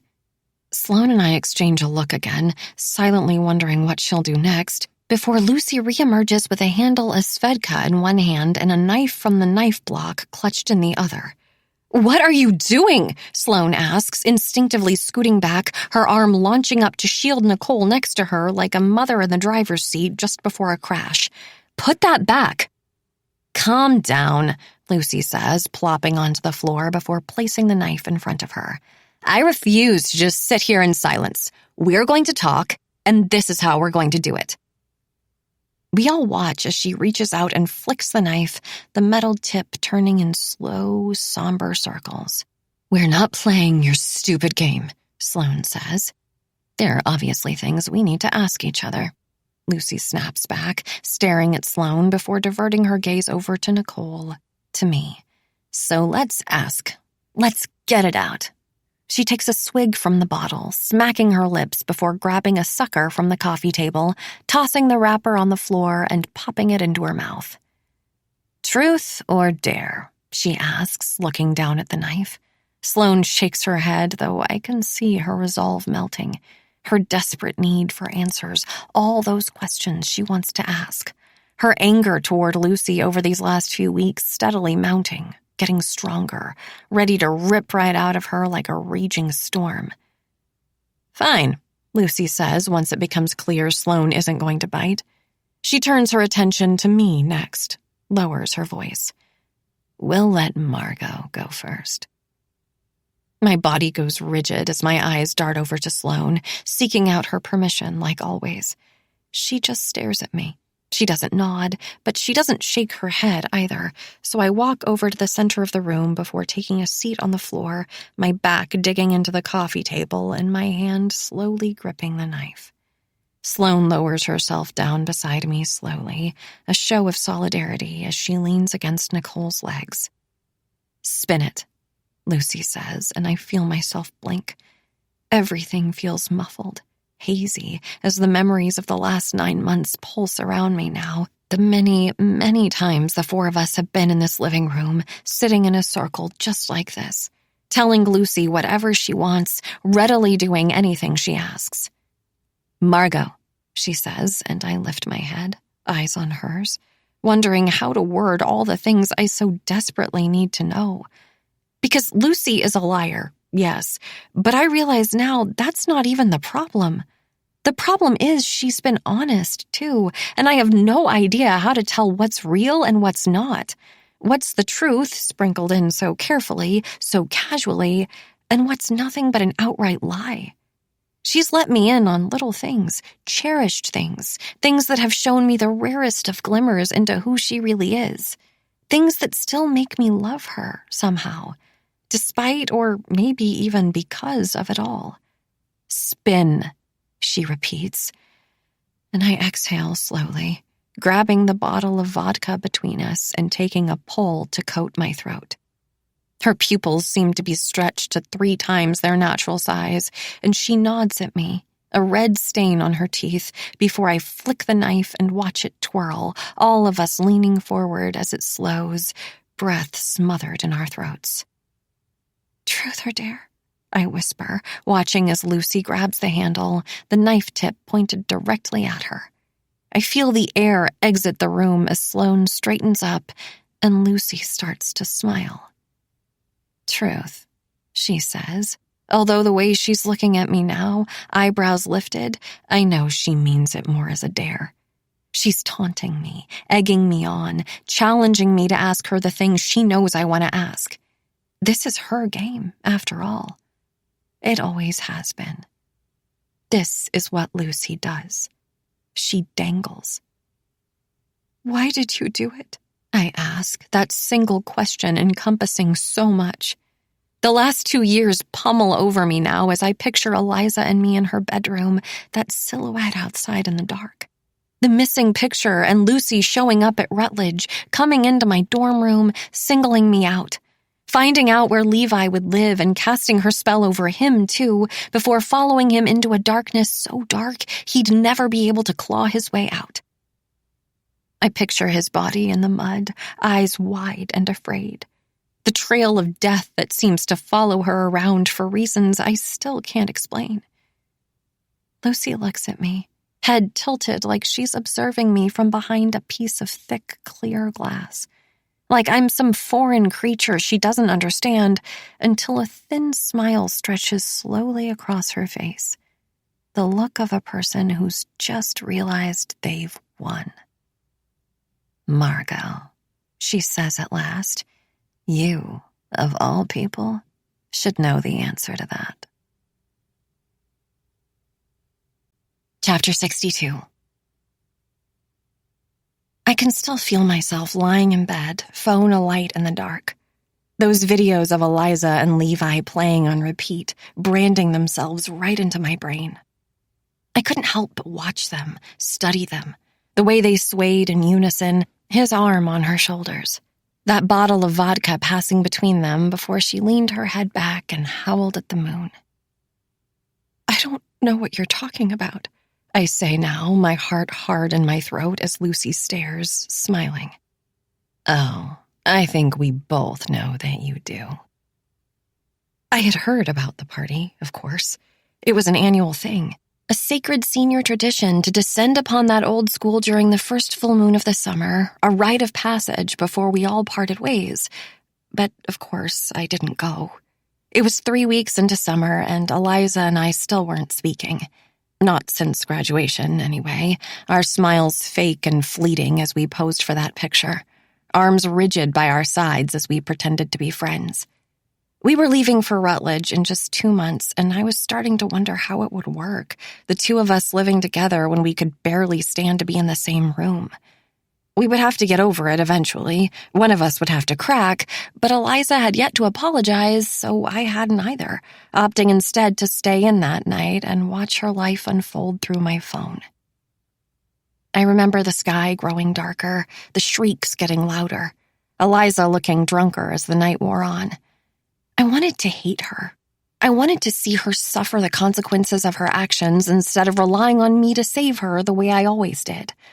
I wanted her to stumble home drunk and get grounded by her parents, her senior summer ruined because I wasn't there to keep her quiet when we crept in late. Because the truth was, the truth I had secretly known for so long, she never appreciated it. She never appreciated me, the way I always propped her up, kept her safe. So instead, I turned my phone off and flipped over in bed. I pinched my eyes shut, and I tried so hard to just forget about it all. To forget about her, about Levi, about the stinging betrayal I felt every time I thought about the way she had looked at me in my bedroom, those horrible words hissing loudly between her teeth. I tried to tell myself I didn't care, that she could go ahead and ruin her life if she wanted to. But I did. I did care. I would always care about Eliza, even and especially when she didn't care about herself. "What are you guys talking about?" Sloane asks, leaning forward, but I can't bring myself to respond. Instead, I'm still back there, back in my bedroom, my body hot beneath the sheets as I let out a sigh, opened my eyes. Realized I could never go to sleep as long as Eliza was still with him, that sick boy next door who watched her through the window. The one who had broken into her room, lain on her bed, wedged his way between us in a way nobody had ever been able to before.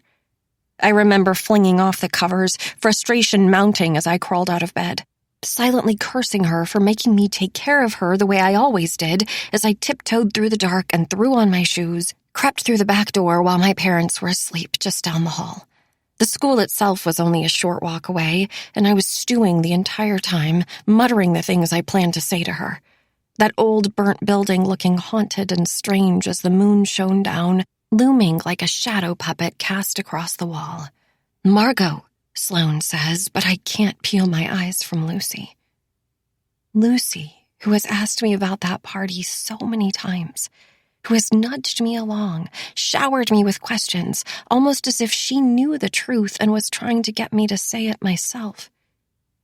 I think about that conversation back in the Outer Banks, New Year's fireworks popping in the distance and our eyes trained on the stars above. Lucy had brought it up again, that night, that final night, Eliza and Levi stumbling around that old school together, arms like loose nooses wound around each other's necks and the vodka pouring down their gullets all tingly and warm. He'd told me about the party, she had said, the night she died. But that wasn't true. It was another one of her lies. Levi didn't tell Lucy about the full moon that night and the way they all gathered, drawn to it like a spell. Like some primordial instinct, some ancient rite, Eliza, the sacrificial lamb, left bleeding at the altar. Lucy knew about the party because she had been there, the way she had always been there, the way she still is, appearing out of nowhere, all feline and quiet. Watching in the distance, her body blending into the dark. I saw it happen, she says to me now, reading my mind as I remember the way I walked into that building, the party already dying by the time I arrived, sidestepping people I vaguely recognized as they staggered onto the sidewalk, looking straight through me as if I were a ghost. I had always been invisible when I wasn't with Eliza, and that night had been no different, all those limp bodies with glassy eyes stumbling home like people possessed. I saw it all. I remember poking my head into every single room, each one littered with cigarette butts and empty beer cans. The sour smell of vomit mixing with the sea breeze as I made my way up the stairs. I just kept climbing, the second floor, the third, searching every corner, trying to find her. The roar of waves in the distance somehow sounding louder the higher I went. Margot, talk to me, Sloane says, grabbing my wrist. What is this about? It's all suddenly too much. The memories, this room, the feel of Sloane's hand on my arm and the heat of their stares, all eyes on me. So I stand up fast before walking into the kitchen and out the back door, desperate for space to think, for air to breathe. But the rain is beating down hard as I stagger into the yard, loud cracks of thunder vibrating my bones. A flash of lightning illuminating the shed, those big double doors still latched shut. I walk toward it, the smell of blood prickling the skin on my neck as I swing the doors open and stumble inside, breathing heavily. My hair dripping wet as I drop my head in my hands, my mind fully immersed in that final night now like it's happening all over again, so unbearably real. The memory of my body ascending higher, those rickety stairs with the full moon above illuminating it all. I was so close to leaving. I was so close to just giving up, going home, until I heard that noise. Something like a kicked can, the scrape of aluminum as it skidded across the floor. What was that? I remember my head snapping to the side, Eliza's voice just barely above a whisper. It sounded strange, slurred, so I rounded a wall, and that's when I saw it. Two bodies moving in unison in the corner, pale, bare skin glowing bright in the dark. It's fine, Levi said, his voice breathy and hoarse. It's nothing. Is there someone there? I said it's nothing. I crept closer, blinking my eyes, each flip of the lids making everything a little bit clearer, a little more real. It was them, I could tell, even in the darkness. It was Eliza and Levi, completely unclothed, lying on the floor of that disgusting place. They were surrounded by empty bottles and sleeping bags, cigarette stubs, and discarded trash. Levi's body moving in a rhythmic motion, his hands clenched tight around her wrists, fingers digging into her skin, while Eliza lay beneath him, open eyes on the sky. I opened my mouth and started to take a step forward, but then I stopped myself, remembering the night of the break-in, the way I could smell Levi in her bedroom, the scent of him stained deep in her sheets. Realizing, with a jolt, that what I was watching wasn't the first time.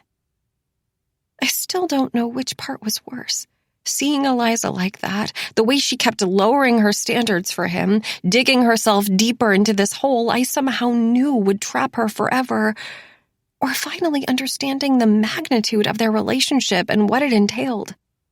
The reality of just how far apart we had drifted, all the things she had kept from me, all the things she felt she couldn't say.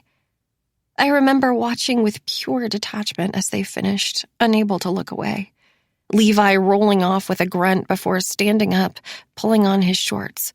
Eliza self-consciously gripping her chest while she looked around for her sundress, fingers skimming the floor. "I'll be back," he had said, not bothering to help her up before heading to the stairs and walking down. "Gonna grab another beer."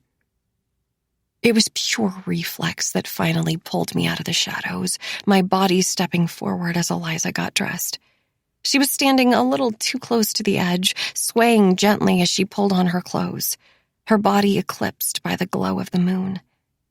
I remember feeling such sadness then, watching as she tried to pull herself together, brushing her fingers through tangled hair, cupping a hand to her mouth as a hiccup escaped. Thinking that the person I was looking at then wasn't the Eliza everyone envied. That it wasn't the Eliza I looked up to, the one I spent my entire life wanting to be. The person in front of me was someone else entirely. It took her a few seconds to realize I was there, but then she turned around, somehow feeling the presence of another body behind her, and I registered the shock in her expression, the unmistakable shame. "Marco," she said, "what are you doing here?" "I came to make sure you were okay." She was quiet, a subtle wetness in her eyes, and for a single stupid second, I actually thought she might run over and hug me.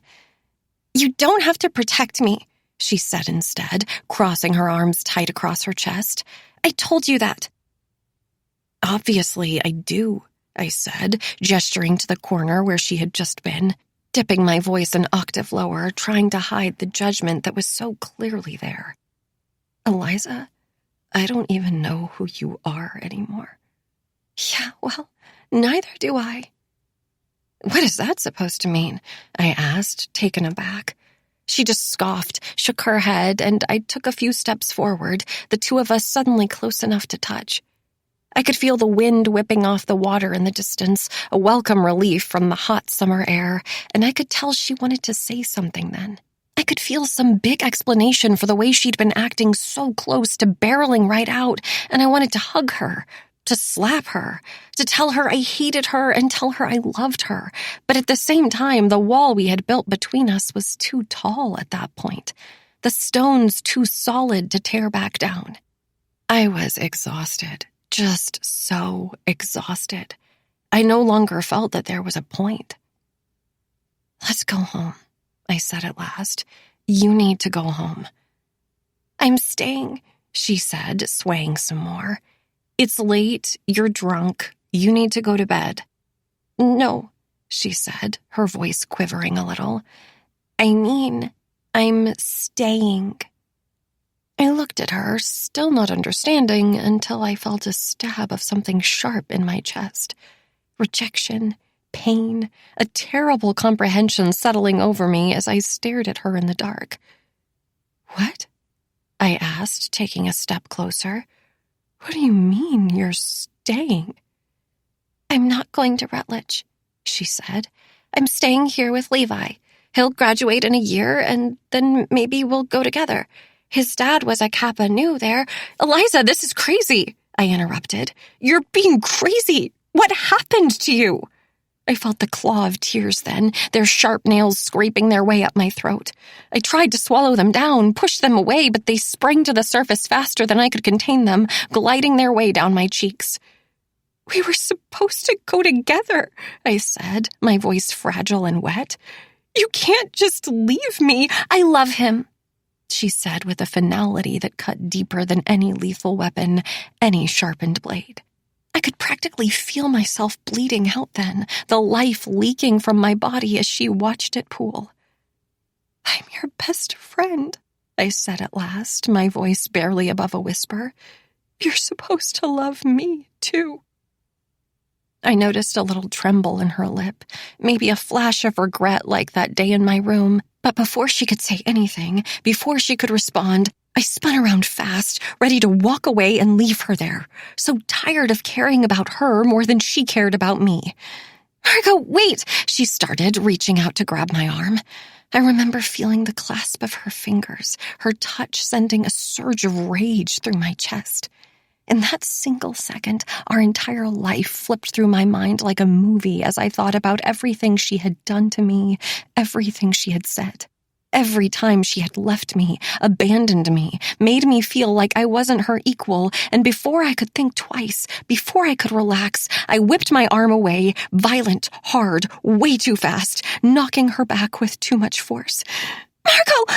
I turned around just in time to see her stumble, eyes wet and wide as she reached out her hand like she was asking me to take it. But I didn't. I didn't take it. I don't even know if I could have reached her in time. I don't even know if it would have mattered, if I would have gone down with her, the two of us holding hands like we used to, fingers clasped together as we fell. But instead of trying, instead of helping, instead of swooping in to save her the way I always did, I simply stood right there, feet planted in place, watching in shock as her body tipped back. The flutter of her dress and the wind in her hair making it seem, for a second, like she was flying. Chapter 63. I told you you had it in you. I whip around at the sound of her voice, the silhouette of Lucy between the open shed doors making my stomach turn. I hadn't heard her follow me out there, hadn't registered the slap of the back door above the roar of the rain, the rumble of thunder masking her steps as she approached me slowly, a predator slithering up silently behind their prey.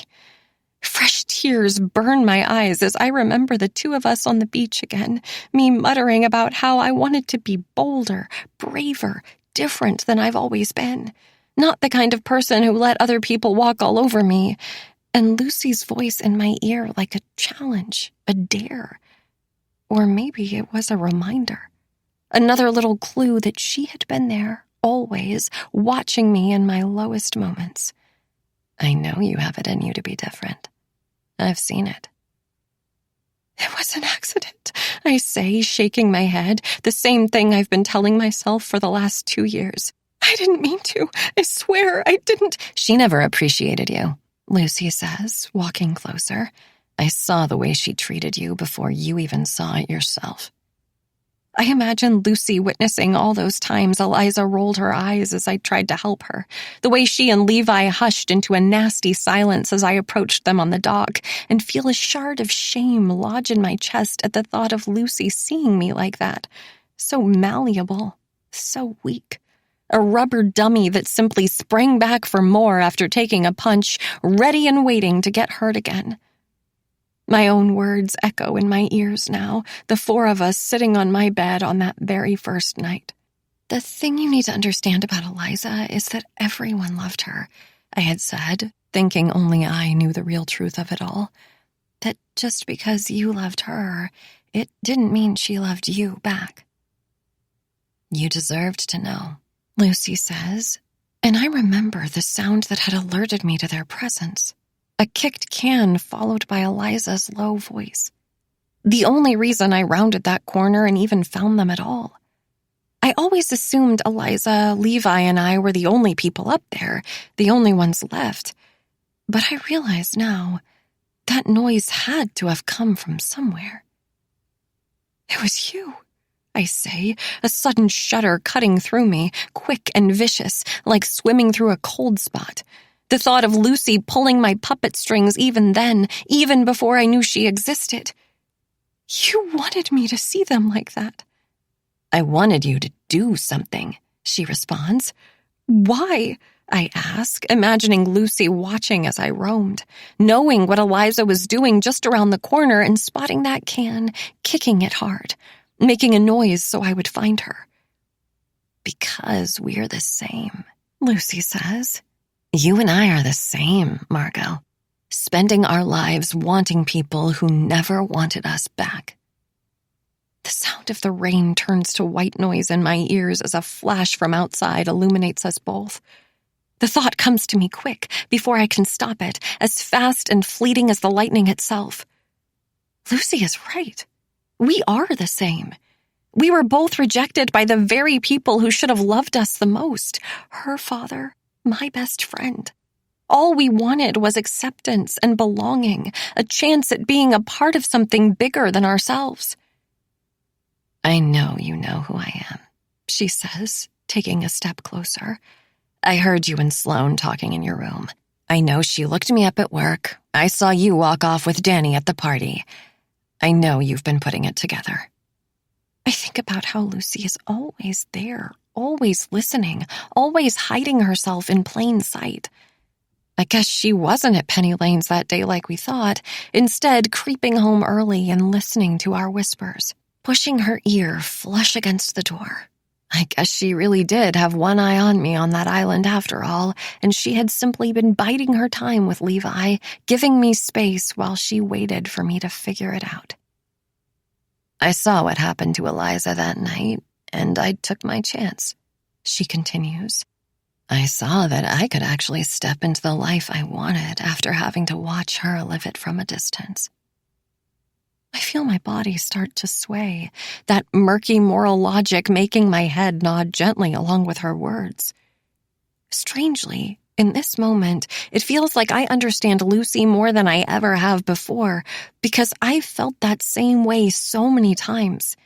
Maggie and me on the lawn outside Hines, the envy and awe as we watched Lucy from afar. Her comment on Halloween after we ran into each other, understanding how desperately I wanted to live another life. All those times I had looked at Eliza and felt that flame of resentment flare up in my chest when I saw the things she had that she always took for granted. Lucy had wanted them too, and I can see it so clearly. Her watching through the open window as we sat around the dining room table, the Jeffersons dancing in the kitchen, and Eliza and me on the dock, staring up at the stars, sharing our secrets like best friends do. Her curiosity growing, morphing, taking over everything, and the impulse to keep getting closer, from the dock to the yard to inside the house. Flipping through Eliza's planner, realizing, once she fell, how easy it would be to simply show up where she should have been. Start her new life in the very spot Eliza stopped. Her best friend, her boyfriend, all of us ready and waiting for her. I've been trying to make you see it, she finishes. I've been trying to get you to understand that you don't have to feel so guilty all the time. You don't have to keep punishing yourself. She deserved it. I think back to that night at Penny Lane's, Lucy's soapbox about murder and death. The way she had looked at me and winked, spewing out justifications like she was trying to tell me it was okay. I would kill someone who deserves it. I think back to all of us around the dinner table, that fragile stem twisting between her long, skinny fingers. Every little comment a chisel to my conscience, chipping away slowly, trying to make it disappear. I always thought it was Levi she was playing with, dangling the knowledge of what I told her like a cat clutching a mouse's tail, pawing at him, making him squirm, torturing him slowly just because she could. But it was never Levi. It was me she was trying to get to confess. All those little moments when she asked me questions about Eliza, her death, before sitting back and waiting patiently, quietly trying to pry it all out. She wanted me to put it together, and I had tiptoed around it so many times, so eager to ease the crushing weight of it all, this burden to carry that was solely mine. So I had sprinkled in my own truths when I could, telling Lucy about an argument, an accident, the guilt I carried, and all the different decisions I wished I could have made. I had been attempting to justify it too, sitting on the porch with Mr. Jefferson, frantically searching for someone else to pin it on, for a way to channel my guilt into rage. I chose Levi, of course, the only other person who could shoulder my blame. He had been there with her, and everyone knew it. Other than me, who nobody saw, he was the last person to see her alive. And in a way, it was true.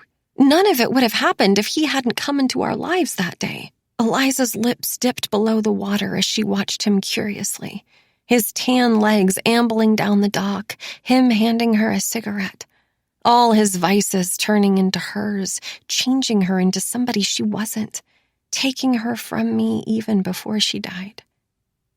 I look at Lucy now, suddenly remembering the way she stood up and followed Levi into the trees, her eyes on mine like we were sharing a secret, like she was granting my wish, that thing I had muttered to her in the kitchen, my hatred for Levi like a festering boil. Why did he have to die? I ask, realizing now that it doesn't make sense. If Lucy was there the night Eliza fell, then she knew Levi had nothing to do with it. She knew of his innocence all along. Why did you kill Levi? I didn't, she says slowly, leaning forward like she's wondering when I'll finally fess up. You did. No, I say, shaking my head, even though I can barely remember the end of that night, even though Sloane said I had been looking for him, stumbling off on my own and waking up in the morning with mud on my pants. Even though I had that horrible feeling the next day, that sinking nausea, it wasn't the same as the way I felt waking up after that last night with Eliza. The horror of realizing it wasn't a dream. I'll never forget that feeling. The terrible knowing that you're the reason someone else is gone. The blood on your hands that's always there, ever present, no matter how hard you try to scrub it away. I understand better than anyone that something inside you changes after you've taken another life. Something cellular and permanent. An alteration of your very being, your very DNA.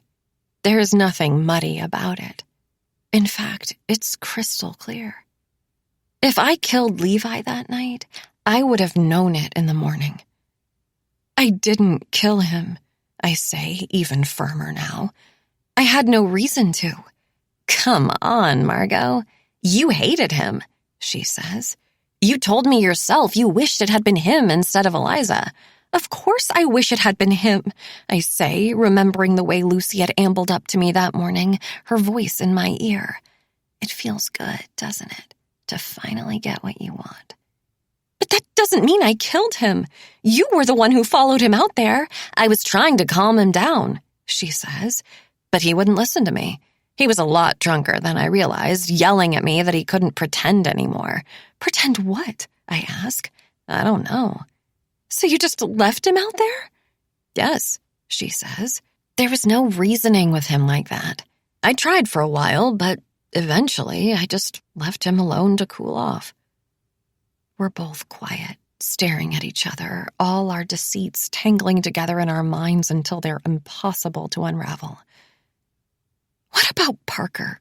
I ask at last, my final card, shame at the accusation creeping into my cheeks, mixed with a hint of pride that I know her secrets too. It's just a coincidence that your last boyfriend also died right after a big argument? Lucy looks at me like she's just been slapped, a mixture of shock and hurt as she processes the question. I think about us up on the roof, all those rumors Danny told me about her swirling around like a cloud of smoke, the gossip she absorbed from everyone back home, and how she had tried to outrun it only to be met with the same thing here. I had nothing to do with that, she says, her voice suddenly so cold. It's not my fault he got into a car after drinking too much. What were you arguing about? If you must know, we were arguing about my dad, she says, those final two words sounding so strange in her mouth, like she still doesn't think they belong to her, like she's tried them on so many times only to find that they'll never truly fit. My mom had just told me where to find him. I guess their agreement was that she would stay quiet as long as the money came, and then, one month, it stopped and she spilled. I think about the envelope I found in Eliza's dresser and how it was made out to Lucy's address. All that cash inside, thousands of dollars. Eliza must have intercepted it somehow. All those nights she snuck into her dad's office, poking around, stealing liquor from his private stash. I closed my eyes, wondering if she had any idea what she had stumbled across. The enormity of that single domino she inadvertently tipped over, removing it from wherever she found it and keeping it as her own. "Parker told me not to go," Lucy says at last, the closest thing I've ever seen to tears in her eyes. "He said it was a bad idea, that my dad wouldn't want me, and that I shouldn't even be thinking of him as my dad anyway, that real dads don't hide from their daughters with hush money. And maybe I should have listened to him." She shrugs, wiping her nose. "But I was angry, okay? He was telling me hard truths that I didn't want to hear.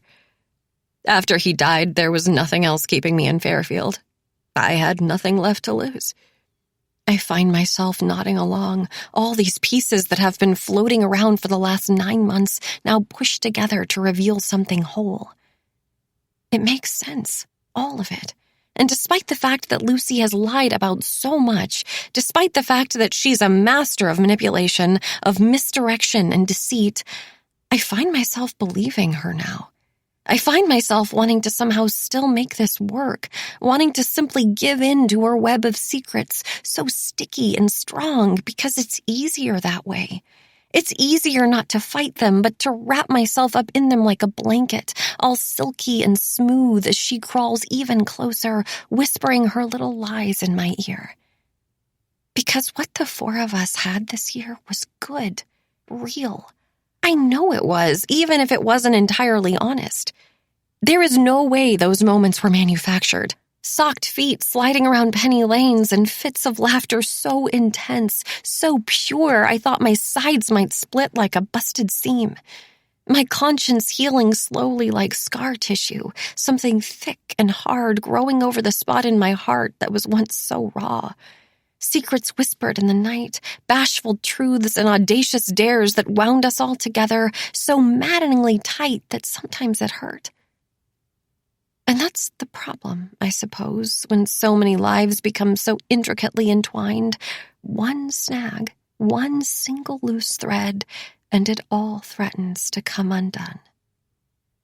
"I didn't kill Levi," Lucy says now, drawing my attention back. "But that detective thinks I did." I look at her, eyebrows bunched. "He brought me in for more questioning," she continues. "People are saying they saw me follow him, that they saw us fighting. It's the same thing all over again." "Maybe it really was an accident," I say, mostly to myself, but Lucy is already shaking her head. "His neck," she says, "those bruises." "Trevor?" I ask, the next logical option. "Maybe they kept fighting and it went too far?" "I don't know who it was, but I'm going to find out," Lucy says, "and I'm going to turn them in. I'm not going down for this." "We'll figure it out," I say, but I see Lucy's eyes widen, some new understanding dawning on her as she starts to back up. The rain outside has slowed to a steady trickle now, a handful of stars peeking out from behind a blanket of clouds, and it makes me think of that night on the roof again, Lucy's hand in mine as she traced them for me. The constellations so close and clear it felt like I could reach out and grab them like a handful of sand. "I don't want to keep running," she says, almost to herself. She backs up some more, closer to the doors, and I have the strange sensation that they're hiding from us now, all those stars, aware of some impending disaster they don't want to witness. "I'm not going to take the fall." "You won't have to," I say. "Lucy, we'll handle it." "Margot? I think it was—" But before she can finish, I watch her expression twist into something haunted, something strange, her mouth wordless and wide before her gaze travels down to her stomach, a bloom of red erupting through her shirt. Chapter 64. After. I trail Detective Frank into the station, whatever he wants to talk to me about, apparently important enough to require bringing me in. "I'll be fine," I said to Sloane and Nicole earlier as they watched me ease into the back of his cruiser, their lips set into two twin thin lines. I tried to smile then, tried to exude a sense of calm and control, Although the metal partition cutting the car in half made the whole thing feel like a prisoner transport, the skin on my wrist where those handcuffs once hung tingling with the memory. I'll meet you at the apartment when I'm finished. Frank is unusually quiet now as he leads me down a long beige hallway, the entire building smelling like burnt coffee and body odor. I wipe one palm against the leg of my jeans, the other gripping a cup of coffee I had accepted just so I could hold on to something. There are so many scenarios running through my mind right now, so many reasons for why I could be here. They haven't found Lucy, I know that for a fact, but there are the other things they must have found. I wanted to give you a heads up before the news goes public, Frank says at last. He stops in front of a closed door, putting his hand on the knob before turning to face me. Some bombshells are about to come out about your friend. I wanted you to be prepared. Bombshells, I repeat, my heart picking up in my throat. What kind of bombshells? He searches my expression, eyes flicking back and forth for information. Like he still can't decide what I know and don't know, what I'm sharing with the police and what I'm keeping for myself. He sighs when he doesn't find anything, turning back around and pushing the door open. I'd like for you to meet Lucy's father, he says, although I believe you two are already acquainted. My eyes widen at the sight of him, feigning surprise, although it is still strange to see him here. Mr. Jefferson, ripped out of one reality and implanted into the next. I used to imagine him visiting Rutledge during parents' weekends, helping Eliza and me move into the dorm. Instead, I find him sitting on the far side of an interrogation table, his hands wringing nervously in his lap and his own cup of coffee sitting untouched in front of him. Margot, he says, looking even more ragged than he did in December. That wiry beard flecked with gray, those wrinkles like scars, deep and jagged, the physical proof of his emotional pain. Margot, honey, I'm so sorry you got dragged into this. I walk forward slowly, cautiously, slipping into the seat opposite him. It's ironic, the two of us sitting at a table like this, cups of coffee between us like Christmas morning 2 months ago, right before everything changed. I had no idea she would go to this extreme. Lucy? I ask, finally finding my voice. I try to sound uncertain, confused, forever meticulous in the way I word my questions, careful not to reveal something I shouldn't already know. Lucy is your... Yes, he says, like he can't bear to hear the word that comes next. Yes, honey, and it was a mistake. All of it was a terrible mistake. I think of his words on the porch again, the torture in his voice as he rocked slowly in the dark. His own quiet admission, that secret he had been living with silently for the last 23 years. As a parent, you usually get it wrong more often than you get it right. I thought I was doing a good thing, he says to me now. I was providing for them, at least. I bought them a house, paid their bills. He stops, pushes his hands hard into his eyes, and I realize for the first time that he isn't wearing his wedding ring. I barely even knew her mother, he continues, refusing to look at me. It happened one time. She was practically a stranger. I keep my mouth shut, knowing I'm supposed to be learning all this for the very first time. It's hard not to call him out on it, though. Not to point out that the house he bought them was practically a trailer, that the bills he paid were a sorry substitute for real responsibility, that he was doing a good thing only for himself. Then Lucy showed up at the house one day, and I knew. He says, lowering his hands on the table, suddenly looking like a stranger himself instead of the man I always admired. The man who read my writing and danced with his wife in the kitchen. The man who sometimes felt like more of a father to me than my own. I knew who she was immediately. She had her mother's eyes, that bright blue color. What did you do? I ask, leaning forward, the curiosity in my voice authentic this time. Thinking of Lucy and me up on that roof, her fingers working at her necklace as she pulled me close like she was sharing a secret. She had danced around that moment so delicately before, with a ballerina's sweeping finesse, and the memory of her voice raises the skin on my arms now, so close to finally knowing what's real and what's not. I turned her away, Mr. Jefferson says, his voice devoid of any emotion. I told her to leave. I had a family, Margot, a real family. Had. The use of past tense sends a fresh wave of tears to my eyes as I remember the two of us together on Christmas, Mrs. Jefferson notably absent. I wonder when she found out about Lucy, if it was before or after her own daughter's death. I wonder if she blames her husband for everything now. I wonder if that's why she left. Eliza and her mother were just upstairs, He continues, pulling my attention back.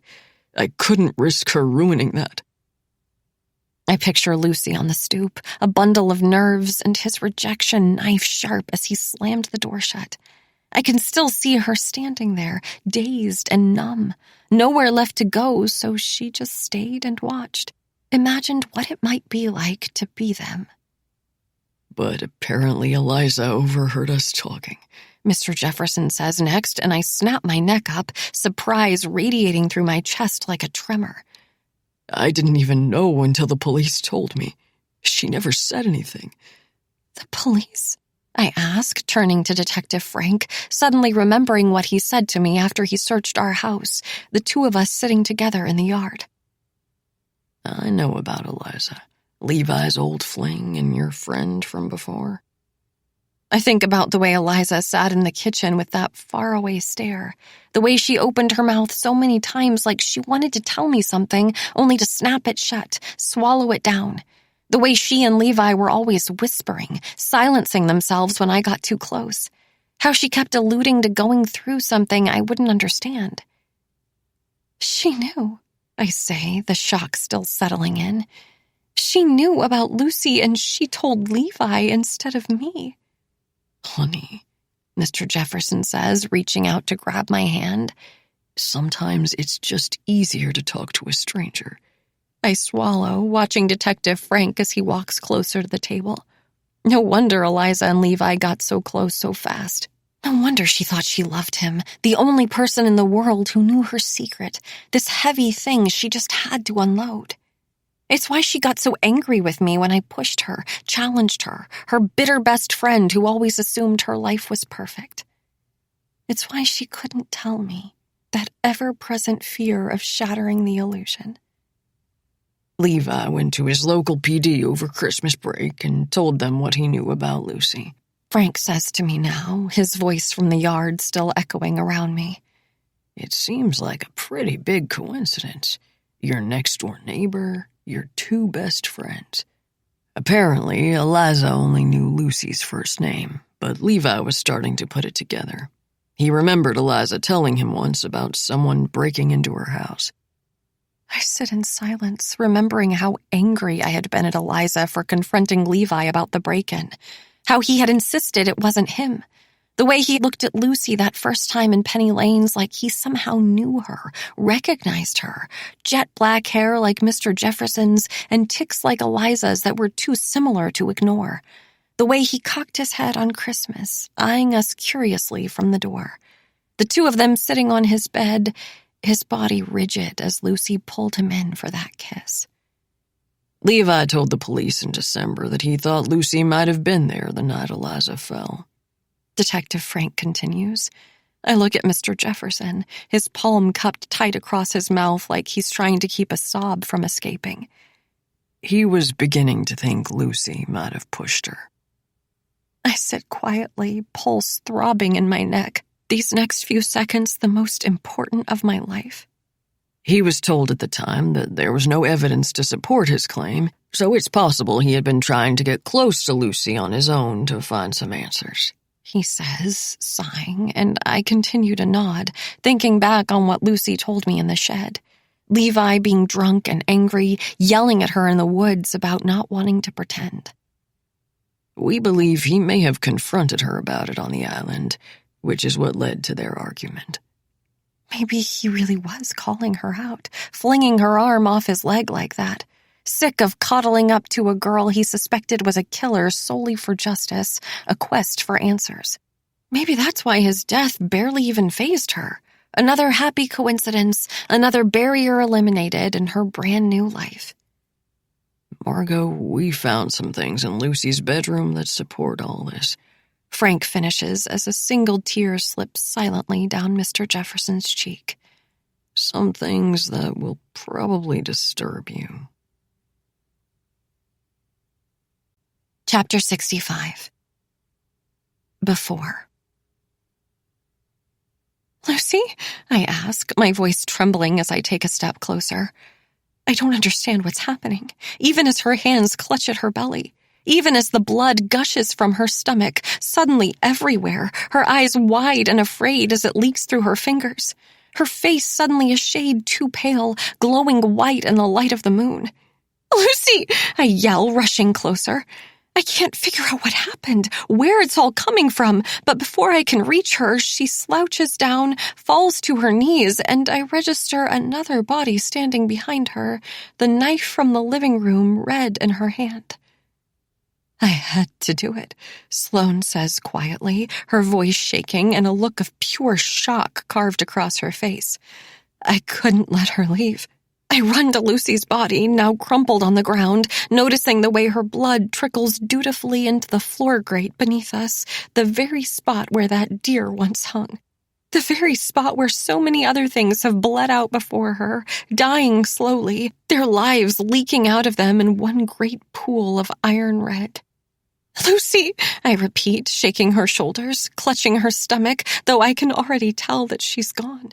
Those ice blue eyes are already dulling into a weak slate gray as the blood continues to seep from her wound, and I push my fingers into the side of her neck, searching for a pulse I know isn't there. What did you do? I scream at Sloane, looking up at her from the floor. She figured it out, she says, still standing at a distance, though her voice is already morphing back into that calm, controlled state, the way it always is. It was the only way. Figured out what? I ask, choking out a sob, suddenly thinking about the way Lucy's eyes had bulged just before she was stabbed. The way she had started to say something, that moment of knowing as she backed up toward the door. I'm not going down for this. I'm going to turn them in. It was you? I ask, my mind hanging in some strange limbo between adrenaline and shock as I stare down at the body below me, my eyes following the single line of blood slowly leaking out of her mouth. Even in death, they're so much the same. Lucy, Eliza, their light extinguished as quick and violent as a shooting star. You killed Levi? And then, like somebody simply snapped their fingers, flicked on a light, I see it all so clearly. The way Sloane's arm shot out to the side when Lucy appeared with the knife from the kitchen. The way she had begged me to talk to her that day in her room, folding that t-shirt again and again on the floor. The need in her eyes as she asked me about Halloween, what could have happened that night that made everything change. Margot, she had said, she's my best friend. Please. Sloane isn't protecting herself right now, that bloody knife still clutched in her hand. She's protecting the person she always protects. Nicole, I say, and I watch as she steps into view now, too. The two of them must have been just off to the side, behind the open shed doors, listening to Lucy and me talk in the dark, absorbing our confessions, our secrets, all of them pouring out of us like water escaping two broken dams. I thought it was Trevor, Nicole says, her eyes wet with tears as her lower lip shakes, her thin arms snaked around her waist like she's still trying to keep the pain inside. It was so dark, and he was wearing Trevor's shirt. You thought Levi was Trevor, I repeat, the truth dawning on me now as the events from that night come roaring back.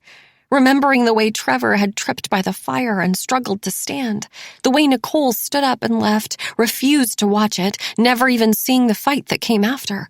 Trevor spilling that rum, Levi laughing in the distance. The two of them switching clothes before Levi stalked off and into the trees. Those woods were so dark away from the fire, and I can see how the two of them could look alike from the back. Their hair color, their height, all those boys just a shade away from being exactly the same. Trevor hurt you on Halloween. I can picture it so easily now, and I hate myself for not seeing it all sooner. Trevor hulking around that night with his shirt ripped off, that scary air to him like something bad had happened. Their fight the next morning, and the way Nicole never wanted to go over anymore. Him squeezing her leg on the boat, making her flinch. I think of Nicole on the tile, so lifeless and limp. Vomit stuck to her hair and those finger-shaped bruises scattered across her arms as I tried to pick her up, bring her back to my room.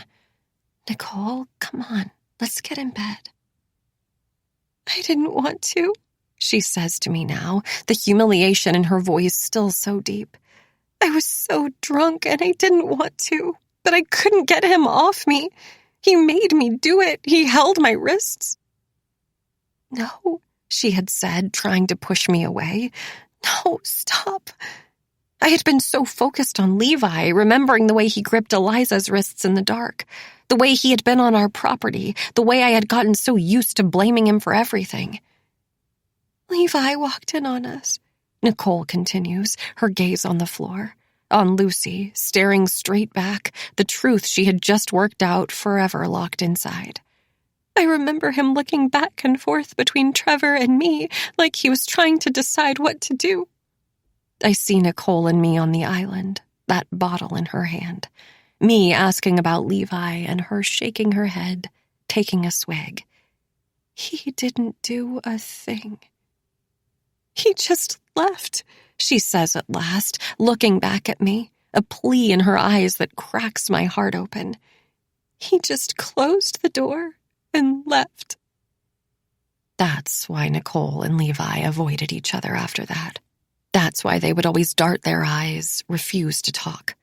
Both of them so ashamed for reasons related, but also entirely apart.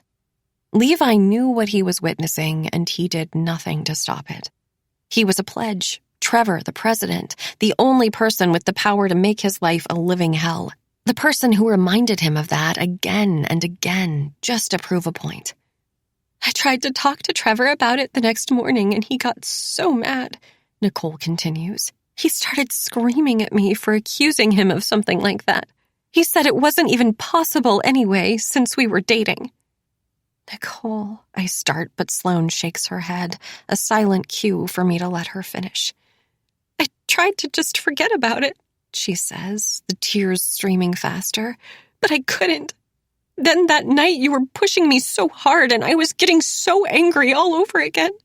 I couldn't stand the thought of us sleeping in that tent together, of him touching me. It's okay, I say, walking toward her, finally, before pulling her into a hug. Nicole, it's okay. I thought it was Trevor. She cries into my neck, little chokes erupting from her throat. I went into the woods and I saw him stumbling around. He had tripped on a root or something and couldn't get up like that time by the fire, and before I even knew what was happening, I was holding him down and he was too drunk to fight back. I picture Nicole in the dark, her body pushed hard into Levi's neck. She's so small, so fragile, but her rage is big, all-consuming, growing inside her for the last few months. Adrenaline and anger and fear and hatred gnawing at her like an incessant itch, an open sore that could never truly heal. It felt good, she whispers, almost to herself, and I think of the thrashing, the choking, the mud lodging itself deep inside Levi's throat. The roles reversed, the power reclaimed. That's the worst part. It felt good when I was doing it, until he stopped moving and I realized my mistake.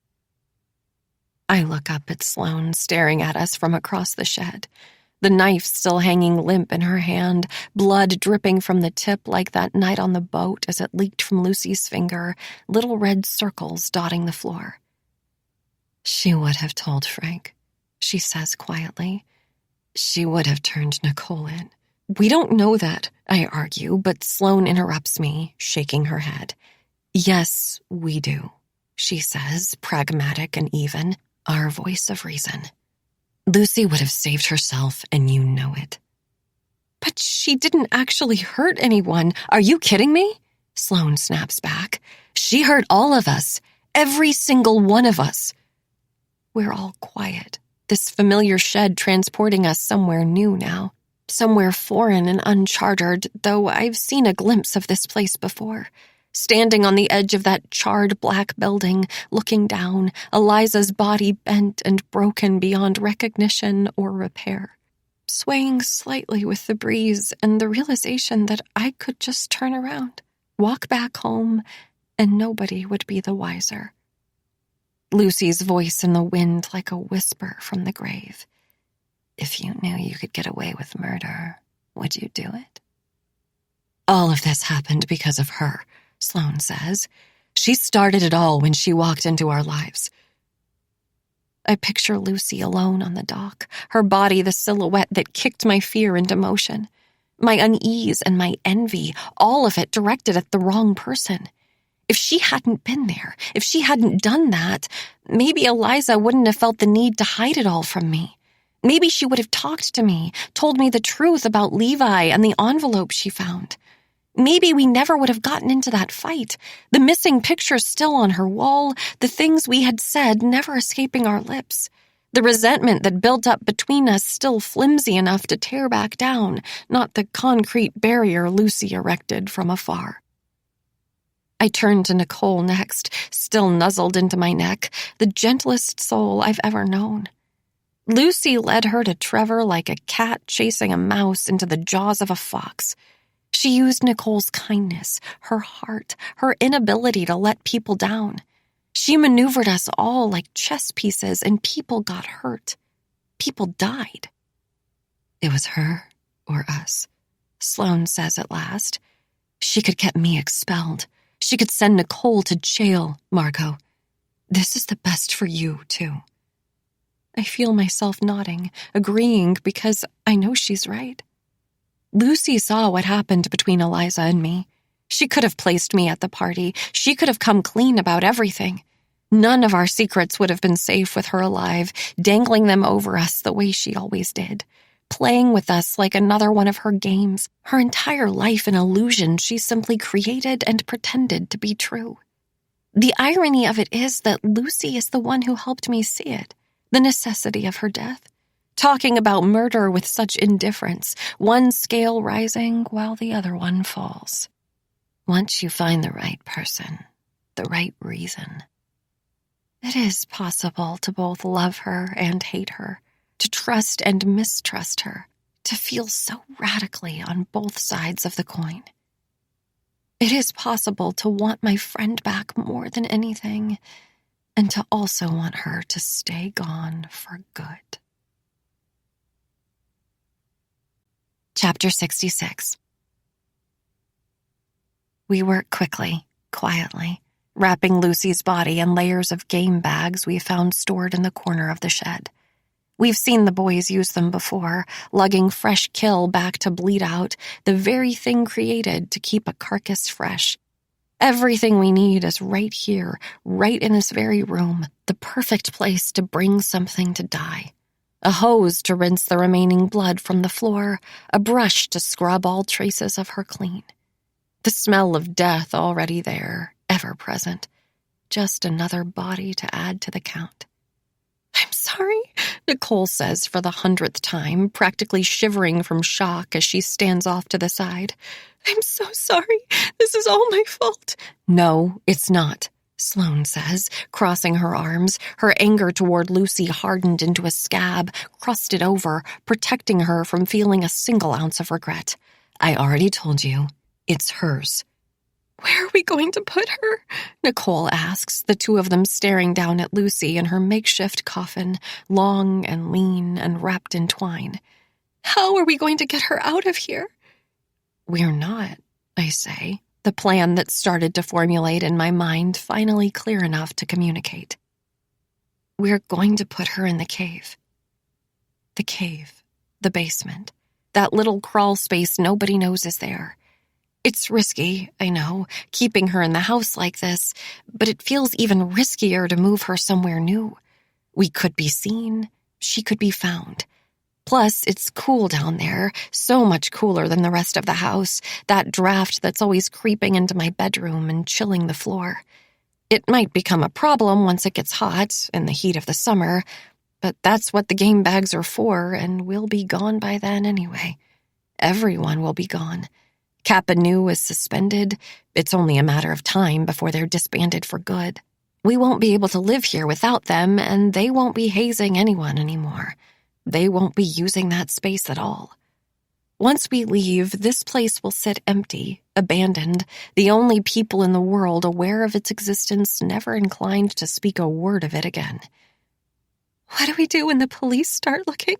Nicole asks, panic creeping back into her voice. "People are going to notice she's gone. Her car is still here. She won't show up for work." "We're going to play dumb," Sloane says, a single bead of sweat trickling down her neck. "We're going to let them think she ran away." "But why would they believe she just ran away?" "Because they're going to find things," I say. "I'll show you when we get inside." It's strange, the clarity of my thoughts as we walk back into the house. Like Halloween night, swallowing that pill, the edges of everything are as sharp as the knife that's been scrubbed 3 times and left to dry in the kitchen. It's 2 a.m. by the time we move Lucy, get the shed cleaned up, and the gravel in the driveway rearranged to hide the pressure of her body being dragged across the yard. The little door on the side of the house latched permanently shut, obscured by the azaleas, only visible if you know just where to look. "Shouldn't she have that if she ran away?" Nicole asks as we walk into the living room, gesturing to Lucy's phone sitting abandoned on the floor. "No," Sloane says, the remaining adrenaline making her fingers twitch. "They can track that. If it brings them here but they never find it, they'll know she's still on the property." I walk toward the phone and pick it up slowly, the collection of stars on the lock screen sending a fresh wave of sadness through my chest. I swipe up, attempting to get inside, and instead getting a grid of digits as I rack my brain for any combination that could have some type of meaning, but nothing comes to mind. Lucy never shared anything with us, no special birthday or anniversary, no unique mixture of numbers she held close. We knew so little about her, only her name, and I feel the sudden prickle of knowing on my neck as I punch at the digits and watch the screen open. Her name, Lucy, 5829. She didn't know much about herself, either. "Here," I say at last, navigating to her pictures before flipping through them quickly, going back months, years, until I find what I already knew would be there.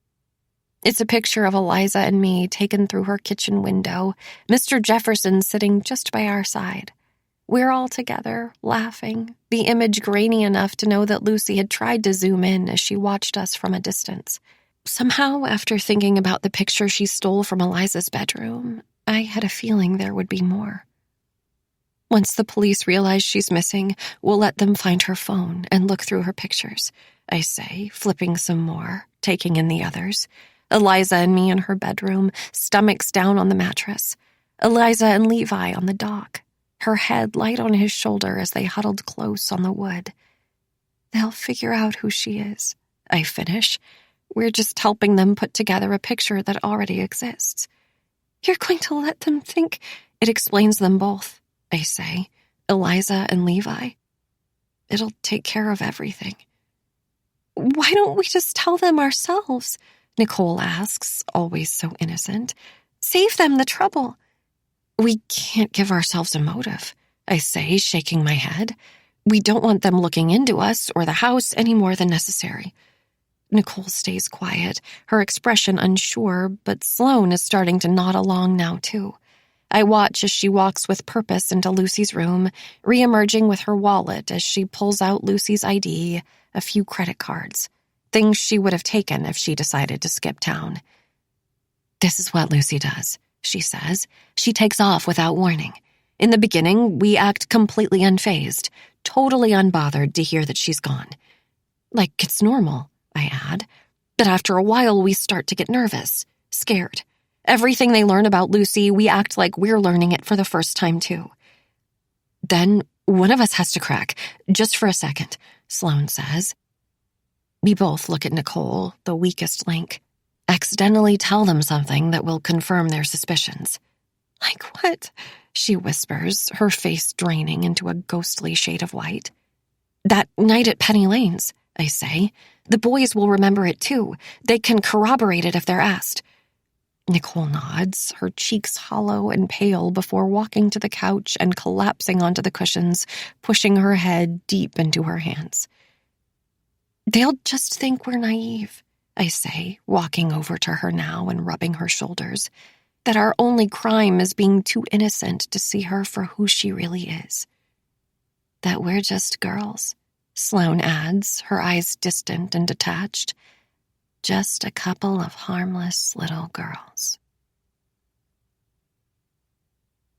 Chapter 67. Now.